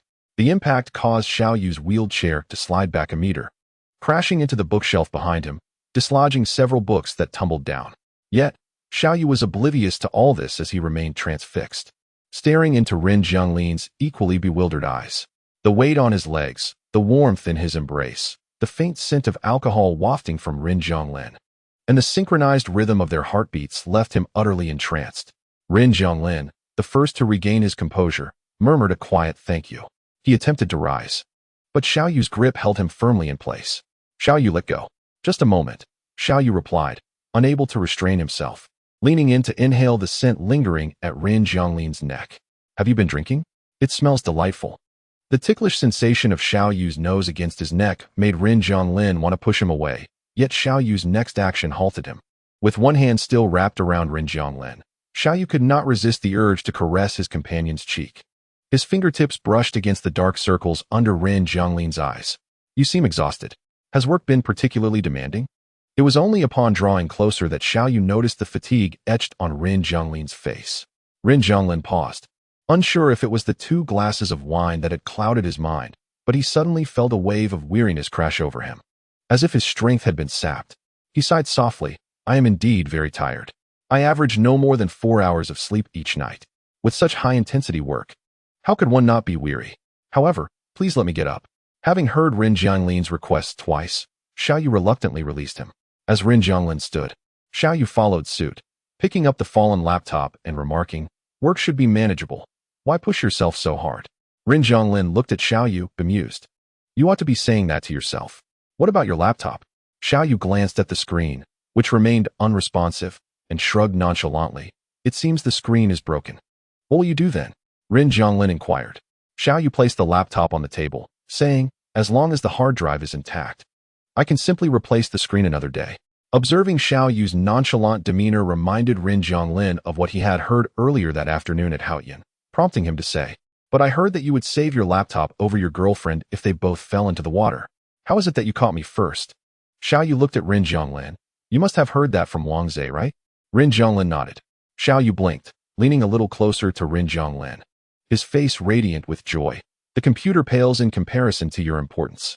After a pause, he continued, I'm merely jesting. Chapter 34. Compatibility. Ren Jianglin regarded the playful Xiao Yu and chose not to pursue the topic any further. The hour was getting late, and Su Zhuang and the others were still awaiting my presence. Are you leaving already? Xiao Yu inquired, blinking again. Aren't you going to check the lottery results for Dai Network? They should be announced by now. I have complete faith in your expertise regarding all things computer-related. Ren Jianglin replied. Whether I view the results or not makes little difference, does it? Is it possible that my observation would alter the outcome? Xiao Yu tilted his head slightly, exuding confidence. That certainly won't be the case. Seeing this, Ren Jianglin smiled. I have another meeting tomorrow, so I must return home to rest. He paused for a moment before adding, you should also retire early. Don't frequently burn the midnight oil. Xiao Yu gazed at Ren Jianglin with a smile. You seem quite concerned for my well-being. Is that a problem? Not at all. Xiao Yu accompanied Ren Jianglin to the door, but couldn't he resist asking, are you truly not going to stay a bit longer? Not tonight, Ren Jianglin replied. Shaking his head, Xiao Yu understood that Ren Jianglin had been quite fatigued lately, and it was indeed wise for him to return home for some rest. If I win the 50 yuan from the Dai Network lottery, I shall treat you to wontons another day. There's a vendor in Quanzhai Alley whose wontons are quite delectable. Sounds good, Ren Jianglin smiled, adding, and I appreciate your understanding regarding my computer mishap. Xiao Yu paused, somewhat taken aback. What is there to thank me for? Besides, it was I who inadvertently dropped the computer. Neither mentioned the awkward incident of Xiao Yu sitting on Ren Jianglin's lap. It was an unintended occurrence, trivial and inconsequential. Discussing it further would only make them feel more uncomfortable. However, once they parted ways and Xiao Yu closed the door, Ren Jianglin found himself in the elevator. Reflecting on the earlier exchange, and a smile crept onto his lips, accompanied by a soft chuckle. Meanwhile, at home, Xiao Yu sat in his workspace, reminiscing about the weight of Ren Jianglin's presence on his lap, unable to suppress his own laughter. On that Saturday, the beleaguered employees of Haoyan Technology were working overtime. As Wang Zhe passed by Xiao Yu's workspace to refill water, he halted upon hearing a melody. He approached Xiao Yu, astonished as if he had seen a ghost. I must be mistaken. Were you just humming a tune? Really? Xiao Yu turned, smiling at Wang Zhe. I hadn't noticed. Wang Zhe felt chills run down his spine at Xiao Yu's smile. Oh my, is spring affecting you too? Are you experiencing a fluttering heart? Fluttering my foot, Xiao Yu exclaimed, playfully shoving Wang Zhe away. By the way, could you inform Yu Tao that I have an obligation this evening and need to leave early? This evening? You have something to do? Leaving early? Wang Zhe stared at Xiao Yu in disbelief, exclaiming, could it possibly be a date? Are you secretly seeing someone? A date? In the office area outside. The raucous voice of Wang Zhe erupted, prompting Yu Tao and the others to rise and curiously approach. Xiao Yu, are you going on a date? No way. You can find a girlfriend? When did you become single? Why didn't you bring the younger ones along? Stealthily planning something, are we? Which girl is it? What does she look like? Do you have a photo? How tall is she? What are her measurements? How old is she? What is her profession? Is she a nurse? Wang Zhe playfully slapped Ko Hongyi on the head for mentioning the nurse, chuckling, but then caught sight of Zhao Yu and Yuan, who had been silently observing from behind, and felt a pang of anxiety. This is going to be troublesome. Xiao Yu, overwhelmed by the noise, impatiently shouted, can you all just shut up? Did I ever say I was going on a date? Is it Wang Zhe's loose tongue that caused all this? This time, Wang Zhe dared not provoke further, remarking, I only mentioned it because I heard you had plans tonight. Casting a glance at the silent Zhao Yu and Yuan, he cautiously inquired, but what are you really up to? Leaving early isn't your style. I'm attending a film premiere with Yan Kiki. You still claim it's not a date, Wang Zhe retorted. Yan Kiki? The one you've been silent about? Zhao Yu and Yuan's expression turned inscrutable as she regarded Xiao Yu. The premiere for Shu Yu's film? That day, when I asked if you could get tickets, didn't you say you couldn't? So, you told her and contacted Yan Kiki yourself? Yan Kiki? I recall she is your junior, right? She looks quite charming. When did you two become an item? As soon as Ko Hongyi finished speaking, he received another slap from Wang Zhe. Hey, Wang Zhe, you're quite the enthusiast, aren't you? Are you looking for trouble? Just be quiet. Xiao Yu frowned at the comment, feeling as though the collective IQ of the group had plummeted, inundated with foolish chatter. Me and Yan Kiki? Did you all leave your brains at home? I merely became curious about attending a premiere and gave Yan Kiki a ticket. Is that so hard to believe? Ko Hongyi, blissfully unaware of the atmosphere, continued to dig his own grave. Xiao Yu, on the verge of laughter from frustration, glared at him and said, keep it up, and I'll make it so you can't access the internet for a year. Bro, I'm sorry, Ko Hongyi quickly backtracked. As Xiao Yu's irritation was evidently real, the onlookers ceased their jests and returned to their own affairs, leaving only Wang Zhe and Zhao Yu and Yuan behind. Though it was all in jest, having known Xiao Yu for many years, Wang Zhe was aware of Xiao Yu's indifference towards Yan Kiki. He asked, what made you suddenly want to attend a film premiere with Yan Kiki? Aren't you uninterested in celebrities? I have a bit of interest now, Xiao Yu replied, which triggered a memory in Wang Zhe of the events on Valentine's Day involving Dai Qingxi. Although Xiao Yu had firmly stated under pressure that he was merely escorting someone home that day, it was undeniable that Dai Qingxi was stunning, a goddess among homebodies. Now, Xiao Yu was attending a film premiere featuring stars. Could it be that Dai Qingxi would be present today? You can't possibly have developed feelings for her, could you? Brother, while I view you as a charming man, let us be realistic. Dai Qingxi is on another level entirely. Perhaps we should reconsider this? Such illustrious stars are merely to be admired from afar. They only have eyes for someone like Ren Zhonglen. Xiao Yu cast a sidelong glance at Wang Zhe, noting his abundance of thoughts. You certainly have a lot to say, pulling in those completely unrelated. Enough of this idle chatter. Go attend to your duties. I simply acquired a ticket on a whim, without any particular reason. With Xiao Yu's statement, Wang Zhe felt it prudent not to inquire further and simply replied, all right. Before departing, he took Zhao Yu and Yuan, who had been standing nearby, with him. Although they had planned to leave early, once work commenced, Xiao Yu lost track of time. Fortunately, Yan Kiki, who had already arrived at the venue, called to remind him of his tardiness. At 10 minutes past 6, Xiao Yu emerged from the office area into the underground parking garage under the gaze of his colleagues. Within 30 minutes, he arrived at the venue, where Yan Kiki, clad in a white dress, awaited him outside. Xiao Yu, over here, she called out, waving her hand, drawing the attention of those around them. Xiao Yu approached her with a smile, remarking, your voice is as loud as Zhao Yu and Yuan's. I was merely concerned you wouldn't hear me. Yan Kiki replied earnestly, let us hurry. Time is of the essence. We need to find a good spot to see our idol up close. Very well. The premiere of the film Wang Jiang Hu Pan was not held in a cinema, but rather in a grand auditorium. The cast included several popular stars, not to mention the young best actor, Shu Yu. Outside the auditorium, a throng of fans clamored for their beloved idols, holding up banners and chanting their names. The two navigated through the crowd for nearly 10 minutes before reaching the ticket checkpoint. The premiere was set to commence at 8, yet by 7, the spacious, tiered auditorium was already filled to capacity. Yuan Kiki guided Xiao Yu through the sea of people until they finally located a seat somewhat closer to the front. As the clock approached 8, the screen behind the stage flickered to life, displaying the backdrop, while several stars remained unseen, either still backstage or taking a breather. At that moment, Xiao Yu had yet to spot Shu Yu or Rin Jianglin. Bored, he rested his chin on the armrest. At precisely 8, a male and female host gracefully ascended the stage, both unfamiliar to Xiao Yu. Wow, they actually invited Zhang Xian and Fang Jingnan to host. This production must be incredibly affluent. Yuan Kiki exclaimed, tugging at Xiao Yu's sleeve.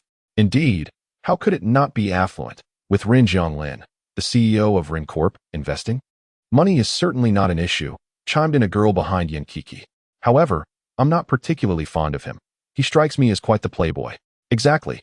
Especially with those rumors involving Shu Yu. I find them utterly detestable. Xiao Yu glanced at Yuan Kiki and replied, I, too, find them rather distasteful. Right? Even my brother, a mere bystander, thinks those rumors are outrageous. Yuan Kiki chattered on. Yet, Xiao Yu's interest waned. Without sight of Rin Jianglin, he found the event rather dull.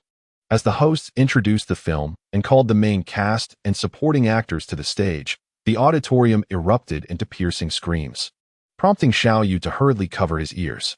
One by one, the handsome men and beautiful women took the stage. But it must be said that Shu Yu was indeed the most striking. With her gentle smile and impeccable demeanor, she naturally attracted more attention than the others. However, for Xiao Yu, this admiration was limited. Observing the interactions among the main cast as they sang and promoted the film, he couldn't fathom why the duet of the male and female leads singing a popular love song could drive the young audience into a frenzy. Especially when he distinctly heard the female lead, known as Ran, sing off-key. As the interaction segment concluded, the female host cheerfully remarked, "The atmosphere today is truly vibrant. It seems that the pairing of Shu Yu and Ting Ran is quite beloved. We are also honored to have the film's investors present today. So, let us warmly welcome them to the stage, shall we?" Suddenly, a voice from the crowd shouted, "Is that Rin Jianglin? Did I hear someone call for President Rin?" The host responded, only to regretfully inform the audience, "Unfortunately, President Rin is not here today. Instead, we have the most charming president of Laboro Haute Couture, Guoziang. Let us give him a warm welcome." As the host's voice faded, a refined gentleman wearing glasses stepped onto the stage, standing beside Shu Yu. "President Guo, I have heard that your company was involved in the casting process. How did you ultimately decide on Shu Yu and Ran?" Guoziang gazed at Shu Yu with a warm smile, saying, "Shu Yu is an exceptional actress and a dear friend of mine for many years. There is no need for me to use inadequate words to describe her charm. Her acting skills and character are qualities I deeply admire." Xiao Yu coldly regarded the stage that lacked Rin Jianglin. As Guoziang spoke of his profound friendship with Shu Yu, he abruptly stood up and headed toward the side door of the auditorium. Just as he was about to leave, Guoziang finished his statement, prompting the host to announce, "I have an important update. We have just received word from the director that a very significant person has arrived. Can you guess who it is? Who could it be? Shu Yu's parents? Or perhaps her little cousin?" The host teased, building anticipation among the audience. Finally, with a smile, she revealed, "Let us welcome the esteemed president of Rin Group, Rin Jianglin, who has taken time from his busy schedule to join us." As the applause erupted, Xiao Yu closed the door and returned to his seat. "Brother, did you come back so quickly from the restroom?" Yuan Kiki asked innocently, unaware that Xiao Yu had been ready to leave her behind. Xiao Yu nodded casually, sitting up straight, his gaze piercing through the throngs of people toward the stage. In the midst of the stars, Rin Jianglin's appearance, stature, and looks were equally impressive. Despite his subtle smile, he emanated an air of chilling aloofness and undeniable nobility. A presence so striking that it discouraged any direct gaze. "My goodness, his aura is so powerful," a girl beside him whispered. It seemed that the host had intentionally arranged for Rin Jianglin to sit next to Shu Yu, bringing them in close proximity. The questions directed at Rin Jianglin predominantly revolved around Shu Yu, with some inquiries even hinting at an ambiguous undertone. "President Rin, you must have seen the film's trailer. Haven't you?" One scene depicts the female lead, Lin Shui, playfully nestled upon the lap of the male protagonist, by Yinji, our esteemed actor Shu. What are your thoughts on this moment? It appears that the host's words may have been misinterpreted, as the ever-composed Rin Zhonglin, who had been sitting leisurely with a subtle smile, suddenly froze for a moment before bursting into laughter. The hall fell into an abrupt silence, only to erupt moments later with a cacophony of astonished shrieks. Rin Zhonglin had never exhibited such mirth in the presence of the media. Idol. Oh my goodness. When he smiles, it feels as though I am in love. He and Shuyu are such a perfect match. Goodness, his voice is so deep and magnetic. How can someone be both wealthy and handsome? I now find myself thinking that Shuyu and he would make a lovely couple. The sound of admiration was overwhelming, leaving Xiao Yu visibly pale from the intoxication of the collective enthusiasm. Chapter 35. Scandal. Rin Zhonglin concluded his meeting at 8:15 in the evening. The venue was in close proximity to Haoyan Technology, and he had been so preoccupied that he had yet to dine. Recalling that Xiao Yu had mentioned treating him to wontons with the 50 yuan won from a lottery on Thursday night, he decided to give Xiao Yu a call. The call connected, yet no one answered. Given that Xiao Yu had been absent from the company due to unforeseen circumstances the day before, Rin Zhonglin surmised that he should still be at work at this hour. Casting a glance towards the distant Haoyan Technology, he made his way there. However, Rin Zhonglin misjudged the situation once more. On this Saturday evening at 8, all employees of Haoyan Technology, alongside PhD candidates from T University, were diligently working overtime.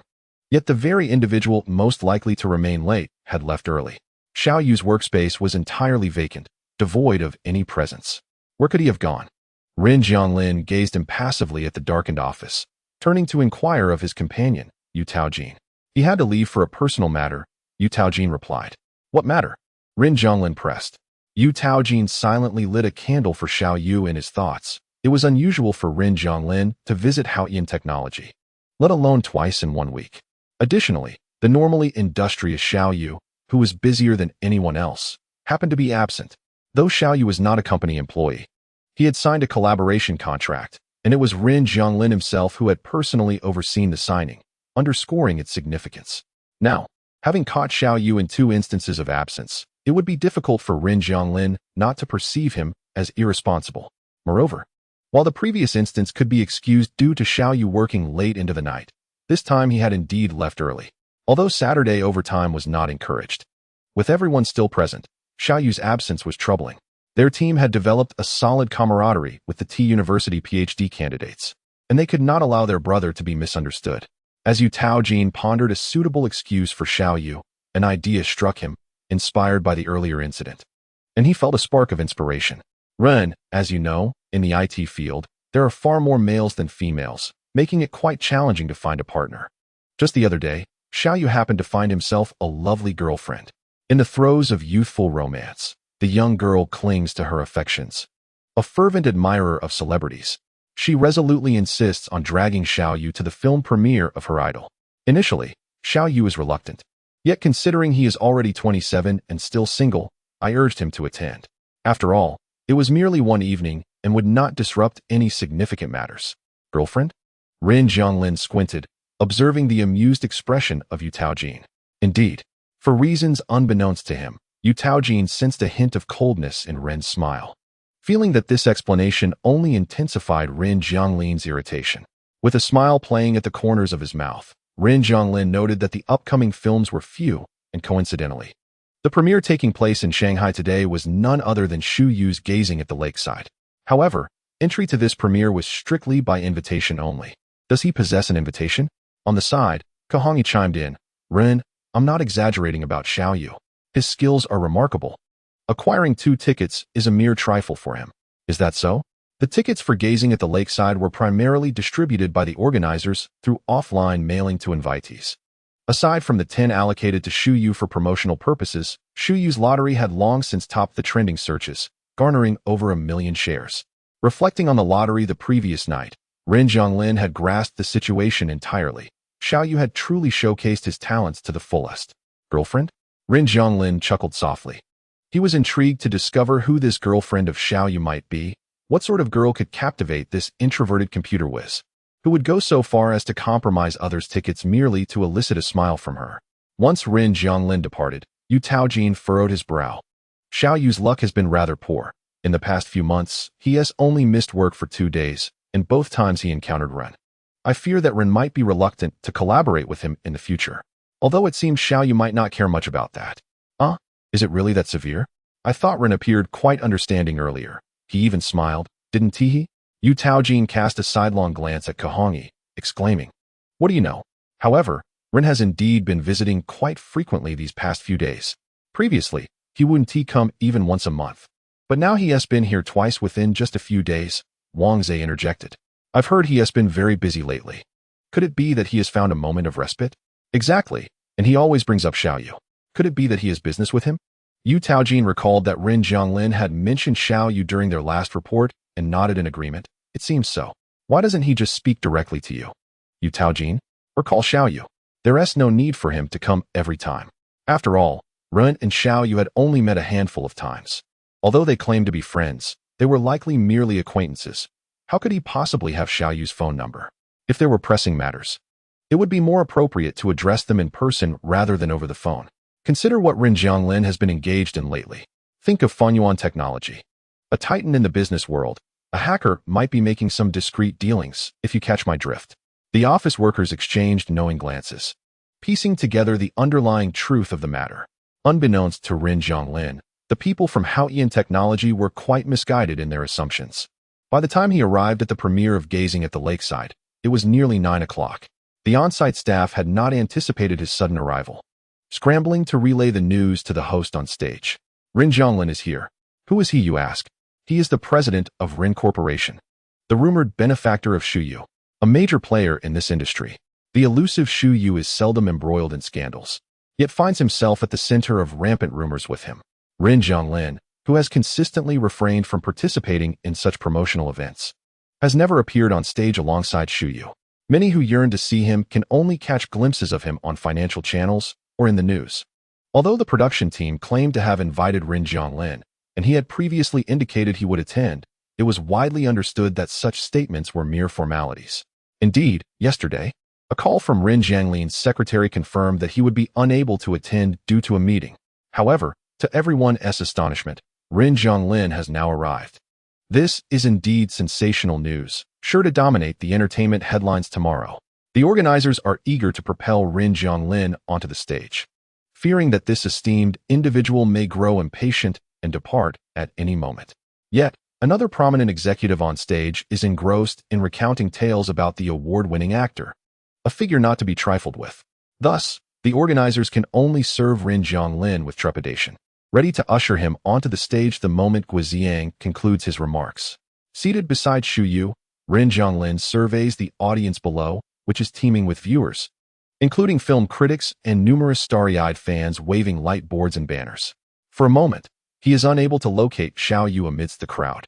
However, not finding him, he relinquishes the effort and sits back, casually responding to the host's inquiries. The frustration lies in the fact that the female host's questions invariably revolve around Xu Yu, seemingly intentional. After responding to a couple of queries, Ren Jianglin merely glances at the host before slowly offering a few courteous words of support for the film, expressing hope for its commercial success. The female host, a rising star in recent years, has been elevated by her legion of fans to dizzying heights and exhibits a degree of arrogance. Encountering a business titan like Ren Jianglin for the first time, she seems oblivious to the disparity between them. When Ren Jianglin's responses come off as overly serious, she persists, prompting increasingly pointed questions. Thus, when the host directly inquires about a particular scene from the film's trailer, Ren Jianglin cannot help but recall an incident from the previous evening, leading him to chuckle unexpectedly. This provokes a flurry of camera flashes from the media and enthusiastic screams from the audience. The female host, her eyes glued to Ren Jianglin's face, remarks, "Mr. Ren seems quite amused. Did I say something incorrect?" Ren Jianglin shakes his head. "I was merely reminded of a friend." "A friend?" The host seizes upon this hint, wondering if it pertains to the film clip mentioned earlier. Ren Jianglin glances at her, smiling. "What do you think? Could that friend be none other than our leading man, Xu Yu, in attendance?" The hostess' question incites a fresh wave of fervent cheers from the audience. Together. The audience's enthusiasm is palpable. The female host feigns surprise, excitedly asking, "So, is it our leading actor Xu Yu?" No. Casting a glance at the overly animated host, Rin Zhonglin flatly denies it. This unexpected response leaves the host momentarily speechless, unsure of how to proceed. The male host beside her quickly interjects, "Well, we all know that Mr. Rin and Shu are good friends.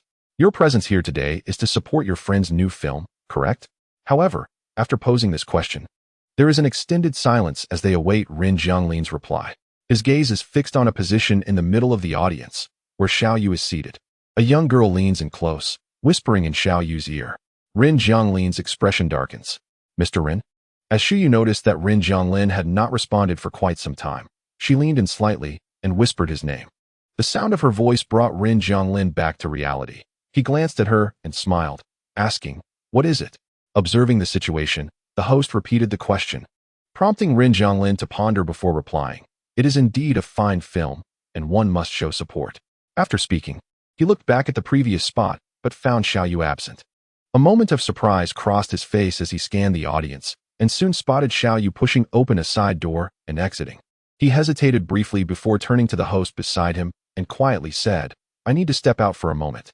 After the host provided a brief explanation to the audience, Rin Zhonglin rose and exited the auditorium from the backstage. Xiao Yu could no longer remain seated in the noisy auditorium, and upon witnessing the exchange between Rin Zhonglin and Shu Yu, he irritably stood and left. He retrieved a cigarette and lighter from his pocket, lighting one and taking a couple of puffs while gazing vacantly at the window in the corridor. "What brings you here?" Rin Zhonglin inquired, noticing that Xiao Yu was the only one outside the side door. Xiao Yu turned his head to meet Rin Zhonglin's gaze, holding it for a while without his usual playful demeanor or offering a reply. Under Xiao Yu's unwavering stare, Rin Zhonglin averted his gaze slightly, saying, "I heard from you, Tao, that you came with your girlfriend?" He glanced towards the side door of the auditorium and smiled. "So, you left your girlfriend there to sneak out for a smoke?" "What girlfriend?" Xiao Yu frowned and replied, "Did you Tao say that? Did you go to Haoyin?" Rin Zhonglin nodded affirmatively. Given that Xiao Yu was not present at Haoyin, this was bound to raise questions. As Xiao Yu contemplated the thought processes of Yu Tao and the others, a moment's reflection clarified the situation. With a twitch of his lips, he exclaimed, "What girlfriend do I have? I merely took a break from work. How did I suddenly acquire a girlfriend?" Rin Zhonglin regarded Xiao Yu for a while before breaking into a smile. "Isn't it true that your girlfriend wanted to see her idol? Which is why you got the tickets. Who said it was because she wanted to come?" "Oh no, who claimed she was my girlfriend?" Xiao Yu looked at Rin Zhonglin, exasperated. "That's my junior sister, Yin Kiki. We are hardly acquainted. What nonsense have Yu Tao and his friends been telling you? They said you were on a date with your girlfriend." "To hell with that," Xiao Yu retorted angrily, continuing, "Yin Kiki asked me to help her get a ticket because she likes Shu Yu." Rin Zhonglin felt a surge of annoyance rising within him, and before he could reflect further, the words slipped out. "So not only did you help her, but you also skipped work to accompany her?" Xiao Yu instinctively wanted to explain, but upon seeing Rin Zhonglin's expression, he suddenly fell silent. He cautiously scrutinized Rin Zhonglin's displeasure, blinking his increasingly bright eyes. As Rin Zhonglin remained unaware, Xiao Yu gradually leaned in closer, flashing a toothy grin. "What's the matter? Big boss, are you feeling jealous?" Chapter 36. Take a breather. As the night deepened and the atmosphere grew still, the corridor outside the auditorium stretched long and desolate, shrouded in dim light. After inquiring, Xiao Yu took a few steps forward, his face adorned with a broad smile. Yet, he waited in vain for Rin Zhonglin's response, the only sound echoing in the corridor being the distant murmur of voices from within the auditorium. Time slipped away unnoticed, and gradually, the commotion inside subsided. In that serene moment, as he gazed intently into Rin Zhonglin's eyes, Xiao Yu suddenly comprehended the thoughts and feelings that lay within him. He cared deeply. Jealousy simmered beneath the surface, though he was reluctant to admit it. A surge of exhilaration flooded Xiao Yu's heart, akin to a river breaching its banks, pounding fiercely against the core of his being. Staring incredulously at Rin Zhonglin, he uttered, "You've tacitly acknowledged it." Receiving no denial, Xiao Yu's breath quickened, compelling him to step closer to Rin Zhonglin, lifting his hand to gently caress his face. This time, Rin Zhonglin did not shy away. Rin Zhonglin's voice, low and resonant, brushed against Xiao Yu's ears, his warm breath gradually enveloping him. Uncomfortably, Rin Zhonglin took a step back, then another, until his back pressed against the white wall, leaving him no further retreat. When their eyes met, Xiao Yu's gaze, brimming with ardent affection, caused Ren Jianglin's breath to tremble slightly. A kiss, imbued with a faint scent of smoke, graced Ren Jianglin's cheek, enveloping him in Xiao Yu's essence, a delightful intoxication. With no avenue of escape, Ren Jianglin succumbed as Xiao Yu's fingers gently traced his lips. When their noses brushed and they shared the warmth of their breaths, Ren Jianglin turned his head slightly, sighing. Xiao Yu, you need to calm down. Do you truly understand the dynamics between men? I do not wish to. Just as those words hung in the air, the creaking sound of a door opening interrupted them. Instantly, Ren Jianglin pushed Xiao Yu away, who stumbled back, displeased at being rejected before a kiss could be completed. What is the matter? Xiao Yu grumbled, clearly unimpressed. Ren Jianglin disregarded his discontent, directing his gaze towards the staff member emerging from the side door, and said coolly, "What is it?" As if the intimacy they had just shared had never occurred. "Mr. Ren, there you are. I came to inform you that the film has begun." Ren Jianglin nodded. "All right, I'll be there shortly. You may go in first." Of course, the staff member replied, bowing slightly as he departed. Ren Jianglin then turned to Xiao Yu, sighing, "Xiao Yu, I admit I have feelings for you, but we are no longer children. Many matters remain unaddressed. We both need to take a moment to reflect." Xiao Yu stared at Ren Jianglin for a prolonged moment before finally nodding. "Very well, shall we discuss this later?" "Certainly." However, after the premiere, as Xiao Yu escorted Yan Kiki out of the auditorium, he cast a glance at Xu Yu, who stood beside Ren Jianglin, raising an eyebrow in inquiry. "What does this mean?" "I didn't drive today. I plan to return with Mr. Ren," Xu Yu replied, smiling gently at Xiao Yu. "Returning with him?" Xiao Yu chuckled. "I'm afraid you cannot accompany him home today. He hasn't driven, and I'll be giving him a ride later." "Then I might trouble Mr. Xiao to escort me today?" Xiao Yu glanced at the gentle youth before him and nodded. "Of course." Ren Jianglin, who had not driven, regarded Xiao Yu with a half-smile, refraining from exposing Xiao Yu's casual fib, and instead turned to the girl beside him. "Is this your junior?" "Yes, indeed. Yan Kiki, an undergraduate student of my advisor." Yan Kiki had never been this close to her idol, and the presence of Xu Yu within her reach made her forget to breathe. It was only upon hearing Xiao Yu and Ren Jianglin mention her that she remembered to greet Ren Jianglin. "As senior, pinch me, I must be dreaming. Is Xu Yu truly before me? Only a meter away? Yes, indeed, you are not dreaming. Your destiny lies right in front of you." Observing the scene, Xu Yu smiled at Yan Kiki. "Hello, I am Xu Yu." Yan Kiki gasped in surprise, recoiling 2 steps before steadied herself and shrieked, "Aw, idol, Yu, I adore you. I have liked you since my first year of high school." "Thank you. May I take a picture with you?" Xu Yu replied with a smile. "Of course." Xiao Yu covered his ears and moved to Ren Jianglin's side, incredulously stating, "Do all celebrities have a bit of hearing impairment? If Yan Kiki screamed at me like that, I'd surely shush her. It becomes second nature." Ren Jianglin glanced at Xiao Yu. "If you had tens of millions of fans, you would likely enjoy it too." He then proceeded towards the elevator. "Since you say I'm not driving today, I'll trouble you to take both Xu Yu and me back. As long as you're not headed to the same destination, I'm more than willing to drive." Xiao Yu replied with a smile. In the underground parking lot, Xiao Yu opened the passenger door and pulled Ren Jianglin in, seating him beside himself under the pretext of fulfilling a little fan's wish, allowing her to sit in the back with her idol. After confirming their addresses, Xiao Yu initially intended to continue their earlier conversation with Ren Jianglin, but instead remarked, "First, I'll drop Kiki off at T University, then swing by your place, boss," before finally escorting Xu Yu. Ren Jianglin merely nodded at Xiao Yu's statement. T University was quite nearby, a mere 10-minute drive away. After watching Yan Kiki enter the dormitory building, Xiao Yu swiftly drove through the small road adjacent to the school, soon arriving at Ren Jianglin's villa. As Ren Jianglin alighted from the car, Xiao Yu called out, "Wait for me after work tomorrow." With that, he departed. Only Xiao Yu and Xu Yu remained in the car. Being unfamiliar with each other, the atmosphere was naturally devoid of conversation. The silence punctuated solely by their breaths and the distant honks of passing vehicles. This quietude endured for nearly 20 minutes. And as they neared the P district where Xu Yu resided, she finally spoke from the back seat. "You like him." Xiao Yu, gripping the steering wheel, made a turn. He did not deny it, merely smiling. "You like him too." "I wouldn't exactly call it liking," Xu Yu replied, slightly furrowing her brow. "Do you have any idea how many years I've known Ren Jianglin?" Xiao Yu shrugged. "No, and I'm not particularly interested." Despite his words, Xu Yu continued to disregard him and elaborated. I have heard of his illustrious name since I first entered this industry. He is the towering figure that every artist aspires to connect with, wealthy, influential, and any star fortunate enough to earn his favor receives unparalleled resources. He is a household name. Shu Yu let out a soft sigh and continued. Ren Zhonglin is drawn to cool, discerning beauties, those who pique his curiosity, and he relishes the thrill of the chase. No one can evade his pursuit.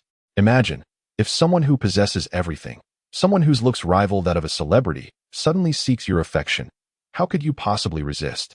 However, Ren Zhonglin, once he has attained what he desires, swiftly loses interest. Within a month at most, the relationship naturally fades. Is that why you have consistently rebuffed his advances?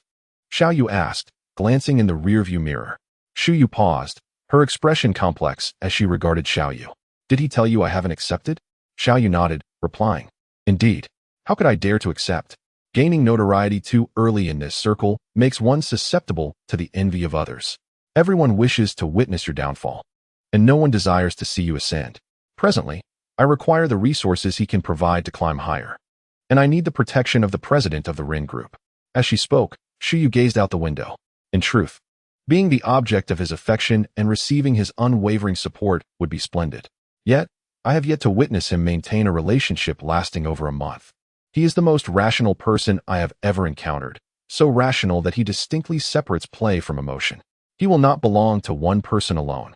Even if he marries, his wife will not be his sole partner. There will be no exceptions. What purpose does this information serve? Shu Yu asked, smiling at Xiao Yu. Then why do you keep me around until the end? Xiao Yu smiled, but remained silent. You and he are incompatible. His stature and position do not allow for earnestness. Even if he harbors feelings for you, they are merely superficial. Upon returning to the residential building, Xiao Yu chose not to park in the garage, but instead halted by the roadside beside the building. He exited the car and leaned against it, lighting a cigarette. Do you like Ren Zhonglin? He inquired. I do, she admitted. Reflecting on it now, the initial misunderstanding forced him to regard the man with greater significance. Yet at first, his curiosity was merely about why a billionaire would dedicate 6 hours to assist him in typing. The transformation began that fateful night at Haoyan Technology's office, when Ren Zhonglin suddenly appeared beside him, urging him to return. From that moment, his interest shifted direction, evolving into something he could not name, something he had never experienced before. Yet, this change brought him both irritation and an irresistible allure. Tonight, he sensed a clarity in his emotions under Ren Zhonglin's tacit acknowledgement, and he could discern that Ren Zhonglin's interest in him was not entirely indifferent. But what of it? Setting aside the month during which he remained oblivious to Ren Zhonglin's identity, they had scarcely known each other for 3 months, a mere blink compared to the countless uncertainties of decades. Ren Zhonglin pursued others out of curiosity. If he was not indifferent towards him, why did he not take any action? Xiao Yu exhaled a puff of smoke, and he could surmise a few things. 3 months of acquaintance was far too brief. Both he and Ren Zhonglin would inevitably change in the days to come. They had originally been friends. And if they were to become involved out of a moment's impulse, what would follow? Would it be akin to their usual playful interactions, where intimacy fades post-encounter, leading to separation? Or would they remain steadfast companions until old age? Reflecting on Ren Zhonglin's unfinished words, the night breeze stirred Xiao Yu's clarity. What challenges would arise in the relationship between two men? Setting aside the societal pressures from parents, friends, and marriage, he pondered the trajectory of his career post-graduation, which would undoubtedly diverge significantly from the present. What would become of them then? Ren Zhonglin's status was a weighty matter. The formidable Ren Corporation could not afford even the slightest misstep from him. Thus, Ren Zhonglin had urged him to remain calm, as there were myriad considerations yet to be addressed. Could a mere 3 months of acquaintance warrant a commitment to a lifetime together? Not only would Ren Zhonglin doubt it, but Xiao Yu himself harbored skepticism. The future was fraught with uncertainty, and Ren Zhonglin's reluctance to advance their relationship stemmed from his genuine concern and respect for Xiao Yu. It was precisely due to this regard that Ren Zhonglin refrained from impulsively jeopardizing their current bond. Given their ages, 27 and 31, what awareness could they possess of forsaking all for the sake of being together? Furthermore, Xiao Yu remained uncertain of the depth of Ren Zhonglin's feelings, making a leap of faith implausible. Contemplating this, Xiao Yu felt a slight headache and clicked his tongue. Moreover, should they unite out of impulse, What if Rin Zhonglin grew weary in a few days and chose to depart, while Xiaoyu remained fervently attached? How would he resolve that predicament? Would he resort to hacking into Rin Zhonglin's company network to obtain confidential information as leverage to compel him into a relationship? It seemed like a desperate measure. Ahem. That scenario was one Xiaoyu dared not envision. Chapter 37. Unable to stop thinking of you while jesting can be entertaining, rationally.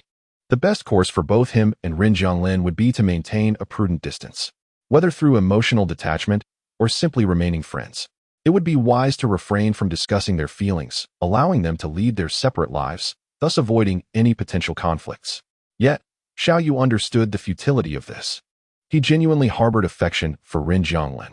Had he been capable of distancing himself, he would not have rushed to find Rin Zhonglin on the first day of the Lunar New Year. If friendship were feasible, he would not have repeatedly sought opportunities to flirt. Xiaoyu touched his nose, acknowledging that his actions had been largely unconscious. Nevertheless, in his current state, where he found himself wanting to pin Rin Zhonglin against the wall and kiss him, how could he maintain a proper distance between friends? How could he control his impulses? But if he were to take a step further, he was acutely aware that he and Rin Zhonglin would become nothing more than fleeting lovers, perhaps for a few months, or a year at most. Such an outcome was not what Xiaoyu desired. Reason and emotion lay at an impasse, leaving him in a precarious dilemma. Having finished his cigarette, Xiaoyu habitually tossed it to the ground, extinguishing it with his foot. After a moment, he recalled he was not at home and bent down to pick up the cigarette, but discarding it in a nearby trash bin before lighting another. Is it difficult for men to communicate? Just how challenging is it? A gust of cold wind swept by, and Xiaoyu found himself inexplicably compelled to retrieve his phone from his pocket and call his mother. Zhao's mother was frantically preparing for a demonstration class scheduled for the following week when she saw his name on the screen. She took a momentary break to answer. Xiaoyu, are you still awake? Xiaoyu, hearing her voice, ruffled his disheveled hair and replied, I'm awake. Are you still working on your lesson plans at this hour? Draping a coat over her shoulders, Zhao's mother stepped out of her study and settled onto the living room sofa. Yes, the school has insisted I conduct a demonstration class in the province next week. It's exhausting. I've tried to decline several times, but they insist I go. Despite her complaints, there was a hint of joy in her voice. After discussing her teaching obligations, she inquired, How have you been? You haven't caught a cold, have you? No, everything's fine, Xiaoyu replied, but just then, a chill breeze swept through, causing him to sneeze. You say everything's fine, yet here you are sneezing. I must have gotten something up my nose, he said. By the way, I hear traffic noise on your end. You're not still outside, are you? Yes, I just went out with some friends. I'm downstairs, and we'll head back shortly. Xiao paused, then added, Mom, I have something to ask you. What is it? After a moment's contemplation, Xiaoyu ventured. What if I were to bring home a male partner? How would you react? Zhao's mother, momentarily taken aback, struggled to comprehend his words. What did you just say? I mean, hypothetically, if I fell in love with a man, how would you respond? Xiaoyu stated directly, touching his nose. His mother was stunned. Had she truly heard her son express affection for another man? As an educated woman, she understood the implications, having encountered a few same-sex relationships among her students. Yet she had never imagined such a scenario unfolding with her own son. Mom. After a prolonged silence, Xiaoyu called out.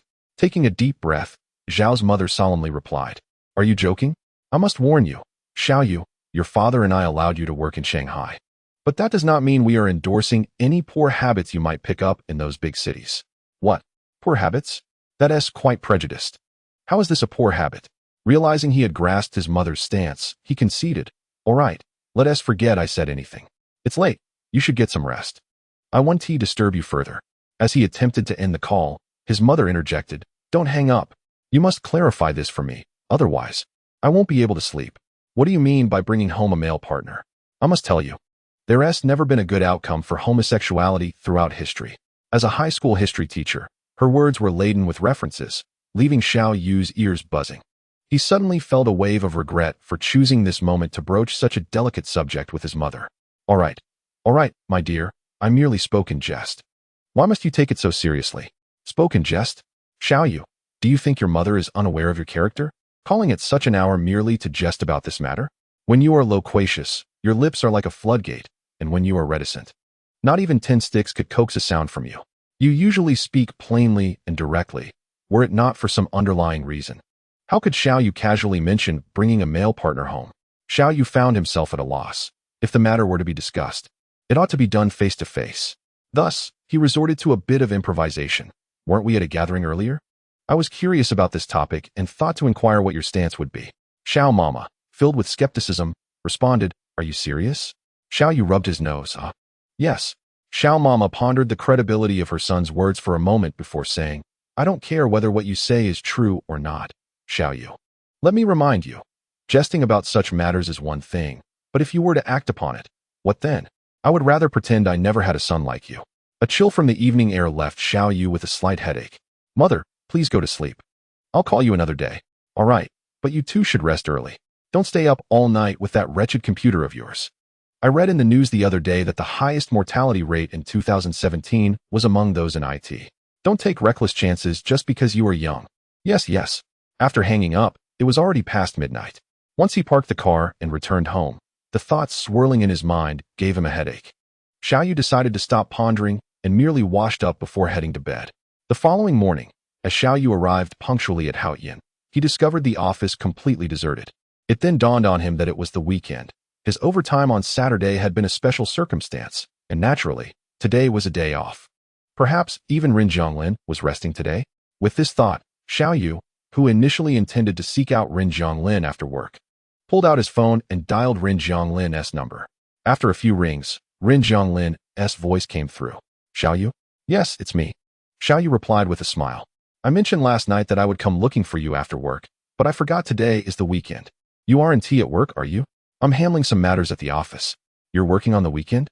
Xiao Yu, with his bag slung over his shoulder, inquired, "Are you very busy?" "A bit." "Approximately when will you finish?" Glancing at the documents on his desk, Rin Zhonglin replied, "I estimate around 3 or 4 in the afternoon." "That works. I'm currently at Haotian making some progress. Once you're done, just give me a call, and I will come to pick you up. I was thinking of treating you to dinner." Initially, Xiao Yu believed that after a night of reflection, he might be a tad more distant, but upon hearing the warm invitation, Rin Zhonglin chuckled, "You'll pick me up? Why not?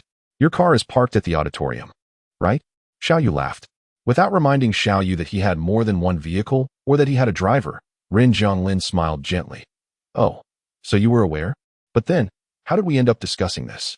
Rin Zhonglin found himself at a loss for words. It was evident why Xiao Yu intended to drive him and shoo you home, and to inquire further would carry a hint of flirtation. However, he misjudged the thickness of Xiao Yu's skin. What else could it be? "I like you. Of course I wouldn't dare let Xiao Yu follow you." Rin Zhonglin felt a bit flustered.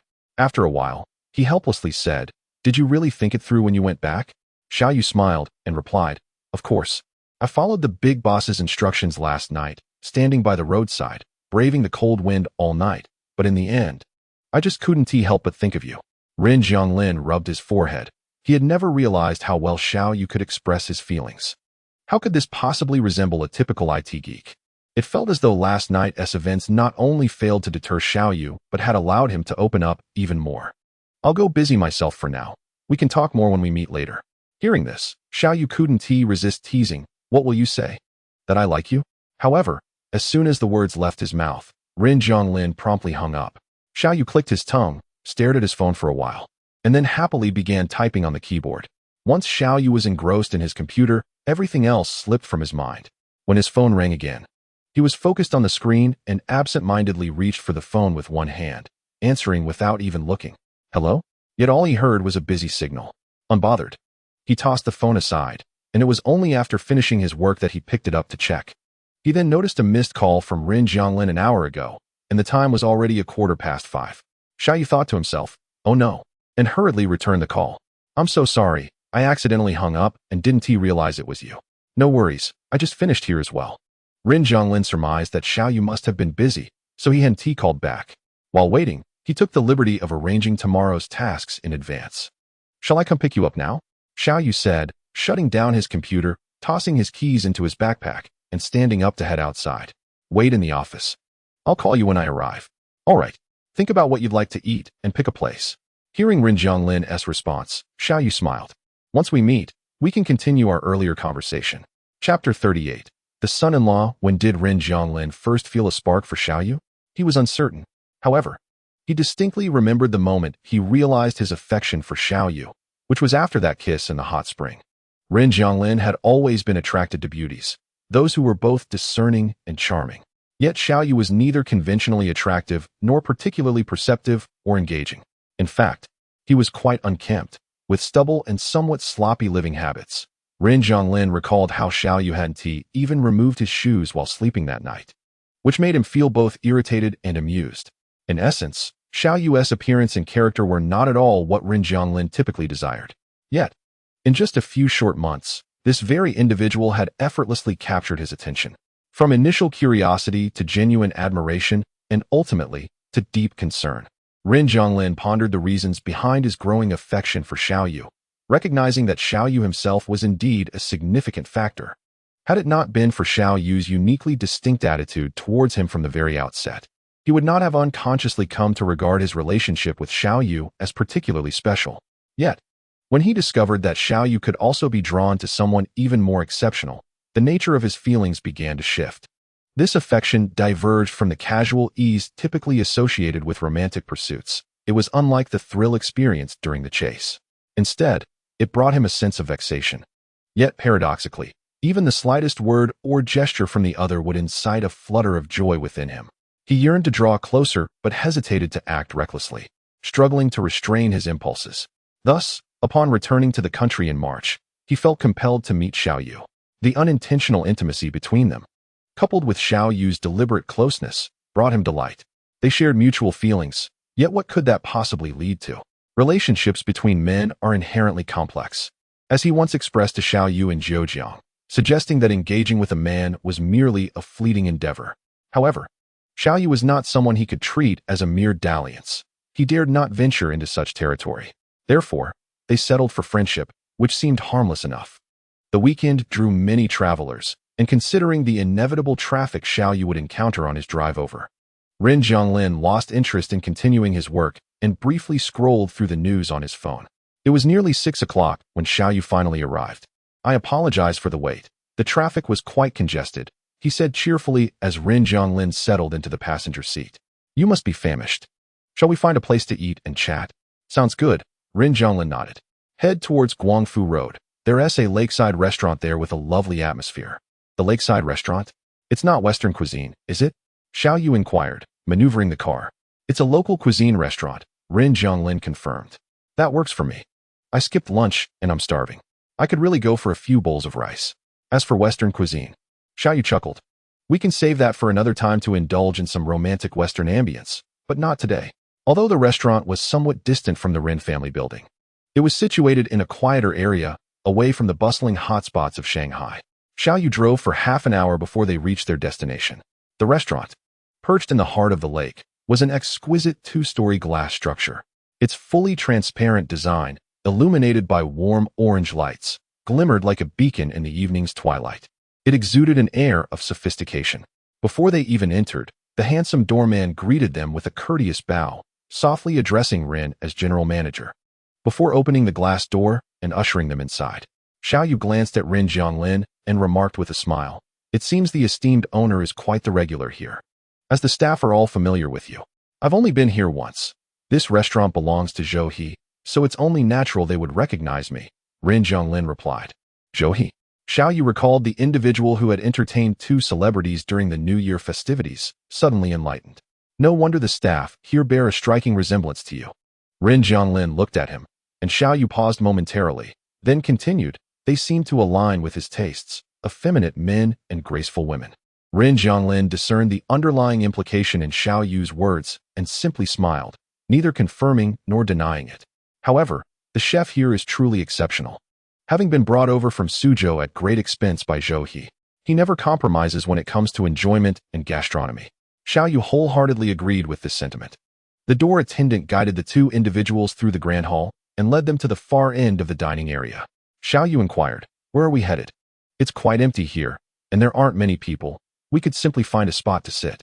"Let's go outside," came the reply. Upon reaching the exit at the other end, Xiao Yu noticed 2 small glass houses standing in the lake behind the restaurant, connected by a wooden corridor. He couldn't help but marvel at how Zhou He truly was a connoisseur. This place was undeniably a splendid venue for a date.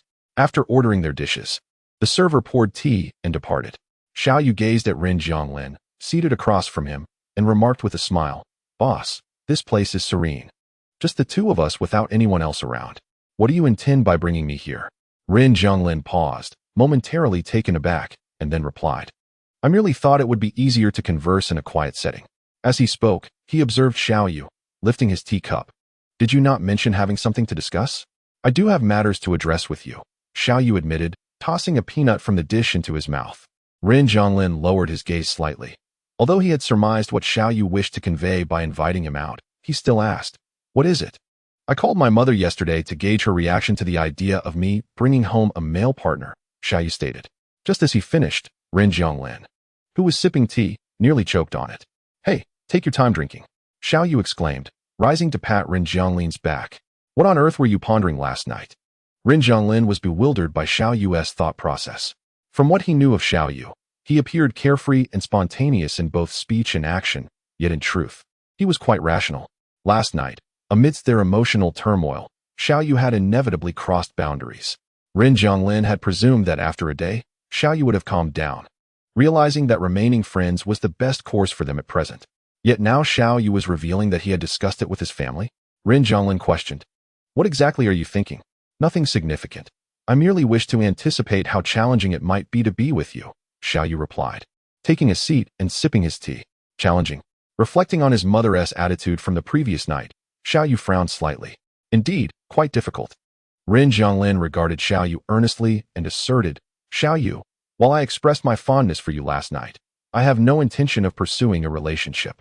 I initially sought only friendship." Xiao Yu was not surprised by this revelation. He nodded and articulated, "I understand, for I feel the same." "Rin Jianglin, I am acutely aware that I do not yet know you well enough. I have only known you for a mere 3 months, during which time I have developed feelings for you. How many more 3-month periods lie ahead in life? Such fleeting emotions are unpredictable. Perhaps tomorrow you may find affection for another, or next month I could fall for someone else." Rin Jianglin observed Xiao Yu in silence, his heart trembling slightly at the mention of loving someone else next month, and he felt an ache in his chest. Xiao Yu's words echoed his own thoughts. Yet hearing them expressed so candidly by Xiao Yu stirred an unsettling sensation within him. Rin Jianglin spoke with an air of indifference. Therefore, considering a few months of being lovers, it might be better to refrain from taking that step and remain merely friends. Upon hearing this from Rin Jianglin, Xiao Yu was about to respond when a waiter approached with their dishes, prompting him to hold his tongue. Once the waiter had arranged the meal, Xiao Yu served Rin Jianglin a piece of soy duck. Noticing Rin Jianglin pick up his chopsticks to eat it, Xiao Yu gradually broke into a smile. "I pondered in the cold wind yesterday for quite a while, contemplating how I should treat you if we were to remain friends, how to maintain a distance, and how we should interact today. Yet, as I mentioned this morning, in the end, I simply could not help but think of you." Rin Jianglin was taken aback by these words. "I find it impossible to distance myself from you, which is why I considered an alternative path." "What?" Rin Jianglin exclaimed, his eyes widening as he looked at the beaming Xiao Yu, already guessing the answer. "To spend a lifetime with you." Rin Jianglin closed his eyes momentarily. "Xiao Yu, you know that is unattainable." "I understand that it is impossible at present," Xiao Yu replied, "for I am not yet prepared to spend a lifetime with you, having just realized my feelings for you. However, the future is uncertain, just as we cannot predict whether we will change our hearts tomorrow. We cannot foresee whether we will love each other until old age." Rin Jianglin fell silent, reopening his eyes to meet the earnest gaze of Xiao Yu, raising an eyebrow in inquiry. "So, do you mean to say that while I know you won't agree to be in a relationship now, at the very least, Rin Jianglin, we should not create distance between us and let things unfold naturally?" After a long pause, Rin Jianglin finally responded, "All right. Let nature take its course. To live naturally is also to perish naturally." Xiao Yu smiled at this, saying, "Thus, I have had a question in mind since last night." Last night, recalling how Xiao Yu had saved Shu Yu for the end, Rin Jianglin chuckled. "Are you inquiring about Shu Yu? What did you glean from him last night?" "Nothing of significance," Xiao Yu replied, lifting his bowl to take a few bites of rice before continuing. "I initially wanted to ask if you truly liked him, but now I realize there's no need to ask." Rin Jianglin felt a flicker of curiosity. Why not? However, as he exchanged glances with Xiao Yu, he received no answer, only to find Xiao Yu smiling at him knowingly, leading Rin Jianglin to understand. His feelings for Xu Yu were entirely different from those he harbored for Xiao Yu. The distinction between affection and mere liking was clear to any discerning observer, requiring no further explanation. After dinner concluded, and with time still on their side, the two intended to take a stroll before heading back. However, just as they stepped out of the restaurant, Ren Zhonglin's expression turned serious as he answered a phone call. Xiao Yu could not hear what was said on the other end, but once Ren Zhonglin hung up, he inquired, "Is there an urgent matter?" "Yes." Ren Zhonglin replied thoughtfully after a moment. "Xiao Yu, I believe I need to ask you for a favor." Xiao Yu, eyes closed, could easily guess what sort of favor would compel Ren Zhonglin to seek his assistance. Of course, Xiao Yu smiled, but since you are asking, there must be a reward involved, correct? Ren Zhonglin, Chapter 39, rewards initially believing he was summoned to assist with an issue at Ren Zhonglin's company. Xiao Yu was surprised when, upon entering the vehicle, he learned their destination was neither the Ren Corporation nor Wang Tian. "We are headed to Zhou He's house. He just called, indicating there's been a situation and he requires assistance from me." "What kind of situation?" Xiao Yu pondered, uneasily suspecting it might involve the theft of confidential information followed by extortion. Ren Zhonglin shook his head, stating only that it was urgent without divulging specifics, suggesting they would ascertain the details upon arrival. Zhou He operated an entertainment company, which initially served merely as a hobby, bolstered by familial capital and his own charm. He successfully attracted numerous attractive individuals, occasionally investing in television dramas and films, simultaneously placing his talents into the mix. While Zhou He was indifferent to the company's growth, as money was not a concern for him, his extensive signing of contracts and the assembly of good-looking actors and actresses ultimately included several talented and ambitious individuals. Not foolish, Zhou He seized opportunities for profit, balancing enjoyment with serious promotion of his artists, resulting in a vibrant and flourishing small entertainment company. Recently, during a casting for a film, Zhou He aimed to incorporate talent from his own company. Although the director Zhang Han was not yet a household name, he had emerged as a hot young talent in recent years.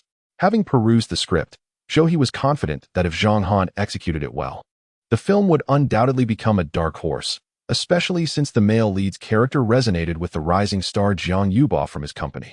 Should Jiang Yuba secure the lead role, it would elevate his career significantly. Jiang Yuba, with his natural air of melancholy, had caught Zhang Han's attention, and as the role seemed within reach, Zhou He was infuriated when, half a month prior, he was informed that the director needed to reconsider. Enraged, he suspected foul play and dispatched inquiries to uncover the saboteur, only to discover it was none other than the immensely popular and talented actor Xu Yu. How was I to know Xu Yu coveted this role as well? When I first heard, I assumed you were backing him, which emboldened him to confront me and snatch the script I had my eye on. Although Zhou He was not as prominent as some of his cousins, he belonged to the illustrious Zhou family, known for their substantial wealth. Very few in the industry dared to provoke him. Thus, upon hearing Xu Yu's name, his immediate thought was of Ren Zhonglin. However, reflecting further, he dismissed the notion. During that period, he had heard from Su Zhiwang that Ren Zhonglin was exceedingly busy in America and had neither the time nor the inclination to meddle in Xu Yu's affairs. Subsequently, after further investigation, he discovered that it was Guo Ziang who had been orchestrating the chaos behind the scenes. Guo Ziang had been Zhou He's adversary since their university days. Both hailed from comparable backgrounds, yet Guo Ziang consistently outshone Zhou He in academics, skills, and financial ventures, leading to Zhou He being perpetually compared unfavorably. This long-standing resentment flared anew as Guo Ziang intercepted resources that Zhou He had set his sights on, pushing him to the brink of fury. Recently, several paparazzi were hired to covertly capture scandalous material on Guo Ziang. However, after a week of pursuit, they managed to obtain only a single photograph of Guo Ziang dining with Xu Yu, in which the two appeared to be merely ordinary friends.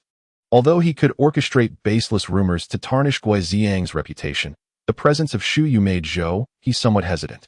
After all, he was your secret lover, and I dare not touch him. At this point, Zhou He cast a flirtatious glance at Ren Zhonglin, who was seated on the opposite sofa. Yet what about you? Guo Ziang's intentions towards Xu Yu are quite evident, so why do you seem unfazed? Though this fellow pales in comparison to you, one can never be certain that Xu Yu won't suddenly lose her senses and stray. Upon hearing this, Ren Zhonglin instinctively glanced at Xiao Yu beside him.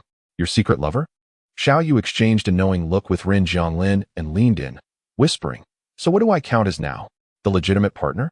Rin Jianglin shot a sidelong glance at Xiao Yu, raising an eyebrow. Just a friend. What? What sort of friend? Zhou He, perplexed by the mere mention of friend, interjected. But you attended Xu Yu's film premiere yesterday, and that truly satisfied my thirst for vengeance. Just look at today's news. It's all about you and Xu Yu. Guoziang has been completely overlooked by netizens, and I couldn't be happier. Enough, Rin Jianglin replied, refraining from elaborating further. What do you mean by borrowing someone from me? Is this related to the hacker incident? Am I not still speaking? Zhou He retorted, pulling out his laptop and locating the latest email. The source was unidentified, but the attachment contained a video of Zhou He and an artist from the company. The postscript urged Jiang Yuba to relinquish his claim to the film's lead role, or else more videos would be splashed across headlines the following day. Zhou He sipped his tea and continued. I suspect Guoziang discovered that I hired paparazzi and retaliated against me. Otherwise, how can this email be explained? Rin Jianglin was unsure if Guoziang, with his reclusive nature, would resort to such actions, but after glancing at the video, he scoffed. You still have the habit of taking pictures after doing such things? Where on earth did this come from? I have never had such a habit. Who the hell knows where this originated? Zhou He replied. Xiao Yu examined the video and remarked, this does not appear to be a standard recording. It seems to have been taken surreptitiously with a phone. Could it be that the one surnamed Gua is aware of your surveillance and decided to turn the tables on you? That seems implausible. Since the beginning of the year, I have been tirelessly working at my father's company, with no time to engage in such matters. This appears to be related to an incident from last October in Hainan. Honestly, I don't mind if these videos are released. It won't cost me anything. But you know, Rin Jianglin was well aware, as Zhou He had mentioned the matter over the phone. Zhou He, despite his reckless nature, would not face severe repercussions, at most suffering from lifestyle criticisms. However, the crucial point was that Zhou He's uncle from the Zhou family was expecting a joyous occasion soon, leaving no room for any family mishaps. In October, Rin Jianglin mused, narrowing his eyes. Do you recall whom you brought along? On that day, only 3 individuals were present in the video, leaving me perplexed about who might have been trying to sabotage me, or perhaps none at all, and the email was sent anonymously. I would like to ask for assistance from someone knowledgeable on your end to investigate this matter. Zhou He glanced at Xiao Yu at this point. He recalled Xiao Yu, who had been introduced as a PhD candidate in computer information technology from T University during their last encounter in Zhejiang. However, today, Xiao Yu appeared quite different, especially with that distinctive hairstyle. Zhou He felt an inexplicable familiarity, as though he had encountered Xiao Yu somewhere other than Zhejiang. After pondering for a moment without arriving at a conclusion, Zhou He asked, can you handle this? Xiao Yu, disinterested in the conversation, merely took the laptop and typed a few keystrokes. Soon, he uncovered the original email's IP address. After a cursory search, Xiao Yu frowned. The IP address indicated an internet cafe, and the account used to send the email was a public resource sharing account. Is it impossible to trace? Rin Jianglin, sitting beside Xiao Yu, inquired, gazing at the computer screen. Xiao Yu shook his head, his fingers continuing their swift dance over the keyboard. We should be able to find something, as this computer had logged into a major network within the last 10 minutes. He paused momentarily before stating, the network is called Korean. Upon hearing this, Zhou He immediately pulled out his phone to search for the Korean network's account. However, the account belonged to a user with very few followers, who typically shared motivational quotes and news, lacking any personal photographs or information, save for a brief description identifying him as an IT professional. Undeterred, Zhou He scoured the account's following list and discovered a common thread. All were employed by Yuan Technology. This person must be from Yuan Technology. Zhou He pondered aloud, somewhat bewildered. What could Yuan Technology hope to gain from this? How did they become aware of the new film, and when did they venture into the entertainment industry? Rin Jianglin frowned slightly, contemplating Yuan Technology and Guoziang from Yuan Group. Is there no way to continue the investigation? Find this individual for me. I intend to make him understand the consequences of threatening me. What an audacious little employee thinks he can intimidate me. I will have my revenge. Zhou He, oblivious to Rin Jianglin's growing agitation, expressed his frustration vehemently. While it is feasible, Xiao Yu set the laptop aside, observing Zhou He's fierce demeanor. He had no intention of pursuing the matter further. Rin Jianglin understood that Xiao Yu was reluctant to reveal the identity of the email sender, who had chosen to utilize an internet cafe for anonymity. Moreover, it was evident that this action was not initiated by the sender alone. It was likely orchestrated by someone higher up. However, Zhou He, with his vengeful disposition, clearly intended to seek retribution upon identifying the culprit, and Xiao Yu had no intention of assisting him. Ren Zhongling comprehended this, while Zhou He remained oblivious. Noticing Xiao Yu had set aside the laptop, he demanded loudly, "You said you could, so continue." Xiao Yu shot a glance at Zhou He, replying, "I will not." "What? Oh, come on, do you want money? Do you think Zhou He, would be lacking in funds from you?" Zhou He exclaimed, incredulous. Xiao Yu's expression darkened as he prepared to retort, but Ren Zhongling interjected first. "Zhou He, show some respect." Ren Zhonglin cast a cold gaze at Zhou He upon hearing his words, exclaiming with anger, "What kind of talk is that? If you don't want your mouth, you might as well donate it. Xiao Yu was called by me. What do you mean by that?" Zhou He, who had never been scolded by Ren Zhonglin, was momentarily taken aback, stammering, I. Yet, Ren Zhonglin paid him no further heed, merely tossing out, "Can you not use your brain? Do you think this is something that the person sending the email can manage by themselves?" He called out for Xiao Yu, preparing to leave. Dazed by Ren Zhonglin's fury, Zhou He struggled to find his voice. As he witnessed Ren Zhonglin standing up and calling for Xiao Yu to depart, he finally regained his senses and exclaimed, "What's going on? Why are you just leaving?"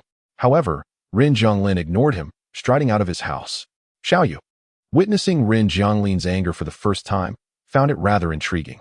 He followed Ren Zhonglin out of the building, observing his frigid demeanor and jesting. "Is the big boss angry? Because of me?" Ren Zhonglin took a deep breath and replied, "I initially thought he truly had something important to discuss. I apologize."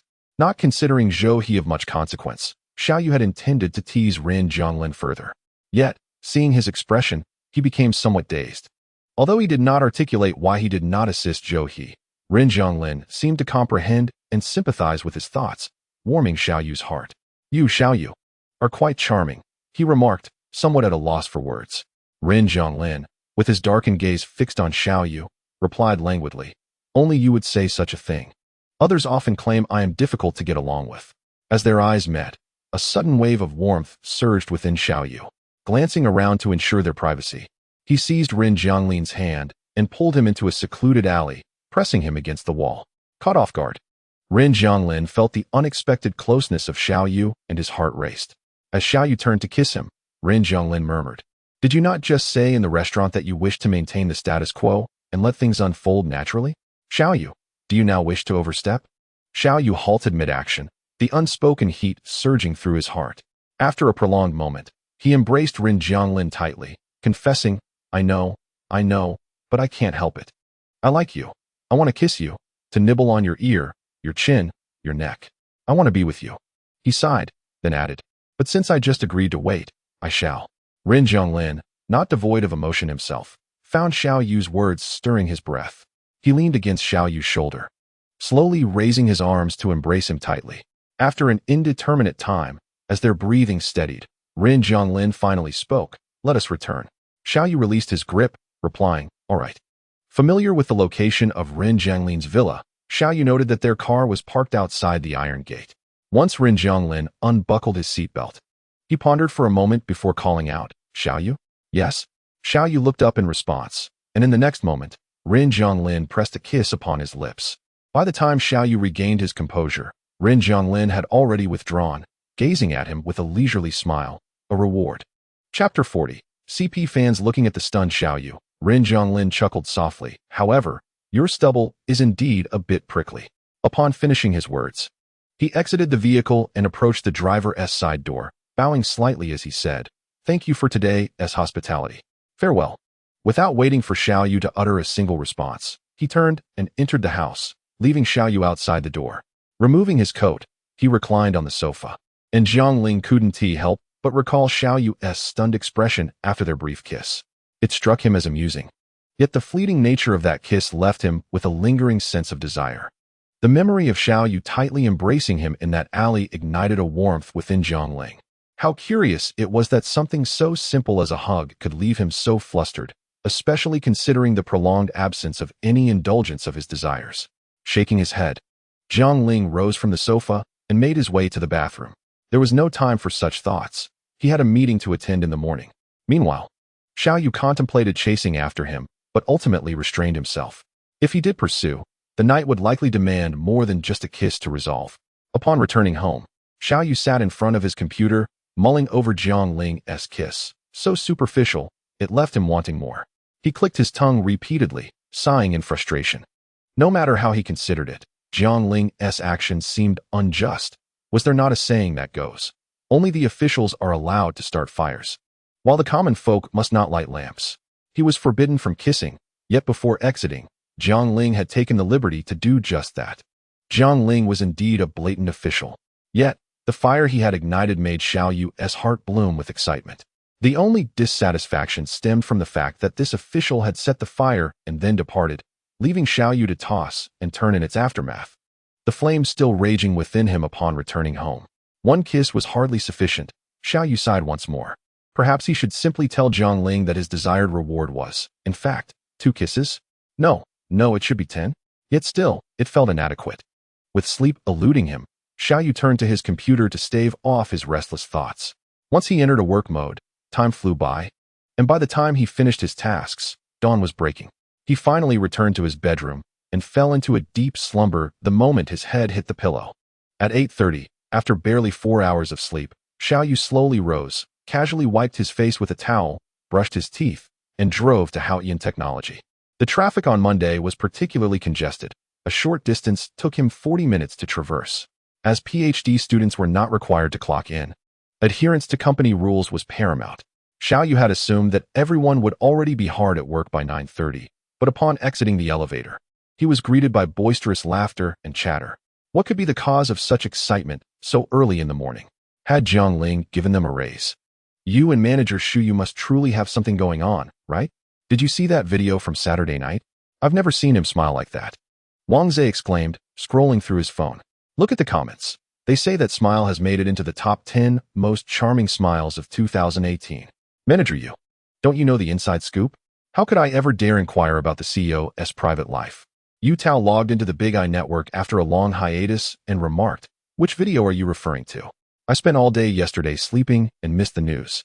Just check the trending section. The top item is all about Ren Jianglin.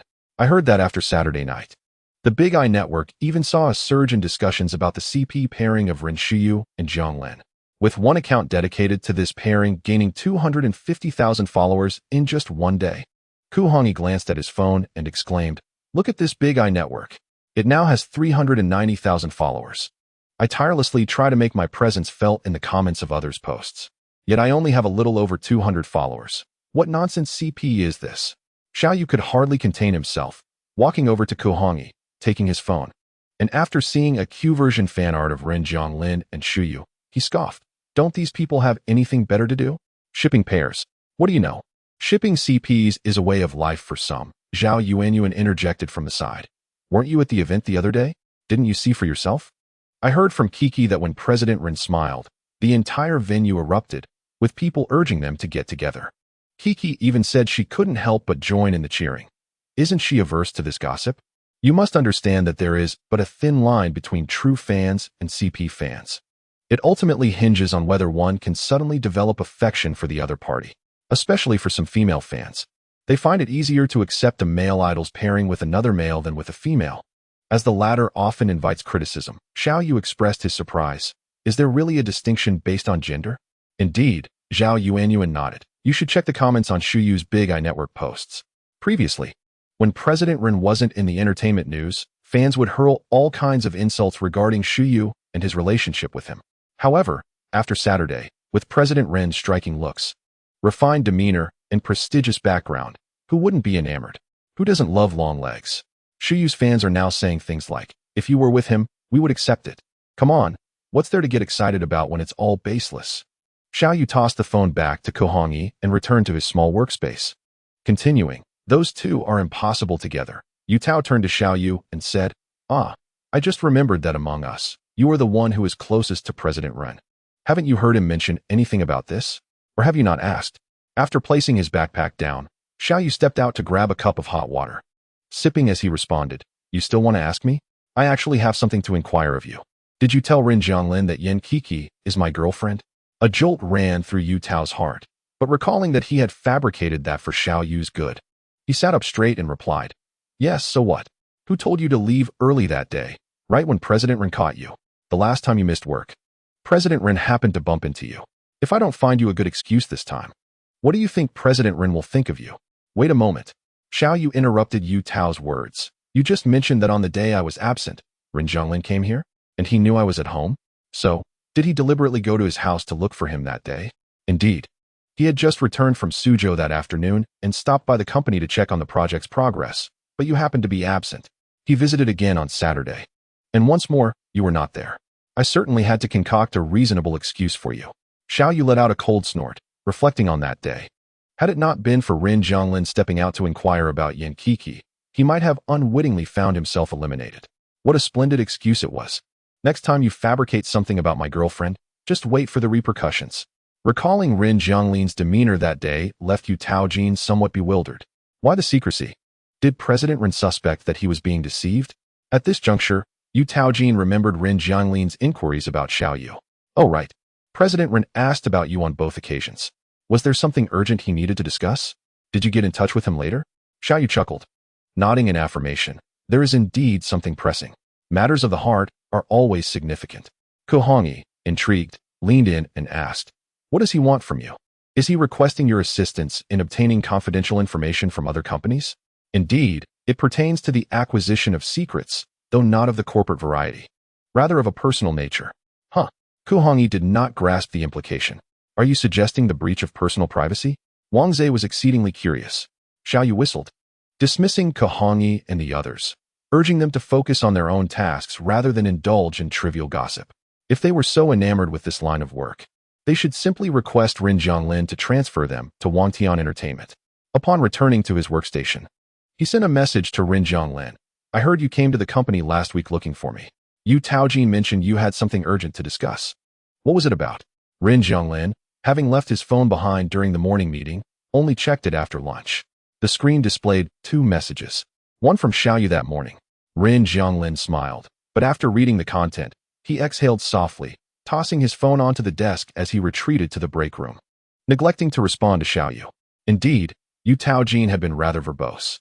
Thus, Xiao Yu waited all morning without receiving a reply from Ren Zhonglin, until shortly after 3 in the afternoon, when his phone finally buzzed. Ren Zhonglin replied with a single word, mm. This was an acknowledgement. Xiao Yu beamed and immediately dialed Ren Zhonglin's number. The phone rang only twice before he heard Ren Zhonglin's calm voice. Hello, what is it? Beaming. Xiao Yu replied, what time do you finish work? I'd like to treat you to dinner. Ren Zhonglin rubbed his forehead, reminding him, didn't I just treat you yesterday? Then how about you treat me today? Are you particularly free these days? Ren Zhonglin, somewhat exasperated, questioned. So, no overtime today? Of course, but I must have dinner with you first before working late. Ren Zhonglin pondered for a moment and said, I believe Haoyan has a kitchen? Indeed, thanks to your generosity. Were it not for your kindness, I fear I would have surrendered all my meals to takeout. Ren Zhonglin inquired, how is the food? Quite good. The lady who cooks seems to be health conscious, so she hardly uses any seasoning, making it rather wholesome. Then perhaps I shall eat at Haoyan. I have something to discuss with you, Taojin. Xiao Yu cheerfully offered. Shall I pick you up? No need. I'll drive myself. Then see you shortly? All right. As Ren Zhonglin prepared to hang up the phone, he responded, what is it? Xiao Yu let out a soft sigh. At this moment, I truly long to see you. Chapter 41. Who are you waiting for? At 5:30, the cook at Haoyan Technology was nearing the completion of the meal, and the famished Wang Zhe wandered through the dining hall, drawn by the enticing aroma. Brothers, today we feast. Let us dine before we busy ourselves. I can already smell it. Is that candied sweet potato? What candied sweet potato? You clearly haven't studied enough. This is unmistakably the scent of pineapple. Wang Zhe chuckled at Ko Hongyi, remarking, you must be a dog, right? Andy has prepared pineapple sweet and sour pork. Wang Zhe swallowed hard, nodding as he continued. Annie Wu has also made braised pork ribs, stir-fried celery with tofu, oil-braised fresh bamboo shoots, spicy stir-fried beef strips, steamed yellow croaker, and loofah and cabbage soup. I am a glutton, and I adore it. Ah, long live Annie Wu. Long live President Run. These dishes, if eaten outside, would easily cost 50 per person. Which company can match our cafeteria's fare? None. Beside them, Zhao Yuanyuan laughed. Indeed, I've gained 2 pounds in the last half month. You should eat more, Yuan. A little extra weight looks lovely on a girl, Yu Tao chimed in. Please, I'm already tall. If I gain more weight, I'll appear even more statuesque. Back in middle school, I was already the standout in class, and my weight was above average. Everyone said. At this point, Yuan switched to her Sichuan dialect and continued, "You've got a lot of nerve, calling me fatty." Haha, Zhao fatty, it's nothing. 2 pounds is hardly significant. Wang Zhe chuckled. Yuan, you must be at least 170 centimeters, right? I remember at the last annual meeting, with your heels, you were almost 180. Among us men, only Xiaoyu is taller. Hey, what do you mean only Xiaoyu? Ko Hongyi interjected, clearly displeased. What about me and manager Yu? I'm at least 182. You? 182. Wang Zhe scoffed. You know your height better than anyone. We see each other every day. How could I not know? Without those height-increasing insults, you barely reach 175. Hey, you don't believe me? All right, enough bickering. Will arguing help you grow taller?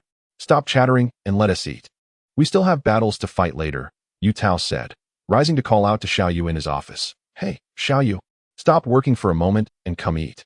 Hearing this, Xiaoyu glanced at the wall clock and replied, You all go ahead. I'll wait for Rin Jianglin to arrive before I join. What?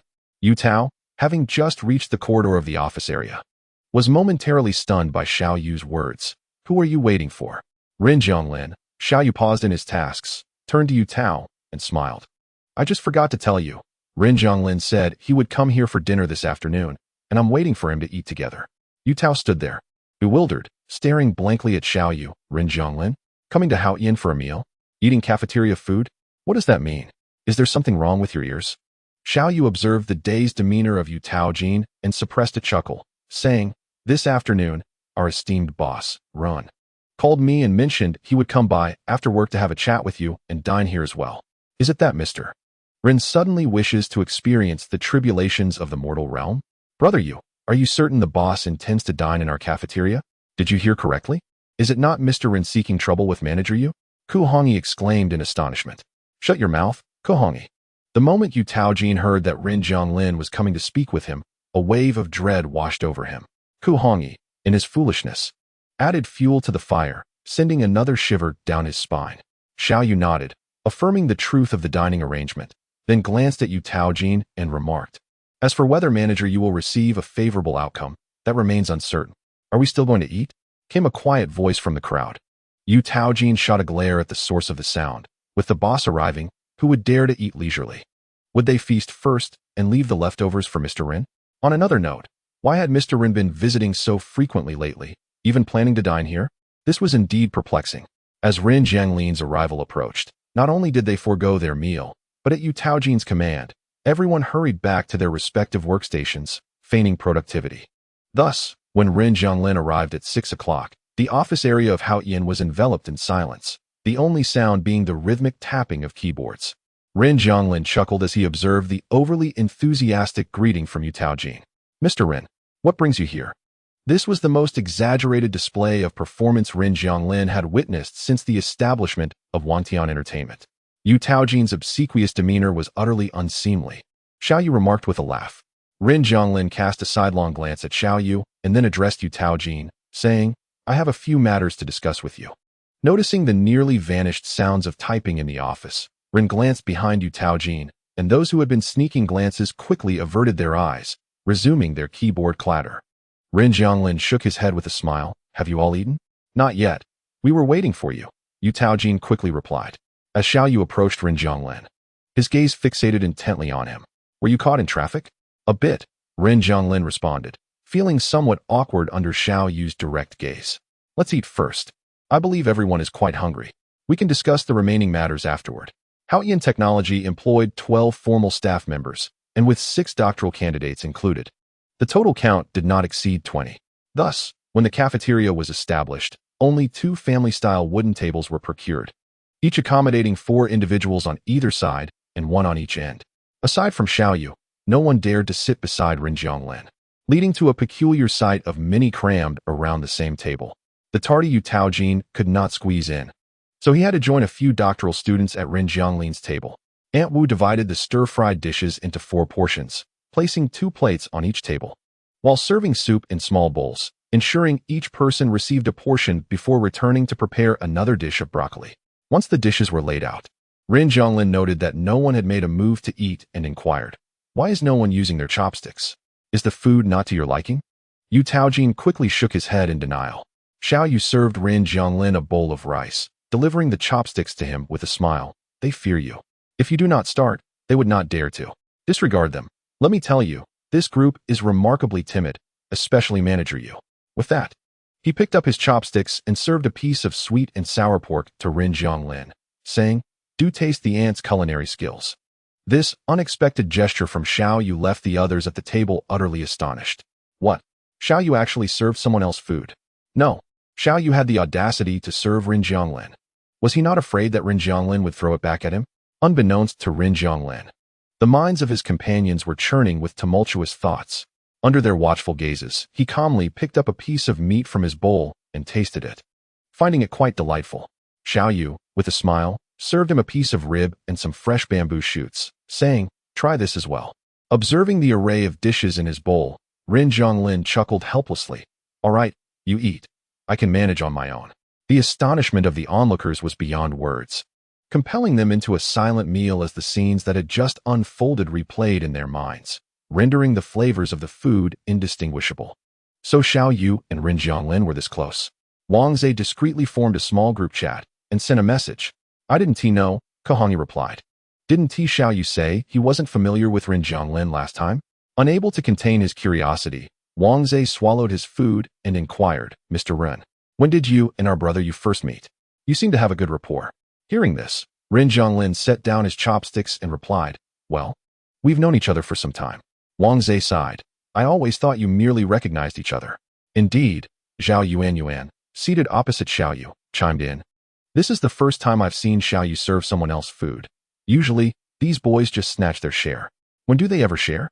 Rin Zhonglin discreetly appraised the girl before him.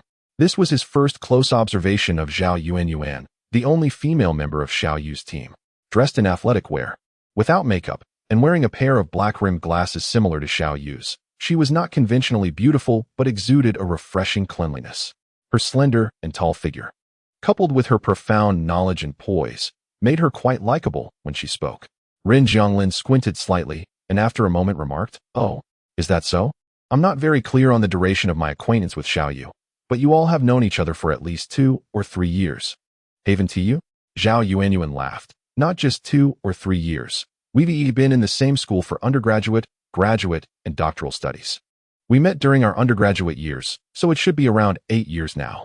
Wang Zhe exchanged a meaningful glance with Zhao Yuan and teased, "Yes.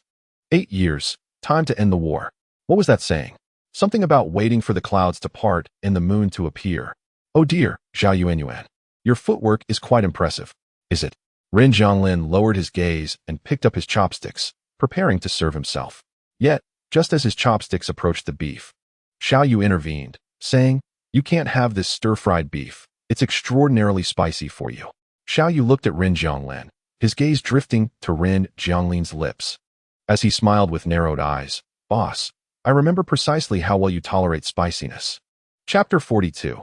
The story. Rin Zhonglin was certainly aware that Xiao Yu was referring to the night he had been taken out for a late-night meal some years ago. A smile crept across Rin Zhonglin's face as he reminisced about that evening. Could it be that Aunt Wu is also from Sichuan? No, Xiao Yu shook his head, deftly serving Rin Zhonglin a piece of fried yellow fish. She is a local, but many here are ardent enthusiasts of spicy food. Aunt Wu learned a few recipes from online tutorials. The chili peppers used in the cafeteria were brought from Sichuan by Zhao Yuan. I've eaten so much that even my constitution has faltered. Imagining Rin Zhonglin's reaction to spicy food, Xiao Yu leaned closer and whispered with a chuckle, "I fear that if you were to eat it, your entire being would turn a vivid shade of red, inside and out." In the presence of others, Rin Zhonglin felt hesitant to push Xiao Yu away, opting instead to subtly lean back and selectively ignore Xiao Yu's previous remark. He turned to Zhao Yuan and the others, inquiring, "Have you all known each other for 8 years?" "Not quite," they replied. "Although we have all pursued our undergraduate and graduate studies at T University, most of us have never been in the same class. However, we are all familiar with Xiao Yu. There's no escaping his fame." Wang Zhe nodded. "During our undergraduate years, aside from Zhao Yuan, I doubt he could remember what any of us looked like." "Don't be so sure. I still remember your face," Wang Zhe retorted. having attended the same undergraduate class as Xiao Yu. Oh, how fortunate I am. Wang Zhe arched an eyebrow at Xiao Yu. I thought you only remembered the stunning beauty of our campus flower. Yu Tao, intrigued by the gossip, interjected, what? Please, elaborate, Wang Zhe. Back in the day, our Yu Ge was quite taken with our campus flower, you know. He even went so far as to call for her, Wang Zhe continued. Called for her? Ren Jianglin chuckled, turning slightly to gaze at Xiao Yu. I never imagined Mr. Xiao to be so romantic. Indeed. Who do you think Yu Ge is? The legend of our undergraduate years. When he made his move, the entire university trembled. It was quite the sensation. At another table, Ko Hongyi and his companions, who had been silent until now, perked up, eager for the juicy details. What is the story? Do tell. Was there ever a time when Yu Ge was so reckless? Are you feeling bored with life? Wang Zhe replied, feeling a twinge of anxiety from Ren Jianglin's earlier mention of Mr. Xiao. Realizing Ren Jianglin had misunderstood, Xiao Yu quickly clarified, that was merely during a class gathering in our junior year. We were playing a card game, and after a few drinks, my head was a bit hazy, leading to my loss in a round. Wang Zhe then mischievously assigned me a punishment to call out to someone. But I truly have no recollection of what she looks like. Is that so? Ren Jianglin raised an eyebrow. Upon seeing the playful glint in Ren Jianglin's eyes, Xiao Yu suddenly realized that Ren Jianglin had feigned ignorance regarding Wang Zhe's tale. He had never truly believed it. Feeling a flutter in his heart, Xiao Yu replied, isn't it true? You, of all people, should know that I hold a fondness for you. Before he could finish, Ren Jianglin interjected. Why did you all think it was a good idea to have him call out to her? After all, he hasn't attended any class reunions in 3 years. Shouldn't we make this momentous? And then what happened? Did the girl agree? Ren Jianglin inquired. On that day, it was said that she remained in her dormitory, neither refusing nor consenting to the situation. As the matter circulated widely, Su Yuesheng, feeling exasperated, directly accessed the university's academic system to clarify that it was a misunderstanding and extended an apology to the girl, who did not respond, leaving everyone puzzled as to why. Ren Jianglin nodded, as he could roughly deduce the reason. The girl likely harbored no affection for Xiao Yu. However, it was undeniable that Xiao Yu was a well-known figure on campus, and receiving a confession from a legendary student would, to some extent, cultivate a sense of superiority. As for Xiao Yu's public apology on the official website, that only made it less likely for her to come forward. Nevertheless, Wang Zhe laughed heartily. Mr. Ren, you are unaware that Xiao Yu's audacious act of apologizing on the official website has left many in awe, even inspiring a plethora of tales about their love and resentment. The legendary story of Beauty and the Beast at T University is essentially about them. Xiao Yu evidently recalled those absurd stories, exclaiming in frustration, you mentioning this irritates me. If it weren't for you egging on those classmates of mine, would any of this have come to pass? It's fortunate I didn't confront you back then, and now you dare bring it up in front of me? Best to remain silent, he muttered. As the conversation continued, Wang Zhe turned to Ren Jianglin and asked, Mr. Ren, I presume you have never called out from the dormitory? Ren Jianglin chuckled and shook his head. Zhao Yuan interjected playfully. On the contrary, I suspect many girls must have called out to Mr. Ren. To which Ren Jianglin replied with a smile. Not really. During university, I was seldom on campus. At this point, he turned to Wang Zhe, inquiring, so you three have known each other since your undergraduate days? You could say that, Wang Zhe replied. Yuan and Xiao Yu are both renowned figures at our university. It's hard not to know them given their notoriety. Song Shanha, overhearing this, chuckled. Indeed, Xiao Yu is a genius madman at the school, while Zhao Yuan is an avid fan in her department. They are both well known in their respective fields. Despite being in different classes and having different interests, it's curious how they came to know each other. Feigning profundity, Wang Zhe mused, perhaps it is fate. When destiny arrives, it cannot be obstructed. Hearing this, Xiao Yu retorted, what fate? It was Yuan who pursued me for an entire month. Zhao Yuan, caught off guard by being labeled as the pursuer, blushed fiercely and exclaimed in a rush, I was merely asking for your help, not pursuing you. Indeed, whatever you say goes, Xiao Yu replied, taking another bite of his meal. Noticing that Ren Jianglin had yet to touch the small yellow fish in his bowl, he asked, what is the matter? Don't you like fish? Ren Jianglin shook his head, I will eat it shortly. Sensing that Ren Jianglin's mood was somewhat off, but unable to pinpoint the cause, Xiao Yu offered him some stir-fried celery with dried tofu. Ren Jianglin accepted the tofu, but left the celery untouched. You don't eat celery? Xiao Yu inquired. Ren Zhonglin did not deny it, but simply stated, I will eat it, though I must admit I do not particularly enjoy the taste. Celery is quite nutritious. I've heard it can help lower blood pressure, Xiao Yu remarked, sounding like a middle-aged woman. Ren Zhonglin smiled. You seem well-versed in these matters? Aunt Wu remarked. As Xiao Yu proceeded to transfer the celery from Ren Zhonglin's bowl to his own, he cheerfully exclaimed, if you won't eat it, then allow me to indulge in it for you. Observing Xiao Yu's actions, Ren Zhonglin paused momentarily before regaining his composure. Isn't celery said to be rich in nutrients? If you dislike it, then refrain from eating. Nutrition can be supplemented through other foods. Zhao Yuan, hearing this, cautiously glanced at Xiao Yu, then at Ren Zhonglin. A peculiar sensation stirring within her, yet she could not quite grasp what it was. After the meal, Ren Zhonglin summoned Yu Tao into the office. The tranquil workspace was only interrupted by the slow tapping of keyboards, as the employees of Hao Yin, feigning overtime work, strained to eavesdrop on the closed-door meeting. An hour later, the door finally opened, and to everyone's surprise, Yu Tao emerged with a smile. You actually managed to smile? Were you not reprimanded? Or have you lost your senses? Upon seeing the despondent expressions of his team, Yu Tao playfully scolded, Oh, so the boss's lack of reprimand has left you all feeling disappointed? What a heartless bunch. Manager Yu, you've misunderstood us. We were merely concerned for your well-being, they replied. Yu Tao chuckled, Let us conclude our overtime for today. Everyone should head home early to rest. We will have a brief meeting at 8 tomorrow morning to discuss some pressing matters. Wait, no more overtime? What pressing matters could warrant such a jovial demeanor? Can't we discuss it today? Someone interjected. Since Manager Ren has given the order, you are all free to leave. As for other matters, we shall address them tomorrow. Ah, still playing coy, Kohongi chuckled. Are you reluctant to leave? Yu Tao retorted. Indeed, I shall depart at once. Manager Yu's wrath is something I fear, came the playful response. Once Yu Tao had seen most of the team leave, he gathered his belongings and approached Xiao Yu's workspace. Why are you still here when everyone else has left? Xiao Yu turned, inquiring, Is Ren Zhonglin still in the office? Yes. He just received the latest progress report from me and said he would leave after reviewing it. Then you should go first, Xiao Yu suggested. Yu Tao nodded, all right. But do not stay too late. Make sure to rest. As soon as Yu Tao departed, the office fell silent. Xiao Yu rose and made his way to Ren Zhonglin's office. The door, made of heavy frosted glass, was knocked upon gently, and upon hearing Ren Zhonglin's response, he pushed the door open. He did not enter but leaned against the doorframe, gazing at Ren Zhonglin, who was engrossed in his documents, illuminated by the warm yellow light, creating a serene and beautiful atmosphere. Feeling a warmth in his heart, Xiao Yu softened his voice. Did you feel a bit down during lunch earlier?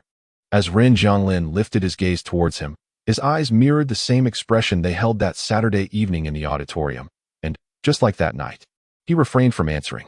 A flutter of emotion surged within Xiao Yu, prompting him to step closer to Ren Zhonglin. Meanwhile, as the elevator descended to the first floor, Zhao Yuan suddenly realized she had left her house keys on her desk. I'll go retrieve my keys. You all can head on without me, she informed her companions. Chapter 43. My lack of affection for her. Xiao Yu strode forward and came to a halt before the desk. Leaning against the surface, he lowered his voice, asking, Is your foul mood due to my previous shout from the building? Or is it because of my close relationship with Zhao Yuan? Ren Zhonglin looked up, their eyes meeting at a distance of merely half a meter. Xiao Yu's expression of delight was unmistakably evident to him. With a slight arch of his brow, Ren Zhonglin reclined leisurely against the back of his chair and replied, What if I said it is both? These words sent a tremor through Xiao Yu's heart, prompting him to lean in closer. Boss, it appears that you care about me, he said, a hint of joy in his voice. I appreciate that sentiment. But to prevent any misunderstandings, allow me to clarify. I truly do not know that person from the building, and Zhao Yuan is merely a friend. I harbor no romantic feelings for her. Xiao Yu's earnest explanation elicited a chuckle from Ren Zhonglin. I am aware, he remarked, understanding Xiao Yu's lack of deeper feelings for Zhao Yuan, as well as the latter's unique regard for Xiao Yu. From the very first encounter, Ren Zhonglin had sensed that, despite her attempts at concealment, Zhao Yuan's affections for Xiao Yu were palpable. While he acknowledged this understanding, Ren Zhonglin was determined to express his own stance. Since I have chosen to forego our friendship, it naturally implies an intention to forge a deeper connection with you. Therefore, I must honestly inform you that over the years, you are the first person capable of diverting my attention from my computer. In essence, You are my inaugural object of affection. As for the future, I cannot say. But in this moment, and for the past 27 years, my heart belongs solely to you." As he gazed at Xiao Yu's sincere demeanor, Ren Zhonglin felt a slight warmth in his ears. After a moment, he attempted to change the subject. "All right then, let us not dwell on this. Has everyone at the company left? Why have you not returned? You are still here, why should I go back?" Xiao Yu circumvented the desk to stand beside Ren Zhonglin. Smiling, "Boss Ren, have you forgotten what I said this afternoon?" Ren Zhonglin recalled Xiao Yu's earnest desire to see him, understanding the implication behind the words. He chuckled. "Are you waiting for me to leave together?" "Naturally. After all, the person who took advantage of me yesterday should not simply walk away without some compensation today. Or it would be quite the loss," Xiao Yu remarked, glancing at the documents in Ren Zhonglin's hand. "Have you finished reviewing the materials?" "Not entirely.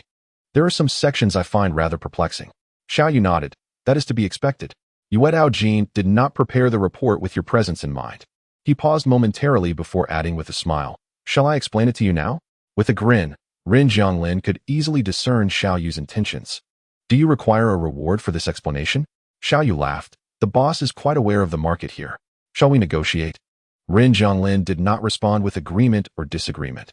He merely placed the materials on the table and raised an eyebrow at Xiao Yu, stating that he would have to trouble Yu Tao to come back, as he was the one who prepared the materials and it would be best for him to explain. He assumed that Yu Tao had not wandered far. After saying this, he retrieved Yu Tao's number, ready to make the call. Seeing this, Xiao Yu hurriedly intervened. "Oh, hold on. You can't do that." He looked at Ren Zhonglin, who was barely suppressing a smile, and added, all right, I yield to you. I'll provide my services for free today. How about that? Why call Yu Tao? It's a rare opportunity for us to spend some time alone and nurture our bond. What need is there for him?" Ren Zhonglin smiled and nodded. "Then I shall trouble Mr. Xiao." The title made Xiao Yu's ears tingle. He squinted and grinned. "Since I'm your Mr. Xiao now, feel free to trouble me as you wish." Ren Zhonglin, somewhat helpless, mused about where he had learned such words. Hadn't he claimed to have never had a girlfriend before? How could he so effortlessly conjure such sweet nothings, without even the need for a draft? Xiao Yu pondered for a moment before responding. "I've been single for 27 years. You see, I've never spoken such sweet words to anyone else. Having bottled them up for decades, now that I've met you, I can't help but let them flow." Having agreed to Ren Zhonglin's request, Xiao Yu ceased his flirtation and focused on the task at hand, meticulously explaining the materials to Ren Zhonglin. Thus, when Zhao Yuan returned to the office area, she heard the sounds emanating from Ren Zhonglin's office even before the lights were turned on. Her desk was positioned at the edge of the office area, some distance from Ren Zhonglin's office, making it difficult for her to discern who was speaking. Could it be that Mr. Ren had not yet left? With this thought, Zhao Yuan stepped to the side. Peering through the frosted glass door, she caught sight of Xiao Yu and Ren Zhonglin. She had intended to call out to them, but swallowed her words upon noticing their seated positions. On the same side of the desk, Xiao Yu sat to Ren Zhonglin's right, leaning down to explain something. They were close enough that their arms brushed against one another. Moreover, Xiao Yu had slightly turned to rest his left hand on the back of Ren Zhonglin's chair while his right hand held a pen, marking the materials before Ren Zhonglin as he spoke. In truth, this was merely a normal sitting posture, nothing worthy of scrutiny. Xiao Yu had always explained things this way, whether to Wang Zhe, Gong Yue, or even to her. Yet, for some inexplicable reason, Zhao Yuan felt that the distance between Xiao Yu and Ren Zhonglin was inappropriate. Regardless of Xiao Yu's habits, someone like Ren Zhonglin would never sit so closely with another, nor allow Xiao Yu to encroach upon his space in such a manner. Zhao Yuan couldn't help but recall Xiao Yu's demeanor towards Ren Zhonglin during lunch earlier that day, the way he looked at him, and the indescribable odd feeling that accompanied it. Instinctively, she slowed her breathing and quietly approached the stone pillar beside the desk, silently observing Ren Zhonglin's office in the dimly lit and tranquil office area. Uncertain of how much time had passed, she noticed Xiao Yu cease his explanations, his gaze fixed upon Ren Zhonglin with a persistent smile. Though she faintly caught snippets of Xiao Yu's words, the entirety evaded her comprehension. Suddenly, without warning, Ren Zhonglin turned his head, and then Xiao Yu leaned in to kiss him. A resounding thrum echoed in her mind, jolting her senses. Zhao Yuan inhaled sharply, her body stiffening in that instant. During dinner that afternoon, the peculiar sensation in her heart crystallized in that very moment. Xiao Yu served Ren Zhonglin some food. his eyes laden with affection. The proximity between Xiao Yu and Ren Jianglin exuded an inexplicable intimacy, everything falling into place. Xiao Yu had developed feelings for Ren Jianglin. Impossible. It simply could not be. How could Xiao Yu possibly have feelings for Ren Jianglin? Suddenly, she recalled the frequency of Ren Jianglin's visits to Haoyan, and disbelief washed over her as she stumbled backward, inadvertently tripping over a chair, the serene office space filled with the jarring sound. All right, that's the gist of it. The boss understands, right? Yes, let me take another look, Xiao Yu replied, nodding. Take your time, and feel free to ask me any questions. With that, Xiao Yu, who had been leaning to one side, set down his pen, propping his chin on one hand while his gaze remained fixed on Ren Jianglin, his eyes unwilling to blink. Ren Jianglin, initially intent on reviewing the materials, found it impossible to ignore the intensity of Xiao Yu's gaze, and with a resigned sigh, he said, Mr. Xiao, have you seen enough? Not yet. It feels like I can never see enough. The more I look, the more I like, Xiao Yu replied, licking his lips. By the way, boss, there's something I believe I must discuss with you. When we first met, you called me Mr. Xiao, and I found it rather grating. However, since I've developed feelings for you, particularly recently, when you still refer to me that way, it feels like you're teasing me. And I can't help but want to kiss you. Ren Jianglin furrowed his brow, turning his head to respond, but before he could articulate his thoughts, Xiao Yu leaned in and kissed him. Unlike the playful kiss from the previous night, this time, Xiao Yu sought a deeper connection. Ren Jianglin, who was not indifferent to the moment, felt the heat that had barely subsided rekindled by the intimate sounds enveloping them. Breath caught in his throat. He instinctively grasped Xiao Yu's collar in response, but a sudden, jarring noise from outside snapped him back to reality. He abruptly pushed Xiao Yu away, stood up, and turned his back, signaling for Xiao Yu to manage the situation, as there were people outside. Xiao Yu, having heard the noise, took a deep breath to steady himself and called out into the dimness beyond, Who is it? The moment he spoke, the office area lit up, and Wang Zai's voice rang out, Hey, you and President Ren are still here? He approached the office, adding, I just returned with Yuan to grab the keys. She forgot them. He pointed to Zhao Yuan, who was squatting on the ground, dazed after tripping over a chair upon entering. Xiao Yu exchanged glances with the smiling Wang Zai, and then turned his attention to the evasive Zhao Yuan. Understanding dawned upon him, and he stated bluntly, Do you expect me to believe you? Did you see me kiss Ren Jianglin? Wang Zai's expression stiffened as he realized the gravity of the situation. Ren Jianglin had closed his eyes momentarily, and Wang Zai suddenly regretted allowing Xiao Yu to handle things earlier. Chapter 44. Waiting for him, Wang Zai's residence was in the same direction as Ku Hongyi and Zhao Yuan's homes, so he would often give them a ride after work. However, today, after parking his car in front of the building and waiting for what felt like an eternity, he noticed that Zhao Yuan had yet to emerge, even as most of the building's occupants had left. Did she truly say she was going to fetch her keys? Not seeing a single figure, Wang Zai turned to Ku Hongyi and asked. Ku Hongyi checked the time, realizing they had been waiting for nearly 20 minutes. She did say that. Why don't you just give her a call? Wang Zai nodded, retrieving his phone to dial Zhao Yuan, only to be greeted by the sound of her phone being switched off. How vexing. Off, he murmured, his brow furrowing. Could something have happened? Ku Hongyi scratched his ear and shrugged. Oh, it's unlikely. Perhaps Zhao Yuan has an upset stomach and went to relieve herself? Wang Zai shot Ku Hongyi an incredulous glance. Must you speak so crudely? Why, you're one to talk. You're the one who's always dropping vulgarities. Ku Hongyi retorted. It's you who's really vulgar. Wang Zai shot back. All right then, we're both equally guilty. No need to bicker over such trivial matters. Ku Hongyi said, patting Wang Zai on the shoulder. Let us wait a little longer. If she doesn't show up, we'll go check. Wang Zai nodded in agreement. Another 10 minutes passed, yet Zhao Yuan was still absent. Unable to wait any longer, Wang Zai handed the car keys to Ku Hongyi. You stay here with the car. I'll go check inside. All right. Call me if anything comes up. As Wang Zai made his way to the 26th floor office area, the lights were already off, casting a dim gloom that obscured his vision. Just as he was about to turn on the lights, he inadvertently caught sight of a disheveled figure hiding behind a stone pillar beside his desk. Startled, he almost cried out, disregarding his masculine demeanor. It was only upon recognizing Zhao Yuan that he exhaled in relief. He intended to call out to her, but noticed she was peeking from behind the pillar, casting furtive glances elsewhere. Was she indulging in some sort of voyeurism? A smile crept onto Wang Zai's face. Could she be spying on Xiao Yu? As he followed Zhao Yuan's line of sight, he found himself frozen in disbelief. It wasn't until Xiao Yu's voice broke the silence that he regained his senses. This was the most terrifying and unbelievable sight he had ever witnessed in his life. Indeed, what could be more shocking than discovering that his dear friend Xiao Yu, who was so engrossed in the world of computers and indifferent to societal affairs, was kissing the CEO of Rin Group, Rin Zhonglin. To Wang Zhe, the mere fact that Xiao Yu and Rin Zhonglin could even be friends was astonishing enough. They belonged to entirely different worlds. Even if they were to become acquaintances, it would merely be a nodding relationship. Yet, who could explain the current predicament? How could Xiao Yu and Rin Zhonglin share such an intimate connection? Wasn't he Rin Zhonglin supposed to be with Xu Yu? How had he ended up entangled with Xiao Yu? No, that is incorrect. The crux of the matter lies with Xiao Yu, that devoted and reclusive computer aficionado. How could he possibly develop feelings for someone? Wang Zhe felt as if his mind had turned to mush. When Xiao Yu posed a question, he instinctively wished to evade the inquiry, pretending not to have seen anything, and hastily escorting Zhao Yuan back. Little did he know that, in the next moment, Xiao Yu would openly confess.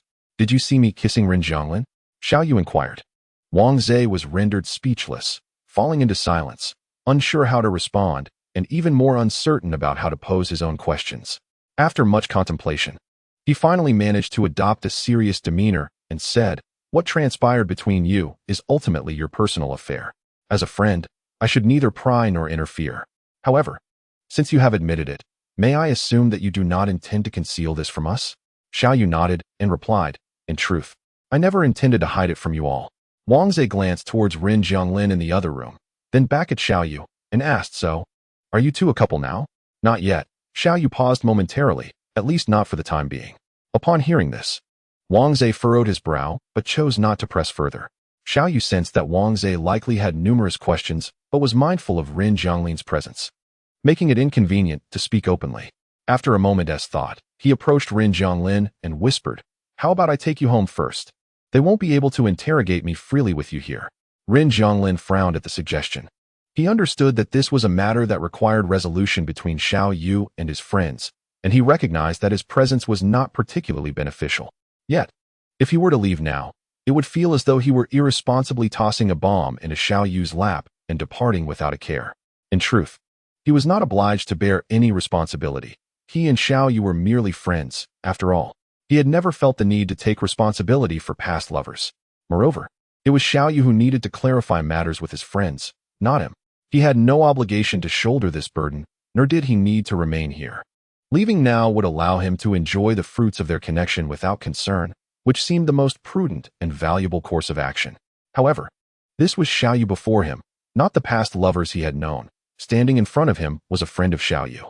Rin Zhonglin sighed softly and said, "You all can discuss it here. I'll wait for you next door."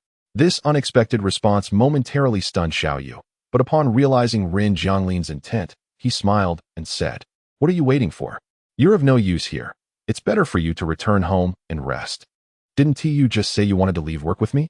At this, Rin Zhonglin took a deep breath and replied, "I'll wait for you." Xiao Yu felt a warmth in his heart upon hearing this, discreetly squeezing Rin Zhonglin's hand and smiling as he said, "All right then. Since the big boss has requested to wait for me, I shall allow it.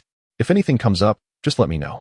Looking at Rin Zhonglin, Xiao Yu smiled meaningfully and added, "What could possibly happen? Does Wang Zhe dare to hit me? My friends are quite easygoing. Once you get to know them better, you will see." It was only natural for him to want Rin Zhonglin to integrate into his social circle in the future. Rin Zhonglin cast a sidelong glance at Xiao Yu, merely nodding as he stated, "Then I'll go to your workspace." Good. Once Rin Zhonglin departed, Xiao Yu summoned Wang Zhe and Zhao Yuan into the room. Wang Zhe, with a complex expression, cast a glance towards Xiao Yu's workspace and sighed. "This is Rin Zhonglin's office at Haoyan, isn't it? I must say, this is the first time in my life I have witnessed a CEO making space for an employee." He continued, "In my previous internships, if you dared to sit in the boss's chair, he would perceive it as an attempt to usurp his position." Zhao Yuan, who had remained silent until now, finally spoke up. For her, an office was merely a place of work. Xiao Yu patted the chair and remarked, "It is merely a chair." He understood that his worth was not determined by the furniture he occupied. Zhao Yuan responded, "He is sufficiently confident and possesses the capital and ability to be so. He is inherently a person deserving of respect. Wang Zhe glanced at Zhao Yuan, whose mood was low yet her words were heartfelt, and sighed quietly. But what exactly is going on between you two? Did you not just claim you are not a couple? Could it be something more casual? The word casual was difficult for Wang Zhe to articulate, especially when he thought of Xiao Yu and Rin Jianglin's intimate encounters. He found it hard to digest. While he could imagine Rin Jianglin being with Xu Yu, it was unfathomable for him to picture Xiao Yu in the same light. We have not been intimate, Xiao Yu replied. What you witnessed earlier was the closest we have been thus far. Wang Zhe, perplexed, responded, if you are not a couple, then why did you kiss? Are you merely seeking a new experience? Testing the waters of masculinity? Xiao Yu cleared his throat, recalling Rin Jianglin's words from their night at the hot springs in the early days of the year, feeling as though Wang Zhe had seen right through him. It was undeniable that after so many years, Wang Zhe truly understood him. I initially thought so as well, but I later realized that he is the only one for whom I harbor such feelings. Xiao Yu retrieved a cigarette from his pocket and tossed it to Wang Zhe. Does that mean you have feelings for him? Zhao Yuan inquired directly, her gaze fixed on Xiao Yu. He took a puff from the cigarette and replied, yes, I do. What about him? Isn't he with Xu Yu? You cannot possibly be unaware of that, she pressed. Recalling the scene of Xiao Yu and Rin Jianglin conversing in hushed tones, which had not escaped her notice. Upon hearing Xu Yu's name, Xiao Yu clicked his tongue. Did I not mention that they are not involved? How can you doubt my words so much? Your credibility was rather low to the version of me from 10 minutes ago, Wang Zhe retorted. Are you pursuing him now? Zhao Yuan asked. Xiao Yu pondered for a moment. If deepening his relationship with Rin Jianglin could be construed as pursuing him, then perhaps that was the case. At this juncture, Xiao Yu chuckled. However, the nature of my relationship with him is difficult to articulate. I do not intend to provide you with explicit details. I only shared this because you happened to witness it, hence I thought it prudent to clarify. Zhao Yuan lowered her gaze slightly and asked, are you implying that even if we cannot accept this and distance ourselves from you, it does not concern you? Xiao Yu contemplated before responding. I suppose I would care to some extent, but I would not abandon him due to your attitudes. To be honest, I have never encountered anyone who has captivated me in such a way. The only circumstance under which I might relinquish my feelings is if I choose to do so myself. For many years, he has only cherished two entities. One is the computer, and the other is Rin Jianglin. He has adored the former for over a decade, and as for Rin Jianglin, Xiao Yu has a premonition that his affection will endure just as long, if not longer. Whom you choose to love is your prerogative, and as a friend, I cannot interfere. However, I have never believed Rin Jianglin to be a wise choice. Setting aside societal and familial considerations, the truth is that Rin Jianglin's feelings for you cannot thrive solely on one-sided affection. To be candid, you go. Have you never pondered why Rin Jianglin has grown close to you? I do not deny that he may genuinely harbor feelings for you. Yet from my perspective, his proximity to you is more likely driven by ulterior motives, perhaps even your creative talents. Xiao Yu took another drag of his cigarette, gazing at the ceiling nonchalantly, and remarked, I understand. Wang Zhe was taken aback, exclaiming, then why do you still? That is precisely why I must wait, Xiao Yu replied, narrowing his eyes with a smile. I await the day when his intentions are solely for me, the day when he cannot do without me. Chapter 45. Long since given up after Wang Zhe escorted Kahongyi home, he occasionally glanced at the silent Zhao Yuan beside him. After a long pause, he remarked, I never anticipated it would come to this. To this day, I feel no sense of reality, as though I am trapped in a dream. Yet I have come to realize that this is how Xiao Yu loves someone. Reflecting on Xiao Yu's words, Zhao Yuan felt a pang of bitterness. She had thought that even if he did fall for someone, the computer would always take precedence. Even in a romantic relationship, he would likely revolve around the computer, only occasionally accompanying you to shop or watch a movie at your insistence. In truth, the day Xiao Yu attended the premiere with Cuckoo was likely due to Rin Jianglin, right? They had always assumed he was devoted to Cuckoo. Wang Zhe sighed, concluding, in that case, it seems Rin Jianglin has indeed been seeking Xiao Yu during this time.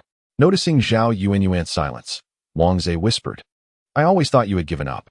Had it not been for the misunderstanding regarding Xiao Yu's affection for Yan Cuckoo, Wang Zhe would not have noticed Zhao Yuan's emotional state. Upon hearing this, Zhao Yuan's gaze flickered, and after a prolonged silence, she said, I have long since given up. Over the years, she had grown accustomed to the distance of friendship, gradually relinquishing her hopes. However, she continued, It is merely a sense of resentment that lingers. Witnessing Xiao Yu's concern for Rin Jianglin stirs an unyielding discontent within me, as I reflect on the years I have waited in vain, pondering why that person could so effortlessly capture his attention. Yet, when considering that someone like Rin Jianglin could also be moved by Xiao Yu, I find some solace, realizing my judgment is not so flawed. After all, such an exceptional individual has fallen into Xiao Yu's hands.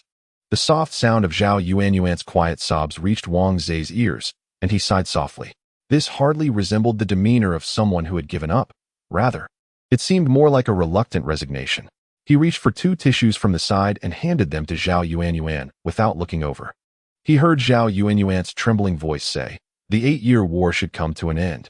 Wang Zhe sighed inwardly, uncertain whether this relationship with Rin Jianglin was a blessing or a curse for Xiao Yu. Rin Jianglin had occupied Xiao Yu's workspace for an hour when Xiao Yu finally approached him.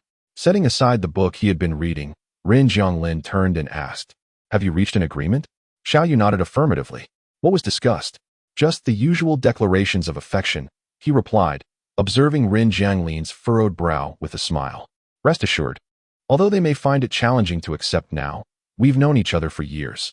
This matter will not lead to a rift." As Rin Jianglin gazed at Xiao Yu's faint smile, he couldn't help but think of Zhao Yuan. He closed his eyes for a moment before finally speaking. "Do you realize that by doing this, you might miss out on certain people and experiences?" Xiao Yu chuckled lightly in response. "At present, my thoughts are solely focused on nurturing our relationship. I have no time to seek out others." "Very well," Rin Jianglin sighed. "Since I've promised you to let things unfold naturally, I shall do just that." He glanced towards the door, noticing the absence of Wang Zhe and Zhao Yuan. "Where have they gone?" he inquired. "They left earlier," Xiao Yu replied. "It's getting late. Shall I escort you home?" Rin Jianglin shook his head.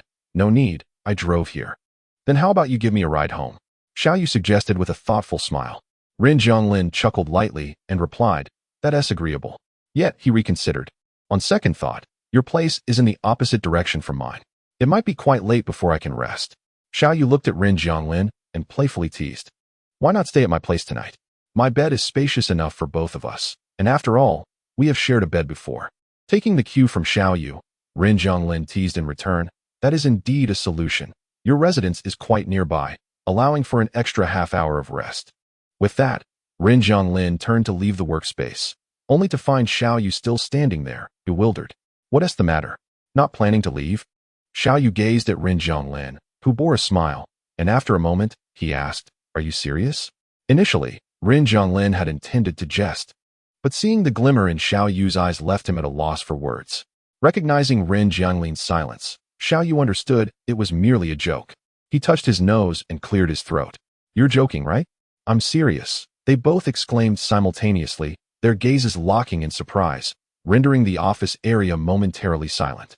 Xiao Yu was the first to laugh, and after a few chuckles, he swiftly closed the distance, enveloping Rin Jianglin in a tight embrace without uttering a word. With Xiao Yu holding him closely, Rin Jianglin sighed softly and reciprocated the embrace. Ultimately, he did not go to Xiao Yu's home. The following morning, at the behest of Yu Taojin, Xiao Yu arrived at the company early.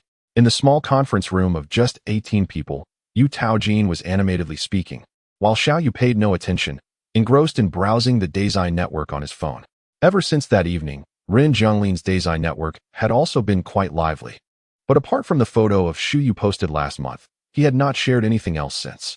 On the vast expanse of the online platform, the promotional campaign for the new film starring Xu Yu, set to premiere this Friday, inundated the internet with fervor, dominating all trending topics. He clicked on a trending post that mentioned Rin Jianglin and Xu Yu, perusing the comments below, which were flooded with countless remarks praising their compatibility. After scrolling for quite some time, Xiao Yu finally stumbled upon a rational comment. "Is it really appropriate to force this pairing? Honestly, I believe Rin Jianglin would never have any connection with Xu Yu. It's tiresome to keep daydreaming about it." Under the guise of a zombie account, Xiao Yu gave a thumbs up to this discerning netizen. After spending another 10 minutes on the platform, Xiao Yu came across a user named Shuyu Zhonglin, who had shared a video montage that had garnered over 10,000 shares. With a moment of impulsiveness, he clicked on it, only to discover that the users had ingeniously pieced together a romantic narrative between the passionate CEO Rin Jianglin and the rising star Xu Yu, complete with professional voiceovers. The story began with a chance encounter at a press conference, where the young star fell head over heels for the CEO, intentionally drawing near. Subsequently, the CEO began to financially support him, amidst various instances of infidelity from Rin Zhonglin, leading to a tumultuous love affair. Just as the young star Shu Yu was about to leave in despair, the CEO experienced a moment of clarity. The finale unfolded at the evening's premiere, where a suddenly appearing Rin Zhonglin responded to a host's inquiry about his feelings for Shu Yu, stating with a charming smile, "I love him." The entire video was 8 minutes long, using the names of the actual individuals involved. Xiaoyu was taken aback, compelled to admit that this editing was nothing short of masterful, weaving disparate footage into a coherent tale, even including intimate scenes. It was far more captivating than many contemporary commercial films. With a disapproving click, Xiaoyu reported the video as misinformation. No matter how well crafted, he found it distasteful, particularly with Rin Zhonglin's name attached. Fearing that continued viewing might provoke him to delete the user's account altogether, Xiaoyu chose to close the platform, preferring to remain oblivious. During the meeting, he barely absorbed the details, only catching snippets of Yu Tao's remarks about Ren's company being invited by the internationally renowned information technology firm FHIS to participate in a week-long event in M country. Commencing next Tuesday, they were set to embark on their journey this Saturday, all expenses covered, to attend an international information technology exchange conference. What a remarkable opportunity. He had heard that only 7 companies from the domestic sector were invited. How fortunate they were. Wang Zhe chimed in. I've heard that FHIS only extends invitations to companies with significant achievements in the industry, as each company is required to share some of their technological advancements during the event. This is immensely beneficial for both researchers and participating companies. They wouldn't invite companies that cannot contribute meaningfully. Even if Ren's company is wealthy, that alone wouldn't suffice. It was unclear how Ren's company secured this opportunity. But for them, it was indeed a rare and precious chance. Indeed, such an opportunity is indeed exceptional. I suspect it was secured through the efforts of the CEO. He mused. You may wonder, aside from Ren, how many truly support the advancement of information technology. Kuhongi remarked, I have heard that last month. General Ren was persistently in the United States, perhaps finalizing matters during that period. Let us not dwell on this for now. There is no need for concern regarding the visa situation, as we have an invitation from there. Ren's team has already assisted us in obtaining the short-term visit visas, and we will gather at Pudong to board the flight at 7 o'clock this Saturday evening. Xiaoyu, upon hearing this, inquired with confusion, Are all of us going? Indeed. General Ren has stated that even the 6 of you doctoral students will accompany us. Yu Taojin interjected. We are leaving this Saturday, with the exchange meeting commencing on Tuesday. Does this not mean we will be delaying the project for over 10 days? General Ren mentioned that there is no immediate urgency regarding that project, Yu Taojin explained, as Fang Yuan has entirely halted the development of that particular app. Xiaoyu furrowed his brow and chose to remain silent. It was not until noon that he took out his phone to call Rin Zhonglin, only to be met with the notification that the phone was turned off. By afternoon, he dialed Rin Zhonglin's number again, but the result was the same. After some contemplation, Xiaoyu decided to call Rin Zhonglin's office, only to be informed by Secretary Lei that Rin Zhonglin had left for New Zealand early that morning. Xiaoyu vaguely recalled Rin Zhonglin mentioning that most of his family resided in New Zealand. When he inquired with Secretary Lei about the purpose of Rin Zhonglin's trip, unaware of the relationship between them, the secretary simply stated that it was a personal matter, naturally unable to disclose the president's itinerary and arrangements. In the subsequent days, Rin Zhonglin's phone remained unreachable, and by the time Xiaoyu finally managed to connect on Saturday morning, he discovered that on the very day he was set to travel to the United States, the news of the passing of Rin Jianxin's wife had made the headlines. Chapter 46. Since the Rin family has been residing in New Zealand for generations. How many years had it been since Rin Zhonglin last visited New Zealand? He calculated that since taking over from his father, he had not returned. As the sole heir of the Rin family, he was, however, merely an ostensible only child.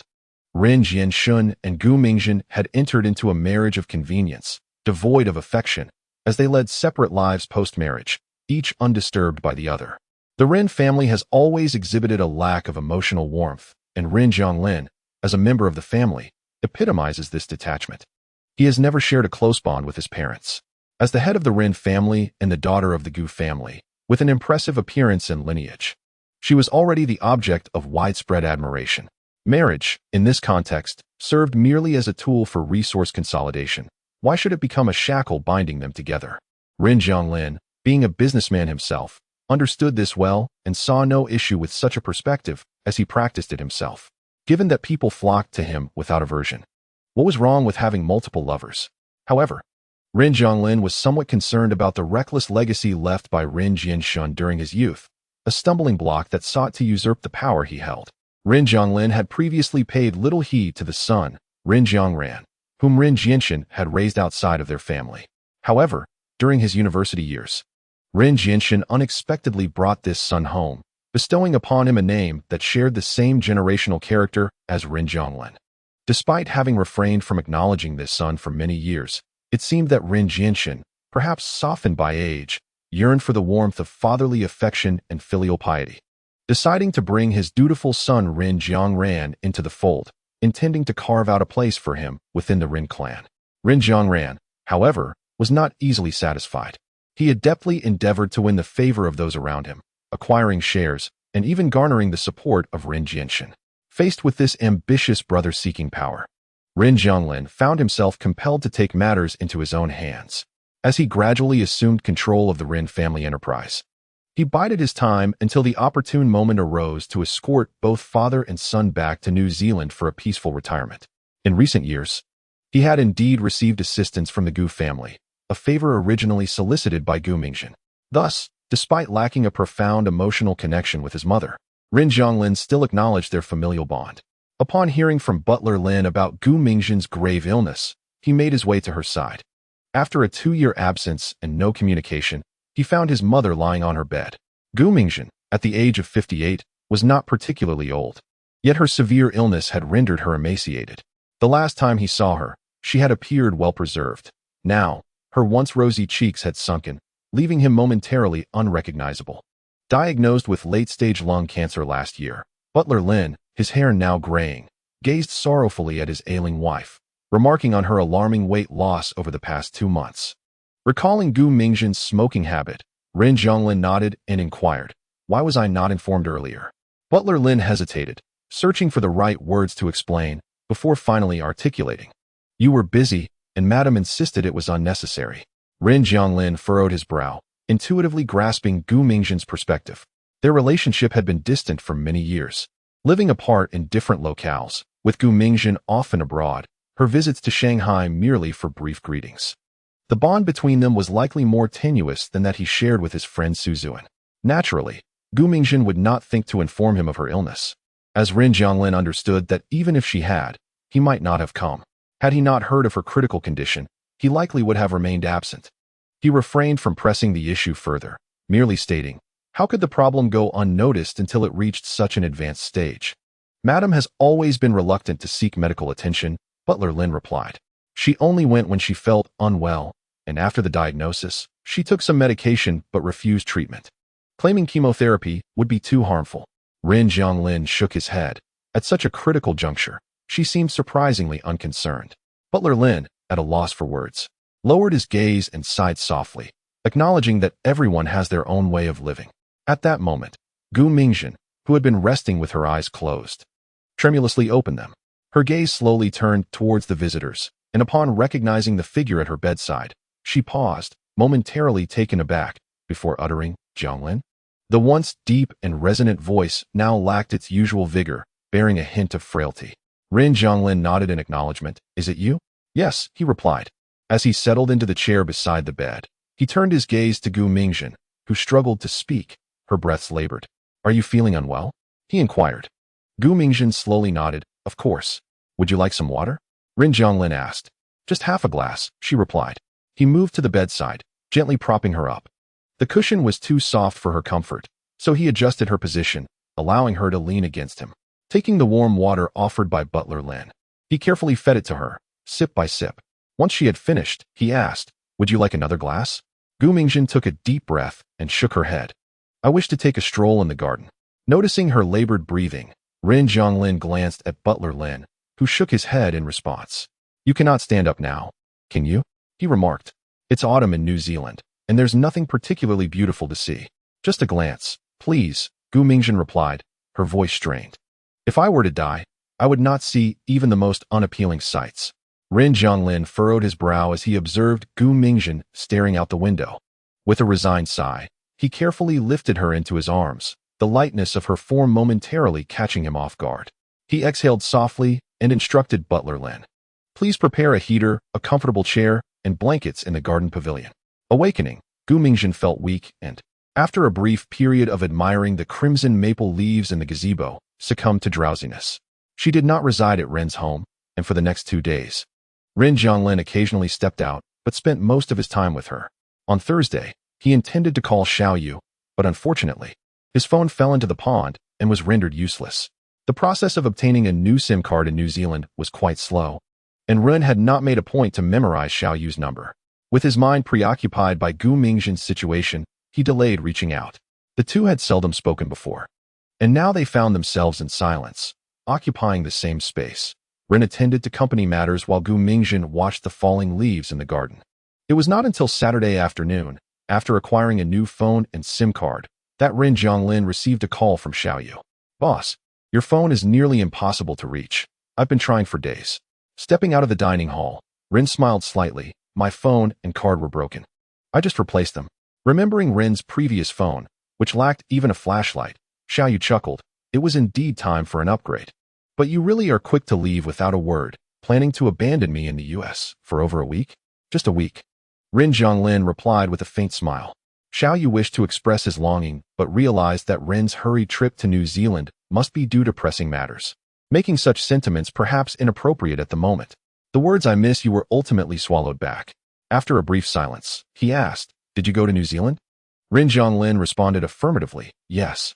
Is there an urgent matter? My mother is gravely ill. I came to see her. At this juncture, Ren glanced back toward Gu Mingjin in the dining hall. She has late-stage lung cancer.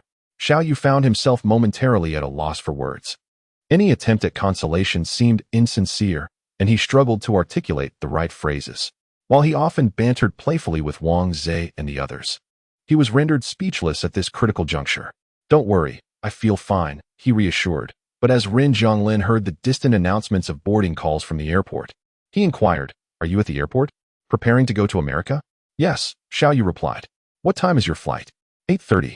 With a 5-hour time difference between Shanghai and his current location, Ren Zhonglin glanced at his watch. It was 12:10, which meant it was already 8:10 where Xiao Yu was. Typically, the cabin doors would close 15 minutes prior to takeoff. You should head to your gate. By the time you return to Shanghai, I should have already come back. It's all right. We can chat for a bit before takeoff. Xiao Yu politely yielded his seat to an elderly couple from a tour group. You must take good care of yourself over there. Dress warmly. It's easy to catch a cold this spring, especially with the flu circulating. Ren Zhonglin gazed at the withered autumn leaves before him and chuckled. It's autumn in New Zealand now. Xiao Yu smacked his forehead. I completely forgot it's in the southern hemisphere. After exchanging a few more pleasantries, Xiao Yu reluctantly prepared to board. He was hesitant to end the call, continuing their conversation until the flight attendant instructed him to turn off his phone. I'll call you once I land, he promised. All right, Ren Zhonglin replied. After hanging up, he turned back towards the dining hall, where Gu Mingjin was unable to eat anything during this period, having only managed a couple of spoonfuls of millet porridge. Her hollow eyes gazed at Ren Zhonglin, and she managed to smile. Little lover? Ren Zhonglin furrowed his brow at the remark, observing Gu Mingjin's gaunt face before slowly responding. He is a partner. Chapter 47. Unimportant people. Ren Zhonglin did not consider his relationship with Xiao Yu to be that of mere friends. Friends do not casually express longing for one another, nor do they share kisses so readily. However, he was even less inclined to categorize Xiao Yu as a little lover, as Gu Mingjin suggested. To him, Xiao Yu was not the type of lover devoid of affection. He had genuine feelings for Xiao Yu, distinguishing him from past romantic interests. Not a friend, not a lover. What then was Xiao Yu? Ren Zhonglin looked at Gu Mingjin, who, though still thin, appeared somewhat more spirited today. During her severe illness, Ren Zhonglin understood that this did not indicate her recovery. Perhaps it could be described as a fleeting glimmer of vitality. Time could be measured in months, weeks, or even moments. For reasons unknown, seeing Gu Mingjin in this state, and recalling how Xiao Yu had directly called his family that night to test the waters about their relationship, Ren Zhonglin felt compelled to be forthright with Gu Mingjin, stating plainly, he is my partner. Yet, Upon hearing this, Gu Mingjin merely smiled, seemingly unfazed. Rin Zhonglin frowned at her response. My dear. Gu Mingjin's emaciated hand trembled as she raised it to tuck a stray lock of hair behind her ear. She cleared her throat softly and remarked, if I recall correctly. You are 31 this year, aren't you? The granddaughter of the Li family is already in her 20s. You two would make a fine match. While I still draw breath, perhaps I should speak to the Gu family about this. Rin Zhonglin chuckled lightly at her words. The Li family? The one from the capital? Indeed, Rin Zhonglin nodded. It would be a splendid union. The Li family holds a stable position in the capital and boasts a formidable background, making them quite suitable for me. Gu Mingjin slowly nodded in agreement, smiling as she said, If you... It is impossible, Rin Zhonglin interjected before she could finish, his expression indifferent as he gazed at her. I just mentioned that I have a lover. Gu Mingjin paused, momentarily taken aback, and after a considerable time, she finally grasped the implication of Rin Zhonglin's words. Was that person you intend to marry? But the Li family, having a lover does not conflict with marrying into the Li family, does it? Rin Zhonglin frowned. Perhaps not for you. But Gu Mingjin struggled to comprehend. Was he implying he intended to marry that lover? Could it be that his partner came from a prestigious background as well? With this thought, she gazed into Rin Zhonglin's deep-set eyes and inquired, Who is this person? Which family does he belong to? Rin Zhonglin smiled. He is not a lady of a prominent family. He is a man. Gu Mingjin recalled the rumors she had heard last year and asked, Is he the celebrity with the surname Xu? Rin Zhonglin shook his head. No. His name is Xiao Yu, and he is currently an ordinary person. Gu Mingjin was astonished. An ordinary person? How could the head of the Rin family choose someone so commonplace? Rin Zhonglin chuckled softly, shaking his head. I misspoke. He is anything but ordinary. In fact, he is extraordinarily gifted. To quote others, he is a genius, a luminary in the IT realm. As Gu Mingjin gazed at the gentle smile of Rin Zhonglin, she suddenly realized how little she truly understood her son. Reflecting on it now, all she knew about him had come from others' mouths. This son of hers was remarkable, so outstanding that he commanded respect from multitudes at a young age. Yet, he was also carefree, much like his parents, flitting through life without a care. However, the image she once held of Rin Zhonglin now seemed to diverge from reality. Instead of selecting someone advantageous for his career, he had opted for someone seemingly inconsequential to it. Moreover, her son, a remarkably astute businessman, appeared to be earnest in his affections. Gu Mingjin furrowed her brow and took a few deep breaths, realizing that despite his position, he remained oblivious to certain truths. How could he not grasp the implications of time? How challenging it could be to elevate his career at this juncture. Rin Zhonglin, upon hearing her thoughts, recalled Xiao Yu, who was utterly devoted to his work in computing, showing little interest in anything else, and smiled. But I find that earning the affection of that person is more challenging than anything else. Gu Mingjin remained silent, and Rin Zhonglin had yet to weigh the comparison. Which was more difficult, advancing his career or winning Xiao Yu's affection? After much contemplation, he began to feel that perhaps Xiao Yu's feelings for him were indeed a rare phenomenon. 8 years, Rin Zhonglin mused. If he had 8 years, he would surely elevate the Rin family to new heights. However, without the serendipity of that time, he could not be certain that he would win Xiao Yu's affection within that span. Isn't Zhao Yuan a prime example? At this thought, Rin Zhonglin remarked. He is quite extraordinary. I have never encountered anyone like him. Gu Mingjin gazed at Rin Zhonglin, whose eyes sparkled with a light she had never witnessed before. This expression was not befitting of the head of the Rin family, nor could it possibly belong to Rin Zhonglin, yet it appeared nonetheless. Gu Mingjin let out a soft sigh and slowly inquired, Are you planning to remain unmarried? Are you intending to relinquish the Rin family to others? Rin Zhonglin locked eyes with Gu Mingjin and replied, As you said, we cannot ascertain how long feelings will endure. He is very cautious, and so am I. He smiled slightly as he continued, But at present, my thoughts are solely occupied with him. I cannot concern myself with anyone else. As for the Rin family, how could I possibly hand it over to another? Never mind. Gu Mingjin gently shook her head. After so many days, she had truly spoken too much today, seemingly exhausting all her strength, and now felt weary. Observing her pallor, Rin Zhonglin approached and lifted her, carrying her back to the bedroom. In the afternoon, the family doctor examined the slumbering Gu Mingjin, then stood and slowly shook his head at Rin Zhonglin. The situation is dire. Having served the Gu family for many years, the doctor spoke candidly. I estimate it will be difficult for her to survive the night. Upon hearing this, Butler Lin's eyes instantly welled with tears. He turned away, his voice trembling as he spoke. But at noon, Madame was conversing quite well with the young master. She appeared to be in good spirits, and now. Yet, he understood all too well that a sudden improvement in spirit during a grave illness was not a good sign. Wiping his tears, Butler Lin murmured, "I will call the Rin family. At the very least, they should be informed." Rin Zhonglin nodded. Although Gu Mingjin had no emotional ties with Rin Jianxin, she was still his legally recognized wife. If Gu Mingjin were to pass, Rin Jianxin could not remain uninformed. At 6 p.m, no one had the heart to dine. Gu Mingjin, who had been in a stupor, awoke in agony, crying out in distress. Rin Zhonglin looked at Gu Mingjin, writhing in pain on the bed, feeling a pang of compassion.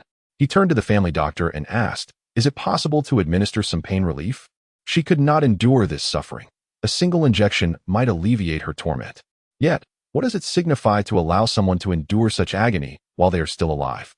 Is it considered murder or not? Moreover, Gu Mingjin still possessed breath. Who could bear to let her go so easily? To leave someone languishing in suffering was merely a way for the family to find solace. Rin Zhonglin sat by the bedside, helplessly watching Gu Mingjin cry out in pain, unable to do anything. Time passed, and eventually, Butler Lin entered the room, addressing Rin Zhonglin. "Mr. Run, they have arrived."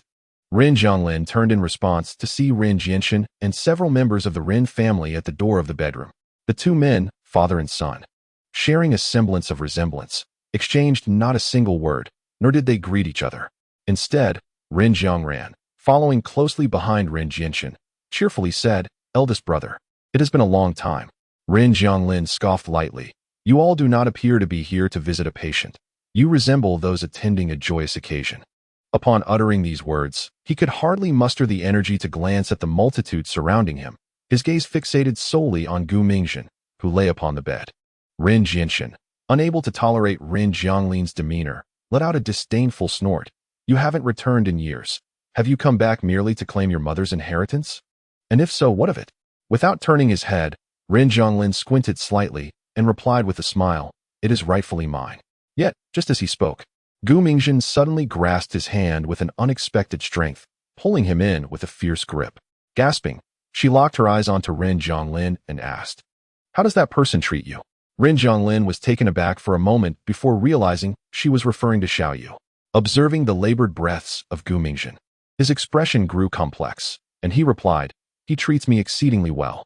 Gu Mingjin, trembling, nodded slowly. "I know I have no right to say this," she stammered, "but it seems you haven't mentioned my mother during this visit." A lump formed in Rin Zhonglin's throat, and his hand trembled slightly. He opened his mouth, but found himself unable to utter that single word. How could he? After all those years, there had never been a day spent together in harmony. That person had never truly been a part of his life. He had scarcely spoken that word before, and now it eluded him entirely. Yet perhaps this was Gu Mingjin's final request, a mere word. Rin Zhonglin closed his eyes and sighed, "Mother." Gu Mingjin gazed at him, a faint smile gracing her lips. "Take care of yourself." As her voice faded, he felt her grip on his hand gradually loosen, her labored breaths coming to an abrupt halt. Slowly rising, Rin Zhonglin opened his eyes to find Gu Mingjin devoid of life, her face still bearing a gentle smile, suggesting her departure had not been fraught with pain.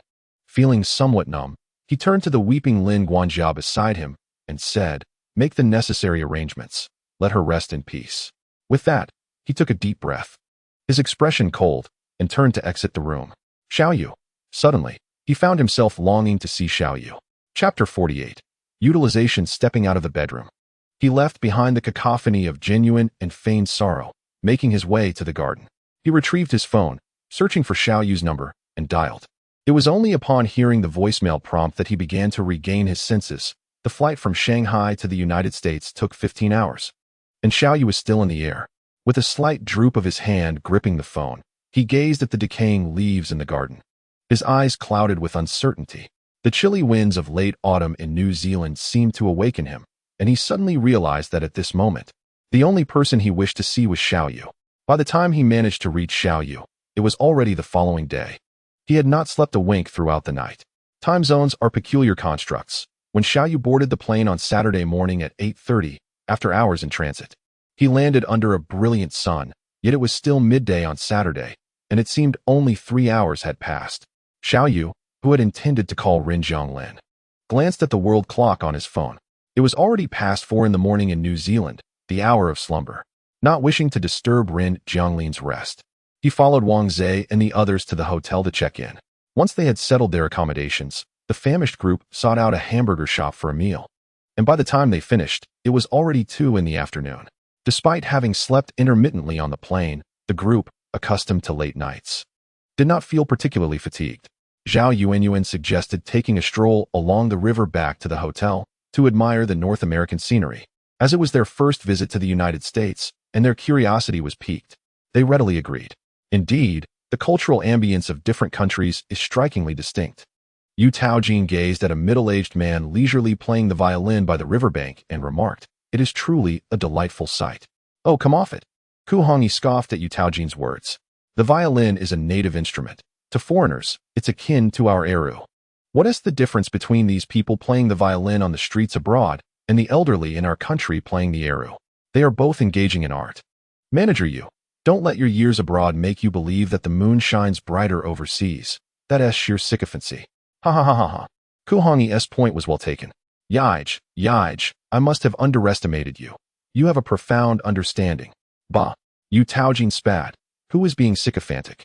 I merely lamented the cultural differences. TSK. Manager Yu, still unwilling to concede? As a leader of the company, you ought to be cautious with your words. Ku Hongyi was quite pleased with himself. As for the beauty and charm of America, Xiao Yu, positioned at the back of the line, had no time to appreciate it. After lunch, he frequently checked the world clock on his phone, gauging the time in New Zealand and estimating whether Rin Zhonglin was awake. However, he had not looked for long when Wang Zhe, walking beside him, suddenly exclaimed, "Ah, you must see the headline of the domestic news." "What? Which celebrity is divorcing now?" Xiao Yu replied with a chuckle. "Not that at all." Wang Zhe handed his phone to Xiao Yu. The headline glaringly bold on the screen. Former president of Rin Group's wife passes away this afternoon. Approximately 1950 New Zealand time. The former president's wife? Was that Rin Zhonglin's mother? Xiao Yu's mind went blank, recalling the phone call he had made to Rin Zhonglin before boarding the plane, where Rin had mentioned his mother was gravely ill. Yet, Xiao Yu never anticipated her passing would come so swiftly. That was around 10 hours ago, New Zealand time. Wang Zhe looked at Xiao Yu cautiously and inquired, "You've been in contact with President Rin recently, haven't you?" Furrowing his brow, Xiao Yu nodded and said, "You all go ahead. I'll return to the hotel first." With that, he turned to leave. Wang Zhe, seeing this, quickly grabbed Xiao Yu, exclaiming, "You're not seriously planning to rush over, are you? We have an event in 2 days. You cannot leave. It truly must be you who goes on Tuesday. When did I say I was going to rush over?" Xiao Yu shot Wang Zhe a sidelong glance. "Do you think I am so impulsive? Rin Zhonglin arranged for me to come here. Do you believe I would simply walk away without concern?" Wang Zhe chuckled awkwardly, releasing Xiao Yu. Xiao Yu continued, "My phone is running low on battery. I need to charge it for a while." With that, he ceased to elaborate and departed directly. Xiao Yu indeed had no intention of rushing over immediately. This exchange meeting was a significant internal conference for a major technology company, featuring a segment dedicated to the presentation of remarkable technological innovations from various firms. This segment strictly prohibited any photography, videography, or audio recording, and attendance was limited to only 2 individuals from each participating company. Thus, the extent to which these companies could absorb knowledge and comprehend the discussions relied entirely on the capabilities of the appointed representatives, placing considerable demands on their memory and technical proficiency. Yu Tao had privately mentioned to Xiao Yu that Rin Zhonglin initially intended for both Xiao Yu and Yu Tao to attend, but for reasons unknown, he quickly altered his decision, opting instead for Wang Zhe and Yu Tao to accompany him. To be candid, no one was more suitable for the technical exchange than Yu. However, it remains unclear what Ren's intentions were. It's not that Wang Zhe is incapable. In fact, he was quite reluctant to go, believing the task was too daunting and that the limited time would hinder his capacity to absorb much. Attending would merely squander an opportunity, whereas your presence could yield a comprehensive explanation upon your return. The technical exchange is indeed a laborious undertaking. Not only was Wang Zhe hesitant, but I too felt a twinge of apprehension. The pressure of such an environment is overwhelming. These were Yu Tao's exact words. Everyone is acutely aware of how rare this exchange opportunity is, and Rin Zhonglin, as the company's leader, understands the complexities involved even more profoundly. Therefore, it stands to reason that the most capable individuals should be designated to bring back insights from these industry giants, and among them, none are more fitting than Xiaoyu. A person as astute as Rin Zhonglin cannot possibly be unaware that sending Xiaoyu would yield returns exponentially greater than those from Wang Zhe and Yu Tao. Yet, why was he not permitted to attend? Xiaoyu could surmise some of the reasons. Their current relationship, while labeled as friendship, hardly resembled one. Two individuals clearly harboring affection for one another were entangled in the realities of life and had chosen not to be together, though their feelings were undeniably genuine. How could they still be merely friends? Rin Zhonglin's initial decision to send him stemmed from a calculation of interests, whereas the subsequent reversal was indeed rooted in emotional considerations. He did not wish to leave Xiaoyu with the impression of being merely a tool for his own benefit. To be honest, upon hearing the news of Rin Zhonglin's mother's passing, Xiaoyu felt an overwhelming urge to rush over and offer his support. However, some matters required resolution before he could do so. Upon returning to the hotel, Xiaoyu charged his phone for a while and then dialed Rin Zhonglin's number. The phone rang twice before Rin Zhonglin's voice came through. Xiaoyu? Yes, it's me. Have you arrived in America? His low, husky voice betrayed an unmistakable weariness. Xiaoyu hesitated for a moment before replying. I've been here for a while now. I intended to call you as soon as I landed, but I was concerned about disturbing your sleep. Xiaoyu moved to the window, letting out a soft sigh. Did you not rest last night? Upon hearing the words, Rin Zhonglin realized that Xiaoyu must have seen the news. Avoiding the bustle of people, he returned to his bedroom and sat down, pressing his aching eyes. Yes, I've been rather busy and didn't take a break, he replied. Though Rin Zhonglin claimed it was just a little, Xiaoyu understood that it was far more than that. Xiaoyu was unaware of the funeral customs in Rin Zhonglin's family, but wherever one might be, whether it be cremation or burial, the rituals surrounding the coffin are always significant. What procedure would allow for rest? Moreover, in a prominent family like Rin Zhonglin's, the number of mourners would be substantial. As the son of the deceased, it was inconceivable that he would find time for respite. Xiaoyu, acknowledging the inevitability of the situation, shook his head and inquired, Are you holding up? I know you've likely been unable to rest lately, but you must take care of your health. Upon hearing this, Rin Zhonglin recalled the two phrases spoken by Gu Mingjin before her death. Leaning back against the sofa, he closed his eyes and slowly said, Xiaoyu. I actually had little emotional connection with her. Xiaoyu understood who he referred to and simply acknowledged with a sound, refraining from interrupting Rin Zhonglin's thoughts. For a businessman, marriage is merely a tool for mutual benefit, and children serve only as vessels for inheritance, never shackles that bind. I never truly interacted with her. Upon reflection, the total time we spent together might not even amount to 6 months. She has no presence in my life, nor do I require her. Thus there exists no maternal bond between us. I find this entirely reasonable, for it is profit that endures. Lacking affection, her death, to me, is akin to the passing of an elder whom I have met only a few times and whose name I know. I feel no sorrow.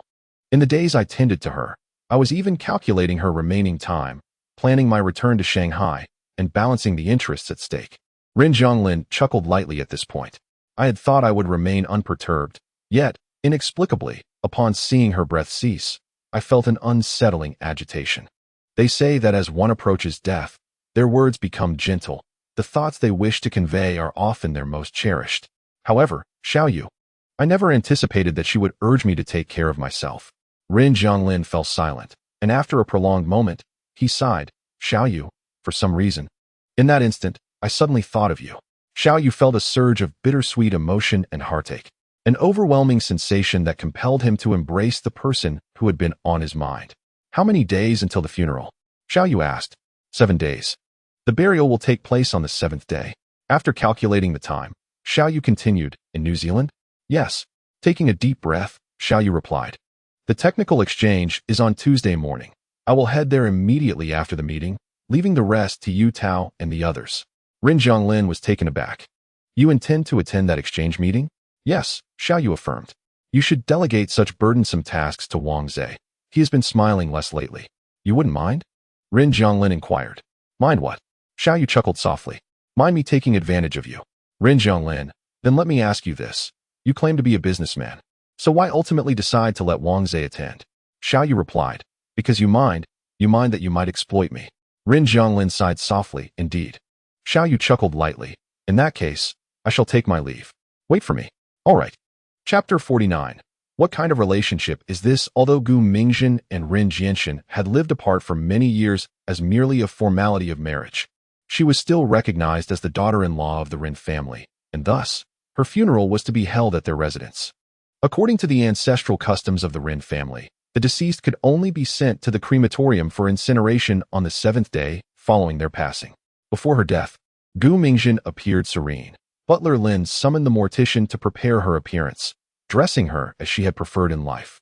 Before placing her in the ice coffin and transporting her to the mourning hall set up at the Rin residence. The mourning hall at the Rin family was impeccably arranged, clearly having been established well in advance. It was evident that Rin Jianxin had received news of Gu Mingjin's deteriorating condition and had hastily arranged for the hall's preparation. Rin Jianglin cast a knowing glance at the untroubled Rin Jianxin, and the eager-eyed Rin Jiang ran behind him, remarking with a hint of sarcasm, "You are indeed prompt." The mourning hall was ready just 5 hours after her passing. During her life, you never cared to visit, yet now you are so impatient to bring her back. Or perhaps, it is more accurate to say you were waiting for her demise even before she departed? How else could you have ordered the hall's construction before even receiving the news of her death? Hearing this, Rin Jianxin frowned. He discerned the mockery in Rin Jianglin's words and simply huffed in response. Your timing is quite impeccable as well. Had you not heard of her limited time, you likely would not have returned.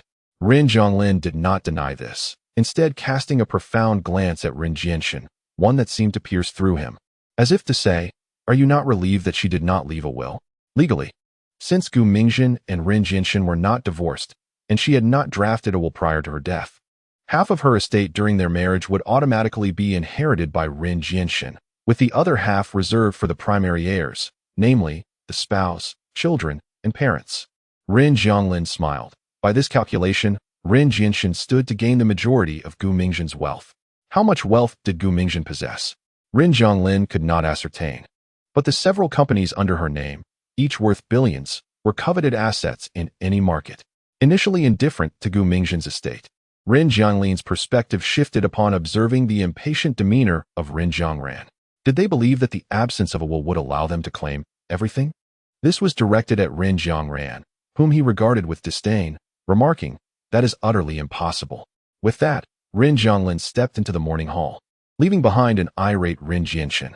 When did this son of his become so inscrutable? When did this once naive boy dare to regard him with such audacity?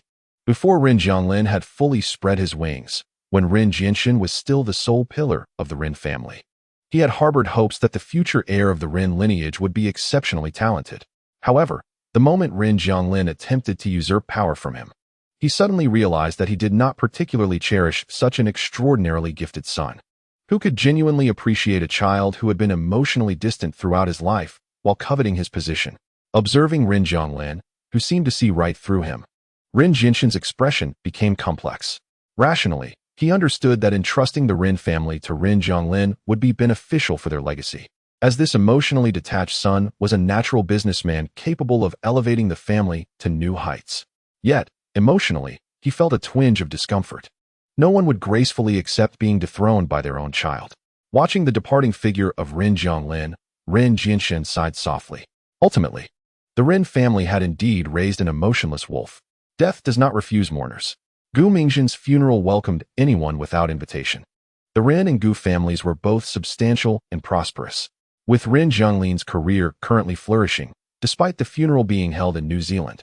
The stream of attendees paying their respects was unending, including numerous celebrities from the entertainment industry, both renowned and lesser known. The sorrowful condolences were feigned, while the socializing was genuine. Aside from relatives close to the Gu family and friends of Gu Mingjin from her lifetime, the remaining guests seemed to treat the funeral as an opportunity to forge connections. In this gathering, each held their own motives. Rin Jianglin found the atmosphere irksome. During the midday break, Butler Lin suggested that Rin Jianglin take a lunch break while he watched over the memorial hall. Mr. Rin is currently in the dining room. You didn't have a proper breakfast, so why not eat a little now? Considering that Rin Jianglin had no time to rest the previous night, Butler Lin sighed. After you eat, you should return and take a rest. There shouldn't be many visitors at this hour. Rin Jianglin nodded. expressing his gratitude to Uncle Lin before turning to leave the memorial hall.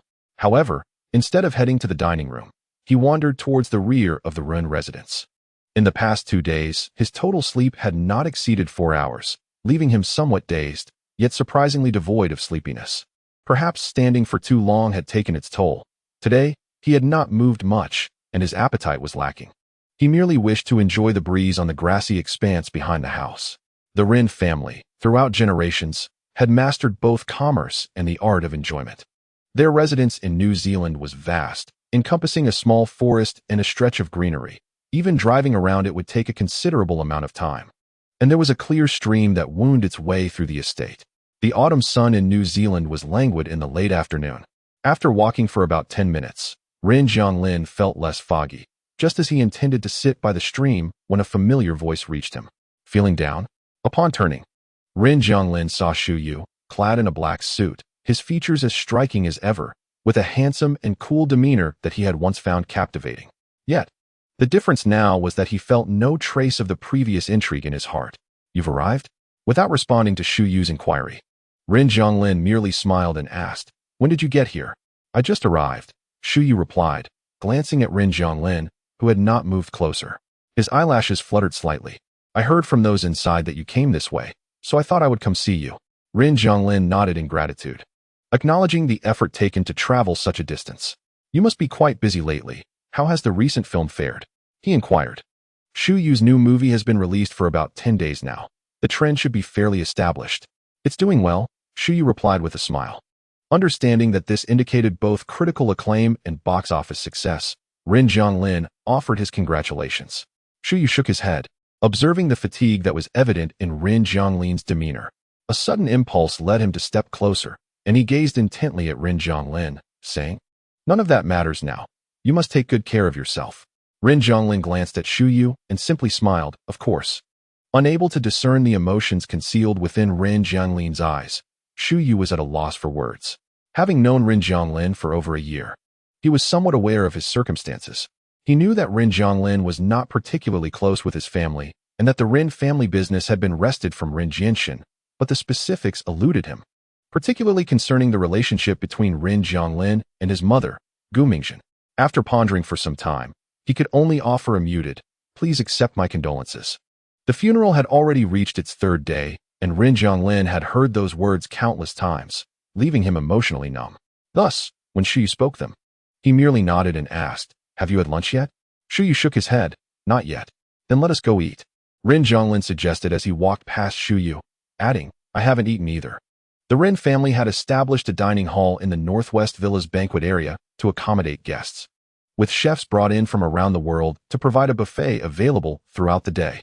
As Ren Jianglin guided Shu Yu through the hall, they encountered Ren Jianshan and Ren Jiangran, who had just finished their lunch, coincidentally meeting Ren Jianglin at the entrance. Ren Jianshan cast a glance at Shu Yu, recognizing him as a prominent young actor in the country, a rising star with significant influence, and notably, someone under Ren Jianglin's patronage. With a hint of disdain, Ren Jianshan remarked, you should be more mindful of appearances. This is your mother's funeral. Bringing your companion here for leisure could reflect poorly on the Ren family's reputation.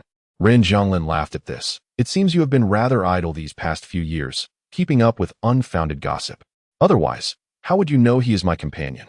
Fuming at Ren Jianglin's retort, Ren Jianshan snapped, your actions are well known. It doesn't require reading tabloids. My actions? Ren Jianglin arched an eyebrow at Ren Jianshan, smiling. If I am unaware of having supported Shu Yu, how could you be so certain? Ren Jianshan frowned at this, knowing that despite their limited interactions, Ren Jianglin was not one to speak falsely about such matters. Just be cautious, he advised. Ren Jianglin shot him a glance, impatience creeping into his voice as he interrupted. Even if I wish to do as I please, does the Ren family's security ever falter? Is it so easy for someone to leak information? With that, Ren Jianglin strode directly into the dining hall. After lunch, he returned to the morning hall, receiving and bidding farewell to the guests who came to pay their respects. The Ren family is a prestigious lineage, and such families place great importance on customs surrounding life and death, never indulging in pretense. According to the funeral traditions of the Ren family, children are required to vigilantly guard the spirit hall throughout the night. If the deceased has multiple offspring, They may take turns resting, but with only Rin Zhonglin as the sole son and no grandchildren, all responsibilities fell solely upon him. Although he could occasionally rest when the funeral master was not chanting, he was largely unable to leave. On the night of the fourth day, Rin Zhonglin found himself in the sparsely populated spirit hall, where the chanting master was ringing a bell and reciting verses. At that moment, as the request for the children to transfer the spirit had not yet arisen, he leaned against the back of his chair and closed his eyes for a brief respite. With his eyes shut, the tranquil night sharpened his senses. He could hear the sound of the master's bell and the approaching footsteps. Rin Zhonglin, suffering from a splitting headache, felt disinclined to open his eyes, assuming it was merely a few friends coming to keep him company.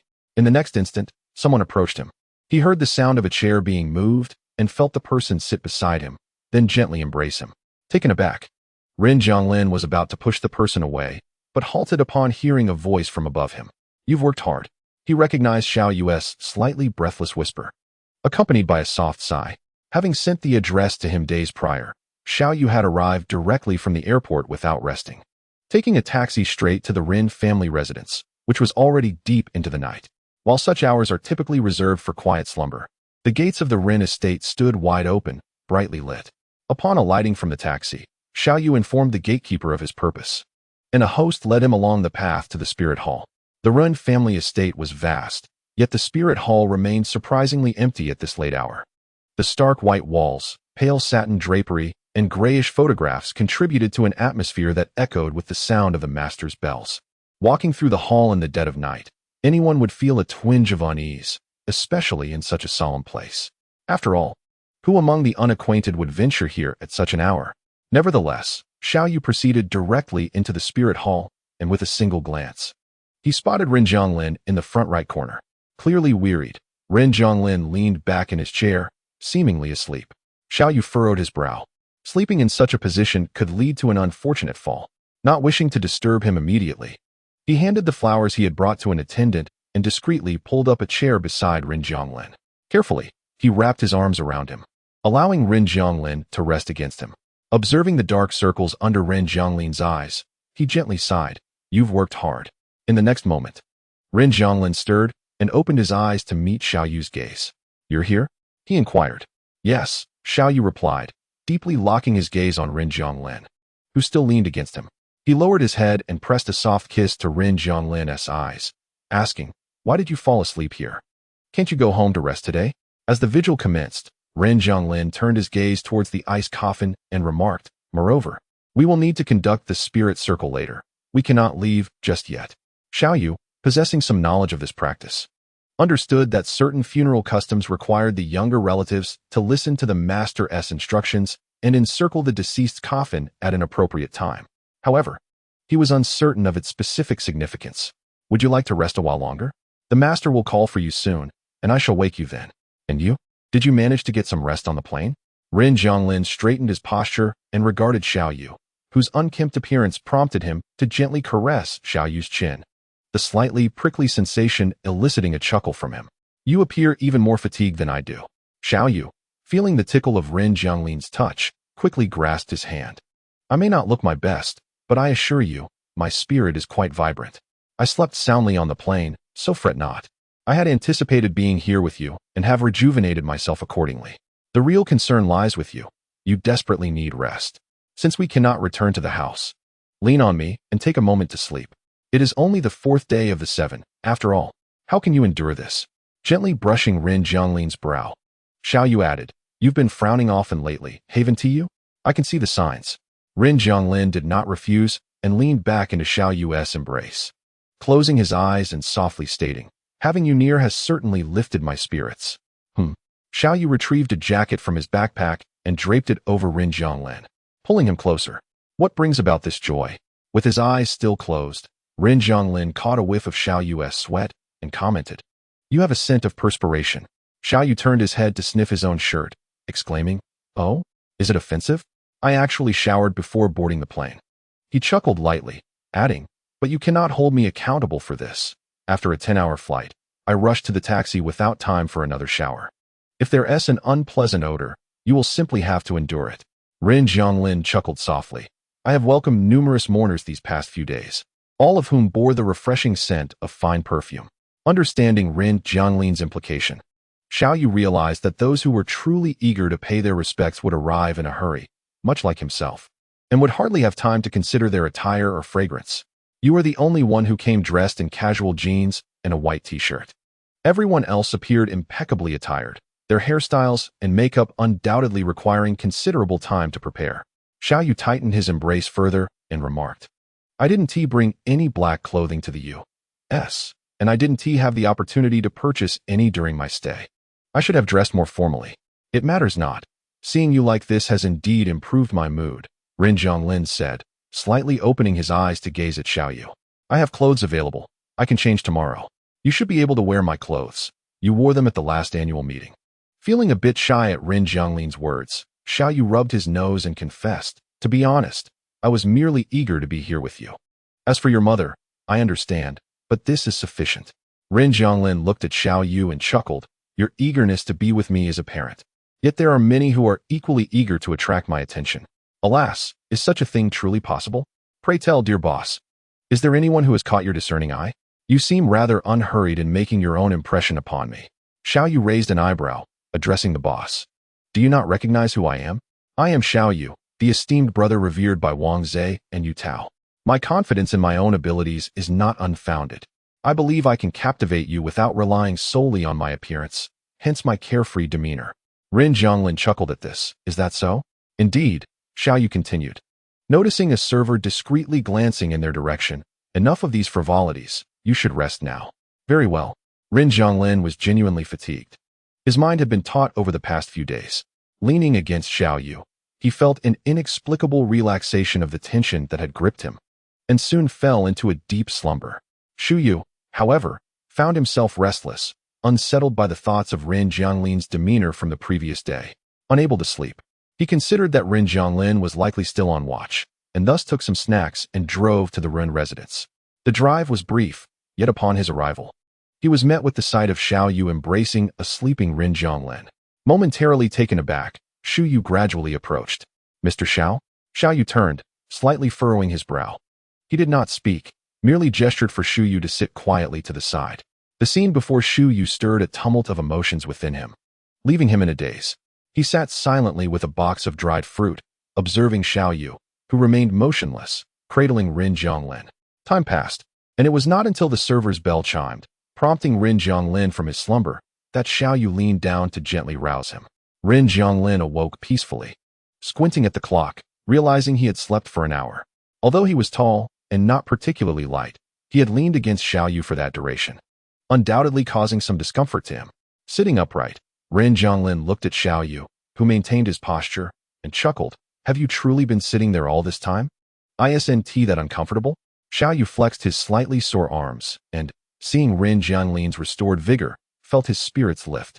He playfully replied, with the one I adore in my embrace, how could I possibly feel discomfort? As the server called out again, Ren Jianglin ceased his banter with Xiao Yu and stood to approach the ice coffin, only then noticing Xu Yu seated behind. He paused, offering Xu Yu a polite smile before moving on. Xu Yu exhaled softly, realizing in that moment, through the interaction between Ren Jianglin and Xiao Yu, what it meant for Ren Jianglin to be enamored. It was not a predatory pursuit, nor a domineering chase. He had clearly seen that Ren Jianglin's eyes held no playful intent towards a lover. Rather, they gleamed with a light he had never witnessed before. Have you begun? Xiao Yu stood, stretching his back. Not yet. Xu Yu was somewhat taken aback. Had such intimacy not yet begun? Gazing at Xiao Yu, he slowly inquired, why? In truth, Xiao Yu was rather reluctant to engage too closely with Xu Yu. During their last conversation, although Xu Yu claimed he harbored no affection for Ren Jianglin, Xiao Yu could discern that Xu Yu held some feelings for him. He was merely apprehensive, fearing that should he concede, Ren Jianglin would lose interest. Despite the likelihood of such an outcome, when it came to matters of the heart, he ultimately prioritized self-preservation. Contemplating this, Xiao Yu turned to Xu Yu, refraining from answering his question, and instead asked, why do you seek to know this? Taking a deep breath, Xu Yu recalled his previous assertion to Xiao Yu, that Ren Jianglin could never harbor feelings for him. Noticing the once gently smiling expression on Xu Yu's face darken, Xiao Yu lowered his voice and said slowly, you desire many things, and seek to attain even more. Pausing briefly, Xiao Yu managed a faint smile. I require nothing from him. I simply desire his presence. Xu Yu lifted his gaze to meet Xiao Yu's cheerful countenance and ultimately smiled in return. Yet I maintain my stance. There is no possibility for you and him. Xiao Yu smirked slightly. Your steadfastness is quite admirable. You have no idea how enticing this circle can be. For reasons unknown, Xu Yu felt a surge of irritation as he looked at Xiao Yu. If I were to respond proactively, what do you think would happen? Upon hearing this, Xiao Yu narrowed his eyes and suddenly realized that since meeting Rin Zhonglin, he had encountered wave after wave of individuals eager to challenge him. A laugh escaped Xiao Yu as he fixed a piercing gaze upon Xu Yu. If you have the courage, then give it a try. Chapter 51. Disguised Xu Yu quietly studied Xiao Yu, and after a lengthy pause, he lowered his gaze and chuckled softly. He recognized that he had indeed acted impulsively. However, there are moments when one cannot maintain composure, regardless of their resolve. He had known Rin Zhonglin for quite some time. Even before their paths crossed, he was aware of this man's existence. It could be said that everyone within this circle was familiar with Rin Zhonglin and had heard tales of the dashing heir of the Rin family. According to the rumors, this admired CEO was courteous in his pursuits, never leveraging his wealth to compel intimacy from those he sought. Allegedly, he had never failed in his endeavors. Yet, these were merely rumors to him in the past, as he had no connection with Rin Zhonglin, and thus he never anticipated that soon he would become Rin Zhonglin's target. It was only during the year that Rin Zhonglin pursued him that they genuinely became acquainted.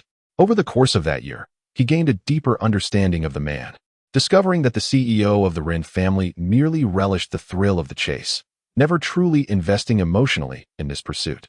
This was true for his former lovers as well as for him. Rin Zhonglin had always engaged out of momentary interest, viewing it as mere amusement. How could someone of such stature ever truly invest their feelings? Even in his presence, he remains perched high above, gazing down upon you, teasing you, and in return, he offers you the resources or wealth you find most necessary at that moment. Xu Yu sees through this clearly. Throughout the year that Rin Zhonglin has pursued him, he has understood how to navigate this chase for his own advantage. Emotion, in the presence of Rin Zhonglin, cannot be displayed.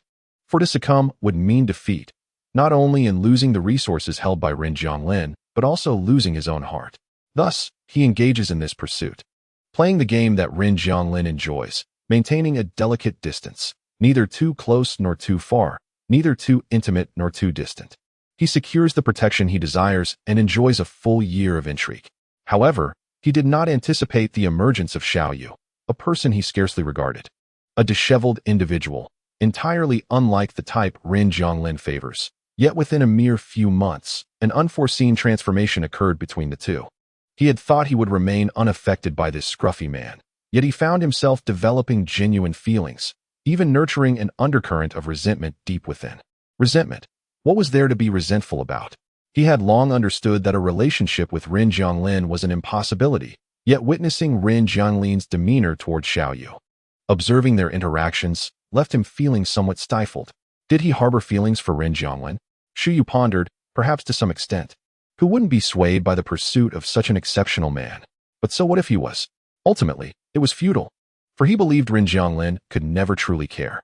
After a year of interaction, he felt he had grasped Rin Zhonglin's sentiments and preferences. Yet the recent revelations made him realize he had not truly understood Rin Zhonglin at all. Rin Zhonglin is fastidious, while Xiao Yu is unkempt. Rin Zhonglin appreciates intellect and discretion, yet Xiao Yu is anything but subtle. Rin Zhonglin delights in the thrill of the chase, yet it appears that Xiao Yu is the one pursuing him. The object of Rin Zhonglin's affections starkly contrasts with his preconceived notions, shattering his misguided understanding of him, leaving him discontented. Coupled with Xiao Yu's pointed remark about wanting too much, which struck at his hidden insecurities and unveiled his facade, he found himself momentarily disoriented. Yet, he felt compelled to respond to Xiao Yu's seemingly provocative comment. He was well aware that Rin Zhonglin had long since lost interest in him and understood that even if he approached Rin Zhonglin now, no response would be forthcoming. Have you ever considered what lies ahead? He inquired after a long sigh. For ordinary men, coming together is no easy feat, let alone for someone like him. Xiao Yu frowned slightly upon hearing this. To be candid, he was not particularly fond of Xu Yu, but he recognized his potential in honing his acting skills within the entertainment industry, reasoning that he was unlikely to be truly malevolent. With this in mind, he replied, Every problem must be faced. Should we halt our progress merely because of potential future challenges? Shu Yu was momentarily taken aback. Why should one not pause? Faced with numerous challenges, I find myself enamored with him. Why should I halt my affections? Xiao Yu interrupted Shu Yu's words, casting a glance towards Rin Zhonglin, and remarked, after finally developing feelings for someone so remarkable, why not seize the moment and embrace him? What more could one desire? Xiao Yu observed the dazed Shu Yu, pondering his thoughts, yet felt no inclination to engage. Uncomfortable with the proximity to Shu Yu, Xiao Yu recalled that upon arriving at the morning hall, he had merely handed the flowers to the attendant and had not yet paid his respects to Rin Zhonglin's mother. With this thought in mind, he made his way toward the ice coffin. The transparent lid of the coffin revealed a pale and frail figure lying in repose. Yet traces of her youthful grace remained discernible. A gentle smile adorned her lips, suggesting she departed this world in tranquility. This was the woman who bore Rin Zhonglin. Xiao Yu approached the coffin with solemnity, bowing 3 times and lighting incense, before placing flowers beside a photograph of Rin Zhonglin's mother. Rin Zhonglin was in the midst of a spiritual transition, and Xiao Yu refrained from intruding. Once the mourning concluded, Xiao Yu returned to his original seat, only to find that Shu Yu had departed the hall unbeknownst to him. Paying little heed, Xiao Yu remained at Rin Zhonglin's side until dawn broke. In the following 2 days, Xiao Yu continued to accompany Rin Zhonglin. When Rin Zhonglin did not rest, neither did Xiao Yu. As Rin Zhonglin kept vigil through the night, Xiao Yu brought a chair to sit beside him. Although Rin Zhonglin urged Xiao Yu to return and rest, he merely acquiesced verbally. Yet his feet remained steadfastly by Rin Zhonglin's side, standing and sitting together. Eventually, Rin Zhonglin, feeling somewhat resigned, allowed Xiao Yu to stay. During the night, as fatigue began to take hold, the two leaned against each other and managed to doze for a brief hour, awakening refreshed. Over these 2 days, Rin Zhonglin's spirits had improved significantly compared to the preceding days. By the 7th day, as the intensity of events diminished, the housekeeper, Lin, arrived at midday to suggest that Rin Zhonglin take a moment to rest. I consulted with the chanting master, who indicated that there was nothing pressing in the afternoon. Only the evening cremation of the lady after midnight. Wiping his eyes, Lin continued, perhaps you should rest for a while? You have been quite exhausted. Rin Zhonglin, glancing at Xiao Yu, who stifled a yawn, replied, that sounds reasonable. Please inform me in advance, Uncle Lin. Lin promptly nodded, affirming his understanding. He then glanced at Xiao Yu beside Rin Zhonglin and remarked, there are no spare rooms in the house. Should I reserve a room for this gentleman at the nearby WNGT hotel? Rin Zhonglin paused momentarily before shaking his head, saying, no need for that. Lin chuckled, oh? Has this gentleman already made arrangements? He is to stay with me, Rin Zhonglin replied. Lin was momentarily taken aback, rendered speechless. Rin Zhonglin added, Uncle Lin, you should also take a break. You have been quite busy lately. Without further explanation, he grasped Xiao Yu's wrist and led him upstairs. Once in the room, Xiao Yu was elated, his smile nearly stretching from ear to ear. Upon closing the door, he eagerly stepped forward and enveloped Rin Zhonglin in his embrace. Why didn't you want me to stay at the hotel? Are you reluctant to part with me? Held tightly by Xiao Yu. Rin Zhonglin did not resist, but turned his head to cast a sidelong glance at him, smiling. Do you wish to stay at the hotel? It's not too late to go now. No, why stay in a hotel? Isn't that a waste of money? As he spoke, Xiao Yu gestured towards the bed. Look at your bed. It's so spacious. Sharing it with me wouldn't be an issue. At this point, Xiao Yu couldn't resist leaning closer to Rin Zhonglin and whispered, do you understand what it means to let me into your room? Rin, you can't drive me away now. Rin Zhonglin, evading the topic, chuckled. Didn't you say we should just be friends for the time being? But I like you. Every time I see you, I can't help but want to steal a kiss. Xiao Yu gazed at Rin Zhonglin's blushing ears and leaned in for a gentle kiss. The taste was delightful, and Xiao Yu swallowed hard, feeling his breath quicken. All right. I haven't had proper rest lately. I'm feeling a bit sleepy. Though he said this, it seemed futile, as Rin Zhonglin covered his ears with his hand, exuding a certain helplessness. You don't mind, do you? Despite the words exchanged, their entwined hands remained reluctant to part, their gazes still locked in a tender embrace. Xiao Yu yearned to draw closer to Rin Zhonglin. How could he not desire that? Yet, the moment was inappropriate. Moreover, he sensed Rin Zhonglin leaning against him, the weight of his arm gradually pressing down. Rin Zhonglin had not rested properly for 6 consecutive days. Feeling tired? Resting his head against Xiao Yu's shoulder, Rin Jianglin nodded. Xiao Yu felt a pang in his heart. He half embraced Rin Jianglin and led him to the bed, allowing him to lie down. The moment Rin Jianglin touched the soft mattress, he succumbed to sleep almost instantly. Xiao Yu pulled up the blanket to cover him, exhaling softly before heading to the bathroom. When he emerged an hour later, he quietly laid down beside Rin Jianglin, leaned in to place a gentle kiss on him, and wrapped his arms around Rin Jianglin before closing his eyes, slowly drifting into slumber. Chapter 52 concluded when Xiao Yu and Rin Jianglin awoke. It was already 8 in the evening. Su Zhuang and Zhou He had arrived around 3 in the afternoon. However, upon hearing from Butler Lin that Rin Jianglin was resting, they opted to return to the hotel to adjust their time difference, anticipating that Rin Jianglin would have arrived at the morning hall by then. Years of friendship had granted them insight into Rin Jianglin's family dynamics, and they were aware that Gu Mingjin and Rin Jianglin were not particularly close, typically loquacious. The two now found themselves at a loss for words. Apologies for arriving late. Rin Jianglin patted Su Zhuang and Zhou He on their shoulders. It's all right. Have you managed to resolve your matters? What matters? All my efforts were in vain. In the end, the subsequent mess disrupted everything. Zhou He revealed that his investigation indicated it wasn't Ti Guzheng's doing. The individual was indeed targeting his uncle, but had deliberately misled Zhou He into suspecting Gu Ziang. He could have arrived the previous week, but for that troublesome incident. Yet the film's protagonist was still entangled with Gu Ziang. Damn it. That Gu Ziang acts like a lunatic, specifically targeting me. If I run into him again, I swear I'll make him pay. Su Zhuang glanced at Zhou He and remarked, let us set these matters aside for now. This isn't the time to discuss them. As Su Zhuang spoke, he turned to Rin Jianglin and said, let us arrange for Aunt Gu to be buried tomorrow morning at 7. Should we send her for cremation today? After a moment, Rin Jianglin glanced at the time and replied, you all need not go over now. It would be best to return home and rest early.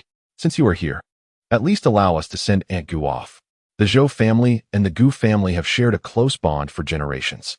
In the past, he often saw Gu Mingjin, but ever since she moved to New Zealand, their encounters had become rare. Nevertheless, the friendship between the two families remained intact, and this visit positioned him as a representative of the Zhou family. There is no need, Rin Jianglin interjected. It is sufficient for you to come and see her off during the burial tomorrow. That place is not particularly pleasant. Zhou He frowned at this. Understanding Rin Jianglin's intent to keep them from following, Su Zhuang turned to Zhou He and said, since he has expressed it this way, let us return tomorrow. We cannot be of much assistance here. Very well, Zhou He replied, glancing around. Not spotting Rin Jianxin, he noticed Xiao Yu walking in from outside the morning hall. He paused for a moment before exclaiming, hey, is that Xiao Yu? Rin Jianglin followed Zhou He's gaze and saw Xiao Yu enter, holding a freshly washed apple. Indeed, Rin Jianglin affirmed. How is it that you barely recognize him after just a few days? Zhou He stared at the scruffy figure before him, suddenly feeling a sense of familiarity, although he admitted, with that beard, I truly struggled to recognize him. Su Zhuang watched the approaching figure, his expression growing somewhat complicated. Xiao Yu, having washed the fruit, handed it to Rin Jianglin and smiled at Su Zhuang and Zhou He, saying, ah, it's been a while, gentlemen. Zhou He, not particularly discerning, despite his own confusion over Rin Jianglin's previous anger, had privately called Rin Jianglin to apologize. Thus, upon seeing Xiao Yu, he remarked, I apologize for the previous incident. My words can be quite clumsy, and I certainly did not mean to disrespect you. Xiao Yu chuckled, it's all trivial. Zhou He appreciated Xiao Yu's straightforward demeanor and responded, but what is this new look? Are you embracing a disheveled style? It's rather striking. Just a few months ago, you were quite presentable. What happened? Presentable? Spare me that. Xiao Yu retorted, casting an eye at Zhou He. This is how I usually am. My appearance in Zhejiang was merely an exception. He then turned to Zhou He and Su Zhuang, asking, are you both planning to accompany us or return to the hotel? We're heading back to the hotel. When did you arrive? Where are you staying? Shall we give you a ride? Zhou He inquired. No need. My place is not far. Xiao Yu replied without elaboration. You all should head back. All right then, Zhou He said, glancing at Rin Jianglin. Su Zhuang and I will return first. We will come by early tomorrow. I'm unsure how we can assist you here, but do not hesitate to call if you need anything. Rin Jianglin nodded, understood. On the drive back to the hotel, Zhou He pondered for a while before turning to Su Zhuang, saying, I can't shake the feeling that I've seen Xiao Yu somewhere before, not in Zhejiang, but from another place. Yet, I simply cannot recall where. He pondered for a while, and still felt he had seen Xiaoyu before. Su Zuans glanced at Zhou He beside him, recalling their encounter at the bar. A bar? Zhou He was momentarily taken aback, but in an instant, a shadow flashed through his mind, and his eyes brightened. Yes, the bar. It was last November during Shu Yu's birthday party. That man who bid 4 million. However, upon reaching this point, Zhou He was struck dumb, staring at Su Zuans with a bewildered expression. Damn, he was the one who bought Ren Zhonglin that night? I've always been curious about what that man did when he took Ren Zhonglin away. You must have realized that Xiaoyu was that guy long ago. I just discovered it too, Su Zuans chuckled softly. He hadn't drunk much that night, so he had a vivid impression of that disheveled man. Yet, when he encountered Xiaoyu the second time, Xiaoyu appeared impeccably groomed, looking significantly younger than that night, making it difficult for him to connect the two. However, just moments ago, seeing Xiaoyu's bearded visage, he recognized him instantly. But wait, this doesn't add up. If that 4 million man is indeed Xiaoyu, then Xiaoyu and Ren Zhonglin must have known each other for quite some time. Wasn't Xiaoyu there to cause a scene? This doesn't seem like the way to do it. So, he was genuinely there to take Ren Zhonglin away? Zhou He exclaimed in horror. No way. I remember Ren Zhonglin didn't return that night, nor did he take Xiaoyu with him. Su Zuans felt even more conflicted internally. He had once joked about Ren Zhonglin and that 4 million man, and recalling the apple Xiaoyu had handed to Ren Zhonglin. Alongside the recent lack of communication between Ren Zhonglin and Xiaoyu, Su Zuans suddenly sensed something unusual. No wonder I made Xiaoyu anxious last time. Ren Zhonglin got upset. Last time? Su Zuans inquired, puzzled. Zhou He briefly recounted how he had asked Ren Zhonglin for a favor. But I never imagined Ren Zhonglin would be angry. Zhou He seemed lost in thought. I just remembered something. Later, I learned from Yi Gaoqi that night in Zhejiang, Xiaoyu slept at Ren Zhonglin's place. Su Zuans could almost confirm that their relationship was more than just friendship. Ren Zhonglin never shared a bed with anyone else. Except for, are you saying President Ren has had his fill of exquisite delicacies and is now indulging in something so unorthodox? Zhou He mused about Xiaoyu, shaking his head in disbelief. This is such a departure from his usual preferences. Can Xiaoyu's appearance even be compared to Shuyu's? Who knows? Zhou He sighed. Forget it, it's none of our business. Ren Zhonglin has never mentioned it to us. Perhaps it was just a whim, and it will all fizzle out in a few days. After seeing the two off, Xiaoyu approached Ren Zhonglin. Noticing Ren Zhonglin holding the apple without eating it, he said, "You should eat the apple. You've been burning the midnight oil lately. I've heard apples can help prevent heart disease." At this health-conscious remark from Xiaoyu, Ren Zhonglin couldn't help but chuckle, casting a sidelong glance at him. Did Aunt Wu from Haoyan Technology teach you that? Xiaoyu nodded with a smile, saying, "She shares wellness tips in our WeChat group every day. It would be hard not to know. Oh, by the way, just now, Yu Tao called to say that they have landed and should be arriving shortly. I'll have someone arrange their accommodations. You can send them the address when the time comes." All right. Ren Zhonglin looked at Xiaoyu and asked, "Did you invite them?" "No, they saw the news online. How could they not come?"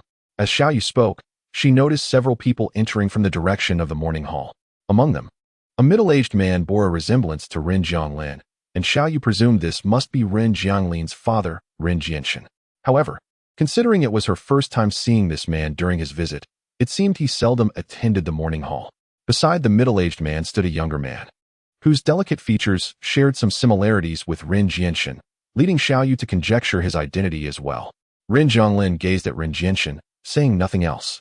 After a while, when the time seemed right, he approached the person lying in the ice coffin and softly said, "It's time to go." It was unclear whether this statement was directed at the one in the coffin or those outside it. Xiaoyu stood beside Ren Zhonglin and whispered, "Let us go." "You needn't. I've accompanied you for several days, so of course, I will accompany you now." Xiaoyu winked at Ren Zhonglin, who smiled gently in response. The cremation site was located an hour's drive away, nestled in the mountains, concealed by dense forests that stood silently around it. Such a place inevitably exuded a somber chill. The time for cremation was determined by a Taoist priest, considering Gu Mingzhan's birth date and time, hence the chosen hour. The group consisted of no more than 15 people. Upon arriving, as the staff prepared to carry the body inside, Ren Zhonglin's left hand trembled uncontrollably. Observing this, Xiaoyu quietly stepped forward to grasp his hand. After an indeterminate period, when the staff emerged with the urn, Ren Zhonglin closed his eyes. Seemingly unable to bear the sight, What had once been a complete person was now reduced to mere ashes. The burial would take place at 7 o'clock the following morning. Gu Mingjin had chosen the burial site during her lifetime, desiring a resting place near the mountains and water with a view of the city. Once the final shovelful of earth sealed the grave and the crowd began to disperse, Ren Zhonglin gazed at the gravestone, which bore Gu Mingjin's radiant smile, and softly remarked to Xiao Yu, she was not suited to be a mother. Marriage was a constraint for her. Yes, Xiao Yu replied, uncertain of what else to say. She lived her life freely. There should be no regrets left. Xiao Yu? Ren Zhonglin looked at her, and after a long moment, sighed softly, this must be the end. At his words, Xiao Yu felt a tremor in her heart, her eyes welling with tears. Ignoring the lingering onlookers, she reached out to embrace Ren Zhonglin tightly. Chapter 53. Reluctance. As the funeral concluded, the relatives and friends who came to pay their respects began to depart one after another. Wang Zhe and his companions arrived late, and Ren Zhonglin arranged for them to stay an additional 2 days in New Zealand, planning to return together. During these days, Ren Zhonglin was undeniably in need of rest. Without proper recuperation, his health would undoubtedly suffer. Ren Zhonglin's decision to remain meant that Xiao Yu would not leave prematurely either. Having grown accustomed to spending time with Ren Zhonglin, Xiao Yu chose not to stay at a hotel with Wang Zhe, but instead accompanied Ren Zhonglin to a quaint villa that had been left untouched for many years. The villa, managed by butler Lin, was clean despite its long period of vacancy. It comprised 2 stories, with a charming garden brimming with flowers and plants in front, making it a lovely place to stay. During their 2 days in New Zealand, the two shared a roof and slept in the same bed. After the hustle of recent days, they found no desire to venture out for sightseeing. Instead, they remained indoors to rest. Gradually, something was subtly shifting between them, and Xiao Yu sensed that his relationship with Ren Zhonglin had grown closer than before. This feeling was difficult to articulate, yet their interactions felt more natural, with effortless touches and kisses. While their intimacy did not cross any lines, the unnameable atmosphere between them brought both joy. 2 days passed swiftly. On the morning of their departure from New Zealand, Ren Zhonglin contacted lawyer Jin Hyun from the Tycoon law firm to entrust him with the matter of Gu Mingjin's estate. Lawyer Jin, stationed at the Ren family's New Zealand branch, was a well-regarded expert in civil and commercial litigation at only 35 or 36 years of age. Ms. Gu did not leave a will? Ren Zhonglin inquired, observing lawyer Jin seated across from him on the sofa. Indeed, lawyer Jin replied. As for the shares held by her company, I am unaware, and I lack the necessary materials at hand. You may need to investigate this further. After a moment of contemplation, lawyer Jin added, what you seem to be implying, Mr. Ron, is that you wish to claim Ms. Gu's entire estate. However, I must clarify that under normal procedures, the assets acquired before marriage belong solely to her as personal estate, while those accumulated during the marriage would be divided equally with your father as community property. In the absence of a will, the estate would be divided among the primary heirs, namely your father, yourself, and Ms. Gu's parents. Ren Zhonglin regarded lawyer Jin with a slight smile. So? Lawyer Jin, not one to mince words, responded directly. If you wish to obtain the entire estate, pursuing the normal legal process without a will is not feasible, and the Gu family may have their own strategies. Leaning back against the sofa, Ren Zhonglin took a sip of the red tea from the small table on his left before slowly responding. I believe, lawyer Jin, you have misunderstood my intent. I require not a single cent from Ren Jinshin. Ultimately, it matters not whether the estate is inherited by the Gu family or myself. The intermediary procedures you mentioned need not be elaborated upon. I merely seek the outcome. At this juncture, Ren Zhonglin's intent was unmistakable to lawyer Jin. He meticulously organized the documents on the table and nodded at Ren Zhonglin, saying, since you have expressed it this way, I harbor no further reservations. I shall promptly return to conduct a thorough investigation to secure the most satisfactory result for you. Ren Zhonglin smiled, replying, I appreciate your assistance, lawyer Jin. Once lawyer Jin departed, Ren Zhonglin, noting the passage of time, proceeded to a study at the far end of the second floor. Having spent several days in New Zealand, Xiao Yu had refrained from using a computer, marking the longest hiatus in over a decade of his engagement with technology. While Ren Zhonglin conferred with the lawyer, Xiao Yu found himself without companionship, his hands itching for activity, which prompted him to recall the notebook he had long neglected in his backpack. After informing Ren Zhonglin of his intention, he retreated to the study, where he retrieved his notebook and began working on various tasks. Xiao Yu immersed himself in his work, finding it difficult to be distracted. Even when Ren Zhonglin knocked on the door, he remained oblivious, engrossed in the screen, fingers dancing over the keyboard. It was only when Ren Zhonglin settled beside him that he became aware of his presence. With a cigarette perched in his mouth, Xiao Yu continued typing, glancing at Ren Zhonglin with a smile. Have you concluded your discussions? Indeed, Ren Zhonglin replied, casting a glance at the string of code on Xiao Yu's screen. What are you working on? Your app, Xiao Yu responded. Ren Zhonglin calculated the time and realized it was nearly time to submit the task as per the original plan. Are we nearing completion? Almost, Xiao Yu said. Once I finish this part and Wang Zhe wraps up his end, we can commence testing. Will it be ready by early next month? Ren Zhonglin inquired, observing Xiao Yu's profile. If we consider the coding aspect, it should be finished by the end of this month, Xiao Yu stated. However, the software's success hinges on user testing post-coding. Modifications and bug fixes based on user feedback are a gradual process. How much time might that require? It depends on the circumstances. If the response is favorable, we could launch it at any time, but generally, external testing can last from 3 months to a year. 3 months would place us around June or July. Ren Zhonglin pondered aloud. Are you set to graduate with your doctorate in June? Our collaboration will coincide with your completion. What are your plans thereafter? Upon hearing this, Xiao Yu's fingers paused over the keyboard as he turned slightly to face Ren Zhonglin, saying, My doctoral advisor recently called to discuss this matter. What did they say? You can probably surmise. I have always intended to establish a company to develop and distribute software myself. Ren Zhonglin nodded in understanding.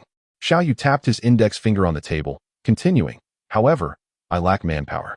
What about Wang Zhe and the others? Are they unwilling to join you? Ren Zhonglin asked. Xiao Yu chuckled softly. I have yet to approach them about it, so I am uncertain of their willingness. At this moment, I possess nothing substantial. Mere technical expertise does not guarantee success. Everything remains uncertain, and Wang Zhe and his colleagues have already been approached by several prominent companies. If they were to follow me, there would be no assurance. Ren Zhonglin raised an eyebrow, remarking, I have seen you display such confidence. It is surprising to hear you express such doubts. Xiao Yu chuckled. My esteemed boss, what I possess is confidence, not arrogance. Regardless of the circumstances, I have a clear understanding of my current situation. Meeting Xiao Yu's gaze for a moment and witnessing the spark in his eyes, Ren Zhonglin could not help but smile. Xiao Yu had always been this way. Despite his considerable talents, he had never succumbed to pride. He neither overestimated himself nor underestimated others, maintaining a lucid perception of his circumstances. This quality was something Ren Zhonglin had admired since their first acquaintance. What do you plan to do? Xiao Yu shifted his chair closer to Ren Zhonglin and elaborated. To put it simply, even if Wang Zhe and the others are willing to follow me, it is still insufficient. Old He, my doctoral advisor, mentioned that in recent years, a software and information technology park has been planned in Chengdu to attract talent with numerous enticing incentives.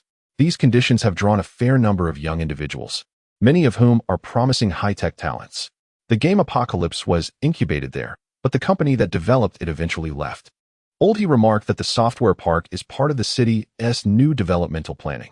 They lack experience, and while they understand that such industries require a wealth of talent, they focus solely on recruitment without considering how to retain these industries. Only after losing this prized opportunity did they recognize their shortcomings. The company behind Apocalypse was not a large or renowned enterprise. After departing Chengdu, it generated billions in industrial revenue for City Inn, a fact known to Ren Zhonglin. It was this incident that prompted the authorities there to take immediate action, offering incentives to retain companies. Thus, while there are many small software development firms, these smaller enterprises struggle to retain personnel, leading to a greater potential for talent poaching. At this point, Ren Zhonglin began to comprehend. Your advisor is suggesting you seek talent there? That is indeed the implication, Xiao Yu reflected, then continued. However, Old He also mentioned that Chengdu tends to be more lenient towards new companies in the software industry. If one aims to develop there, it presents a viable option. Having navigated the business world for many years, Ren Zhonglin was well aware of the recent domestic development trends, and he had heard about the situation in Chengdu. Observing the beaming Xiao Yu, he slowly remarked, that place certainly holds promise. Xiao Yu replied with a smile, thus, I plan to visit Chengdu after the software coding for Haotian concludes. Gazing at Xiao Yu, Ren Zhonglin had words he wished to express, but found himself at a loss. Xiao Yu's decision to go to Chengdu implied leaving Shanghai. The thought startled Ren Zhonglin, causing him to furrow his brow. Why was he even contemplating this matter? Xiao Yu's career trajectory was his own concern. He had no right to interfere, nor had he ever allowed emotions to cloud his judgment in such considerations. Taking a deep breath to cast aside his unease, Ren Zhonglin objectively analyzed. In recent years, many high-tech enterprises have relocated there, largely due to supportive policies. Chengdu is attracting talent, although the industry has yet to fully stabilize. Furthermore, given the emergence of apocalypse, local authorities will likely prioritize and promote businesses that achieve success, making it particularly suitable for you at this moment. Xiao Yu gazed intently at Ren Zhonglin, who was calmly analyzing the situation before him, and inquired, "Is there anything else? Anything more?" After a moment's reflection, Ren Zhonglin responded, "The talent and policies are in place, and it is conveniently located near Guizhou, where the National Big Data Center resides. You previously mentioned that your creative ideas require considerable computational power, and Chengdu is quite close to Guiyang. Is that all? What else?" Xiao Yu continued, "If you plan to develop there, it seems promising. But what about you?" Ren Zhonglin was momentarily taken aback. "What do you mean?" Xiao Yu narrowed his eyes and chuckled. "Oh, Run, do you realize what it would mean if I were to go to Chengdu? It would signify my departure from Shanghai. Although a flight takes merely 2 to 3 hours, plus the time spent at the airport, it still amounts to half a day. The distance remains significant, over 1,000 kilometers. At least." Ren Zhonglin furrowed his brows slightly before replying, "I understand." Xiao Yu found himself at a loss for words to express his current feelings. Scratching the back of his head while casting a complex glance at Ren Zhonglin, he recognized that Ren Zhonglin was genuinely considering his interests by providing this analysis. Yet he thought, "Dear boss, it wouldn't hurt to express that you'll miss me." At these words, Ren Zhonglin was momentarily stunned, diverting his gaze away. Observing this, Xiao Yu realized that Ren Zhonglin was not indifferent. He simply hesitated to voice his feelings. With this thought, Xiao Yu smiled. "I never said I would stay in Chengdu. I still intend to scout for talent there. Why are you analyzing this so thoroughly? If you inadvertently persuade me to settle in Chengdu, won't we be frequently commuting between the two places?" Xiao Yu's words seemed to dispel the flicker of displeasure in Ren Zhonglin's heart, prompting him to raise an eyebrow slightly. "Actually, that could work," Ren Zhonglin replied with a smile. "If I ever miss you." Upon hearing this, Xiao Yu was momentarily taken aback, while Ren Zhonglin's eyes sparkled with amusement. "It's getting late. After lunch, let us head to the airport and return to Shanghai. Our collaboration is not yet complete, so you cannot go to Chengdu just yet." Chapter 54. A heart full of words. The rapport between the two had grown increasingly harmonious in recent days.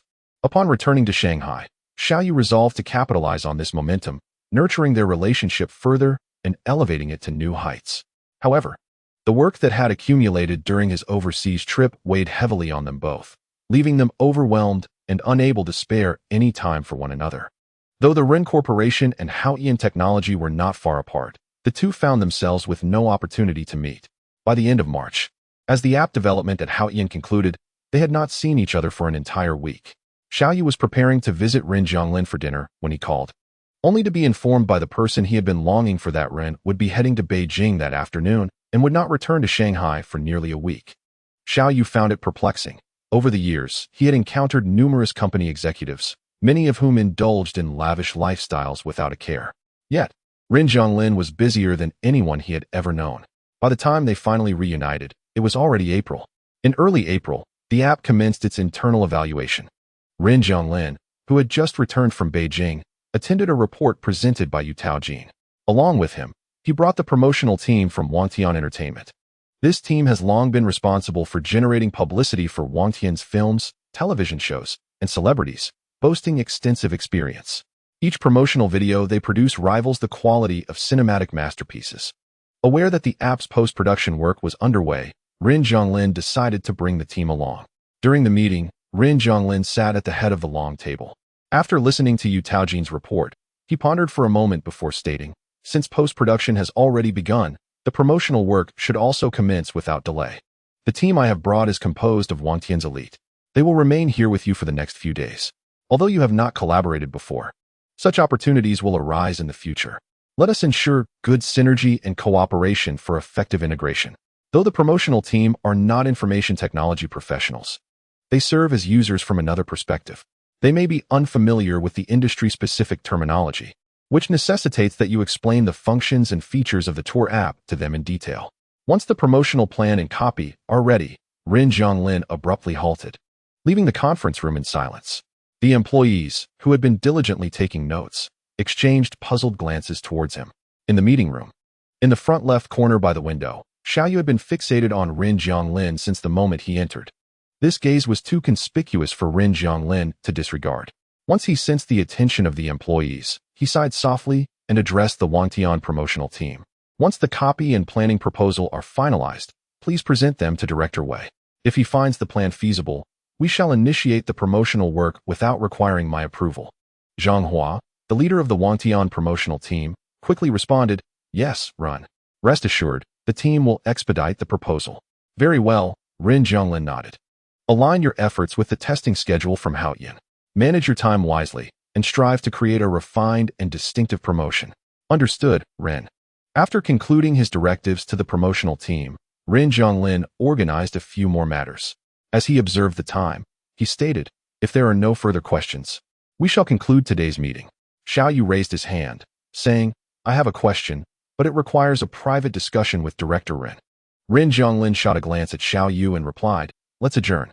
Yet, after uttering this, he added slowly, "Xiaoyu, please stay." Zhao Yuan and Wang Zhe exchanged complex glances between Xiaoyu and Rin Zhonglin, momentarily at a loss for words. Once everyone else had departed the meeting room, Rin Zhonglin remained seated, leisurely sipping his tea before finally speaking. "Now that everyone has left, what is it you wish to ask me privately?" Xiaoyu stood up and strode confidently to Rin Zhonglin's side. Leaning down, he placed his hands on the armrests of Rin Zhonglin's chair, his right hand subtly brushing against Rin Zhonglin's wrist. In this intimate proximity, Xiaoyu smiled and remarked, "Oh, great boss.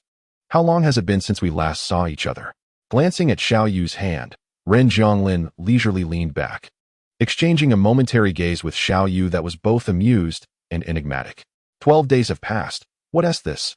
Have you nothing to say to me?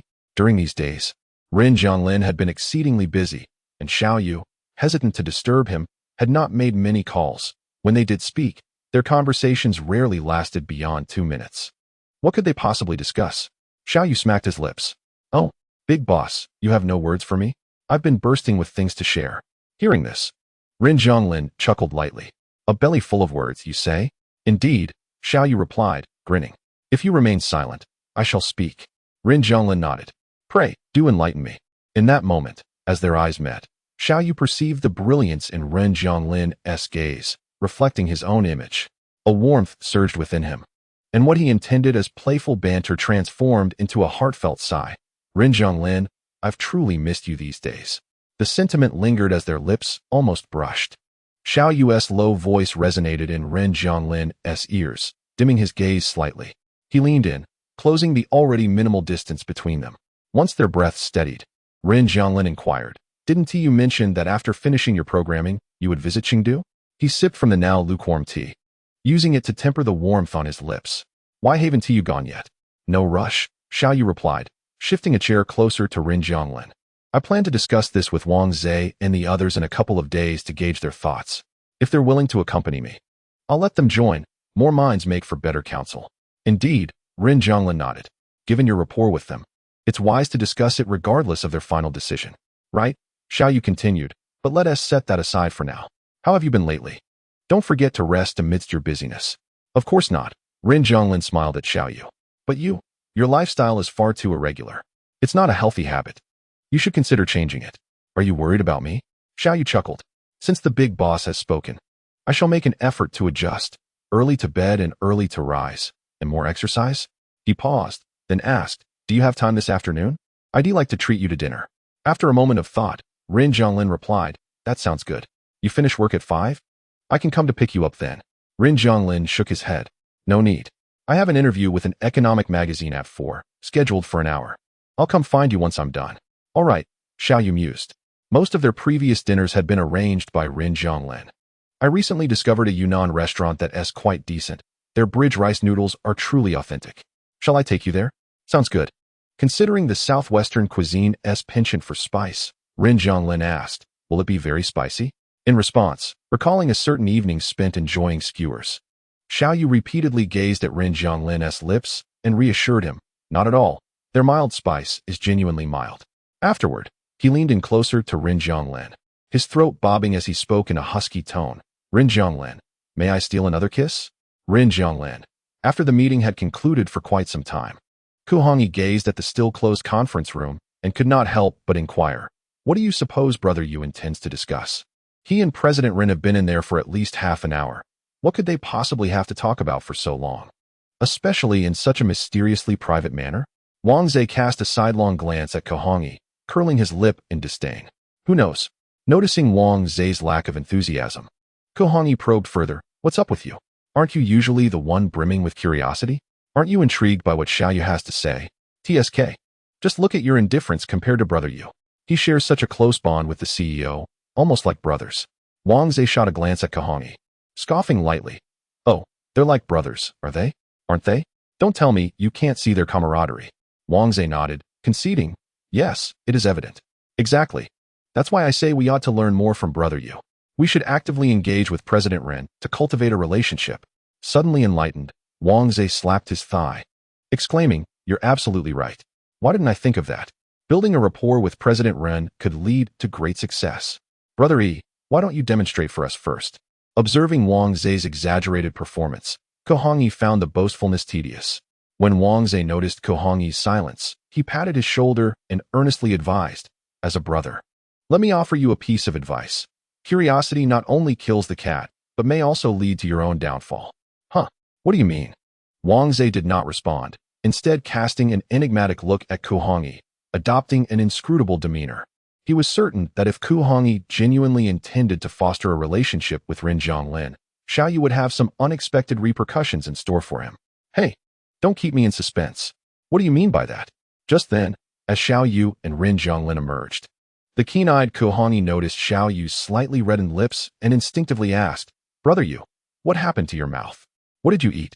Ren Jianglin, Zhao Yuan murmured softly. ISNT Ku Hongyi a bit dim-witted?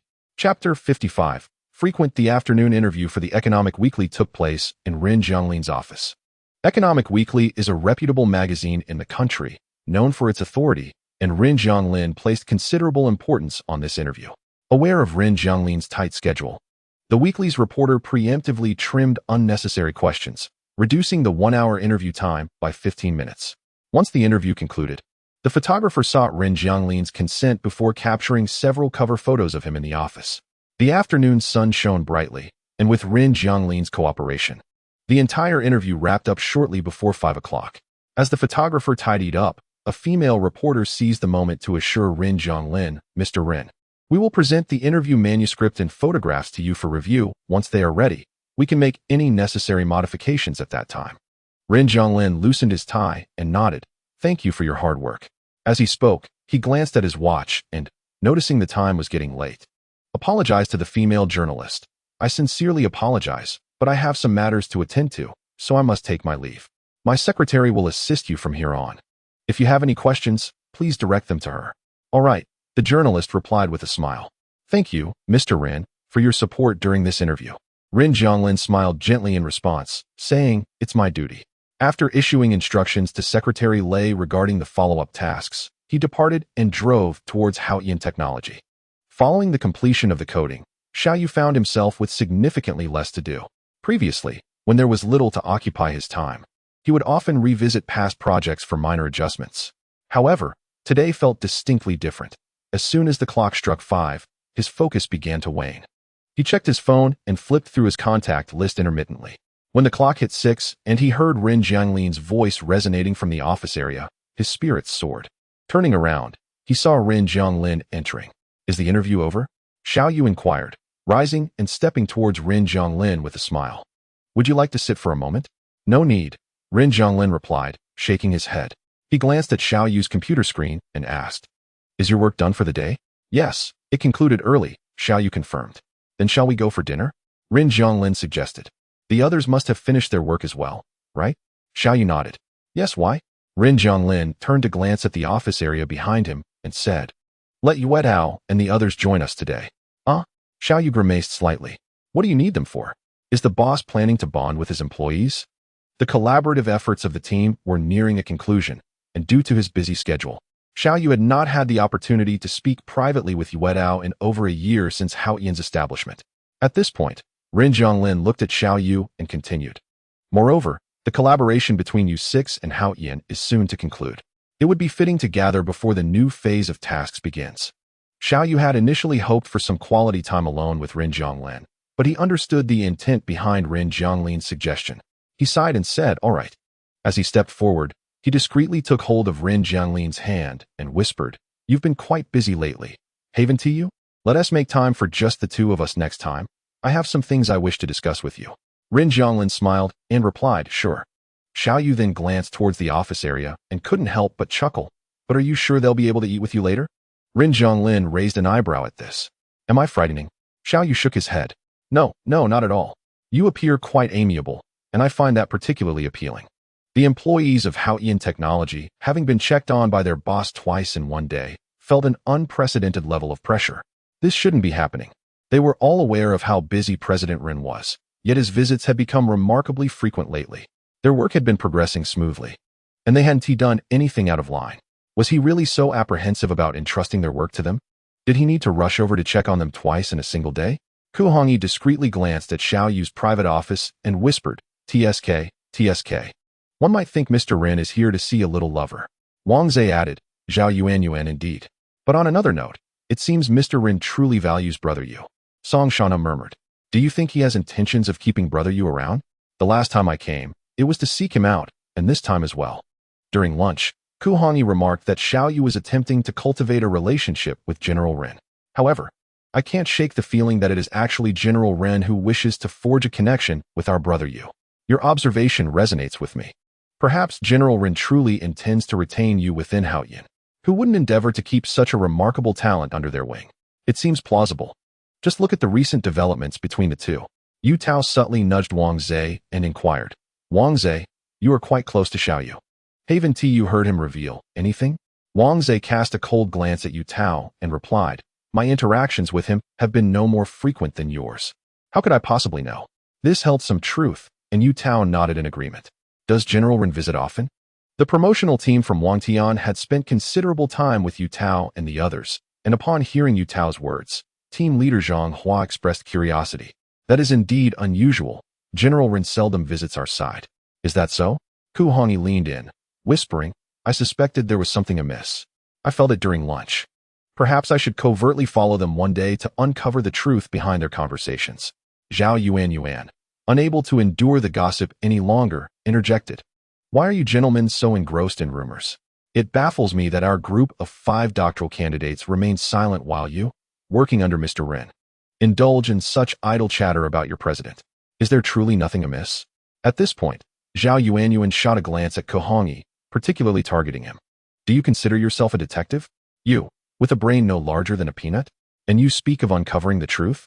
Suddenly, she halted, no longer wishing to look at Ku Hongyi. She shook her head, "Forget it. Your reckless nature is beyond my ability to restrain. Go ahead and indulge, sooner or later. It will lead to your downfall." Ku Hongyi intended to retort, but found himself at a loss for words. Just as he was formulating a response, Ren Zhonglin and Xiao Yu emerged from the office, prompting Ku Hongyi to quickly retreat to his seat and sit quietly. Standing beside Ren Zhonglin, Xiao Yu surveyed the eerily quiet office area and scoffed, "Stop pretending. I could hear your conversation from where I was sitting." He continued, "If there's nothing else, shut down your computers. The boss just announced he is treating everyone to dinner today. What does everyone fancy? Dinner?" Ku Hongyi's head popped up, bewildered. "Dinner with General Ren?" "Indeed, with General Ren," Xiao Yu remarked, casting a glance at Ku Hongyi with a smile. "What's the matter? Don't you want to go? You publicly declared at noon that you wish to nurture a good relationship with General Ren. This is an opportune moment. Shouldn't you seize it?" For some reason, Ku Hongyi felt a chill in Xiao Yu's smile. "Well, it was just talk," he stammered. Wang Zhe shot a glance at the suddenly timid Ku Hongyi and scoffed before directing his attention back to Xiao Yu, asking, "Are we truly going out for dinner?" "Yes," Xiao Yu affirmed. "I have no pressing matters. Returning now would only lead to sleep and gaming. If we are indeed having dinner, then let us proceed. I just wonder if the others are free."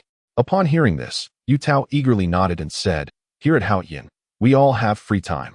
I am available as well." So am I, came the chorus. Then let us gather. It was a light-hearted jest. After all, with President Ren also attending, who would dare claim they were too busy? Moreover, it was President Ren treating them to a meal. To them, while Ren Jianglin was their formidable boss, their encounters with him had been few and far between. They knew far more about him through hearsay than from personal experience.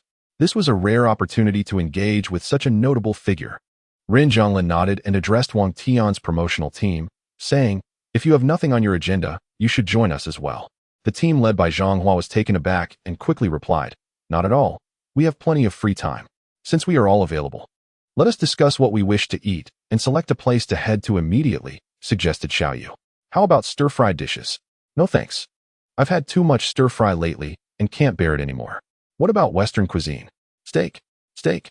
That pretentious fare requires one to maintain an air of sophistication, which is utterly at odds with our team's overall style.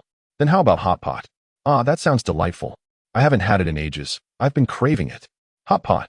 Kohani exclaimed, somewhat exasperated. "President Ren is treating us. What do you mean by hot pot?" Zhao Yuan immediately frowned at this comment. "Hey, Kohani, what's wrong with hot pot? Are you looking down on it?" "No, that's not my intention," Kohani replied, glancing around at the others before sighing. "If it's hot pot, then so be it." Hearing this, Xiaoyu chuckled. "Sounds good. What flavor do you prefer?" "Sichuan hot pot," exclaimed Wang Tian's sister, her excitement palpable. "There's a place on Huaihai Road. I absolutely love it. The owner is from Chengdu." Upon hearing this, Zhao Yuan exchanged glances with her sister and remarked, "A Sichuan native?" "Exactly." The sister's eyes brightened. "Are you one too?" "A fellow townsman." After reaching a consensus, the group of several dozen prepared to drive to Huaihai Road. Xiaoyu turned to Ren Jianglin beside him and said, "You won't be driving later, right?" "I'll drive, and afterward, I'll take you back." Ren Jianglin pondered for a moment before nodding. "All right. I've been to that hot pot restaurant. The spice level might be beyond your capacity. Are you certain you can handle it?" Ren Jianglin inquired. "Didn't you mention there's a clear broth option?" Xiaoyu nodded. "There is, but Sichuan hot pot is truly enjoyable only when it's spicy. You could try a bit of the spicy flavor. It's quite delectable." "I can do that.